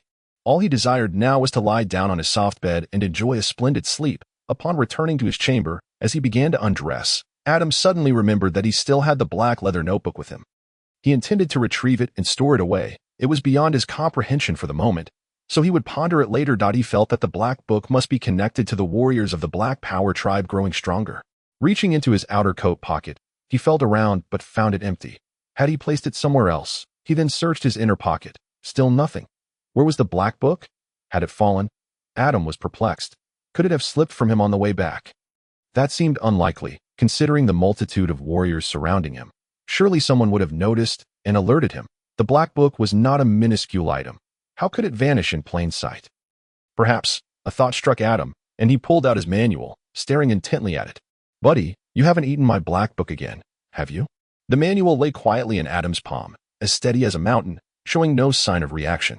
The more he pondered, the more plausible it seemed. The manual had a history of devouring items, having recently consumed the family tree, so it was not beyond the realm of possibility that the disappearance of his black book was related to it. Filled with suspicion, Adam scrutinized the manual, flipping through its pages to check for any changes. The last time it consumed the family tree, it had altered the skills associated with his surname. If it had undergone another transformation this time, that would confirm it had indeed devoured the black book. The manual displayed all its contents on the pages in response to Adam's thoughts. Although this was quite convenient, the sheer volume of information was overwhelming. With several densely packed pages that Adam's eyes scanned the manual, page by page. Lordly talents, subject status, territorial buildings. Finally, he noticed a distinction in the section on territorial buildings. The mutated potential altar sacrifices the vitality of any living being. significantly enhancing the potential and attributes of the sacrifice requirement, non-lower life forms. Daily sacrifice usage limit removed. Offering deity position, 1-1, Demeter, that a mutated potential altar? Well then, it had completely removed the altar's level. Not even retaining the first. Moreover, the content. Why did it resonate so closely with the methods of the Black Power tribe's sacrifices? Not just similar, it was identical. Recently, Adam had been deliberating with Alan on whether to expand their military force. Although the population of Blackstone Town was limited, making a large-scale military expansion impractical, their current military strength was undeniably insufficient. Furthermore, the gnomes had increasingly integrated into their new lives, with most of them accepting Adam and Blackstone Town's existence. Obediently following his will, Adam intended to draw a contingent from the gnomes to utilize the potential altar to bolster Blackstone Town's military might. Yet now, with this development, how could he expand? Adam was in disarray. Could it be that the potential altar could no longer be used normally? Were they to sacrifice life force henceforth? Adam was at a loss for words. He recalled something. If the potential altar was no longer operable, would he be forced to sacrifice the lives of his subjects to augment his military strength, like the Black Power tribe? No, Adam absolutely would not, do such a thing. Was he to merely accept reality? Accept the outcome of the potential altar being unusable? Even if Blackstone Town's population grew sufficient in the future, the altar would remain inoperative, eliminating this rapid and convenient means of producing fighting spirit warriors. Gone. The more Adam thought about it, the more he felt cheated. He was filled with regret. His altar. A qualified fighting spirit warrior required years of training in the art of communication with power and fighting techniques, often taking over a decade to even begin to manifest their first fighting spirit. The cultivation of a fighting spirit warrior far exceeded the meager cost of the altar. The former potential altar of Blackstone Town could produce a formidable fighting spirit warrior with just a bit of obsidian. Could there be a more advantageous trade in this world? The most tragic thing in this world is realizing the value of what you once possessed only after you have lost it. Adam was filled with regret. Had he known, he would not have tucked the black book into his clothes. What if I had placed the black book in my outer coat pocket, while you had it in your inner pocket? You could devour the black book even through a layer. Had I known, I should have entrusted the black book to Alan and the others. You could consume the black book even through a layer of clothing. How capable you are! If you are so capable, why not ascend to the heavens? Adam glared at the manual, his face a portrait of resentment. Return my altar. Chapter 51. The newcomer stewart. The manual remained calm, exhibiting no signs of life, elegantly ignoring Adam's fury. Gritting his teeth, Adam fixed his gaze on the manual, silently swearing that if he ever allowed it to consume another book, he would cease to be called Adam. You glutton! With indignation, Adam tucked the manual away, too exasperated to even remove his clothing, and rolled over to sleep, burdened by his grievances. 2 months passed in the blink of an eye, and the activities of the people of Blackstone Town and the gnomes gradually diminished. As the winter of the Saya Desert had already set in half a month prior, in the biting cold of Saya's winter, venturing outside the town for work was clearly impossible. The frigid winds of the desert could claim a person's life. Even when clad in new warm garments, people huddled in their rooms, and during this season, few would dare to venture outdoors. Lord Adam of Blackstone Town was faced with a matter of considerable importance indeed. It was very significant. Adam was relieved that he had not forgotten this issue once again. The accumulated time of 10 months was now complete, and he had shifted his focus to his talent skills and the Lord's summoning half a month ago. He had insisted that Sophia must remind him without fail. Should he forget again, he would surely be at his wit's end. One must not become lax regarding the affairs of the territory simply due to current comforts. During the prolonged waiting period, Adam had been reflecting on himself through this matter. Without foresight, one is bound to encounter troubles. It was truly a shame to have forgotten to utilize such a powerful talent skill. This morning, in the study, unlike the previous 2 summons, everyone was present, including Butler Eston, whom Adam had specifically called over, as there were matters that needed to be shared with his trusted confidants. Adam explained to Eston that today would be the moment for the Lord to communicate with the divine and summon the warriors of the gods. Regardless of how flimsy this reason sounded, Eston believed it, especially given the examples of Sophia and Alan, not to mention that the altar of Blackstone Town had always been dedicated to the goddess of harvest, with offerings never ceasing. Eston, as a theist, represented the majority of the races in the forest of Senya, with the exception of the gnomes. Attributing the unexplainable to the divine made it easier for everyone to accept. And Adam was content to use such excuses to mask the essence of the matter. In the study, all eyes were on Adam as he began the process, opening the manual and murmuring incomprehensible phrases under his breath with a solemn expression. The peculiar syllables and low tone imbued the moment with an air of mystery that captivated Eston and the others. Adam tapped the manual, which emitted a hazy glow. Eston fixed his gaze on the book in Adam's hands, watching in awe as the miraculous scene unfolded before him. Indeed, it was the Book of the Gods, as the Lord had described. Sophia and Alan looked on with great interest, both curious, as they too had been summoned in such a manner. The light gradually dimmed, and the manual returned to tranquility. Eston's expression turned to one of confusion. Where are the divine warriors? The next scene left Eston astonished, his mouth agape.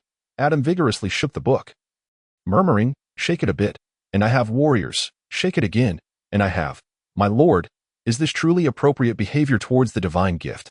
Eston felt compelled to intervene, to halt this irreverent act, but thought better of it, deciding not to disturb the Lord's summoning.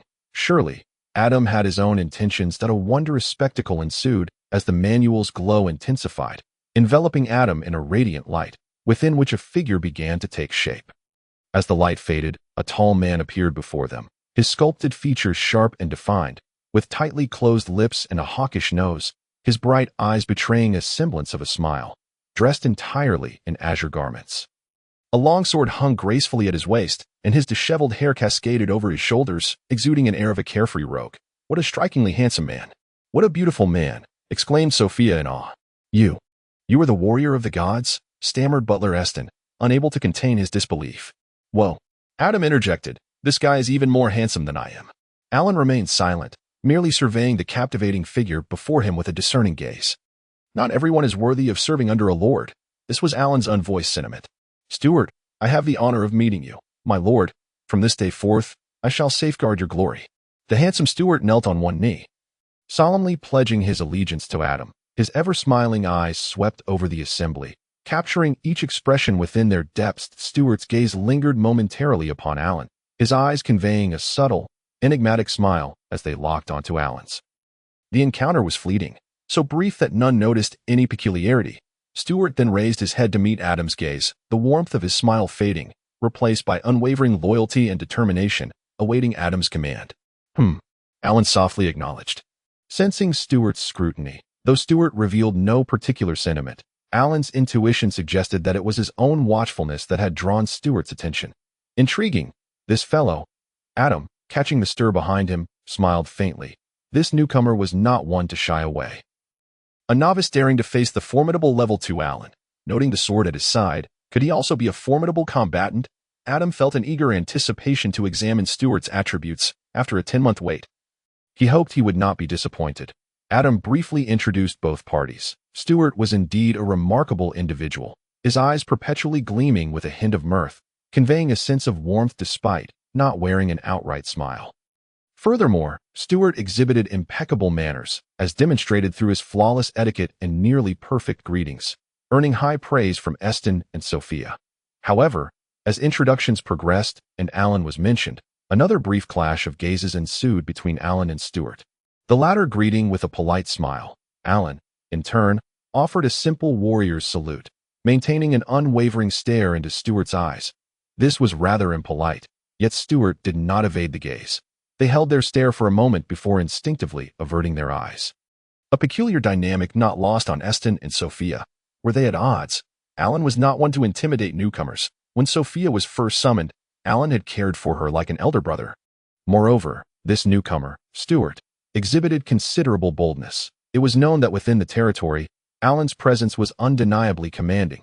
Aside from Lord Adam, few could withstand Alan's imposing aura, and even fewer could maintain eye contact with him for such a duration. Adam, too, noted the peculiar tension between the two, but deemed it inconsequential. They were allies after all, and given their recent introductions, mutual understanding would develop over time. If necessary, he could provide a gentle reminder. Ignoring Eston and Sophia's curiosity, Adam ushered the three into the study, intent on assessing this newcomer without interruption. Chapter 52. The Confident Stewart. Sit. Adam commanded, gesturing to the chair beside him.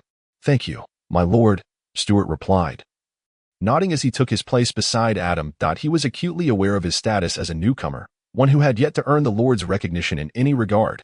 Thus, he was particularly mindful of his demeanor and actions.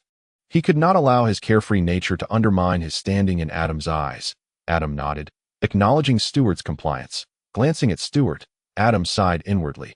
He had to admit, the fellow was undeniably handsome, especially with those eyes that seemed to twinkle with mirth. I still need to review Stewart's attributes, Adam thought, as he lowered his gaze to the manual, revealing Stewart's details. Name, Stewart deia affiliation, Adam deia occupation, arbiter level, 2 status, loyalty 100 attributes, attack 20, defense 20, command 28, intelligence 31 unique skill, scales of justice.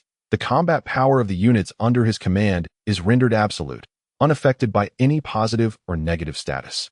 Arbiter's decree can pass judgment on any unit, imposing a state of judgment, and can influence certain group units based on his own strength standards. This is a man who thrives on strength. Yet he can also leverage his looks, a trait one cannot easily envy. Envy? Did I express envy?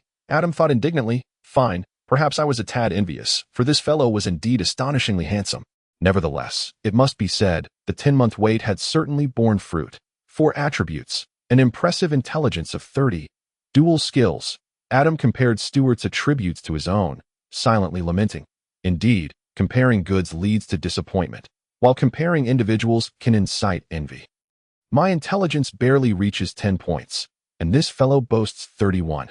Am I truly that dim-witted? For the first time, Adam confronted the reality of his own intelligence. Stewart sat quietly, patiently awaiting Adam's contemplation, refraining from interrupting.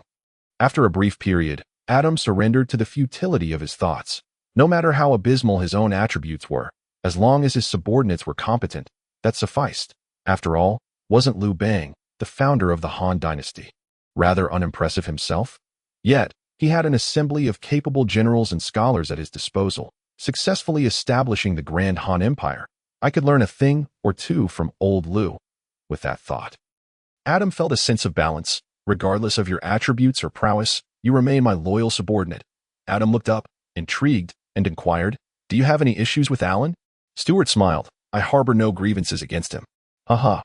That's excellent. Let us coexist harmoniously, and do not create unnecessary trouble for me. Adam spoke candidly, asserting his expectations. With so few subordinates, it would be foolish to invite discord. As you wish, Stewart replied calmly, observing his expression. Adam could not discern his thoughts. 31 points of intelligence were no trivial matter. You possess 4 attributes, do you realize? Do you believe I should regard you as a warrior? I am unaware of my own attributes, only you, my lord, possessed that knowledge. Stewart replied with a smile, adding, If you perceive me as a warrior, I am willing to dedicate my strength to you. And if I do not view you as a warrior, I have my wisdom to assist you. Stewart responded confidently, a subtle smile playing on his lips. Adam raised an eyebrow, intrigued by this fellow's self-assurance. Did he consider himself a jack of all trades? Adam nodded thoughtfully. Let us proceed this way. Eston has been expressing that managing the territory alone has become somewhat challenging. You shall assist him for the time being. Is that acceptable?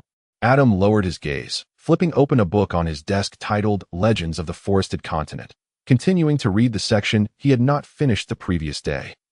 Is the Lord tasking me with administrative duties? Stewart chuckled softly. My lord, I have a question. Adam looked up, his brow furrowed in mild confusion. Was he not going to accept the command and quickly integrate himself into the group, voicing dissent to the Lord's initial command? At that moment, Adam found Stewart rather interesting. He closed the book and nodded. Speak. Adam was inclined to regard Stewart with favor due to his remarkable talents. Had it been an ordinary citizen from Blackstone town questioning the Lord's directives, it would have been a grave offense, likely leading to punishment from Alan. My lord, I believe I can shoulder greater responsibilities than merely managing civil affairs, Stewart declared, his gaze steady and earnest. Oh, I had thought you were seeking to usurp power, to take on more responsibilities. Your tone is quite bold. Do you fancy yourself a strategist akin to Zhuge Liang? Do you wish to personally oversee every matter? Facing Adam's mildly amused and skeptical gaze, Stewart held his ground, his eyes brimming with confidence, eager for Adam's approval, determined to demonstrate that he could serve as the Lord's most trusted aide. Adam and Stewart locked eyes, the latter's earnestness apparent. Should he acquiesce? The notion of usurpation was merely a jest. Adam would sooner believe that Calby would betray him than that Alan, Sophia, and Stewart would conspire against him. The loyalty and reverence summoned individuals possessed were beyond question. Over the past year, Adam had borne witness to the system's remarkable power. If even those summoned by the system could betray him, he might as well prepare for his demise. Such a possibility was utterly non-existent. Adam was simply engaging in a bit of self-deprecating humor. He had complete faith in Alan and the others' loyalty. The system harbored numerous hidden attributes. For instance, Calby's 100 loyalty could not be compared to theirs. Calby might lose loyalty due to Adam's actions, while summoned individuals would remain steadfast, their loyalty unwavering. This is also one of the system's hidden attributes. Adam did not ponder for long and gave a slight nod, tacitly agreeing to Stewart's request. "Do whatever you wish, but do not leave me with a mess to clean up," Adam said indifferently. Returning to his reading, though Adam did not explicitly instruct Stewart on what to do, his meaning was unmistakable. Stewart's gaze flickered momentarily. It was impossible not to feel something at Adam's unreserved trust. Stewart merely broached the topic, harboring no grand expectations. "My lord, what is it now?" Adam frowned, wondering what more Stewart could want after having already stirred up the entire town of Blackstone. Did he aspire to be the lord? Adam disliked being interrupted while reading, let alone that Stewart had already disturbed him twice. "My lord, please accept this sword. I shall take my leave to attend to my duties." Stewart removed his sword and placed it on the desk in front of Adam, then bowed and exited. Adam was taken aback, watching Stewart leave the gift of a sword. What does that mean? A sword? A token of servitude? Adam shook his head, realizing he was overthinking it. The people of the semi-continent would hardly grasp such nuances. Could it be that Stewart was offering him a means of self-defense? Adam remained speechless, picking up the longsword from the desk to examine it closely. Chapter 53. Collective reporting. The blade measured approximately 1 meter in length. Shaped like an isosceles triangle, the hilt was adorned with a striking diamond, giving the overall appearance more of a decorative item than a weapon. It was a quintessential ceremonial sword. Adam unsheathed the longsword. The sound crisp as it emerged from its scabbard, the blade gleaming brilliantly, reflecting Adam's composed visage. Inscribed on the hilt were the delicate words deia, while the reverse side bore the inscription Kiaus. A premeditated gift. Adam pondered, checking the sword's attributes. Ceremonial longsword. Kiaus description. This sword symbolizes the glory and absolute power of a king, bestowed by Stewart. And that was all. There seemed to be nothing particularly special about it. Perhaps it was merely a gift after all. Adam chuckled and shook his head, realizing he was overthinking it again. After all, what formidable weapon could Stewart possibly gift him? Reflecting on Alan's spear, it had merely been an ordinary weapon. Yet this sword, Kiaus, was certainly far more extravagant than Alan's initial offering. Adam was quite pleased and carefully stowed the sword away. Stewart's presence had caused quite a stir among the townsfolk of Blackstone, especially since the lord had entrusted him with the daily management of the territory, which only fueled their curiosity. Who was this Stewart that he had garnered such trust from Lord Adam? The townspeople were astonished. Could he possibly be a relative of the lord? Impossible. The deia lineage was solely represented by the lord. How could there be an inexplicable relative appearing out of nowhere? The consensus was that Stewart could not possibly be related to Adam. So why had this Stewart earned the lord's favor? An explanation from Butler Eston surfaced, claiming that Stewart was a divine warrior summoned by the lord, along with Alan and Miss Sophia, both of whom were also divine warriors. Although Adam found this notion somewhat absurd, the people of Blackstone readily accepted it, enlightened by the revelation. Oh, that was it. The harvest goddess must truly favor the lord. 3 divine warriors had descended to assist him. Consequently, Stewart's management of Blackstone became a matter of course, and the townspeople's and gnomes' resistance lessened considerably. However, the objections from Alan and others began to surface. In the study of the deia residents, "Brother, you must do something about him. Stewart has taken most of the townsfolk to assist the gnomes in building the walls. I no longer have anyone to cultivate the tricolor fruits." Sophia pouted, complaining to Adam. The tricolor fruit was one of the few crops that could be cultivated normally during winter, able to yield harvests within a season if planted early in winter. Adam was aware of this as well. Adam smiled indulgently. It was indeed a rare occurrence to see Sophia acting coy while he was working. It seemed Stewart had pushed Sophia to her limits. Adam smiled at her, saying, "Did he not explain the reason to you?" Sophia pouted and replied angrily, "He always wears that smile, yet when it comes to business, he does not allow others to question him. He took the people away without offering me an explanation. When I protested, he said if I disapproved of his methods, I could seek a justification from you. But I could not interfere with his arrangements. After finishing, Sophia shot an accusatory look at Adam, her face brimming with grievances. It was all your fault. You granted Stewart such authority, and now we are all under his control. Adam scratched his nose awkwardly, responding, Well, you cannot blame your brother for this. I had no idea he would act this way, that I will speak with him. Do not be upset, silly girl. Sophia huffed, wondering why such a handsome man like Stewart could behave so unreasonably. She had lamented Stewart's faults countless times in her heart. That man was truly infuriating. His work was work, but what about hers? With so many people taken away, her winter planting activities would be severely hindered. Most importantly, she found it impossible to express her anger directly to him. The moment she caught his gaze, her heart would settle. Yet with her brother, her frustration would flare up again. Sophia was utterly vexed, unsure why she could not confront Stewart directly but could only report to her brother. Surely he wouldn't think of her as a petty girl. In the study of the deia residence, which also served as the administrative hall of Blackstone, Sophia anxiously watched Adam, wishing to explain but unsure how to begin, especially after having just expressed her dissatisfaction with Stewart before him. Before long, another guest entered the study, Colby. Oh, Colby, what brings you here? Shouldn't you be attending to matters within your clan at this hour? Adam asked, perplexed. Colby entered with a woeful expression, immediately lamenting to Adam, My lord, Stewart will not allow me to manage things. He says the gnomes have already been incorporated under your rule, and as their chief, I should not undermine your authority. He sent me here to you, insisting I could bring any questions to you. Ah, a blatant power grab, Adam mused with a wry smile. Colby looked at Adam with a pitiful face, hoping for Adam to take his side. Adam remained silent, unsure of what to say. Stewart had enacted what he had always desired, to undermine Colby, stripping him of his chief authority and diminishing his influence and control over the gnomes. Adam had refrained from addressing this matter thus far, primarily due to the recent integration of the gnomes into Blackstone, as their overall emotional stability was still tenuous. Moreover, with Colby's high loyalty, there was no urgency to resolve the issue. It was not that Adam did not trust Colby. Rather, many powers were better kept centralized for now. As was the case in Blackstone, where the gnome population far surpassed that of the local human populace, it was essential for Adam to maintain firm control over the gnomes, eliminating any potential threats before they could arise. Seeing Adam's silence, Colby sighed inwardly. He was not foolish. From Adam's demeanor, he could somewhat infer the Lord's current thoughts. Sophia glanced between Colby and Adam.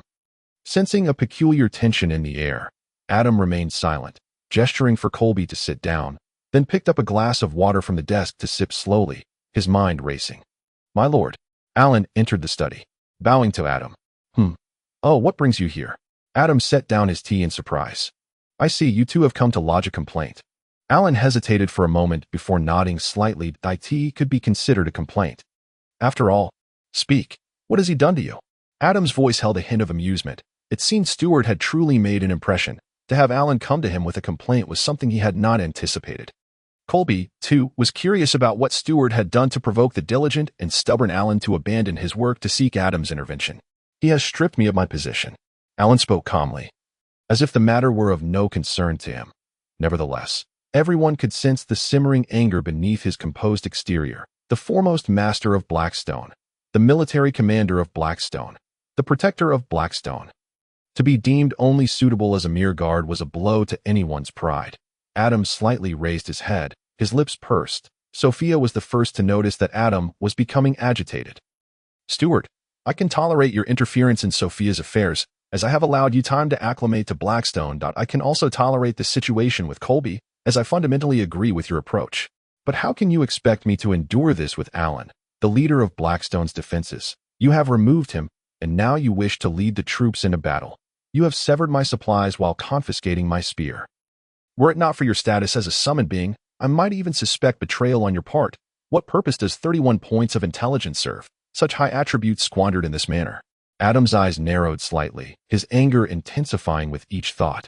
In just a few days, you have created so much turmoil that the few officials in Blackstone town are brimming with resentment. Adam now considers delegating all matters to Stewart a grave mistake. As soon as Alan's words fell, an odd atmosphere enveloped the study, and silence reigned. Alan remained quiet, while Sophia and Colby furtively glanced at Adam. fearful of his sudden outburst. Each person present was acutely aware of Alan's significance in Adam's eyes. Stewart's actions were undoubtedly a provocation to Adam's limits. Sophia silently lamented for the newcomer. Poor soul, utterly oblivious to Alan's esteemed position in her brother's heart. Alan was the first warrior summoned by Adam, having rendered immense service to Blackstone town, from rescuing the townsfolk to training soldiers, protecting Adam, leading troops against the goblin hordes, and even securing the allegiance of the gnomes, much of which was attributed to the formidable might exhibited by Alan and his forces. Not to mention, Alan had saved the gnomes in their hour of need, standing resolutely against the powerful goblin lord highly under Adam's command. Today, Alan's dismissal signifies that Stewart is indeed toying with Adam's nerves. Does he not comprehend that the lord's authority is not to be trifled with? Amidst the silence, butler Eston arrived late. Adam regarded Eston with a flicker of his gaze. Ah, now everyone is gathered. My lord, Eston respectfully bowed, his eyes reflecting confusion. Why is everyone here? Is there some matter at hand? Adam nodded, his countenance as tranquil as water, and inquired, Has Stewart sent you? Eston looked up, astonished at Adam's prescience. Indeed, my lord, Stewart instructed me to ensure your well-being, rather than squander time on trivial matters.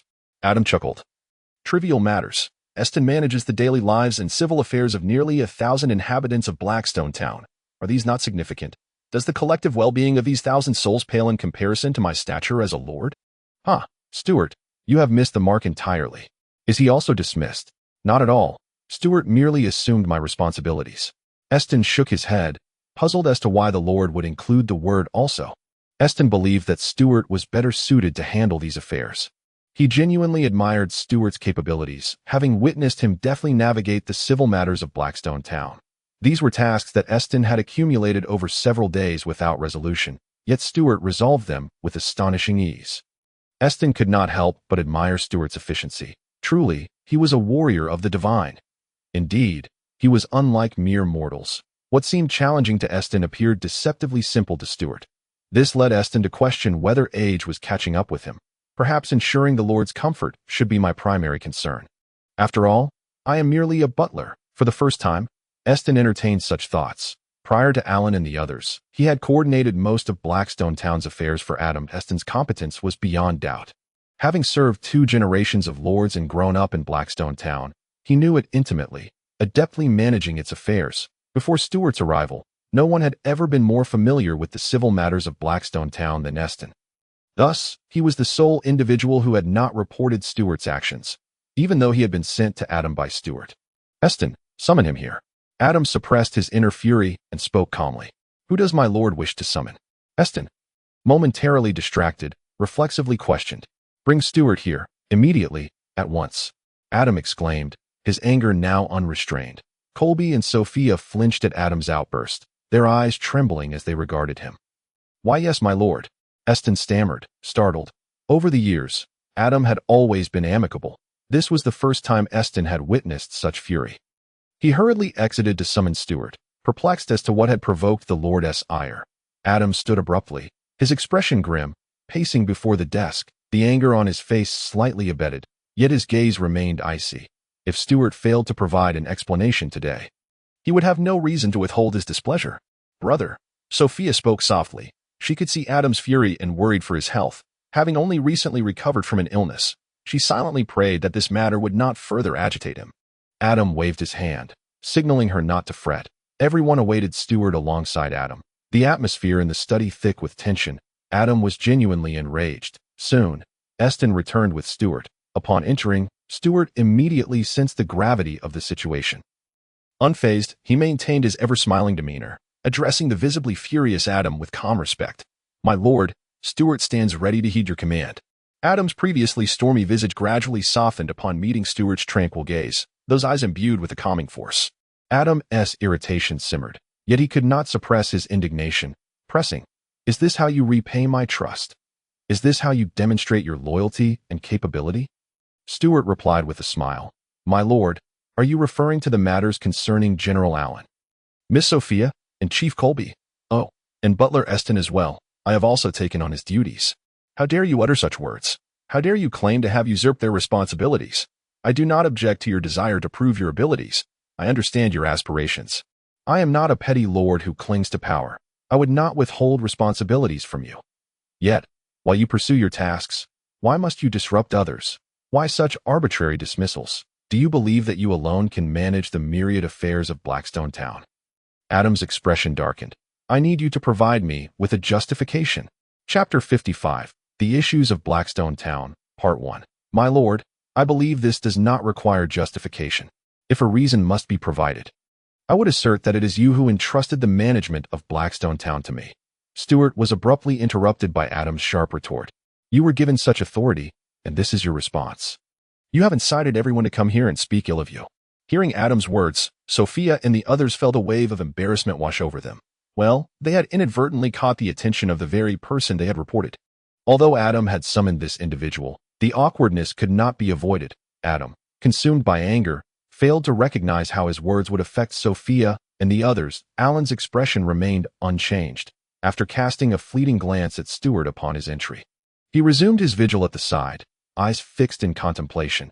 Eston discreetly gestured to Stewart, indicating that he had not reported him, and Stewart, catching the signal, offered a subtle smile to Eston. Adam's gaze fell upon Stewart's smile, and he swiftly turned to glare fiercely at Eston. No underhanded actions permitted. Today, Stewart must provide me with an explanation. Do you believe yourself so capable that you can single-handedly manage all the affairs of Blackstone Town? What need is there for Alan and the others? What need is there for me? Are you planning to relieve me of my position? Do you intend to usurp my lordship? Adam's words grew more heated, uttering shocking assertions that left Eston and the others aghast. Each person's mouth fell agape. This was too much. My lord, brother, Eston and Sophia cried out in alarm, while Colby could only stare in stunned silence. Alan, who had come to the study without his long spear, felt the gravity of Adam's fury. His expression hardened, and he swiftly grasped the ornate sword from the desk. With a resounding clang, the blade was drawn. Alan's gaze was icy, the sword's tip aimed directly at Stewart. Alan was dead serious. If Stewart failed to provide the Lord with a satisfactory answer, he would undoubtedly face dire consequences today. He had to understand that the Lord's honor was not to be sullied, not even by another summoned being like Stewart. Eston found himself at a loss, glancing between Alan and Stewart, his eyes eventually resting on Adam, pleading for mercy. Eston wished to intercede for Stewart, yet his courage faltered. It was all due to a single utterance from Adam. Do you also covet my lord's position? This one statement propelled Stewart into the eye of the storm. Corby quietly shifted his stance, distancing himself from Stewart. Perhaps it was better not to involve himself in such matters. Adam's gaze was fixed on Stewart, with Alan standing resolutely behind him, sword in hand, eye in the face of the surrounding silence. Adam's probing questions echoed, coupled with Alan's palpable intent to kill. Surveying the room, Stewart slowly knelt upon the ground, his head bowed and hands overlapping in reverence. With a calm voice, he declared, Stewart's life belongs solely to my lord. There exists no thought of compromise within my heart. To offer my life in service to my lord is my utmost honor. He continued, I only hope that my lord will permit me to voice the issues I have observed during my tenure before my demise. Adam remained silent. Were there problems in Blackstone Town? The gathered crowd exchanged glances, incredulous. Had Stewart truly been rendered senseless by fear? Was it not evident that Blackstone Town was thriving? What angered Adam was Stewart's indiscretion, which had thrown the town, previously on a stable trajectory, into disarray. Observing Adam's impassive demeanor, Stewart let out a soft sigh. Alas, he lamented, Stewart is willing to bear witness to my lord's glory with this very body. Adam's eyes flickered. Was it truly glorious to slay one's own subordinate? He was not so foolish as to contemplate such an act. Naturally, he could not bring himself to kill Stewart. Adam was deeply reluctant to do so. In recent days, Adam had gathered insights on Stewart's performance from various channels, harboring no doubts regarding his work ethic. Moreover, witnessing Stewart's current state sparked a desire in Adam to hear his rationale. Adam still placed his faith in Stewart, believing that he must have justifiable reasons for his actions. Speak. Adam's deep voice resounded. Stewart remained on his knees, his forehead touching the ground as he articulated his reasoning.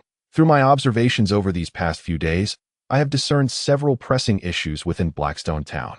In the solemn study, only Stewart's composed and steady voice could be heard. The first issue is the overabundance of agriculture, he asserted, due to the long-standing famine faced by the citizens of both Blackstone Town and the gnomes. The relentless hunger has cultivated an insatiable yearning for sustenance. Fortunately, Miss Sophia's tricolor fruits emerged at an opportune moment, alleviating this plight and rescuing everyone from the depths of starvation. Since then, the populace has labored tirelessly to cultivate these tricolor fruits. Every able-bodied man has stripped to the waist, fervently planting food and stockpiling provisions. The longing for ample food is palpable. No one wishes to see Blackstone Town descend into a state of utter despair once more. I believe that the allegiance of the short gnomes is primarily due to Miss Sophia's tricolor fruits. For those who become my lord's subjects shall never go hungry. Stewart's words were calm. Articulating the experiences endured by Blackstone Town with measured candor, Adam nodded. The collective effort to cultivate was indeed inspired by him. He firmly believed that a territory's sustenance and military strength were fundamental to its existence. Sophia, upon hearing Stewart's appraisal, couldn't help but smirk slightly. Humph, who says food is unimportant? Alan's contributions pale in comparison to mine. You all see only the martial prowess exhibited by Alan while overlooking the merits of the tricolor fruits. However, Stewart's tone grew icy. My lord has indulged this desire. Most of Blackstone Town's able-bodied individuals have been devoted to the incessant cultivation of tricolor fruits, neglecting the bountiful provisions stored in the granaries. This is a pathological craving. It has resulted in a significant waste of labor in Blackstone Town. I wish to inquire of my lord. Shall we continue in this manner of cultivation? Is it my lord's intent to blindly indulge the populace's insatiable hunger for food? Once I step out of this room, the entirety of Blackstone Town will praise my lord's leniency and benevolence, extolling his love for the people. They lack clothing, and my lord finds a way to provide them garments. They are short on food, and my lord supplies them provisions. They are deficient in military might, and my lord presents them with the formidable Alan. This all stems from my lord's indulgence, and they have long been deprived of the trials and tribulations they ought to endure, whatever they desire. My lord grants them. Shall my lord continue to indulge every whim of the people henceforth? Are the desires of every individual in Blackstone Town to be satisfied by my lord? Stewart lifted his head, gazing deeply into Adam's eyes, continuing, human desires are boundless. The yearnings of the populace are not necessarily just. Stewart withheld one critical thought. Adam was paving the way for his own suffering in the future.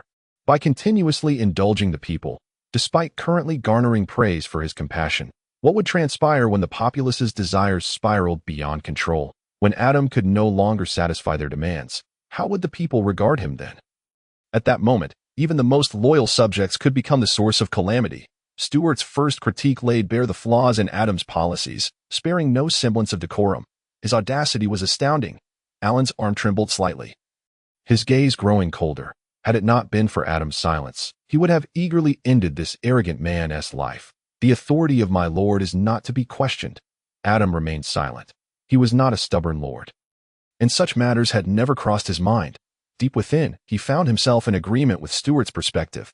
Though he was being criticized, Adam felt no joy in the matter. He was not foolish and could discern the underlying message in Stewart's words. If things continued as they were, the precious citizens of Blackstone Town would be driven to oppose him. Could it truly be so? Was it wrong to wholeheartedly serve the people? Adam inhaled deeply. Continue. Chapter 56. The Issues of Blackstone Town, Part 2. The second issue pertains to the military system. Upon hearing this, everyone turned their attention to Alan, and Adam's gaze followed suit. Each person present knew that Alan was the genuine general of Blackstone Town, wielding absolute control over its military forces, despite the small number of soldiers in Blackstone Town. Adam would assert that each soldier could take on 10 foes with absolute prowess.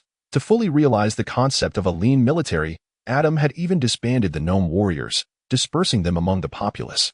Alan's expression was somber, his resolve unwavering. Stewart's intention was clear, to imply that Alan's monopoly on military power posed a threat to Adam's absolute dominion. Alan remained unyielding, his grip on the sword unwavering.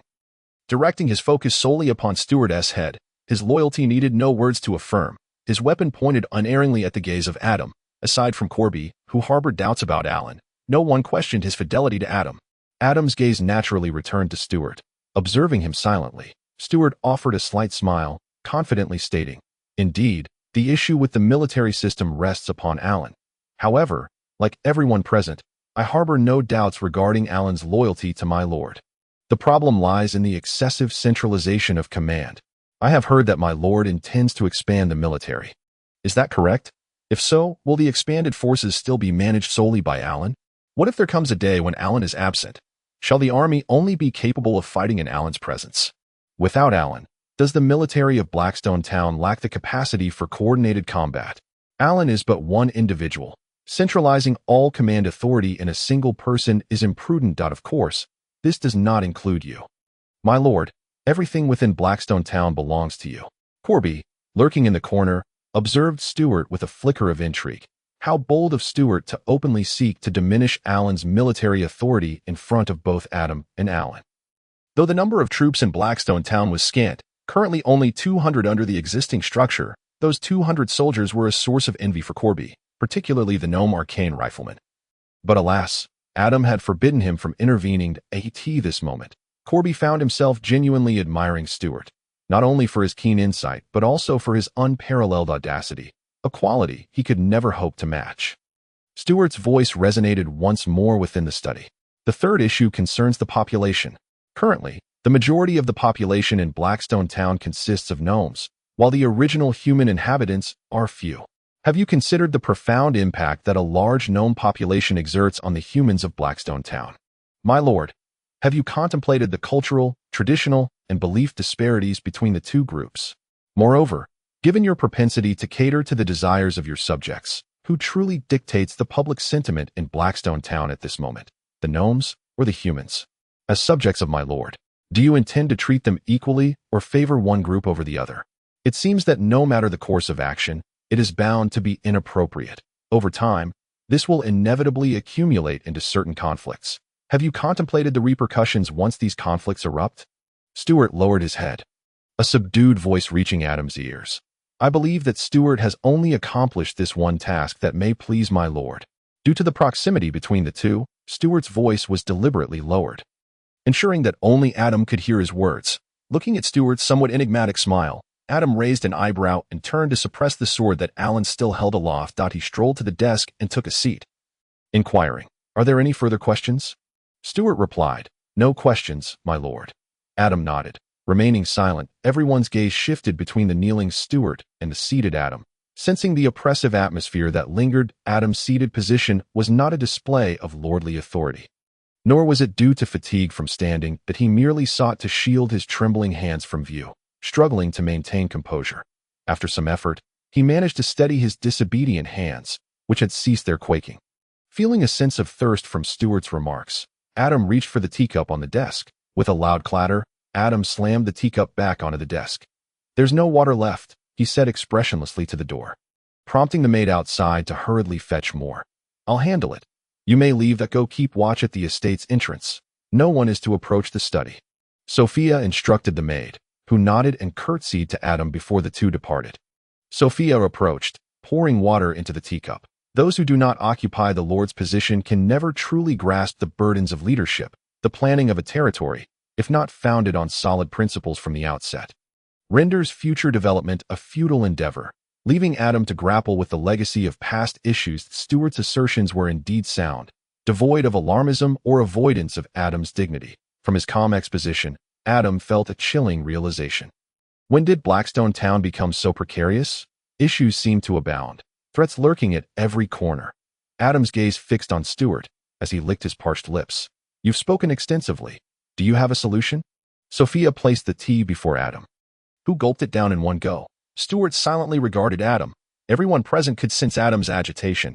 "It is quite simple. We should implement some changes while the number of residents is still low." "What changes?"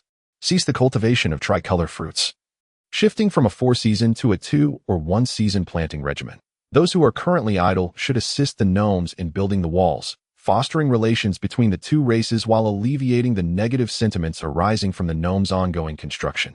Strip Alan of his military command, and cultivate the military skills of Colin, Mario, and others, separating the pikemen and mana gunners for training, thereby expanding the latter's ranks." Stewart paused before continuing. "In fact, I would prefer that Alan lead the pikemen to form the Lord's Guard, while Colin and Mario manage the expanded mana gunner unit. My lord has consistently overlooked his own safety. The establishment of a guard is essential, and I believe Alan is exceedingly well suited for this role." Observing Adam's impassive countenance, Stewart sighed softly. Alan held considerable significance in the Lord's eyes, and Adam trusted him profoundly. Thus, it was likely that the Lord would not acquiesce to this suggestion, and no one could decipher Adam's thoughts at this moment. While the others in the room gazed at Stewart, "My lord, I believe the most prudent approach to the current situation between the gnomes and humans is to allocate a substantial portion of Blackstone Town's residents to assist the gnomes in constructing external walls and housing. This action would also liberate the townsfolk from the relentless cycle of planting and harvesting. The construction of the walls is not something that can be completed in the short term. I trust that once the walls are finished, the community will shed their morbid cravings for food, at which point we can assign them other tasks. My lord cannot continue to indulge the residents' desires. I recommend adjusting the policy direction of Blackstone Town. We cannot simply give the residents whatever they wish. Rather, we should determine what Blackstone Town needs and then arrange accordingly." Stewart spoke only on this matter, refraining from mentioning the previously discussed military reforms or the issues with Colby. He understood that certain topics could only be delicately touched upon, as the Lord clearly disapproved of some of his approaches. Regardless of the decisions Adam made, Stewart would assist him in rectifying any oversights in his Lord's judgments. Having concluded his points, Stewart, along with everyone else, turned their attention to Adam. To claim that Stewart's methods were extraordinary would be misleading. The efficacy and potential impact of his proposals remained uncertain. Despite being a reincarnate, Adam was still navigating through many complexities and uncertainties. He was, after all, merely an ordinary individual, reflecting on the protagonists in novels from his past life, who, upon transmigrating, exhibited either overwhelming strength or extraordinary wisdom. Even the least capable of these travelers could concoct cement or produce glass, and those with expertise could easily devise gunpowder for creating cannons and aircraft. Adam yearned for the same reverence and admiration. Yet, after experiencing the extraordinary events of transmigration and rebirth, to claim he felt no anticipation would be disingenuous. However, reality remained reality. Despite racking his brain, Adam could not conjure the popular technologies of the past transmigrators, unable to produce cement, glass, or gunpowder. He was just an ordinary man, lacking exceptional intellect or foresight, and was oblivious to the historical trajectory of this unfamiliar world, rendering him incapable of exploiting opportunities. Furthermore, owing to the environmental conditions of the 21st century, Adam's physical capabilities were somewhat inferior to those of the denizens of the forested continent, making the notion of extraordinary martial prowess untenable. Fortunately, Adam possessed a manual system, the Lord's Development Handbook. This would prevent him and Blackstone Town from descending into a dire state from the outset. Additionally, benefiting from the education of his former life, Adam could glean valuable insights from history. He was somewhat receptive to Stewart's candid advice, as well as the opinions of others. Regardless of whether Stewart's proposals were correct, he was at least able to perceive issues that Adam himself could not. However, should the direction of Blackstone Town's development truly align with Stewart's recommendations, Adam felt a pang of hesitation. Emerging from his contemplation, Adam surveyed the individuals within the study. As the Lord, he must make the necessary decisions. The affairs of Blackstone Town's management had become chaotic under Stewart's influence, prompting Adam to consider implementing some changes, perhaps building upon this foundation. Thus, should he heed Stewart's counsel or assert his own judgment? Chapter 57. Colby. You remain. The arrangements for food shall temporarily adhere to Stewart's recommendations. Stewart is entirely correct. The gnomes are part of Blackstone Town, and humanity cannot expect the gnomes to construct their homes alone. As fellow citizens of Blackstone Town, we must assist one another. Sophia, please draft a new planting plan for food, ensuring that Blackstone Town consistently has sufficient provisions while avoiding the imbalances in work distribution that Stewart mentioned. Adam opted for a more moderate phrasing. As they were his subjects, he was averse to using words like desire, depravity, or betrayal in reference to them. Stewart, caught off guard for a moment, quickly grasped Adam's intent, an imbalance in work distribution. An intriguing phrase. As for the military matters of Blackstone Town, Adam hesitated, glancing at the attentive Alan beside him. Alan, sensing something, looked up at Adam, puzzled as to whether there was a command from his lord. He cared little for the control of the army. His primary concern lay with Adam's safety and the orders issued by him. Military affairs will continue to be overseen by Alan. As for whether to separate the mana gunners and pikemen for training, that decision rests with Alan. Adam asserted decisively. Does anyone have any objections? He surveyed the room, his gaze finally resting on Stewart. I do. Once again, it was Stewart. Adam fixed his gaze upon him, as Stewart smiled and remarked, My lord has overlooked the matter of establishing the guard, from Adam's tone. Stewart discerned that Alan's position would remain unshaken. Adam was unwilling to entrust the military to anyone other than Alan, not even to Colin or Mario, whom Alan had personally trained. The astute Stewart had no intention of dwelling on this matter. Rather, he was more concerned with Adam's safety. In recent days, Stewart had heard much about Adam's exploits, from confronting the Berserker Bismarck to leading troops into mines and battling goblins, and providing support to Alan.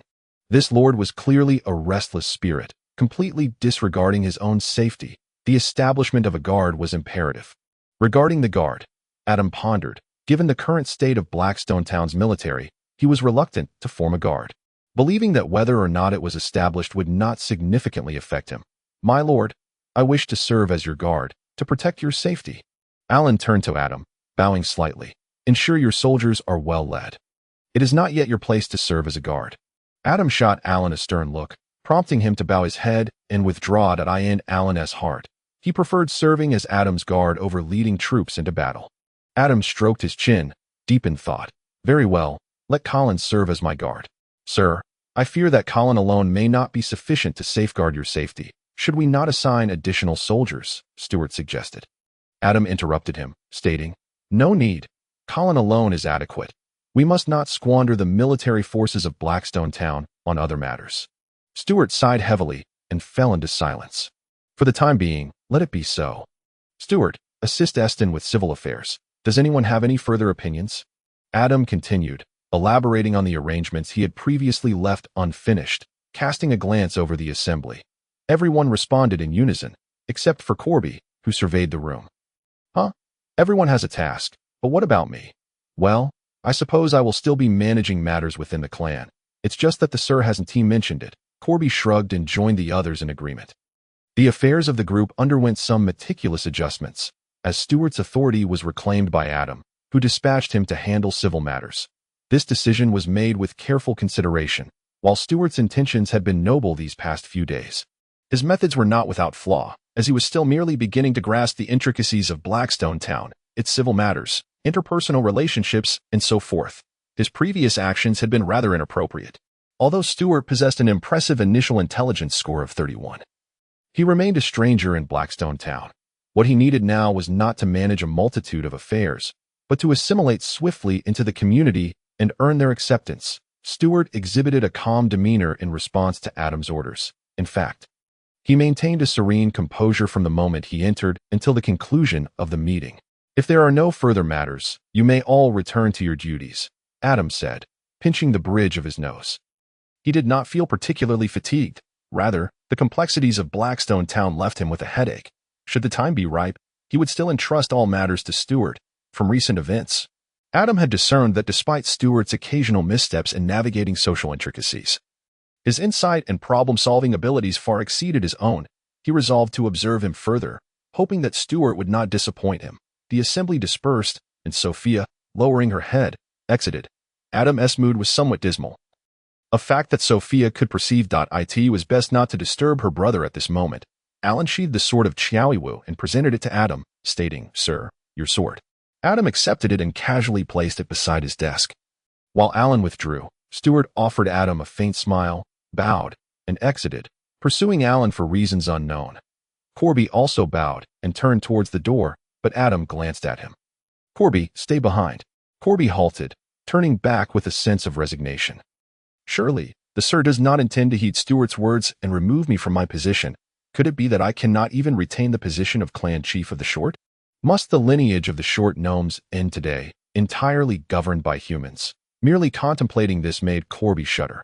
Was the Sir truly contemplating action against the Short Gnomes? It was understandable.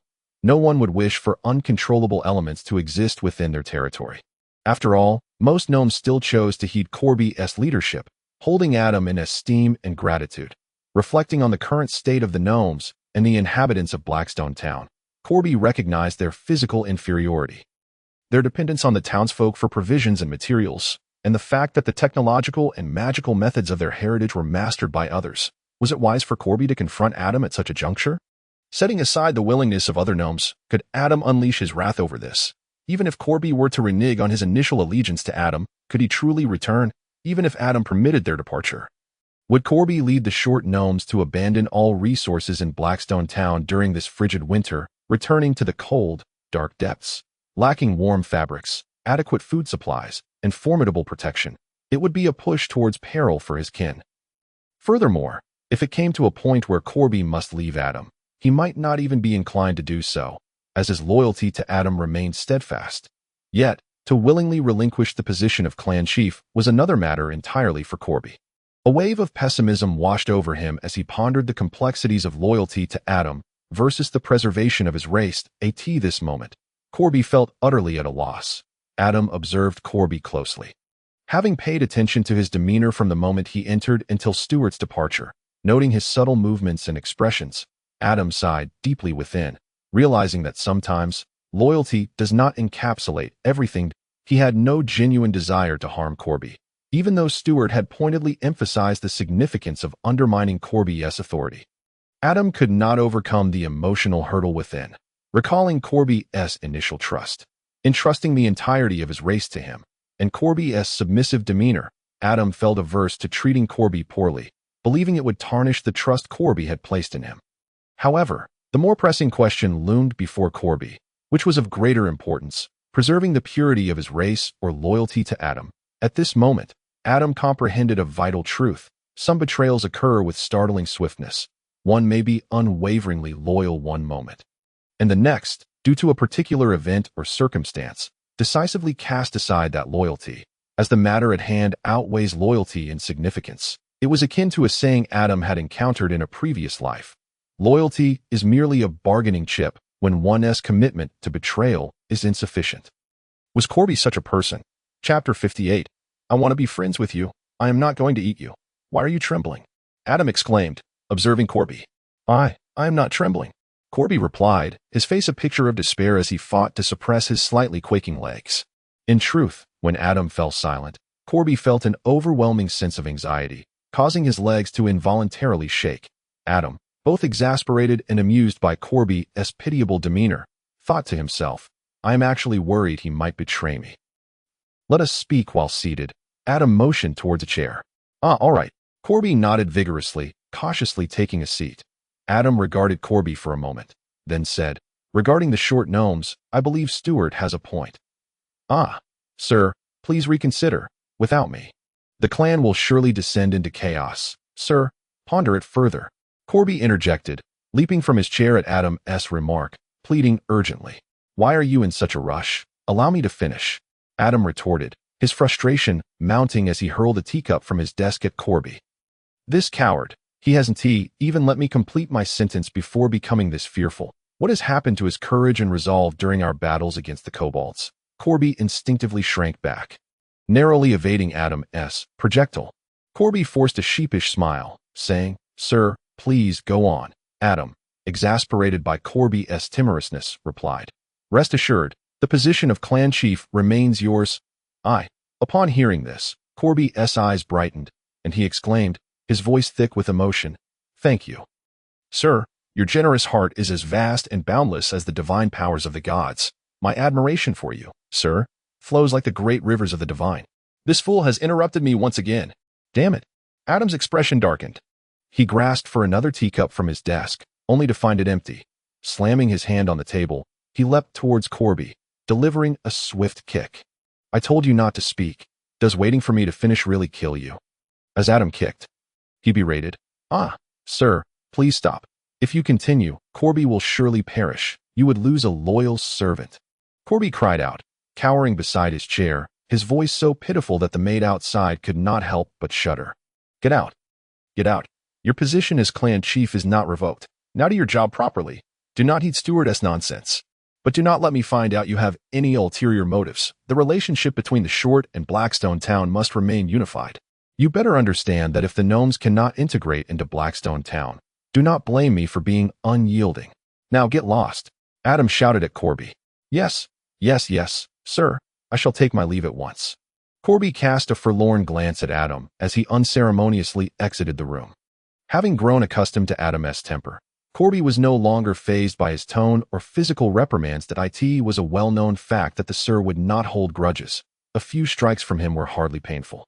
Besides, each time he was reprimanded, Corby often found himself benefiting in some manner. Among all in Blackstone Town, only Corby enjoyed such special treatment from Adam. At least he was relieved not to grapple with the troublesome dilemma. The Sir had no intention of acting against the short gnomes and had instead entrusted the decision to him. As Corby stepped out of the study, he cast a lingering glance back. Sir, mark my words. Corby shall always remain your loyal Corby. I will not let you down. As for Stewart, a glimmer of dissatisfaction flickered in Corby's eyes. Humph, I shall remember this incident. Adam exhaled deeply within the study. Alas, this habit of striking others is becoming more ingrained. Such a penchant is not a good thing. Yet, it is undeniably satisfying to strike Corby. Previously, Adam was quite distressed by the predicament posed by Stewart regarding Blackstone Town, and Stewart's incisive critique only exacerbated Adam's gloomy mood. However, he feels much better now after delivering a sound thrashing to Corby, which has refreshed his spirits considerably. It is likely that in the eyes of Alan and others, Corby has become synonymous with a punching bag. This notion has surely taken root in their minds. Hence, they find no surprise in Adam's decision to leave Corby behind, and can somewhat infer from Adam's sour expression that the poor Corby is about to face the wrath of an adult once again. For the moment, let us set aside Adam's newfound ease and his plans to leisurely hum a tune while continuing his studies in the study room, and shift our focus to Alan and Stewart. General Alan. Wait for me. After walking a considerable distance from the Delria estate, Stewart finally caught up with Alan. Is there something you need? Alan frowned. Looking at Stewart, feeling unable to shake him off, Stewart waved his hand, sincerely addressing Alan.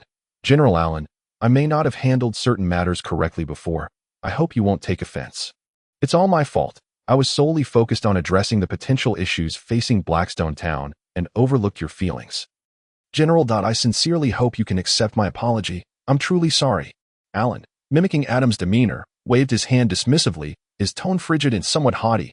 It's nothing. I won't hold it against you. I understand your actions were all for the sake of the adults and for Blackstone Town.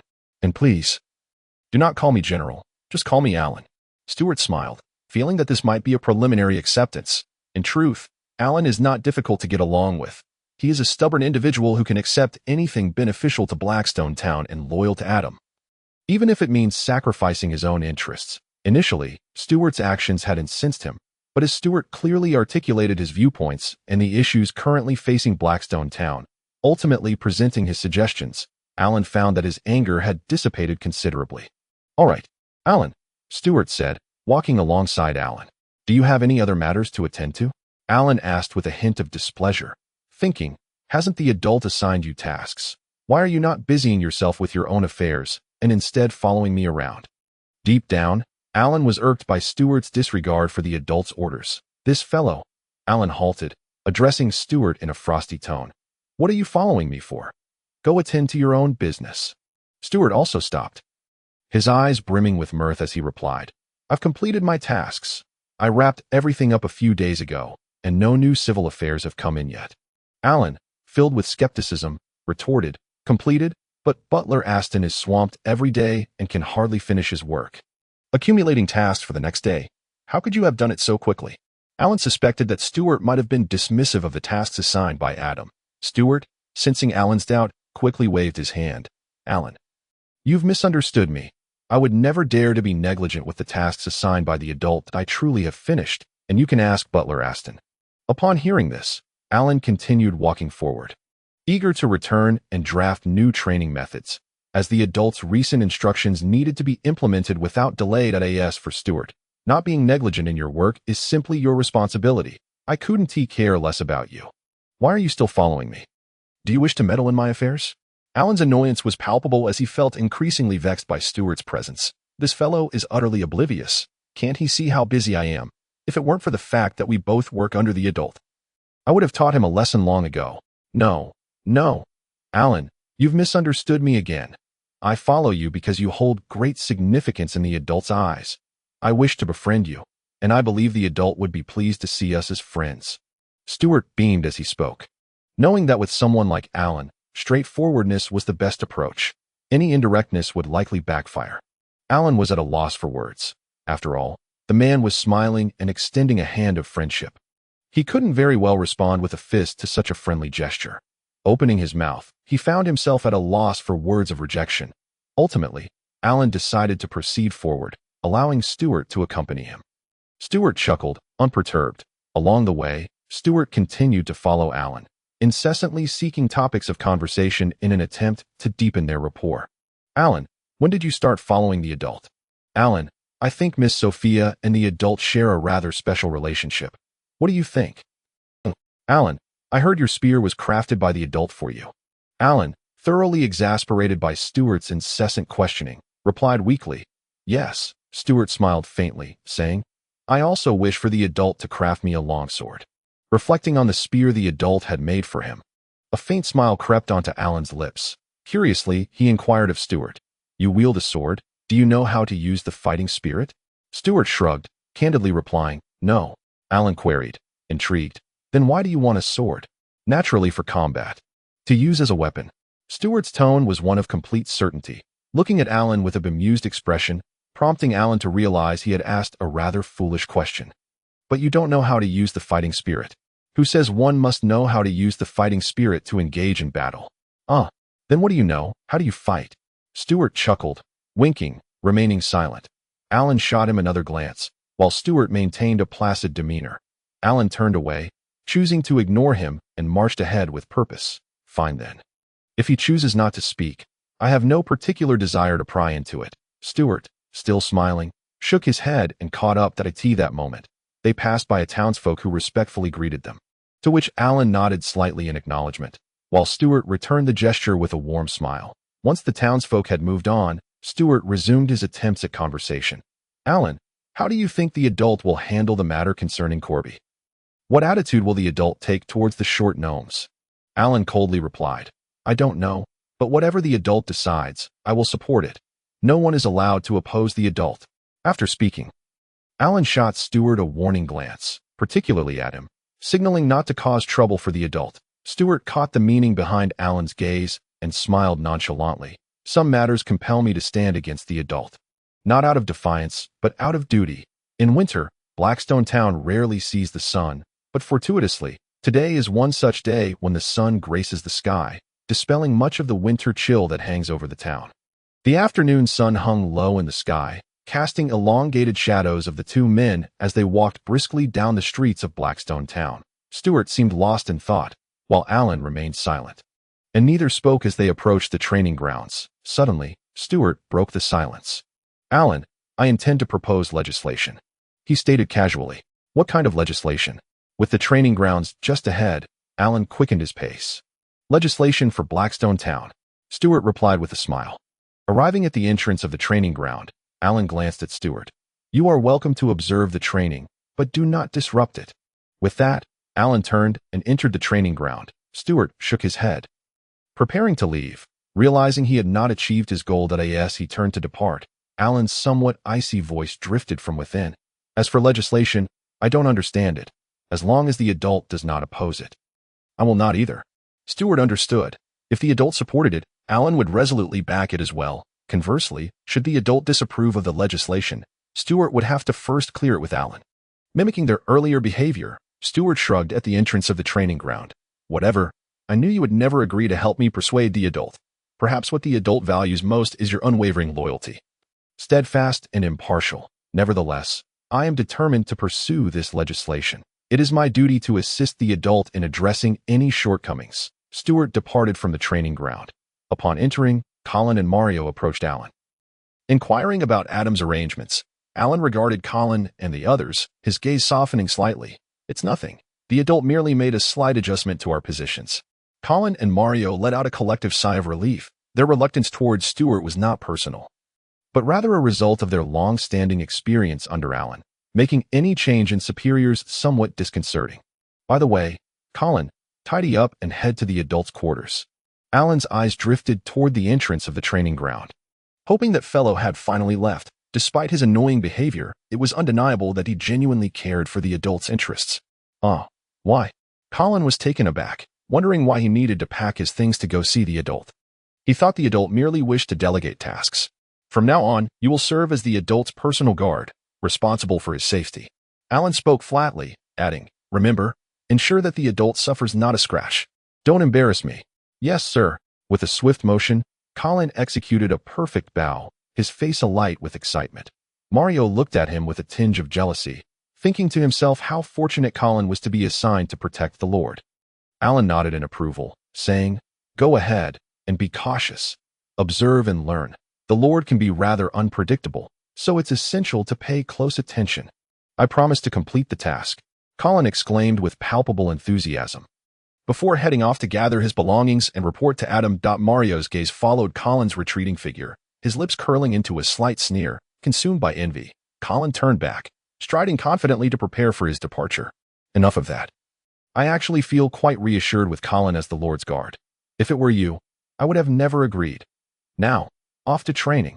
Mario's expression fell, feeling unjustly compared to Colin. What is wrong with me? Why am I any less than Colin? He opened his mouth to voice his thoughts, but Colin merely cast him a fleeting glance and remarked, "Your temperament is too volatile. You lack the composure that Colin possesses. If you were to protect the Lord, no one would feel at ease." Mario opened his mouth but could conjure no retort, realizing the truth in Colin's words that he stuck out his tongue, moistening his dry lips, and turned away to train, feeling disheartened. After a while, Mario saw Colin emerge with a small bundle, clad in the standard armor of Blackstone town, wielding his spear. Mario instructed the others to continue their training and approach Colin.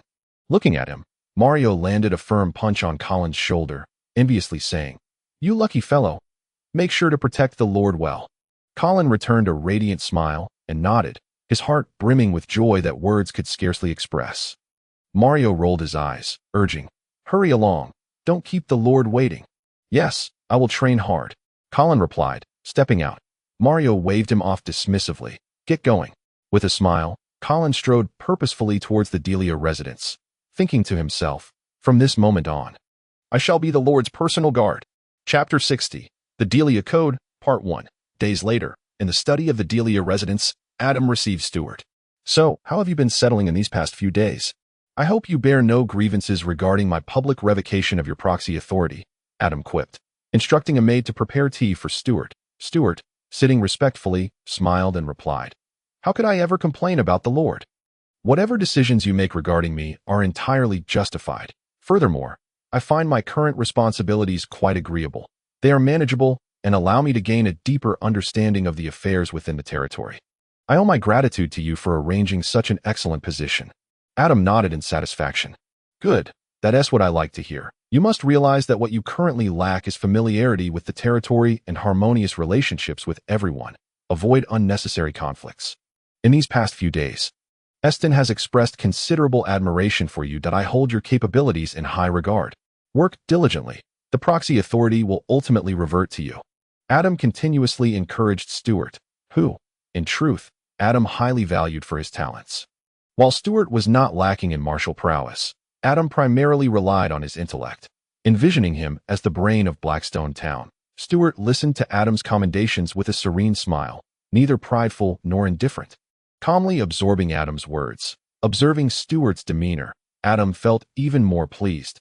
This was true composure, not hasty or anxious, but poised and unflappable, reflecting on Stewart's calm articulation of his opinions in the face of Adam's wrath and Alan's hostility just days prior, and his clear explanations of his actions without overtly declaring his absolute loyalty to Adam. It was evident that he had garnered the subconscious acceptance of the others. They all shared the notion that Stewart was not inherently bad, merely a tad impetuous, perhaps too eager for the Lord's approval. Yet, pondering further, Adam began to suspect that such outcomes may have been orchestrated by Stewart himself. Although the process was somewhat thrilling, it was also the quickest means to integrate into the core circle of Blackstone town and earn everyone's recognition. Adam reflected on the implications of Stewart's strategies, recognizing that if this was indeed a calculated maneuver, it involved a swift understanding of each individual's character, including Adam's own inclinations. Stewart surely understood that Adam would not genuinely harm him, and that Alan would not act without Adam's command. He was also aware that Sophia and Eston lacked decisive opinions and recognized Calby's lack of influence in executing his plans. Stewart adeptly tackled pressing issues while holding the proxy authority, alleviating Adam from the burdens of subsequent arrangements, such as banning widespread planting, mobilizing human construction of walls, and separating military training. Many of these directives had originated from Adam himself, and if he were to revoke them, it would appear as though the Lord lacked integrity. With Stewart's intervention, however, it would be perceived as a sign of Adam's appreciation for talent, tolerating Stewart's audacity and adopting his insights. This preserved the Lord's dignity while addressing the persistent issues plaguing Blackstone Town and facilitating Stewart's swift integration into its inner circle. Upon reflection, Adam couldn't help but acknowledge the remarkable intelligence of this individual. As Adam pondered these conclusions about Stewart, he cast a deep glance in his direction. This was precisely why Adam intended for him to assume the role of the brain of Blackstone Town, in every aspect. From personality to methods and strategic capabilities, he was exceptionally suited for it. Stewart smiled as though Adam were praising someone else entirely. Unbeknownst to Adam, Stewart had never intended to hold on to the proxy authority indefinitely. After all, a newcomer without roots and unfamiliar with the others could not realistically demand such a position, nor could he expect to lead many heads of Blackstone Town for long. But why did Stewart propose it? To ultimately gain better control over the proxy authority in Blackstone Town. The first appointment could be attributed to a lack of stability or finesse, justifying a revocation, yet his competence had been acknowledged. Thus, a second appointment would not seem so jarring. Having experienced Stewart's leadership once, the acceptance of a second term would be far easier. One could not deny Stewart's ambition. This was not to imply any ill intent towards Adam, but rather a desire to secure a position commensurate with his abilities. What Stewart sought was not merely the proxy authority over Blackstone Town, but the role of Adam's right-hand man, the management of all affairs under Adam's jurisdiction. Be it for the present or future of Blackstone Town, this was Stewart's ultimate pursuit. Now then, what brings you to me today? Adam inquired, sipping his tea, stifling a yawn. He had been reading for quite some time, and his shoulders and neck felt stiff. My lord, I have come today to formally request the establishment of legislation, Stewart replied, standing up earnestly and walking to Adam's desk to bow respectfully. Legislation? Adam mused, intrigued by Stewart's intention to introduce something novel. Tell me, why do you seek to establish laws? In a well-governed territory, laws are the cornerstone of its strength, fostering economic prosperity, agricultural development, military readiness, and the implementation of work among the populace, all of which hinge upon comprehensive legal frameworks.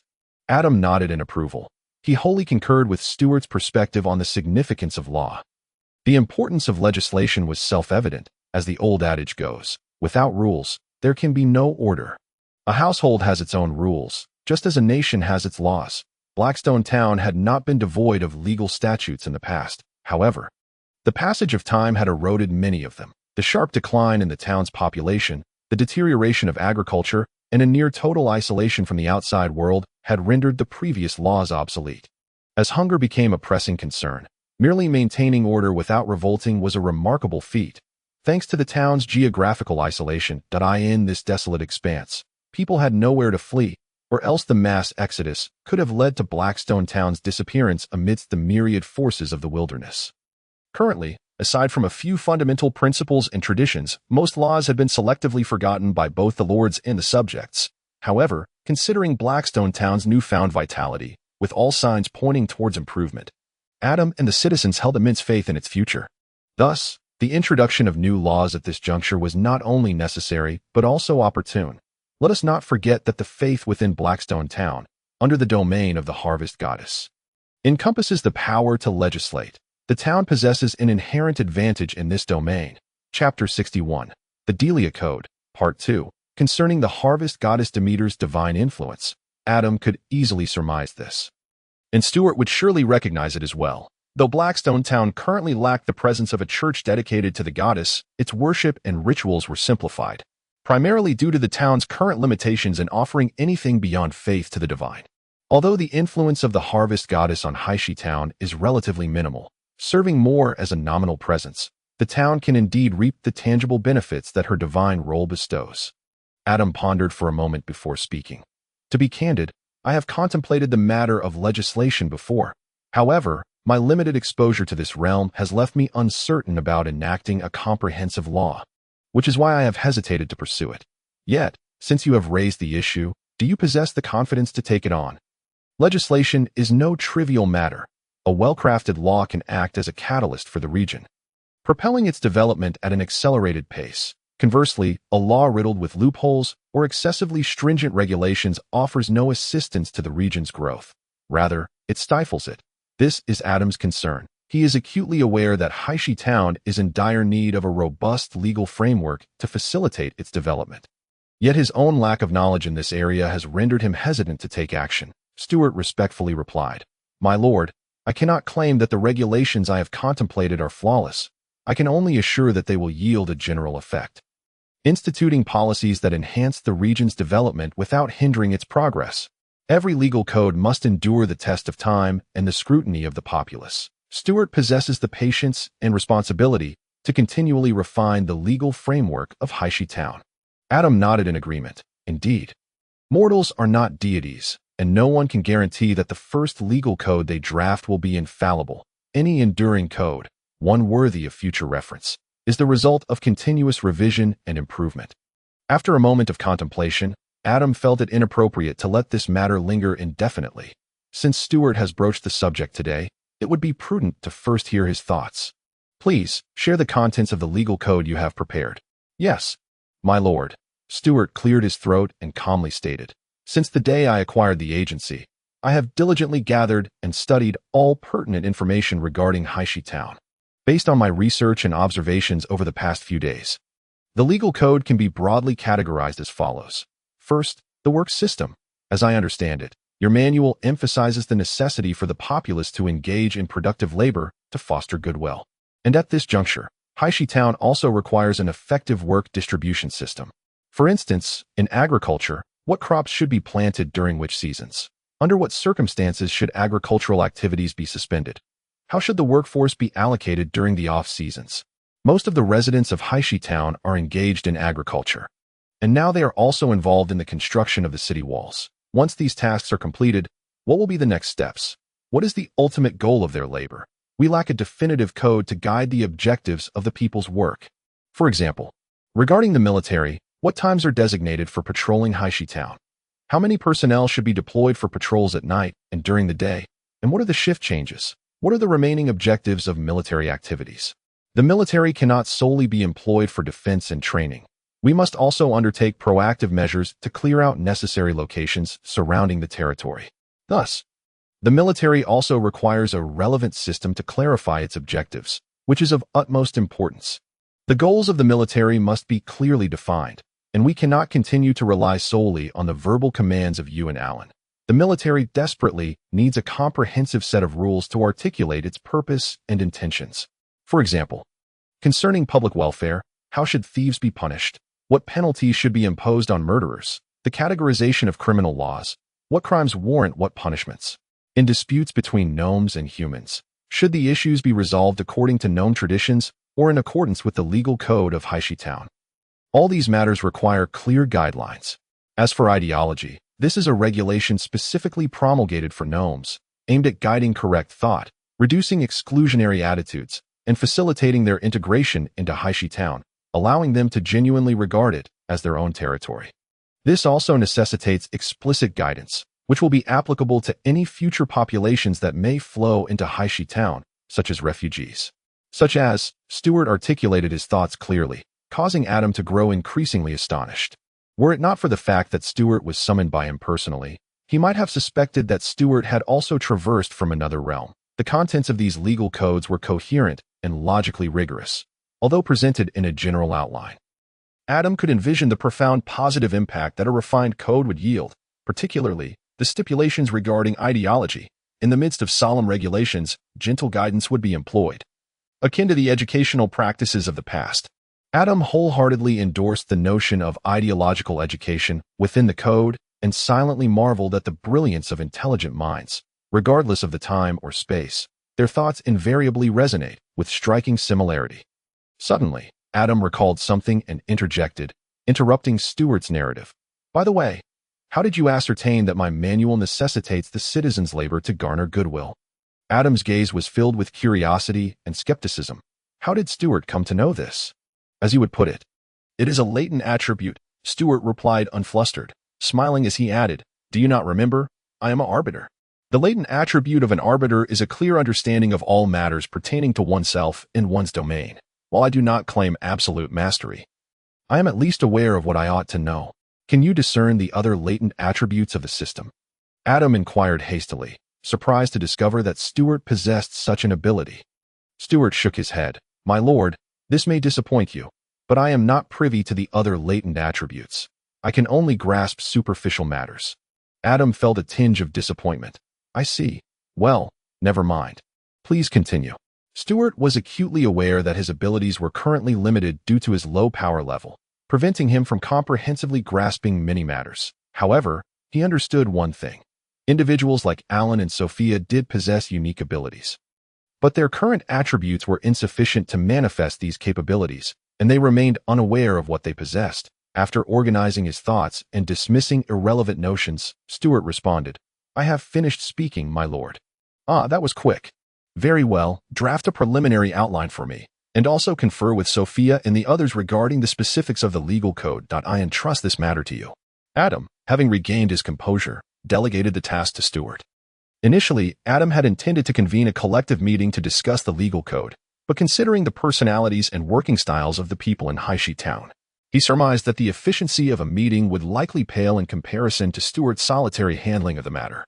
Thus, he decided to leave the entire affair to Stewart, who would simply require Adam's final approval. There was no other choice. After all, Stewart's growing efficacy in his duties had increasingly satisfied Adam. Any task entrusted to Stewart could be managed adeptly and thoroughly, leaving no residual issues. As you wish, my lord. Stewart concluded with a graceful bow before taking his leave. Adam was already accustomed to this. Stewart was a quintessential workaholic. And once a task was confirmed, it was inconceivable for him to delay until the next day. In a sense, Stewart and Adam shared a similarity. Stewart was an obsessive-compulsive worker, while Adam experienced periodic bouts of compulsion. Chapter 62. The Delria Code, Part 2. Recently, a novel occurrence transpired in High Sheet Town, akin to a stone cast into a tranquil pond, creating ripples that infused life into the winter-enshrouded town. Lord Adam had ordered the construction of a bulletin board, strategically positioned at the center of the town square. Today, a fresh announcement adorned the bulletin board. Stewart had been stationed there all morning, awaiting the return of townsfolk from their midday breaks. As they had all been busy with their tasks outside the town during the morning hours, as the sun ascended to its zenith, the townspeople began to trickle back into the town. Following the incident involving the Bismarck warriors, the Lord had instituted a rule allowing all workers, except for Alan's patrol team, to take a 2-hour break at noon. The townsfolk quickly noticed the new announcement on the bulletin board, and as word spread, they began to gather around it. What is this? Does anyone know? It's a bulletin board. The Lord ordered it constructed a few days ago. Of course. I know it's a bulletin board. What I'm asking is what is posted on it. You're the fool. It's fabric made from 3-colored fruit. No, you're the fool. What I meant to ask is what is written on that fabric. I don't know. Forget it. Asking you is pointless. Hey. Is there anyone at the back who can read? Come forward and explain it to everyone. Stewart smiled as he observed the commotion among the crowd. Listening to the bickering and shouting of 2 burly men, he cleared his throat loudly to capture their attention. The Lord has sent me to explain the contents of the bulletin board to you all. The majority of the inhabitants of Blackstone Town are illiterate, rendering the advent of the bulletin board rather untimely. It seems necessary to suggest to the adults that it is imperative for everyone to learn the common script of the semi-continent. Otherwise, the utility of this bulletin board will be significantly diminished. Moreover, one cannot possibly stand here to explain every new notice that appears. As Stewart pondered this thought internally, he resolved to bring it up with Adam when time permitted. The content of the announcement declared the formal promulgation of the Blackstone Town Code, the Delia Code. The task of drafting and producing the code would be overseen by Stewart. The contents of the code were to be disseminated for all to remember and abide by. With a stern warning against infractions, Stewart elevated his voice slightly to ensure clarity as he elaborated. The content is, gradually, the crowd became aware of the details, which led to a cacophony of reactions, some filled with joy, others with concern. What is the work system? Monthly evaluations of exemplary townsfolk by the ministers. Came a voice laden with confusion. Is the distribution of food now transformed into a wage system? Will food and other supplies be allocated based on monthly performance? Quite an ingenious approach, chimed in one who feigned understanding. Wonderful. Those who excel at their work will receive an additional basket of tricolor fruits and other supplies, exclaimed a voice brimming with excitement. Outstanding townsfolk will have the opportunity to assume grassroots management roles. Gnomes among the commendable townsfolk may even enter the reserves to become mana gunners, "It appears this is a splendid opportunity," remarked another, seemingly enlightened, as he stood beside an excited gnome, the Manigon. "A treasured legacy of the gnomes. Now, it could be attained through diligent labor. How marvelous!" Having finished reading, Stewart surveyed the tumultuous crowd before shaking his head and departing. The fluctuations of the people's emotions were entirely anticipated by him, and he felt no surprise. The pressing matter at hand was to formally draft the code. The words on the bulletin board merely required a single reading, as those present would undoubtedly disseminate the information further. Furthermore, once the deia code was officially established, copies would need to be prepared for Alan and others, who would then elaborate on its contents to their subordinates. Stewart hurriedly left to attend to the remaining tasks associated with the code, leaving behind a group of individuals at the bulletin board, venting their astonishment and anticipation. That afternoon, news of the code had spread throughout Blackstone. A few days later, at the deia residence, Adam summoned everyone. In the study, Alan and the others each held a copy of the code, its black cover encasing dozens of pages, smooth to the touch, with the title Delia Code embossed in gilded letters. The Delia Code comprised 5 principal sections: general law, civil law, criminal law, military law, and the work system. The general law outlined the fundamental principles governing Blackstone Town, such as an unwavering allegiance to the Lord and absolute support for the Delia surname. The civil law detailed the handling of civil affairs, including division of labor and protocols for emergency situations. The criminal law delineated the consequences for unlawful behavior, while the military law established the organization of the town's forces. Training standards, strength requirements, patrol arrangements, and strategic objectives. The work system stipulated the arrangements and planning for all forms of labor within Blackstone, with the most significant change being the transition from a needs-based distribution system to a wage system, a proposal that had garnered Stewart's enthusiastic approval. However, when Adam initially suggested the idea of equality for all, he faced staunch opposition from Stewart, particularly regarding the clause that stipulated that lords and their direct descendants would be penalized alongside the common folk for criminal acts. Stewart's resolute stance left Adam feeling rather helpless. It was clear to both that, within the context of the semi-continent, the honor of the Lord was sacrosanct, akin to the divine sanctity of a deity. Should Adam insist on enforcing the notion of equality, it could lead not to the anticipated evolution of social structure, but rather to the ruin of Blackstone Town. The progression of society at every stage is propelled by necessary factors and justifications. It cannot be whimsically altered by the fanciful ideas of individuals.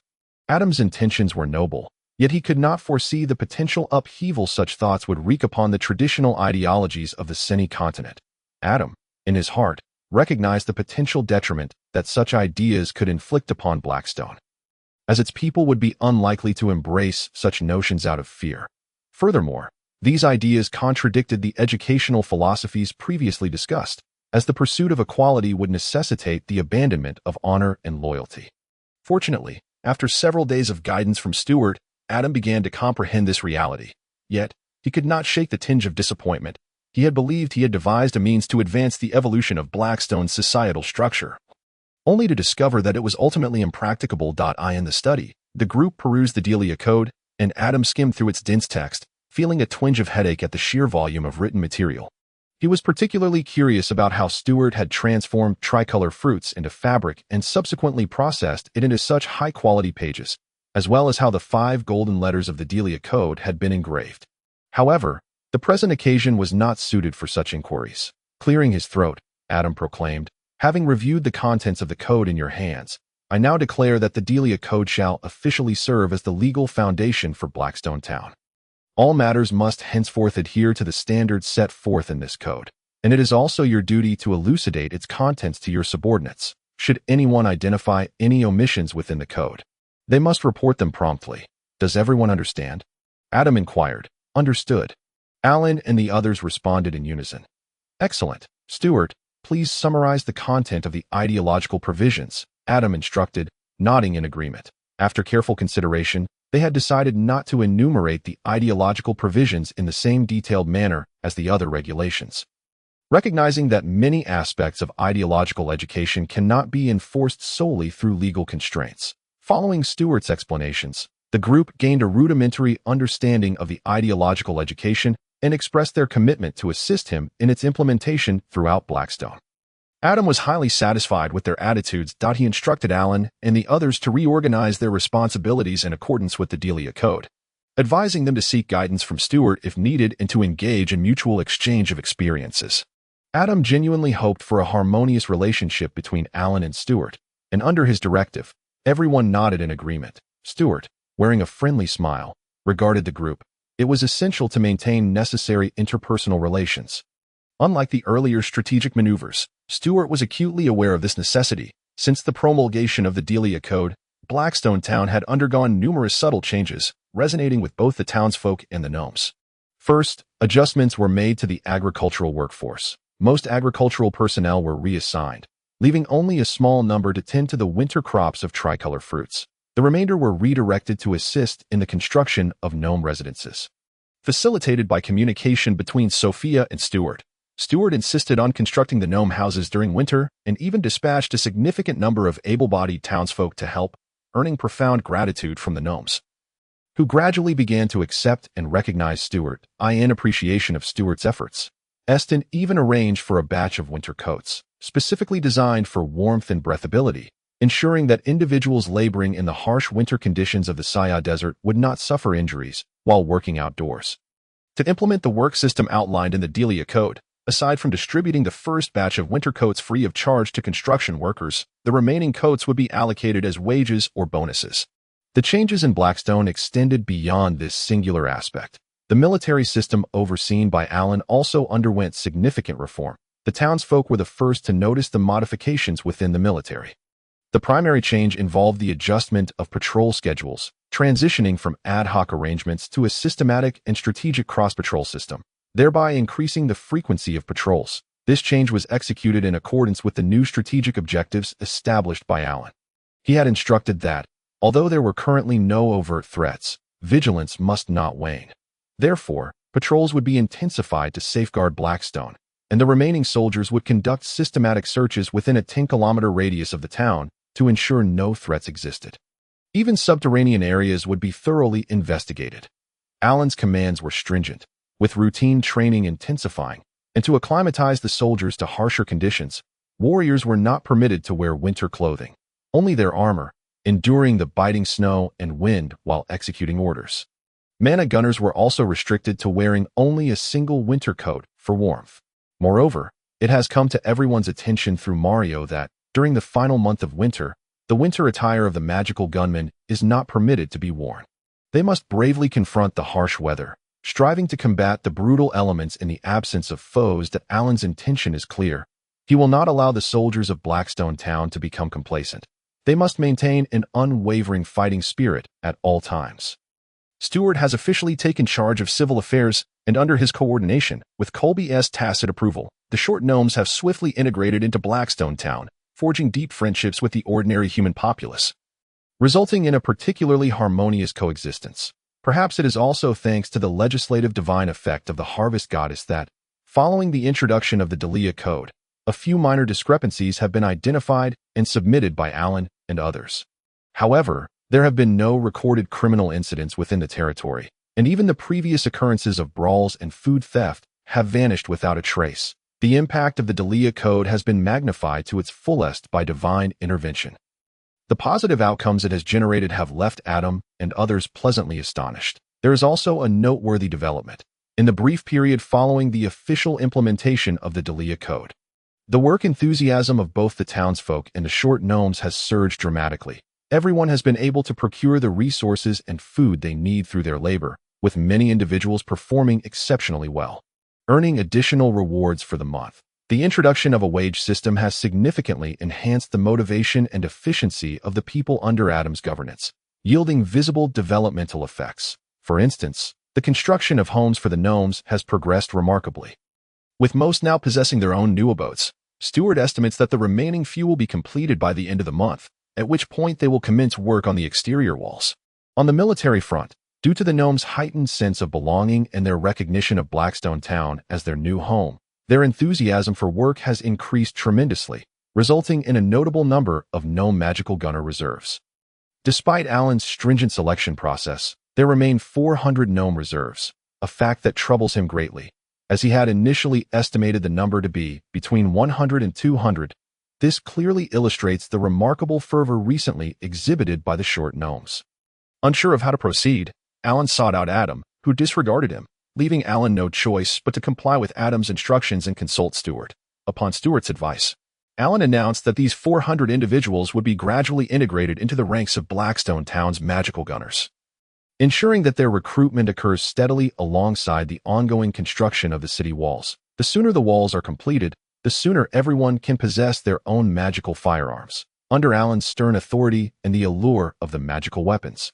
Even those gnomes reluctant to participate found themselves compelled to conform to the majority's will, dedicating themselves wholeheartedly to the grand endeavor of building Blackstone Town. In recent days, Adam has not been as leisurely as it may seem. He has been closely observing the intricate effects brought about by the deia code.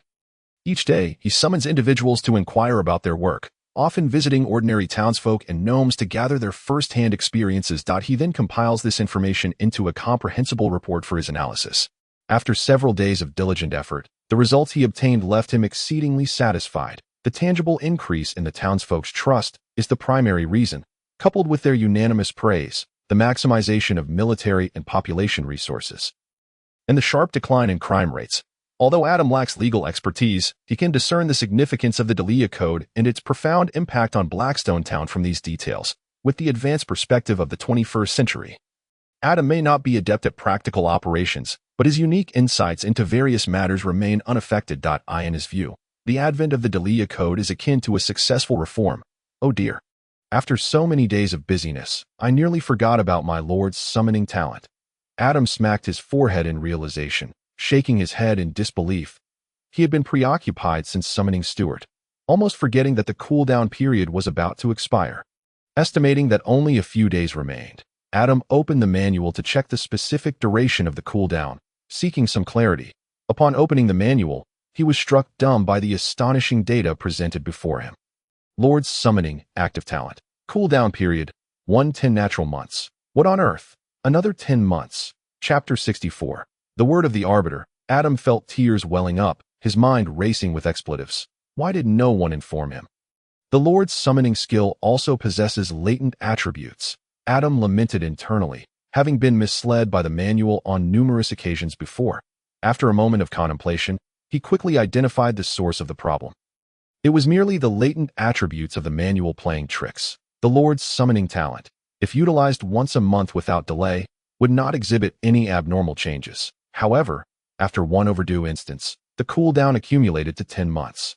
And thus the latent attribute defaults to the next summoning, which would also be in 10 months. Frustrated, he closed the manual, feeling once again that he had been taken advantage of, but what could be done? The manual is merely a system, an inanimate object. Many details cannot be expected to be overly user-friendly. Adam had only possessed the manual for a little over half a year, and his understanding of it was still superficial. It was inevitable that he would be misled due to his ignorance. He let out a deep sigh, realizing that the manual would not be of any use for the time being. There were no means to upgrade in the short term. The altar was temporarily unusable. And the Lord's summoning skill was still on cooldown. As for the Lord's eye, Adam preferred not to mention it. The only resource at his disposal was the blacksmith shop, which had become necessary due to the increasing demand for updated equipment. With the rapid development of Blackstone Town, the rational arrangement of work, and the swift increase in public trust, there were also numerous areas requiring the expenditure of this trust. For instance, under Alan's rigorous training in the violent usage by the exploration teams, especially during the winter storms outside the town that could slice through armor like a knife, a substantial amount of public trust would be required just to replace outdated military equipment. Moreover, Adam discovered that Stewart could also utilize his own public trust. This revelation came directly from Stewart himself. Otherwise, Adam would have remained oblivious to Stewart's ability to use his own public trust. Stewart's application of public trust was limited to one area: his skill, the word of the arbiter, which imposes positive or negative statuses on certain units. Stewart frequently applies statuses to those constructing the outer walls, such as accelerated stamina recovery and cold resistance. Initially, Adam believed Stewart's skill resembled a form of psychological influence magic, subtly suggesting to the targets to achieve the desired effect. However, according to Stewart's explanation, Adam learned that his skill does not belong to any energy system within the forested continent, nor is it a form of mental magic. The word of the arbiter directly imposes tangible effects on the targets, producing immediate results. This means that if the same status is applied to an ordinary individual and a sword saint, the effects experienced by both will be entirely identical. The distinction lies in the fact that applying the status to an ordinary individual consumes less public trust, while applying it to a sword saint incurs an exorbitant cost. Yet the power of the word of the arbiter lies in its ability to present the full effects of the applied status without any discounts. It is unaffected by the target's strength. Moreover, the effects of the statuses are remarkably effective. For example, when applying cold resistance to an ordinary individual, the target can withstand a certain degree of cold for an entire day. Adam is uncertain about the exact extent of cold resistance, but at the very least, it enables them to work nonchalantly in the winter storms outside the town. Such a terrifying effect requires only 10 points of public trust, merely 10 points. And this is just a minor status that Stewart can currently employ. According to him, as his strength increases, the range of statuses he can master will expand, even including defensive and offensive statuses. However, applying cold resistance to a warrior with fighting spirit would cost 100 points. Imposing a status on Alan could even reach a shocking 1,000 points of public trust. This is merely a positive status. If it were a negative, harmful status, as Stewart indicated, Adam's meager public trust would be utterly insufficient to bear the cost. Fortunately, Stewart is currently incapable of applying such statuses. Nonetheless, even bestowing these minor, simple statuses to ordinary individuals during work consumes an astonishing amount of public trust. When applying a status to several hundred individuals, the total public trust consumed amounts to thousands of points. Fortunately, the construction of the outer walls of Blackstone town is conducted in batches. Otherwise, if over 1,000 inhabitants were to be engaged simultaneously, the public trust expended in just one day would far exceed what Adam could afford, inevitably resulting in a deficit. Adam specifically instructed Stewart to avoid excessive expenditure of public trust at once, requiring him to promptly report the daily usage of public trust, ensuring it does not exceed 3,000 points, as Adam's daily income of public trust hovers around 3,007 to 8 points. Indeed, Adam is aware that Stewart is fully cognizant of the fluctuations in public sentiment regarding income, reduction, and consumption, as well as the adverse effects that arise when public sentiment turns negative. The significant loss of citizens would inevitably lead to the forced dissolution of territories in the absence of subjects. Stewart would never allow such a situation to transpire. Adam, in his curiosity, had previously inquired about the source of Stewart's power derived from public sentiment and the form it takes. After all, Adam, hailing from the 21st century, is quite familiar with the law of conservation of energy. Utilizing this law to elucidate the power system of the semi-continent is entirely reasonable, akin to Alan's fighting spirit, which resembles an internal energy cultivation that accumulates over time, absorbing energy particles from the air through the body to generate sufficient fighting spirit, an energy in its own right. Moreover, consider the mental mages of the semi-continent, who manipulate their own mental magnetic fields to induce suggestions on their targets. Implementing the effects of mental magic, those of profound mastery can project their mental magnetic fields outward to attack. Additionally, there are divine sorcerers, alchemists, and even the energy sources for magical energy guns derived from obsidian. However, Stewart's power is unique. It neither necessitates fighting spirit nor mental prowess, requiring solely public sentiment. Could public sentiment itself be a form of energy, even if public sentiment is a type of energy? What medium converts it into the energy required to unleash the voice of the adjudicator? If public sentiment were exhausted, would it render the voice of the adjudicator unusable? Stewart provided Adam with a straightforward explanation. Public sentiment indeed manifests as a form of energy, with the medium being the deia codex. Due to the unique nature of the adjudicator profession, one cannot exert their power without a personal law, which elucidates why Stewart refrained from utilizing the voice of the adjudicator prior to the promulgation of the deia codex. As for the exhaustion of public sentiment, one can still harness other forms of energy, such as mental or life force, as long as they possess those capabilities. Listening to Stewart's insights, Adam was astounded. He had not anticipated that Stewart possessed such formidable abilities. Chapter 65. Discoveries of the exploration team. Another morning dawned, and at the construction site of the outer walls of Blackstone town, humans and gnomes busily toiled, surrounded by a plethora of peculiar Extraordinary devices, including those employing the principles of leverage and high-altitude safety measures, all ingeniously designed by the gnomes for wall construction. These diminutive beings never ceased to amaze Adam, as each appeared to be an exceptional craftsman and researcher. The winter mornings in Blackstone town were particularly frigid.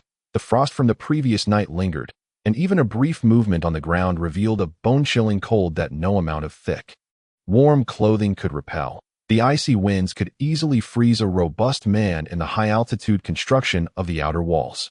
Resist the cold, Stewart commanded from the base of the outer wall.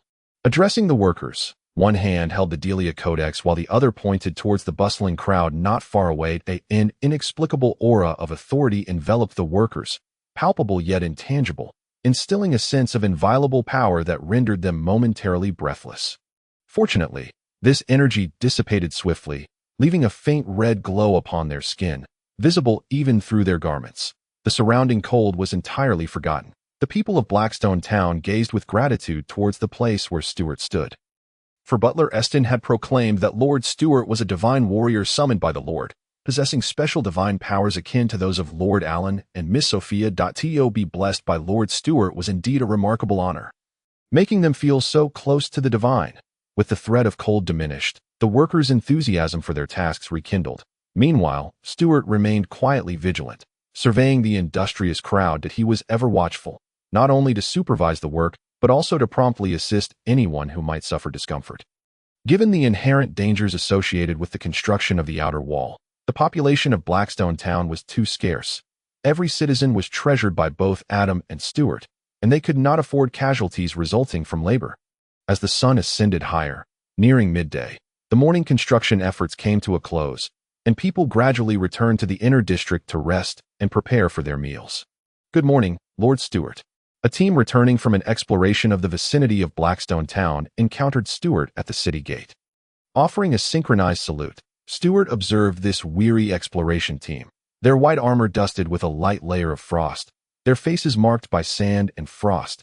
He smiled and nodded at them before stepping aside to allow the team to enter the town. This was the first team to return today. Stewart watched the orderly procession of the soldiers entering the town. If they had made new discoveries, they would promptly report to Alan, who would relay the information to Adam. Stewart then turned his gaze to the resting crowd. Some, after a morning of labor, were too fatigued to stand, lacking even the energy to enter the town for a meal. The work of constructing the wall was indeed exhausting. Stewart raised his hand and declared, "Accelerate physical recovery." A warm current surged within the people, visibly rejuvenating their strength, gradually filling their limbs and body, akin to soaking in a warm spring during winter. Causing many to shudder in comfort. Satisfied with his efforts, Stewart nodded approvingly. This would ensure everyone was adequately energized for the afternoon's tasks. In the deia study, Colby was dining with Adam in recent days. Colby had gradually relinquished the affairs of his clan, allowing Stewart to handle them instead. Stewart appreciated Colby's perceptive approach, though he noted with slight disappointment that Colby seemed to harbor some grievances towards him, often wearing a cold demeanor. However, this was of little consequence. As long as the gnomes relinquished their effective management, Stewart was indifferent to Colby's opinion of him, freed from the burdensome responsibilities of clan management. Colby now enjoyed spending time near Adam, even relishing in the reprimands he often received. Indeed, as lunchtime approached, he appeared promptly to share a meal, much to Adam's exasperation. Adam found himself questioning whether it was right or wrong to allow Colby to relinquish his clan's management. Now, Colby was often in close proximity, impossible to shoo away, indifferent to scolding, leaving Adam with the sense that he had inadvertently shot himself in the foot.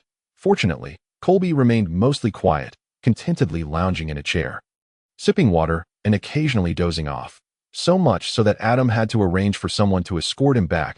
Colby's leisurely lifestyle sparked envy in Adam, who, as the Lord, was compelled to manage numerous affairs, such as the production of new equipment and daily reports from the exploration teams. "Hey, you've already eaten 2 pieces. This last piece is mine," Adam exclaimed, swatting Colby's chopsticks aside and deftly snatching the final chunk of meat from the plate, dipping it in a special sauce made from tricolor fruits before devouring it in one bite. Colby gazed at Adam with a look of dismay. In that moment of losing his food, his heart felt cold and desolate. Alas, he pondered how Adam had managed to master this contraption called chopsticks, which he found exceedingly difficult to use. Despite having practiced for quite some time, he still struggled with chopsticks. Unlike Alan and Sophia, who seemed to wield them with effortless dexterity, especially Stewart, who could use them proficiently after mere hours, it was infuriating to realize that he might never feel full if this continued. Colby resolved in his heart never to dine with Adam again. He yearned to enjoy meals alone at home, for the feeling of perpetual hunger was truly disheartening. "My lord, Lord Alan requests an audience." A soft, delicate voice from outside announced, as the maids hesitated to disturb Adam's meal, yet Alan insisted on seeing Lord Adam. "Let him in," Adam instructed, raising his head to command, then gestured for the maid to enter and clear away the remnants of the meal, letting out a satisfied burp as he lifted a cup of tea to sip leisurely. "My lord." Upon entering, Alan encountered Colby and Adam, each holding a cup of water, eyes narrowed in contented post-meal relaxation. This fellow, Alan thought, casting a glance at Colby, had spent so much time with the Lord that he had completely adopted his demeanor. Colby innocently blinked at Alan, continuing to sip from his cup with both hands. Adam set down his teacup, nodding at Alan. "You've arrived. Take a seat. What brings you here today?" Alan was typically like this, unless summoned by Adam or tasked with a special report. He would not appear before him. Since Alan had come today, it was evident he had something to discuss. "My lord, I have just received a report from the exploration team. Recently, one team discovered an underground passage near the old Gnome territory. After several days of exploration, they have covered over 50 kilometers, yet the end remains elusive. Thus, I wish to inquire whether we should continue the exploration." One of the objectives of the exploration team is indeed the subterranean sections beneath Blackstone town. A fact Adam is acutely aware of. Since the exploration goals were established, there have been discoveries of underground passages and caves, yet most have not exceeded 50 kilometers. To his astonishment, a recent discovery of an underground passage has shattered this record. Let us focus on surveying the surrounding areas first, and set this passage aside for now. We shall explore it when time permits. By the way, everyone should remain vigilant in that direction, as we are still unaware of what lies beyond, Adam contemplated before issuing his directive. Given the sparse military presence in Blackstone town, it is a prudent decision to temporarily abandon the exploration. Regardless of what may lurk in the depths of that passage, Adam would not risk sending a group of 10 into the unknown, for such a small number could easily lead to unnecessary casualties. The underground is fraught with threats beyond mere creatures. Numerous factors could spell doom for humanity. Alan nodded, preparing to take his leave, when Calby, who had been pondering quietly nearby, suddenly called out to Alan, "Wait. Sir, I believe I may have an inkling of what resides within that passage." Adam and Alan's gazes converged on Calby, intrigued that he might possess knowledge. Calby, seated comfortably, innocently blinked at the two, took a sip from his teacup, and smacked his lips. Chapter 66. The meeting of Blackstone town. A cruel smile crept onto Adam's face as he regarded the unsuspecting Calby, his hand stealthily reaching for the teacup on the desk. "Boy, do you realize you are courting disaster?" Calby had intended to keep them in suspense, but a sidelong glance at Adam's motion startled him. Was the Lord about to strike again? He trembled slightly and hastily exclaimed, I know. That passage is likely the one the short gnomes migrated through years ago. It's the only one in that vicinity that stretches so far. It must be correct." Adam halted, fixating on Calby as he inquired, "What lies at the end of that passage? Where did you migrate from?" Seeing Adam's hand pause, Calby discreetly wiped a bead of sweat from his brow and continued, "Sir, the passage leads to the Principality of Tunning. We originally migrated from there." No sooner had the words left his mouth than Adam's eyes widened in astonishment. The Principality of Tunning. This discovery could unveil another route to Tunning. Blackstone town has been isolated from the outside world for many years, primarily due to the formidable barrier of the Saya Desert, which has effectively safeguarded the lineage of the Deliria yet stifled the town's external development. Since its inception, Blackstone town has scarcely communicated with the outside, owing to the daunting challenge of traversing the Saya Desert. Each attempt to cross has cost numerous exploration lives, especially warriors. This relentless attrition, coupled with insufficient resources to replenish the dwindling warrior population, has left Blackstone town devoid of any teams willing to venture to Tianying. Except for the previous lord, who, without any warriors, led 100 ordinary townsfolk across the Saya Desert. Carefully selecting the most favorable seasons and employing human ingenuity to combat nature's wrath, though they barely succeeded, only a few, including Eston, managed to return with supplies, and shortly thereafter, the previous lord succumbed to old injuries. Adam absolutely disapproved of such imprudent actions. While Blackstone Town has regained some warriors, the scarcity of their numbers has dissuaded him from decisively crossing the Saya Desert to re-establish contact with the outside world. No one understands the terrors of nature better than he, a man from the 21st century, particularly with the harrowing lessons evident before him. The cost of traversing the Saya Desert is far too steep. Until their military strength and technology reach a certain threshold, Adam has no intention of proactively engaging with the outside world. However, the situation has changed. Kalbai has indicated that the newly discovered underground passage could lead to the Principality of Tianying. This is truly a fortuitous turn of events. Adam is acutely aware that the subterranean realm is equally perilous, yet it is certain that the dangers below pale in comparison to those of the Saya Desert. The threats of the desert are natural forces that make survival impossible for any creature, while the underground is primarily filled with ravines, abysses, cliffs, and poisonous flora, dangers that can be avoided with caution. At this moment, Adam's eyes sparkled with hope. The development of Blackstone Town, having barely stabilized after the integration of the Deliria Code, has inevitably reached a bottleneck. Everyone understands that the stagnation stems from a lack of essential resources, many of which Blackstone Town cannot produce independently. Communication with the outside world is imperative. Just as Kalbai finished speaking, a teacup flew from Adam's direction. Clatter! Shards of the teacup adorned Kalbai's forehead, and tea trickled down his cheek as he gazed at Adam in utter disbelief. "You promised not to strike me." "My lord, how could you ambush me like this?" Kalbai glared at Adam, grateful for his status as a warrior. Despite being less formidable than Alan and others, his resilience allowed him to withstand Adam's ambush without sustaining any real harm. Yet, such frightening antics could genuinely terrify a person. Ignoring Kalbai's reproachful gaze, Adam snapped. "You chose the most critical moment to mention such an important matter." Kalbai retorted, "Sir, you never inquired. Life in Blackstone Town has been so pleasant that who remembers the place we migrated from? It has been 10 years. If Alan hadn't brought it up today, I might have completely forgotten. I simply couldn't recall it at the moment." Kalbai rubbed his face, but the tea stains resisted removal, prompting him to turn to a nearby made for a clean cloth to wipe himself down. Adam then directed his attention to Alan, instructing, "Immediately assemble half of the exploration team to investigate that underground passage for 3 days, gathering useful intelligence while prioritizing safety. Additionally, inform Stewart, Sophia, and Eston that we shall convene here in 3 days." "Yes, sir," Alan acknowledged and departed. Kalbai continued to wipe his face diligently, while Adam requested the maid to refill his teacup.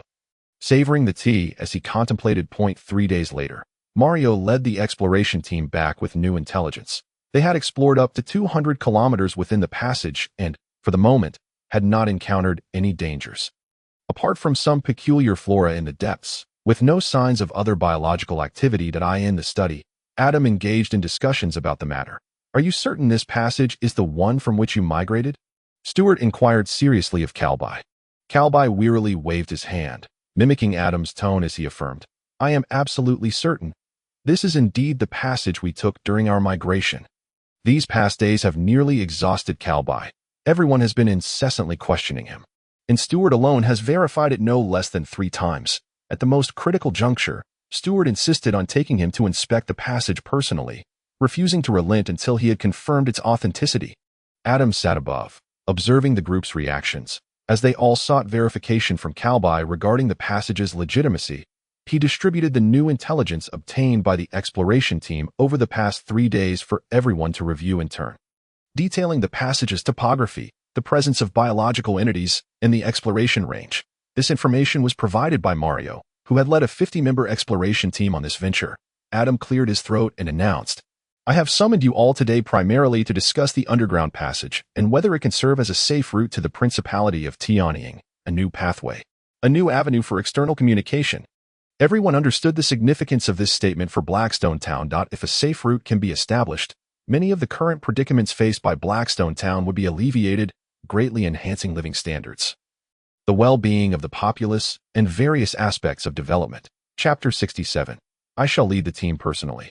Everyone perused the materials in hand, and it appeared that the passage was indeed genuine. "Why did you initially lead your kin away from the Principality of Tianying?" Stewart casually inquired of Kalbai. "Not believing that life in Tianying could be inferior to that in Blackstone Town. Through these days of interaction, Stewart had observed the gnomes' industriousness and cleverness, particularly their keen aptitude for technological development. Such a potentially rich and capable race, even after being oppressed by others for millennia in the forested continent, could easily find a way to survive within the confines of a principality. Let us not forget, the resources in the Principality of Tianying far exceed those of the Saya Desert. Why forsake a good place for desolate lands? Something must be amiss. Calby's lips twitched slightly. But he resolved to speak truthfully. We were driven out by a horde of goblins. The crowd stared at Calby in astonishment, and Adam widened his eyes in disbelief. Goblins? You couldn't fend off a band of low-intelligence little creatures. Goblins, a diminutive humanoid species, are known for their low intelligence and high reproductive capabilities, categorized as neutral evil, and are not of the same species as gnomes. Those interested may inquire about the distinctions among dwarves, gnomes, and goblins, the three major diminutive races of the Western fantasy realm. Calby's face flushed crimson as he stammered in embarrassment. They are somewhat different. Moreover, there are far too many of them. Stewart's eyes twinkled with a hint of amusement. Being pursued. Thus, you had no choice but to flee to the Saya Desert. Calby nodded. Precisely. If mere numbers could drive away the short gnomes, Stewart mused, then at least tens of thousands of goblins would be required. However, such a multitude of goblins could not possibly exist long-term within the sphere of influence of human duchies. After all, goblins are universally reviled in human society, regarded as a vile and filthy species. And in the eyes of humans, they are no better than kobolds, perhaps even held in lower esteem. The notion that over 10,000 goblins could expel the short gnomes raised questions. Could this band of goblins be linked to the Tianying Duchy? Stewart pondered thoughtfully. Observing Calby's mortification, Adam felt it best not to further mock him. Poor Calby, he truly could not fathom why he had been ousted by a horde of goblins in the first place. Adam stated, "The purpose of gathering everyone today is primarily to discuss our forthcoming contact with the Tianying Duchy, who shall be dispatched, how much supplies to prepare, and when we shall depart." Adam's tone was resolute, and all present understood that the Lord had decisively chosen to pursue this route. There was no need to debate the question of whether to go. Adam had declared it a necessity. They only needed to deliberate on the logistics of the journey. Discussion? Very well. Alan, Sophia, and Eston all turned their gazes towards Stewart, and even Calby lifted his head to look at him. After these days of acquaintance, everyone was exceedingly confident in Stewart's capabilities, particularly his intellect, as he was adept at discerning subtle changes and deficiencies in their endeavors, always proposing superior solutions. Whenever Adam mentioned the need for discussion, they unanimously looked to Stewart. "You are clever. You take the lead." Stewart offered a faint smile of resignation. "Very well. I shall take the reins," after a brief moment of contemplation to organize his thoughts. Stewart replied, "My lord, regarding the conditions within the tunnel, we are still quite uninformed. Relying solely on Mario's preliminary explorations does not guarantee that there are no other threats lurking below. After all, the short gnomes migrated here a decade ago. We cannot be certain of the changes that may have transpired in the tunnel over the span of 10 years, perhaps 10 years prior. The tunnel was completely safe, yet now it may pose dangers. Should you decide to traverse this underground passage, I recommend a formation of 2 teams entering sequentially, with a small contingent sent ahead for a few days to ascertain the situation before dispatching the main supply convoy. Should other threats lie deeper within the tunnel, the forward team could promptly relay information, allowing the subsequent supply team to respond appropriately. In terms of personnel, Butler Eston possesses experience and some knowledge of the Tianying Duchy. I propose that he lead the expedition, with Mario commanding a 100-strong unit for protection. As for supplies, we only have 3 color fruits and obsidian ore, and the initial group may not be extensive. The timing of their return is also uncertain. So we need not carry an excessive amount of supplies that in overabundance would hinder the team's agility and their ability to react effectively to unforeseen circumstances. That I believe the primary aim of this journey is to establish a trade route between Haishi Town and the Tianying Duchy, solidifying the pathway and clarifying the situation for future arrangements. Upon concluding, Stewart awaited Adam's final decision. Eston and the others remained silent, seemingly at ease, as they found no opportunity to interject on this matter. Opting instead to await the Lord's command, Adam nodded in agreement, promptly instructing, "Very well, Stewart, please arrange the supplies and specify the exact number of individuals to be dispatched AS for the departure time. Let us set it for 3 days hence. I shall lead the team myself." Adam was resolute.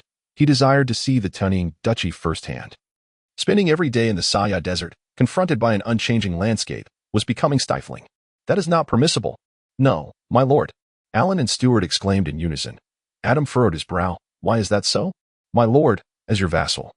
How can you personally undertake such risks? Not only is the underground passage fraught with unknown dangers, but we are also unfamiliar with the Tianying Duchy. Should anything happen to you, what would we do? Stewart spoke swiftly, his demeanor steadfast. He could not allow the lord to venture forth. Alan nodded in agreement, sharing Stewart's concerns. He was equally apprehensive about the lord's safety. Adam was quite displeased, raising an eyebrow. Who is the lord here? Me, or you? Do you dare to restrict my freedom? Stewart, do you intend to confine me? Ah, the lord was resorting to this line of reasoning again. Stewart smiled wryly. My lord, such words are unfounded. Even if I had several lifetimes worth of courage, I would not dare to confine you. It is merely that traversing the underground passage to the Tianying Duchy entails many uncertainties. If you truly wish to go, would it not be wiser to wait until the route is more secure? Adam replied resolutely. No one knows Blackstone town better than I do. The significance of this passage is self-evident that I cannot entrust this mission solely to Eston and Mario. I must personally ensure this route is established. I must go. Stewart could somewhat anticipate Adam's mindset. Having a lord filled with adventurous spirit was indeed a vexing situation. Oh, how restless the lord was. My lord, what if I were to go in your stead? No, I cannot allow that. Then, what will happen to Blackstone town if you leave? You shall manage it. Then, perhaps take Alan along. This is not a military campaign. Colin is sufficient. Alan should remain in Blackstone town to safeguard our home. Furthermore, the enlistment of new troops and military training cannot proceed without him. Stewart shook his head in resignation, since the lord had made up his mind to go. Further persuasion from him would be futile. The final decision was made. Adam would personally lead the expedition to the Tianying Duchy for trade, accompanied by butler Eston and bodyguard Colin, while Mario would command the protective escort. Totaling over 200 individuals, in addition to Mario's 100-man contingent. Chapter 68. The caravan sets out. Alan had initially wished for the entire army to accompany the lord, but was deterred by Stewart, who noted that the lord was merely throwing a tantrum. Why should you join in this folly? Even though the Saya Desert boasts a favorable geographical position, inherently easy to defend yet difficult to attack, it was unwise to leave not a single soldier behind. Unable to sway Adam or Stewart, Alan suggested reinforcing the contingent with magical gunmen, arming all 500 gnomes in reserve for the journey. Adam found himself bemused, wondering if they were preparing for war or trade. Bringing along so many soldiers might lead to them being mistaken for an invading force upon arrival in the Tianying Duchy. Stewart felt Alan was overreacting. His concern lay primarily with the lord's safety within the underground passage, for once they reached the Tianying Duchy, he felt relatively assured. Given that Blackstone town had some prior experience with external trade, particularly with the Tianying Duchy. 500 gnome magical gunmen, it was almost comical, as in the narrow confines of the underground tunnel, even formation would be impossible. Should danger arise, they would be of little use, and it would be wiser to bring more spearmen instead. Ultimately, they agreed to take 50 magical gunmen alongside 50 spearmen, plus a transport convoy of 100 individuals, evenly divided between humans and gnomes.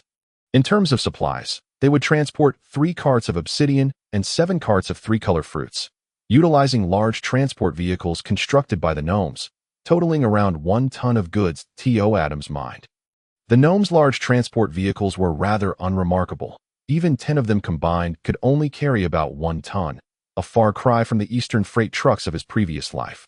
Yet, he thought little of it. Perhaps Adam viewed this trade mission as a journey of exploration, intending to solidify the trade route while not overly concerning himself with the quantity of goods on this first venture. After all, the principal challenge of trade with the Tianying Duchy had always been the arduous journey.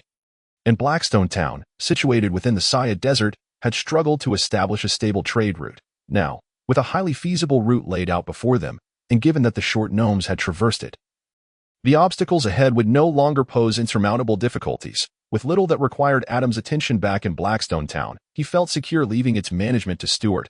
Adam was eager to experience the outside world. Having spent his time on the Sinny continent confined to the small territory of Blackstone town, he was thoroughly weary of it. I shall leave Blackstone town in your and Alan's capable hands after I depart. Please continue to manage affairs as previously planned. I hope that by the time I return, The outer city wall will be completed, Adam said with a smile to Stewart. Stewart and Alan nodded in agreement. Brother, I want to go too, Sophia exclaimed, her big, watery eyes gazing at Adam. After spending a year in close proximity, Sophia understood Adam's intentions without needing to guess like Stewart. Her brother planned to visit the Tianying Duchy for fun, and she would not allow herself to be separated from him. Adam was taken aback. Child, what will happen to the agricultural tasks if you go? Spring is nearly upon us. Sophia pointed at Stewart. With Stewart here, it will be fine. Stewart continued to smile wryly. Great. It appears everything is being entrusted to me. Emotions have rendered me a panacea. Adam cast a glance at Stewart, confident in his capability, for Stewart was known for his steadiness, which put Adam at ease. Very well, let us proceed together, Adam remarked nonchalantly, considering the absence of peril akin to an excursion. Under the protection of the 100-strong battalion in Blackstone town, Adam harbored no apprehensions regarding danger. Mighty combatants of formidable will, treacherous arcane marksmen, as long as they did not confront the Principality's main forces, Adam deemed all other minor threats trivial. Yay, brother is wonderful. Sophia cheered exuberantly, being merely 17 or 18. An age characterized by a thirst for adventure and play, she had been shackled by daily agricultural toil, confined within the dull confines of Blackstone town. Adam's heart ached for her, for since her arrival, she had scarcely had the chance to revel in merriment. Nevertheless, Adam was only a few years her senior. Thus, it was entirely natural for them to desire to explore the wonders of the kingdom of Tianying together. Alan contemplated interjecting, but with a sigh, he refrained. It was evident to all that he was deeply concerned for the adults, yet they had forbidden him from accompanying them. Without the protection of his territory, Alan's capabilities would significantly diminish. It was far more prudent to have him safeguard Blackstone town. Furthermore, as they journeyed toward the kingdom of Tianying, they believed traversing the underground passage would not pose substantial risks, provided they avoided crossing the Saya Desert directly. Colin and Mario, leading the 100-strong contingent, were no novices in the art of combat. 3 days later, at the outer walls of Blackstone town, Colin and Mario were fully armed, weapon in hand, clad in armor, with 100 fully equipped warriors of Blackstone town lined up behind them. Following the warriors was a logistics team of 100, diligently making final preparations. 10 transport vehicles bustled with humans and gnomes alike, all engaged in fervent activity, while a flag, crafted from the fabric of tricolor fruit, stood proudly in the center. The flag, featuring a black background adorned with golden patterns, depicted a blooming thorn flower, its golden outlines lending it an unusually enchanting yet melancholic beauty.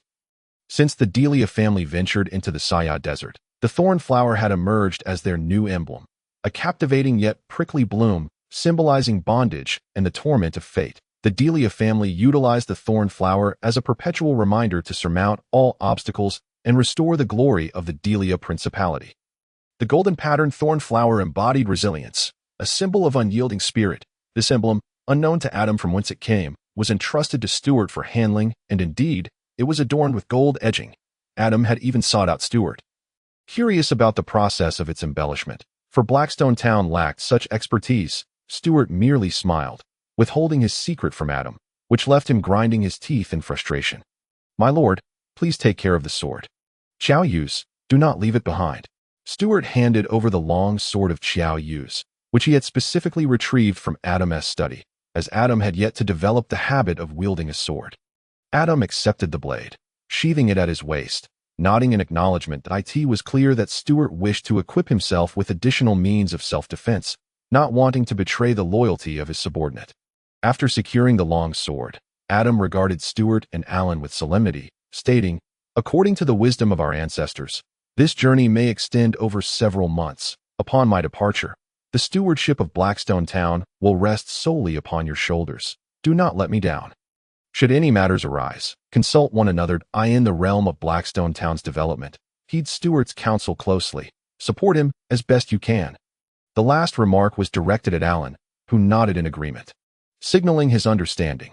Alan's gaze settled upon Colin, and he strode over, clapping him on the shoulder. Your charge is the safety of our lord. Remember, you must bring him back unharmed.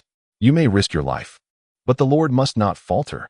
Colin met Alan's serious gaze, nodding earnestly, his right hand striking his left chest with a resounding thud, the armor echoing with the impact. I vow upon my life.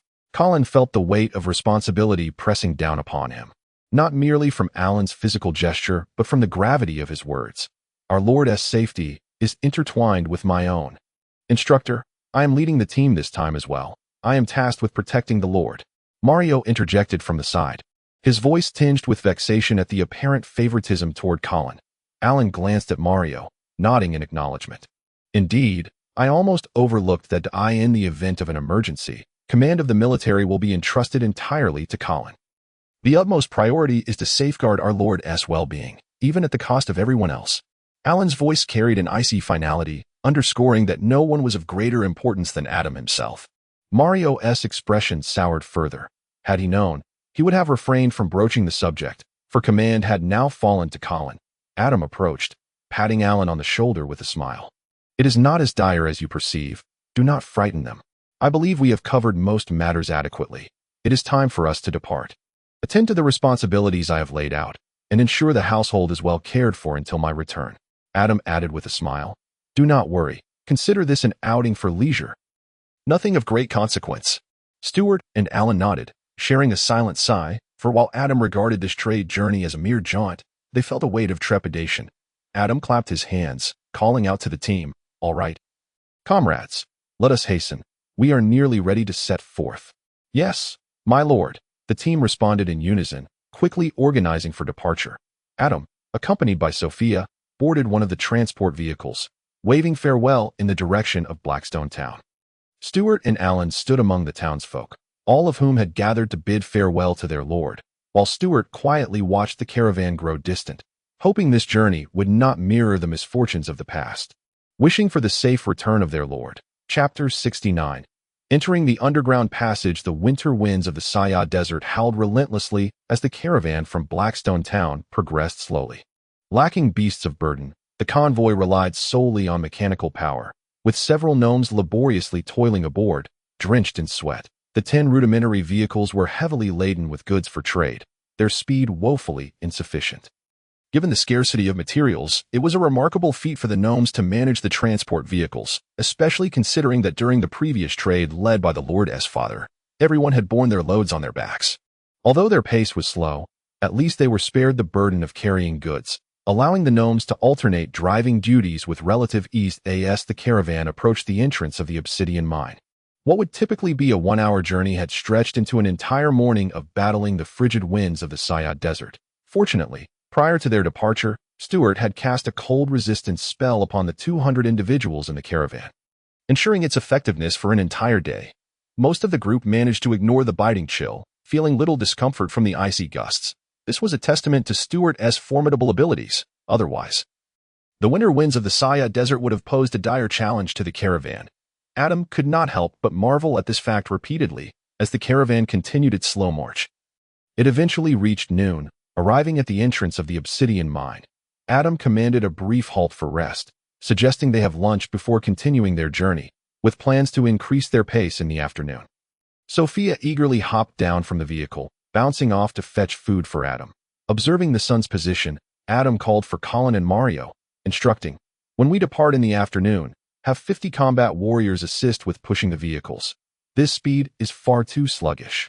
Colin and Mario exchanged glances, resignedly agreeing, for they were still within the bounds of Blackstone town, which had been thoroughly scouted for dangers beforehand. Enlisting the warriors' assistance at this juncture was acceptable. There was no point in resisting the Lord's wishes over such a trivial matter. However, should they venture beyond their territory, Colin and the others would certainly oppose Adam's proposal, allowing combat warriors to push vehicles. What if danger were to arise unexpectedly? Would they then rely on 50 arcane marksmen as mere shields? After lunch, under Colin and Mario's direction, the infantrymen stowed their long spears aboard the vehicles. 0.5 soldiers per vehicle exerted their combat energy to propel the carts, and their efforts markedly increased the speed. Now akin to a 50-mile-per-hour pace, the gnomes at the front skillfully controlled the direction of the vehicles, some of them even jubilantly exclaiming as they sped along, delighted by the swiftness. The transport team had now entered the mine, making their way toward the ruins of the gnomish territory. Although the mine had been extensively excavated by Blackstone town, the terrain remained somewhat uneven. Sophia and Adam were seated atop one of the vehicles, experiencing the jarring bumps beneath them, causing Adam to worry whether the vehicle might fall apart. The caravan surged ahead rapidly, with Colin and Mario trailing closely behind, flanked by a panting group of ordinary townsfolk. Adam covered his face in exasperation. Good heavens, the formation was completely disarrayed. What an embarrassing predicament. The journey had progressed swiftly, and before long, the transport team arrived at the entrance of the underground passage. Upon arrival, Adam leaped from the vehicle, instructing Colin, quickly check behind for any stragglers. Following them were approximately 100 ordinary townsfolk, who lacked the robust endurance of soldiers, making their chances of falling behind considerably higher. Colin nodded and, accompanied by a team of arcane marksmen, turned to gather the ordinary citizens, while Adam surveyed the vehicles, relieved to find the supplies intact, though the journey has been tumultuous, with the convoy bouncing along the way. It is fortunate that the supplies have been securely fastened to the vehicles, and they have not fallen apart due to the violent jolting. Adam silently admired the craftsmanship of the gnomes. Before his gaze shifted to the Aura warriors, the warriors were fully rearmed, grasping their long spears, regrouping under Mario's guidance. Each one remained spirited, having pushed a ton of supplies over a distance of at least 20 kilometers without breaking a sweat. It appeared that their fighting energy had not been significantly depleted. This was largely thanks to Alan's training regimen, which included exercises to increase their energy reserves. Every day, they would exhaust their fighting energy, only to replenish it each night through meditation, resting in a state of energy circulation, ready to engage in intense training the following day. Under such rigorous training, every Aura warrior from Blackstone Town had doubled their energy reserves compared to their initial capabilities. The quality of the soldiers from Blackstone Town is indeed exceptional. Adam cast an appreciative glance at them, then instructed Mario to lead 10 Aura warriors and 10 magical gunners into the underground passage to scout the route ahead, ensuring that one warrior would return every half hour to report back, maintaining constant communication. Mario confidently agreed and signaled to the warriors, striding purposefully into the underground passage. Adam watched them disappear into the depths as Colin returned to consolidate the troops. Adam inquired, "Is everyone accounted for?" Colin nodded. "Everyone has gathered together, not a soul missing." Adam acknowledged with a simple and called out to the group, "Rest in place for 10 minutes before we continue. Those who cannot endure may rest on the vehicles. After we set off, maintain our previous pace, moving forward steadily." The team responded with a resounding agreement. The weary individuals cast grateful glances at Adam. Our Lord is always so compassionate. They helped their exhausted companions onto the vehicles. Lying atop the supplies to rest, some were utterly spent, having sprinted alongside the convoy for 20 kilometers. Even the most robust among them were feeling the strain. Adam felt a tinge of embarrassment, realizing that he could not afford to act so casually in the future. That he anticipated that a seemingly simple command would leave everyone so utterly fatigued, and the formation so disordered, necessitating Colin to round up the personnel again. Sighing, despite a year of lordship experience, he still found many matters unfamiliar. Leading the convoy, he had already encountered a mishap before even leaving the territory, revealing how many aspects he still had not thoroughly considered. Colin, however, said nothing, deeming such trivial matters as merely part of the Lord's whims. "My lord, where is Mario?" Colin glanced around, wondering why Mario was not by Adam's side. What was he up to? Adam, sipping the water that Sophia had handed him, paused in surprise and casually replied, "Oh, I sent him ahead to scout the path, returning every half hour to report." Colin nodded in understanding, realizing it was a command from the Lord, and thus the boy dared not stray too far from his side. Chapter 70. The gnome poisoning incident. 10 minutes later, Adam clapped his hands to draw everyone's attention. "All right, prepare to set off." The group organized themselves around the vehicles, with the gunmen forming a half-circle around the convoy, and the magical gunners standing ready. From this point onward, they officially entered the passage, marking their departure from the influence of Blackstone Town. The convoy lit dozens of torches, illuminating the dark passageway. The terrain within the underground passage was not as treacherous as that of a mine, making traversal feasible. The ground was a mix of soft and hard soil, overgrown with weeds, and stalactites hung above the passage. The convoy members proceeded with caution, with Mario's exploration team sending back a report every half hour. Adam instructed Colin to stand at the front of the group to receive the information that on the first day, the convoy encountered no unusual circumstances, having traveled for approximately 6 hours. Adam pondered that it must be dark outside by now, and decided to camp after 2 more hours of travel. After 2 hours, when the last Aura gunner returned with a report, Colin instructed him to summon Mario back. The convoy came to a halt, seeking a relatively spacious area to rest. Everyone was well-equipped, and under the glow of the surrounding torches, they began to unpack their supplies: simple tents, flint, firewood, rations, water flasks, and more. There were only 3 or 4 tents. The largest belonged to the Lord and Miss Sophia, while a few others were meant for Colin and the others. But Colin and Mario insisted on keeping watch outside, so those tents were not erected. Colin brought a few warriors to help set up Adam's tent, while Mario organized the night watch patrols from a distance, dispatching several teams to patrol the area throughout the night to eliminate potential dangers. The convoy members began to lay down mats made of tricolor fruit fabric on relatively flat ground, comfortably seated as they consumed their rations and drank water. Inside Adam's tent, Sophia snuggled against Adam, both sweetly sharing their rations. The large tent concealed them from view, and amidst their intimate atmosphere, even the bland rations tasted particularly delightful. My lord, something's wrong. There's been an incident." A breathless voice called from outside the tent. Adam sprang to his feet. Alarmed, he threw open the tent flap and found a soldier blocking a townsman, whose face was etched with the fatigue of the day, mingled with an expression of urgency. "Calm down. What has happened? Tell me," Adam asked in a grave tone. Could it be that an underground race had attacked the convoy? Suddenly, the thought crossed his mind. "My lord, it appears the gnomes have been poisoned. Lord Collins sent me to report to you." The townsman struggled to catch his breath as he conveyed the news. Poison? Adam's mind raced with confusion, and he called out for Sophia before following the townsman to assess the situation. Sophia emerged from the tent and followed closely behind. Before long, Adam and Sophia, guided by the townsman, arrived at the scene of the incident. Dozens of gnomes writhed on the ground, clutching their bellies, screaming in agony. Their faces a sickly hue, lips trembling in pain, covered in dirt and weeds, a clear indication of poisoning. Mario, in a state of helplessness, was loudly attempting to comfort the gnomes, his face a mask of anxiety. Yet unsure how to assist them, Colin stood nearby, on alert, and upon seeing Adam approach, walked over. "Colin, what is happening?"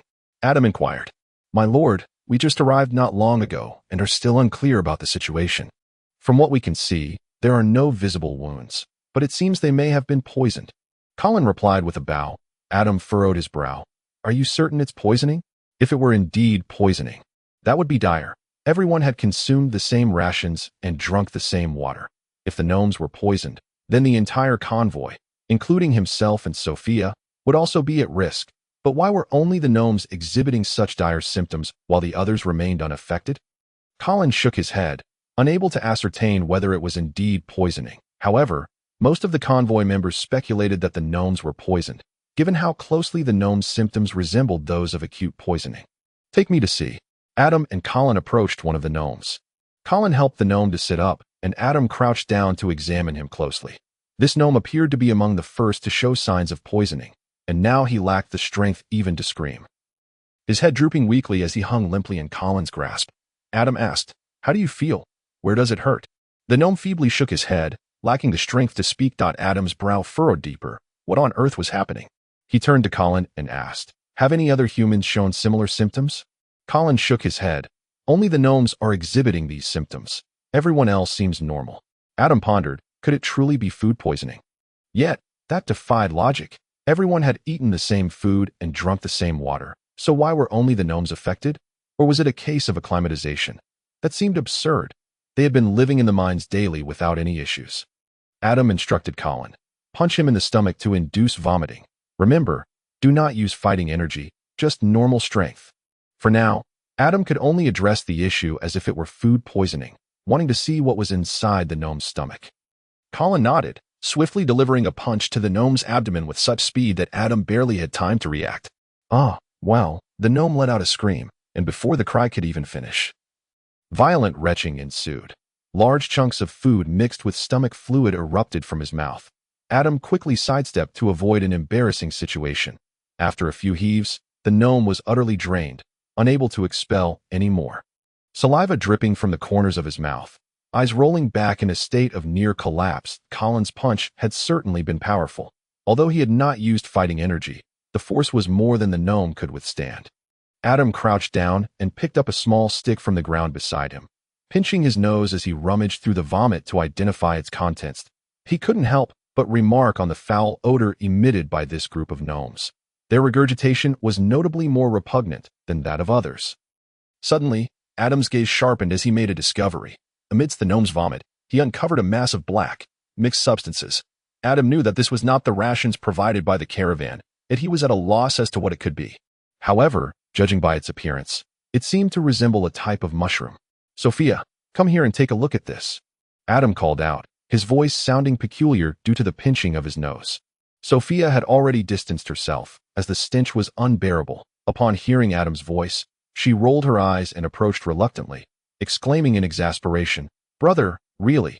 You're the one digging through someone else's vomit, and now you want me to come over? It stinks so much." Chapter 71. The nomus worm, what is this? Adam asked, pointing at the black mushroom-like substance he had found in the vomit. Sophia, inherently gifted with an uncanny ability to discern plants and animals, leaned in closer. "This is," she murmured, her focus intense, "a type of underground fungus known as the black butterfly. It is non-toxic and edible. Haven't you seen it before? Why are you asking me?" After her explanation, Sophia chided Adam. "You've seen it before, yet you still ask me." With that, she pinched her nose and quickly moved away. The odor was simply too overwhelming. Adam couldn't help but chuckle at Sophia's cleanliness. She couldn't stand the slightest filth. "This is the black butterfly. But that doesn't make sense. It's harmless when consumed, right?" Adam tossed aside the stick he had been holding, scratching his head in confusion. The black butterfly was a local delicacy near the obsidian mines, frequently consumed by the gnomes and kobolds without incident over the years. Adam shook his head, convinced that the issue did not lie with the black butterfly. He was certain it was non-toxic. Could it be food poisoning? Adam pondered, stroking his chin thoughtfully. "Ah," groaned the gnome, leaning against Colin's arm, drawing Adam's attention. "How are you feeling now?" Adam inquired with concern. "My lord, I feel a bit better now," the gnome replied weakly. Though he no longer appeared on the brink of death, that a glimmer of hope sparked in Adam's mind. Regardless of the cause, their immediate priority was to save lives. He stood up and instructed Colin to take the gnome for rest. Then he called Mario over, directing him to organize the soldiers to administer induced vomiting as an emergency remedy for the poisoned gnomes. Mario nodded and went to gather the soldiers for the urgent task. One soldier grabbed a gnome who was clutching his stomach in agony, delivered a punch, and then switched to the next. In no time, a chorus of retching filled the air, and the noxious odor spread through the confined space. Adam realized that merely pinching his nose was no longer sufficient. The foul scent stubbornly invaded his nostrils, becoming unbearable. He waved his hand, still pinching his nose, and issued a command in a strained voice, instructing the caravan to relocate a few kilometers ahead and set up camp, as this area had become untenable. Many normal individuals were also succumbing to the stench, retching uncontrollably. After a brief journey, Adam noticed that the odor had dissipated, prompting him to order the group to camp for a rest. Having traversed this distance, most of the gnomes had nearly recovered, and the initial victims were now able to walk. Adam instructed Colin to bring those few gnomes over. He needed to inquire about their condition. Moments later, Colin arrived with the gnomes, who leaned on each other for support. After the ordeal of poisoning and vomiting, they struggled to walk. Adam addressed the gnomes. "What happened? Did you all experience food poisoning?" The gnomes exchanged glances, and one of them spoke up. "My lord, we're not quite sure what happened. When the caravan first stopped for a break, we set up our bedding and began to eat our rations.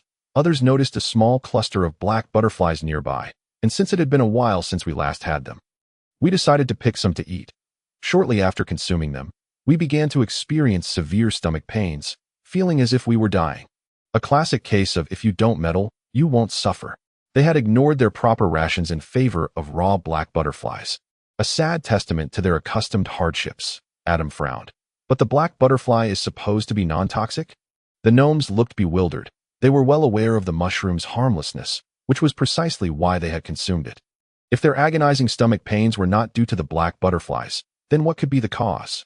"My lord, we truly do not know," the gnomes answered with a mix of confusion and frustration. At that moment, Sophia leaped down from the nearby vehicle and approached Adam, extending her hand toward the gnomes. "Do you still have the black butterflies you ate? Show them to me." The gnomes eagerly nodded. rummaging through their belongings to produce several pieces of the black butterfly mushrooms, which they handed to Sophia. She received them, cradling them carefully in her hands for closer inspection. Adam, intrigued, stood beside her, recognizing these as the same black butterflies he had seen before. Appearing no different, Sophia examined them intently, swirling the black butterflies in her delicate fingers. Suddenly, her expression shifted as if she had uncovered something significant. She uttered an unintelligible syllable, her eyes shimmering brightly as she gazed at the black butterflies.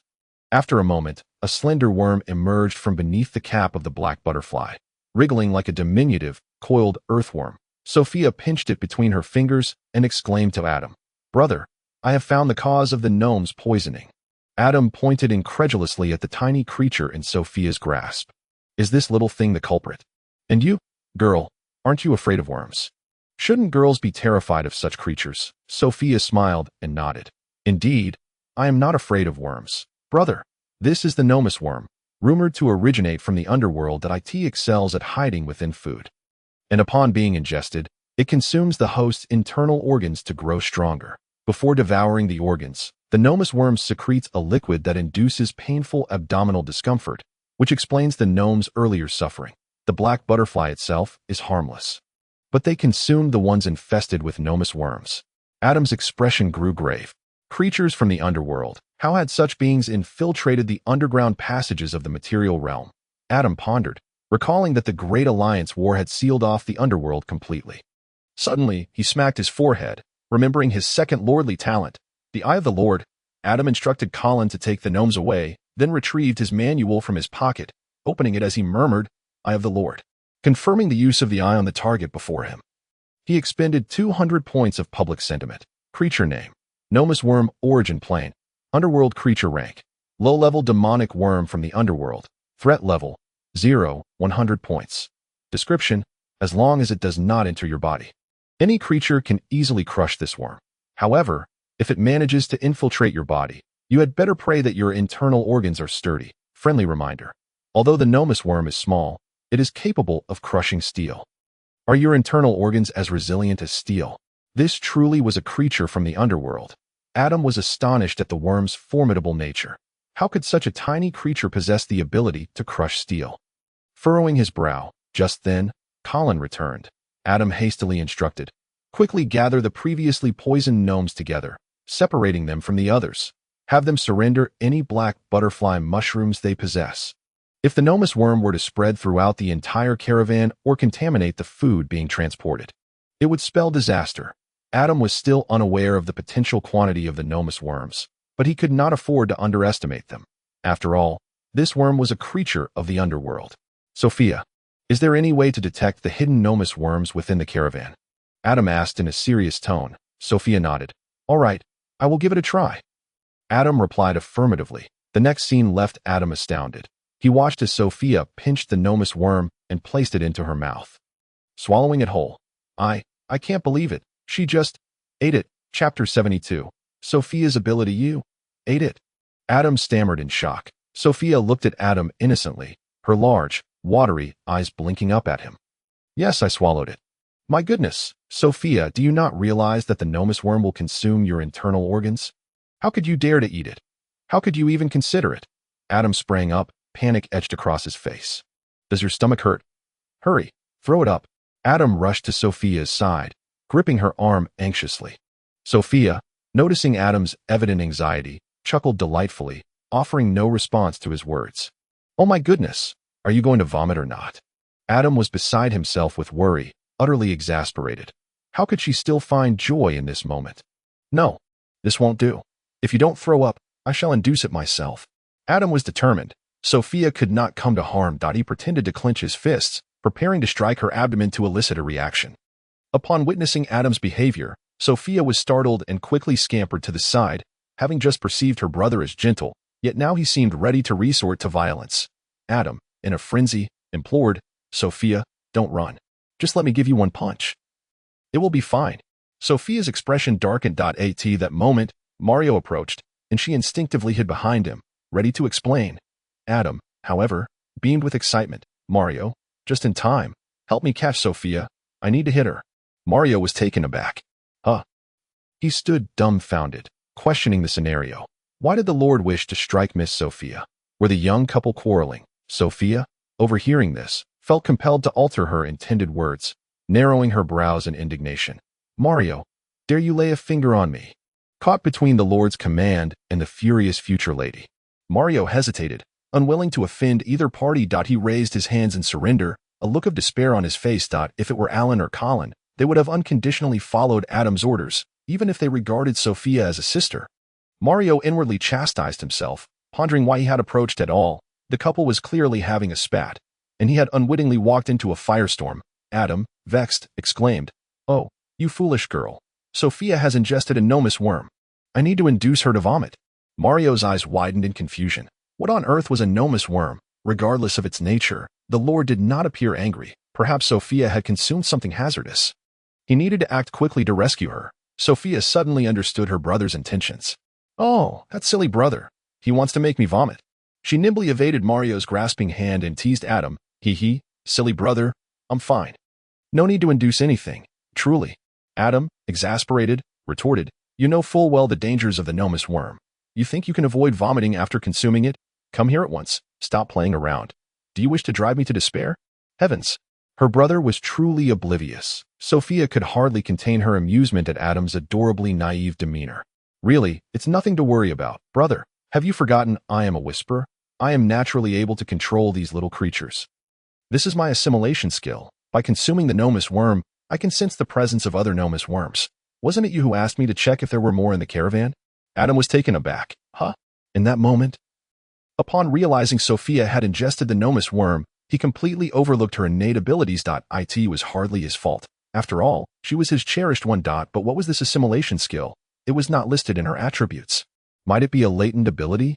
Adam halted, and Mario, noticing the Lord's silence, discreetly stood by. Sophia, gleefully bounding over to Adam, smiled brightly, revealing two charming dimples. "Silly brother, I'm going to check the caravan for any nomus worms." "Sophia, why didn't you tell me sooner? I thought you..." Adam trailed off with a sigh. "You didn't even give me a chance to explain before wanting to hit me," Sophia pouted, her tone laden with grievance. Adam found himself speechless. Indeed, it seemed true. Sophia turned her head away, muttering, "Humph, bad brother," before she skipped off toward the caravan. Yet, the feeling of being so cared for by her brother was delightful. Adam awkwardly rubbed his nose, a smile creeping onto his face, oblivious to the sweet grin Sophia wore as she turned away. "Let us go. We should see how Colin is faring with the caravan."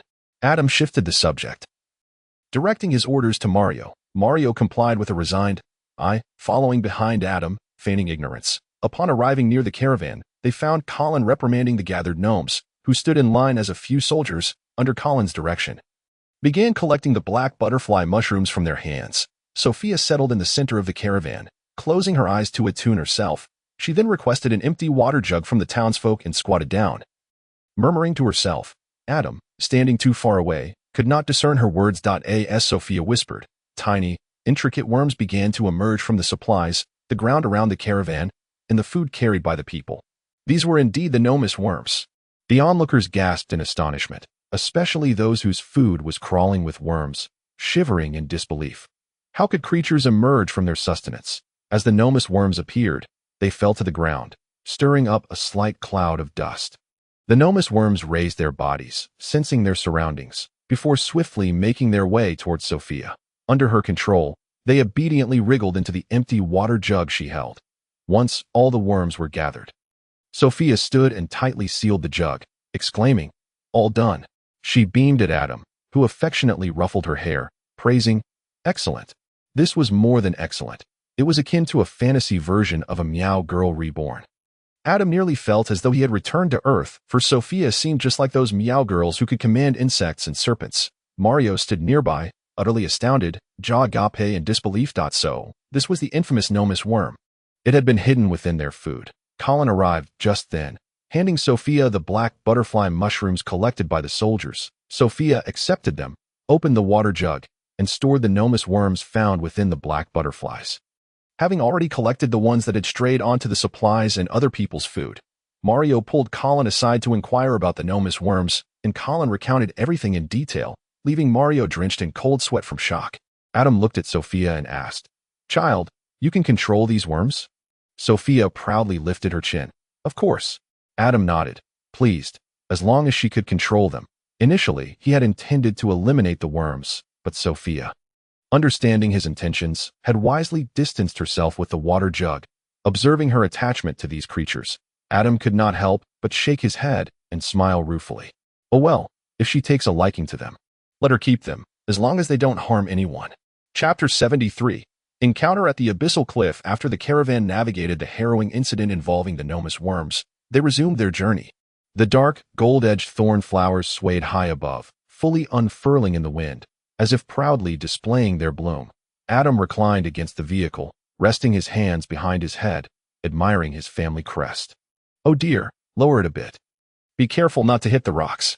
Adam called to the flag bearer to lower the banner. This stretch of road had numerous stalactites overhead, and it would be unfortunate for such a striking banner to be torn. The flag bearer complied, lowering the thorn flower banner, and Adam nodded in satisfaction, relishing the gentle breeze that brushed against him as he continued to recline and squint his eyes lazily. Moments later, Adam suddenly leapt up. The banner fluttered in the wind. What on earth? Where was this wind coming from underground? Adam sensed something peculiar about this breeze. Was it possible that they were nearing an exit? No, that couldn't be right. They had only traveled a short distance. According to Colby, this passage could not be so brief. Dismounting from the vehicle, Sophia, puzzled, inquired, Brother, what's the matter? Just then, Colin hurried over from the front of the line. Adam waved his hand dismissively. It's nothing. Stay here for now. I'll check ahead. Colin approached. My lord. Adam replied, Speak as we walk. Yes, my lord. Colin followed Adam as they advanced toward the front of the caravan. Do you feel it too? Adam inquired. Referring to the sudden gust of wind, Colin nodded. Indeed, my lord. At first, I thought it was just the wind from another passage, but after some distance, I realized it was coming from ahead, and the wind's intensity is increasing. This was the distinction between a fighter and an ordinary person, while the latter could only feel the presence of the wind. A fighter could discern the wind's speed and fluctuations. The wind was indeed coming from ahead. Adam furrowed his brows and asked, How long until Mario's messenger returns with news? Colin responded, It should be soon, at this hour. They ought to be sending someone back with a report.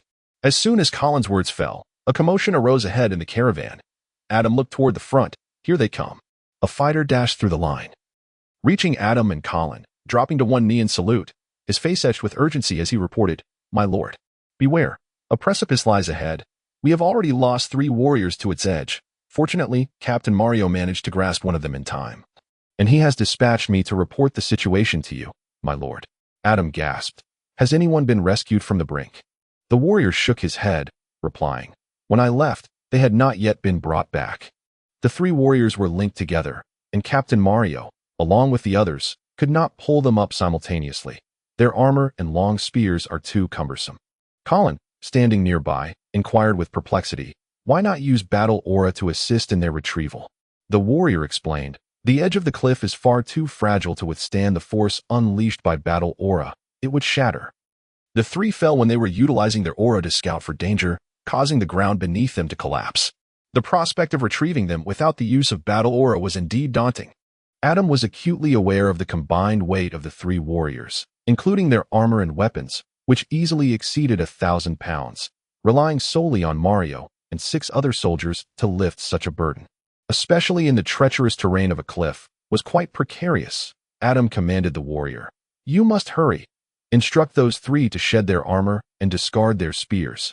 Now, quickly. Yes, my lord. The warrior's eyes brightened at the realization. Removing the armor could significantly lighten their load. The combined weight of their armor was no less than 300 pounds. After bowing to Adam, the warrior summoned his battle aura and sprinted ahead. Fortunately, the armor crafted in Blackstone town was designed with practicality in mind. It could be donned in parts or as a complete set, and could be easily removed by disengaging a few clasps at the joints. Adam watched the warrior hasten away, instructing the others, Everyone, increase your pace. He felt a deep concern for the exploration team ahead. Each soldier was a product of his dedication, and losing even one would grieve him immensely. Before long, the convoy reached the precipice, and Adam ordered it to halt at a safe distance. He, along with Colin and a few others, approached the edge. Mario had already managed to rescue the warriors, who were now clad only in lighter garments, Having discarded their armor and spears, which lay abandoned at the cliff's edge, Adam breathed a sigh of relief.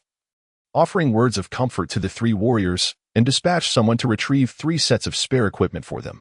Thankfully, they had brought ample backup gear, alleviating concerns about the warriors losing their armor and weapons, which would have drastically diminished their combat effectiveness. Just as Adam, accompanied by Colin and the others, was about to examine the cliff's edge, Colin and Mario united to block his path. "What folly is this? You are the Lord. How can you venture into such a perilous place?" Adam, intent on proceeding, found himself thwarted by Colin and Mario's resolute stance, refusing to yield even when he wore a stern expression. Exasperated, Adam insisted he would merely take a distant glance. Colin and Mario exchanged glances and reluctantly consented. Adam shrugged, understanding their protective instincts. If roles were reversed, he would likely do the same. Taking a few steps forward, he stood 10 meters away, only to be firmly obstructed by Colin and Mario, compelling him to halt. Adam sighed in frustration. He had never before seen the sheer face of a cliff.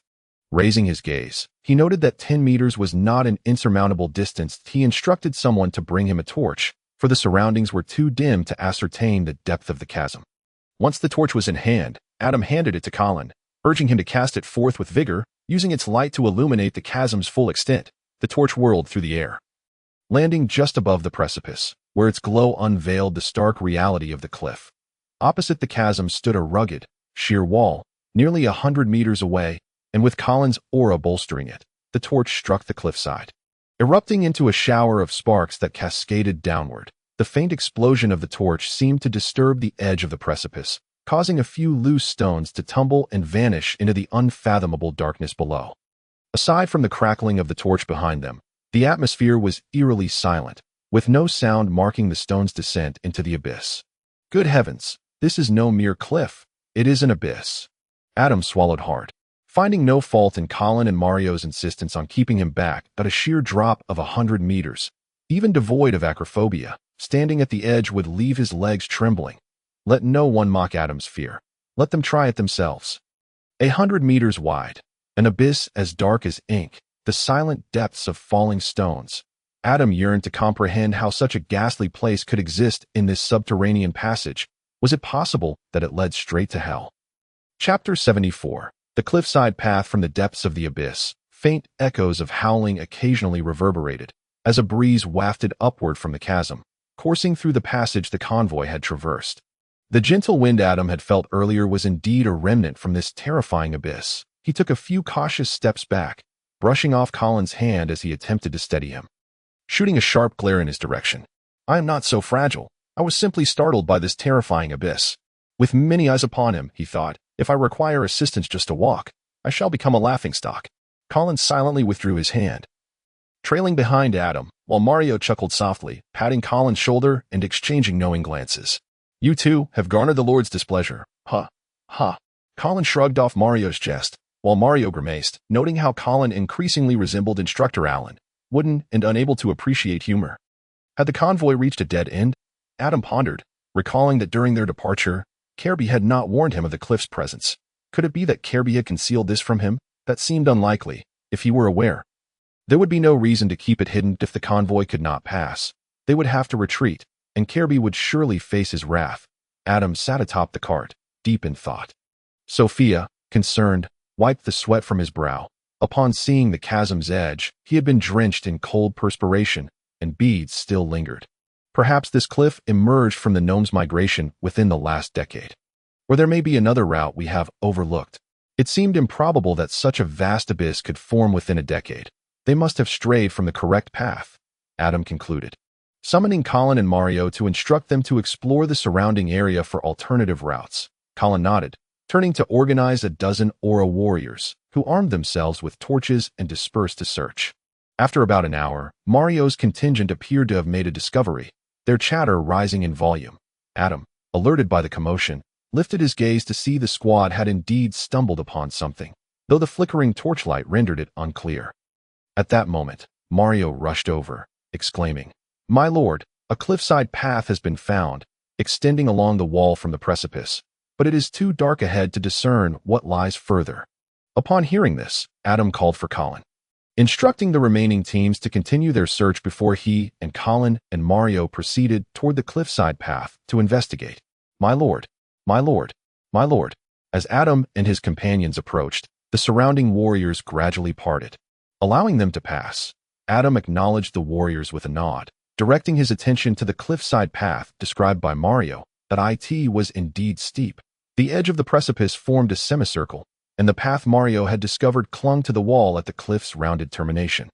One side against a sheer, smooth wall, the other a boundless abyss. The path itself was scarcely wider than a meter, barely accommodating a single person, making it exceedingly difficult for the vehicles of the convoy to navigate. After all, a transport cart measured 2 meters in width. Adam furrowed his brow, gazing at the perilous path for a moment before turning back to command. Let the other teams continue their exploration. He was reluctant to traverse this route. It was too treacherous, and one misstep could send someone plummeting into the abyss. Half an hour later, the exploration team returned, reporting no findings. Aside from the straight passage leading back, they had uncovered no other viable routes. Colin briefed Adam on the situation, who remained silent, his brow still furrowed. Was traversing this cliffside path unavoidable? Adam said nothing, turning to contemplate the path, arms crossed against the wall as he pondered how to proceed. The group remained silent, unwilling to intrude upon Adam's thoughts, while the thorny flag of their convoy continued to flutter, rustling in the wind that occasionally swept up from the abyss. Adam's gaze wandered, flitting between the chasm and his surroundings. After a moment, he suddenly spoke. Colin, do you think you could manage it alone? Colin examined the cliffside path, contemplating for a moment before nodding. Good. Fetch several ropes from the convoy. Adam instructed. Mario nodded and sent a warrior to retrieve the ropes. Before long, they returned with 3 lengths of rope. My lord, here. Mario handed the ropes to Adam. Adam reached out to grasp the 3 ropes. Crafted from the skins of 3 colored fruits, intricately twisted and entwined into a sturdy cord approximately 2 fingers thick, these robust ropes have become the primary choice for Blackstone Town, utilized even in the construction of the outer walls. After weighing the ropes, Adam wrapped one around his arm to assess its length and turned to Mario, exclaiming, This is insufficient and far too short. Go fetch more and tie the ends of these 3 ropes together. I require 3 lengths of at least 100 meters each. Mario nodded and, accompanied by 3 warriors, set off to prepare. Before long, they returned with 3 ropes, each approximately 150 meters long. Adam nodded in approval and instructed them to secure the ropes to several protruding stone pillars nearby. Right there, bind each of the 3 ropes tightly to 3 pillars, one above the other. Adam pointed, and Mario followed his gaze, leading the men to execute the task as instructed. The 3 ropes were meticulously arranged in upper, middle, and lower positions, wrapped around the thick stone pillars, looping 4 to 5 times before being firmly tied. Adam handed the 3 ropes to Colin, instructing him to secure them around his waist, ensuring they were tightly bound. You go first. The chasm is only about 100 meters deep. Once you cross, locate a few protruding objects similar to those pillars nearby, ensuring to distinguish between upper and lower, and tie them securely. Take a torch with you. If you manage to secure everything, toss the torch back to me, and I will arrange for the team to follow. Colin nodded, comprehending Adam's intent. He separated the 3 ropes into upper, middle, and lower positions at the cliff's edge, creating a makeshift barrier thanks to the rope's resilience, significantly reducing the danger for the caravan as they proceeded. As Colin prepared to remove his armor to bind the ropes, Adam suddenly called out, Wait, put your armor back on. Do not take it off. The armor lowers your center of gravity, making you less susceptible to being swept away by the wind. As long as you do not act recklessly, this narrow path should withstand our weight. Adam had no intention of allowing Colin to remove his armor, if such a weight could not traverse the path. How could the rest of the caravan manage? Even if Colin were to fall while armored, it would not be a concern, for the 3 thick ropes would hold him securely, allowing for a safe retrieval. Colin nodded, threading the ropes through the gaps in his armor before securing them tightly. With a determined step, he set foot on the narrow cliff path. Chapter 75. Sophia in peril. Colin advanced cautiously along the narrow cliff path, each step taken with utmost care, for beside him lay an unfathomable abyss that demanded his full attention. Adam shouted to those behind him, Release the ropes slowly. Do not let go all at once. He had earlier instructed them to gather the 100-meter-long ropes in hand, letting them out gradually in accordance with Colin's pace. Meanwhile, 20 warriors held the thick rope, ready to pull Colin back should he stumble, especially with the rope secured to the 3 stone pillars behind him. The winds from the abyss continued to howl upward, particularly affecting Colin, who could distinctly feel the gusts urging him forward.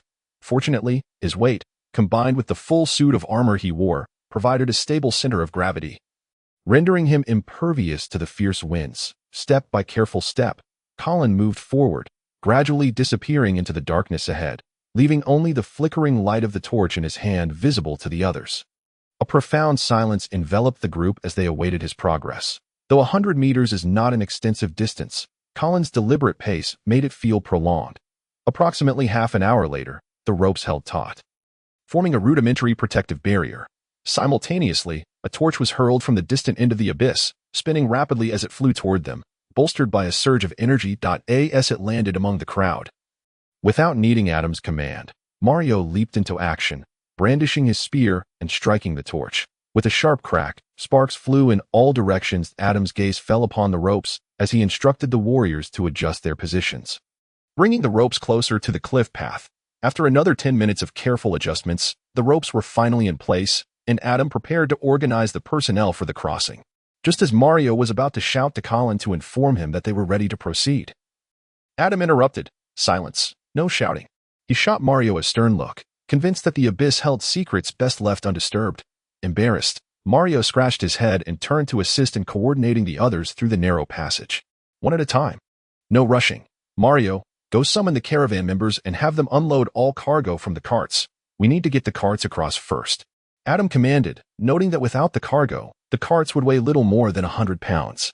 Upon receiving Adam's orders, the caravan members busied themselves unloading supplies before pushing the 10 carts forward. First, 2 warriors will support the front of one cart. Then another 2 will assist at the rear. Next, 2 more will help with the cart again. Arrange it so that 4 warriors guide the cart through the ropes, moving slowly. Once across, the warriors will return. Adam directed as they lifted the carts onto the narrow path. The carts were not excessively heavy, though their width of 2 meters made them cumbersome for a single person to carry. 4 warriors could steadily bear one cart across the path, even with part of it suspended over the abyss. For the ropes would prevent any swaying, allowing them to move it along the ropes. A total of 45 warriors and 10 empty carts traversed the path, while 5 warriors held torches aloft at the front, illuminating the way for the procession. Adam observed the convoy as they made their way across, simultaneously gathering the remaining personnel to prepare for the crossing of the abyss. Before long, the warriors returned successfully. Adam nodded, satisfied with the arrangement. He proceeded to organize the next group for crossing. This time, he commanded 25 energy gunners, 25 martial warriors, and 50 gnomes to form a contingent, proceeding in an orderly fashion onto the path. Each gnome was flanked by either a warrior or an energy gunner, ensuring that if any gnomes encountered danger and fell into the abyss, the warriors' superior physical abilities would allow them to rescue them. Simultaneously, this 100-strong group carried various supplies, while several torchbearers illuminated the way. Adam decided to employ this method of sending supplies in batches, dispersing the weight among the personnel. Once the group reached the opposite side, the protocol remained the same. 25 energy gunners would remain on guard, while the 50 gnomes reloaded the carts, and the remaining 25 warriors would return. At this juncture, Adam had 50 martial warriors for defense, along with 50 townsfolk from Blackstone and 25 energy gunners, alongside Sophia, Mario, and others. Adam instructed the 25 warriors to rest in place, while the other 25 warriors and 25 energy gunners escorted the 50 townsfolk across, ensuring everyone carried supplies. The 50 soldiers intermingled with the townsfolk to guarantee their safety as Adam continued to lead the group forward. Subsequently, the 25 warriors returned, and the remaining supplies were delivered in shifts. As the martial warriors possessed greater endurance and strength than the others, Adam feared that if those less equipped were tasked with transporting the remaining supplies, the heightened tension and excessive back-and-forth trips might lead to accidents. Now, only Adam, Sophia, Mario, and the 50 martial warriors remained, with most of the personnel and supplies successfully transported. From Adam's vantage point, he could see the flickering torches 100 meters away, where Colin had already settled everyone, awaiting Adam's group to join them. With a sigh of relief, Adam realized he had been tense, fearing that the narrow path would present unforeseen dangers. In truth, there had been a few moments of missteps along the way. However, Adam's insistence on everyone tightly gripping the ropes had prevented any falls into the abyss, with those who stumbled merely startled and promptly retrieved by the warriors. Fortunately, there had been no casualties. Adam instructed the 50 warriors to rest for half an hour before preparing to depart.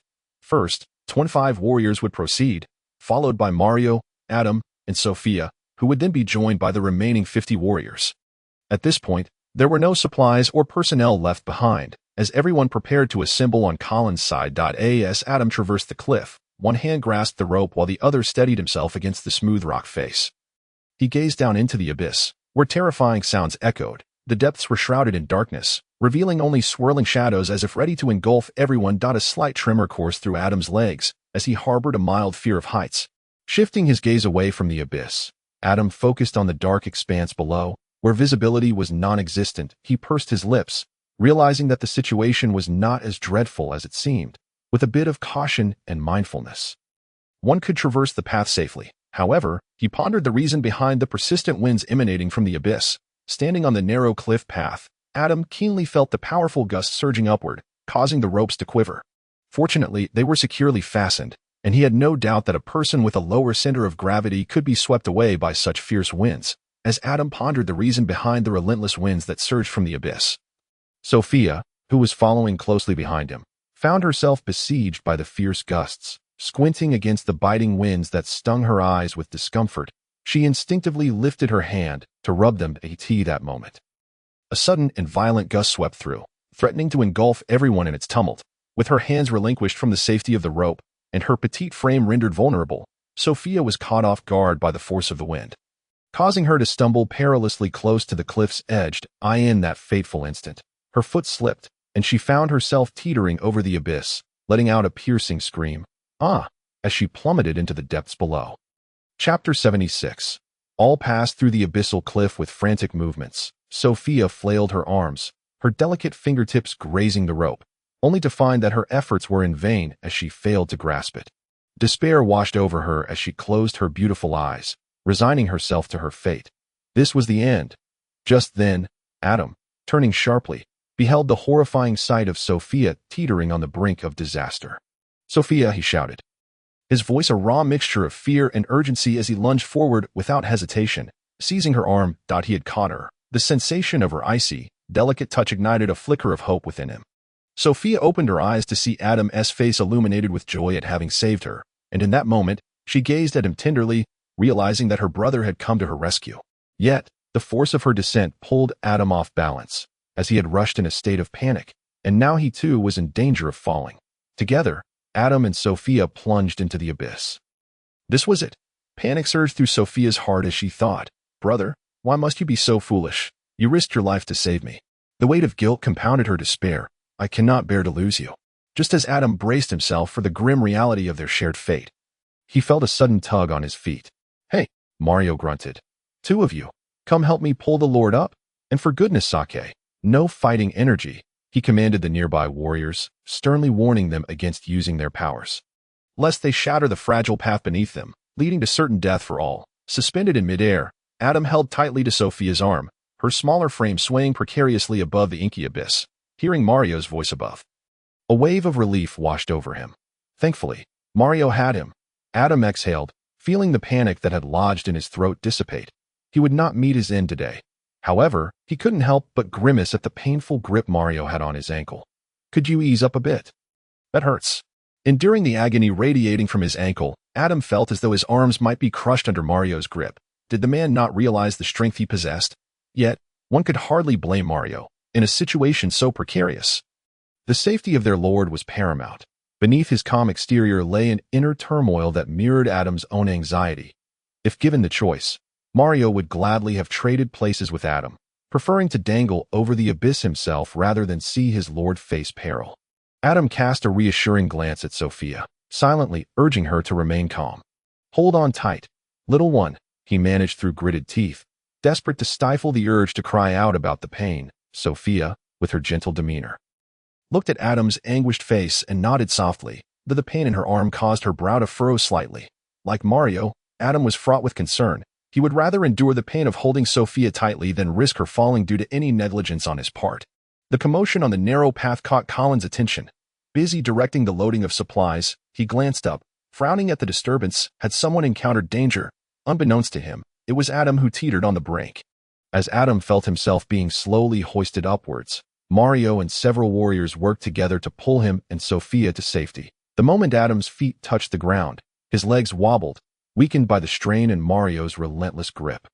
Nearby warriors quickly steadied him, and in the flickering light, Adam noticed the crimson marks left on his ankles. That was quite the grip. He grimaced, rubbing his sore ankles. Thankfully, both he and Sophia had been rescued. Mario wiped the sweat from his brow, relieved that in truth, the combined weight of Adam and Sophia was negligible, yet the incident had been terrifying. His lord had nearly plunged into the abyss as the group continued their journey. Mario kept a vigilant eye on Adam, fearing another misstep. "My lord, it's all my fault for not being more attentive." Adam, observing Mario's anxious expression, placed a reassuring hand on his shoulder. "No need for such guilt. It was my carelessness. Let us quicken our pace so we don't keep Colin waiting." Mario nodded, still visibly tense as he fixated on Adam, his head twisting nervously. The previous event had truly tested their fortitude. Adam couldn't help but chuckle at Mario's endearing antics, but the gravity of the situation weighed heavily on him. Yet, if faced with the same choice again, he would still leap to save Sophia. For he could not imagine life without her. "Thank you for your help, Mario," Adam remarked. Mario looked taken aback, scratching his head in embarrassment. "My lord, please don't mention it's my duty. If you had truly met with misfortune, I would have jumped in after you." Adam sighed, realizing how poorly chosen those words were. What lord would appreciate such morbid sentiments? If Colin were present, Mario would surely have received a reprimand. "Who needs a big man like you to accompany me in death? That is not my style. Now hurry along." Adam waved him forward, urging him to keep pace with the group. Adam bore no ill will towards Mario's thoughtlessness. He understood his character well. With a pat on Mario's broad shoulder, he signaled him to move along. The group navigated the perilous path with order, crossing the chasm safely without further incident. Upon reaching the solid ground on the other side, Colin, seeing Adam emerge unscathed, abandoned his tasks to approach him. Standing beside Adam, Colin scanned the crowd, counting heads to ensure everyone was accounted for. His gaze fell upon Mario, silently inquiring about the earlier commotion on the path. Mario, scratching his head sheepishly, averted his eyes, fearing Colin's wrath should he divulge the truth. Fortunately, Adam interjected.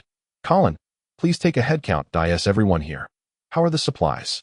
Colin shot Mario a stern look, silently vowing to address him later. Turning to Adam, he replied respectfully, "My lord, everyone is present, and we have all the supplies loaded and ready to depart." Adam nodded, instructing, "Let us regroup and prepare to move out according to our previous formation." Concern etched on Colin's face. He inquired, "My lord, shouldn't you rest for a moment? You've just—" Adam interrupted, "There is no time for rest. We've already delayed too long. Let us make the most of the daylight.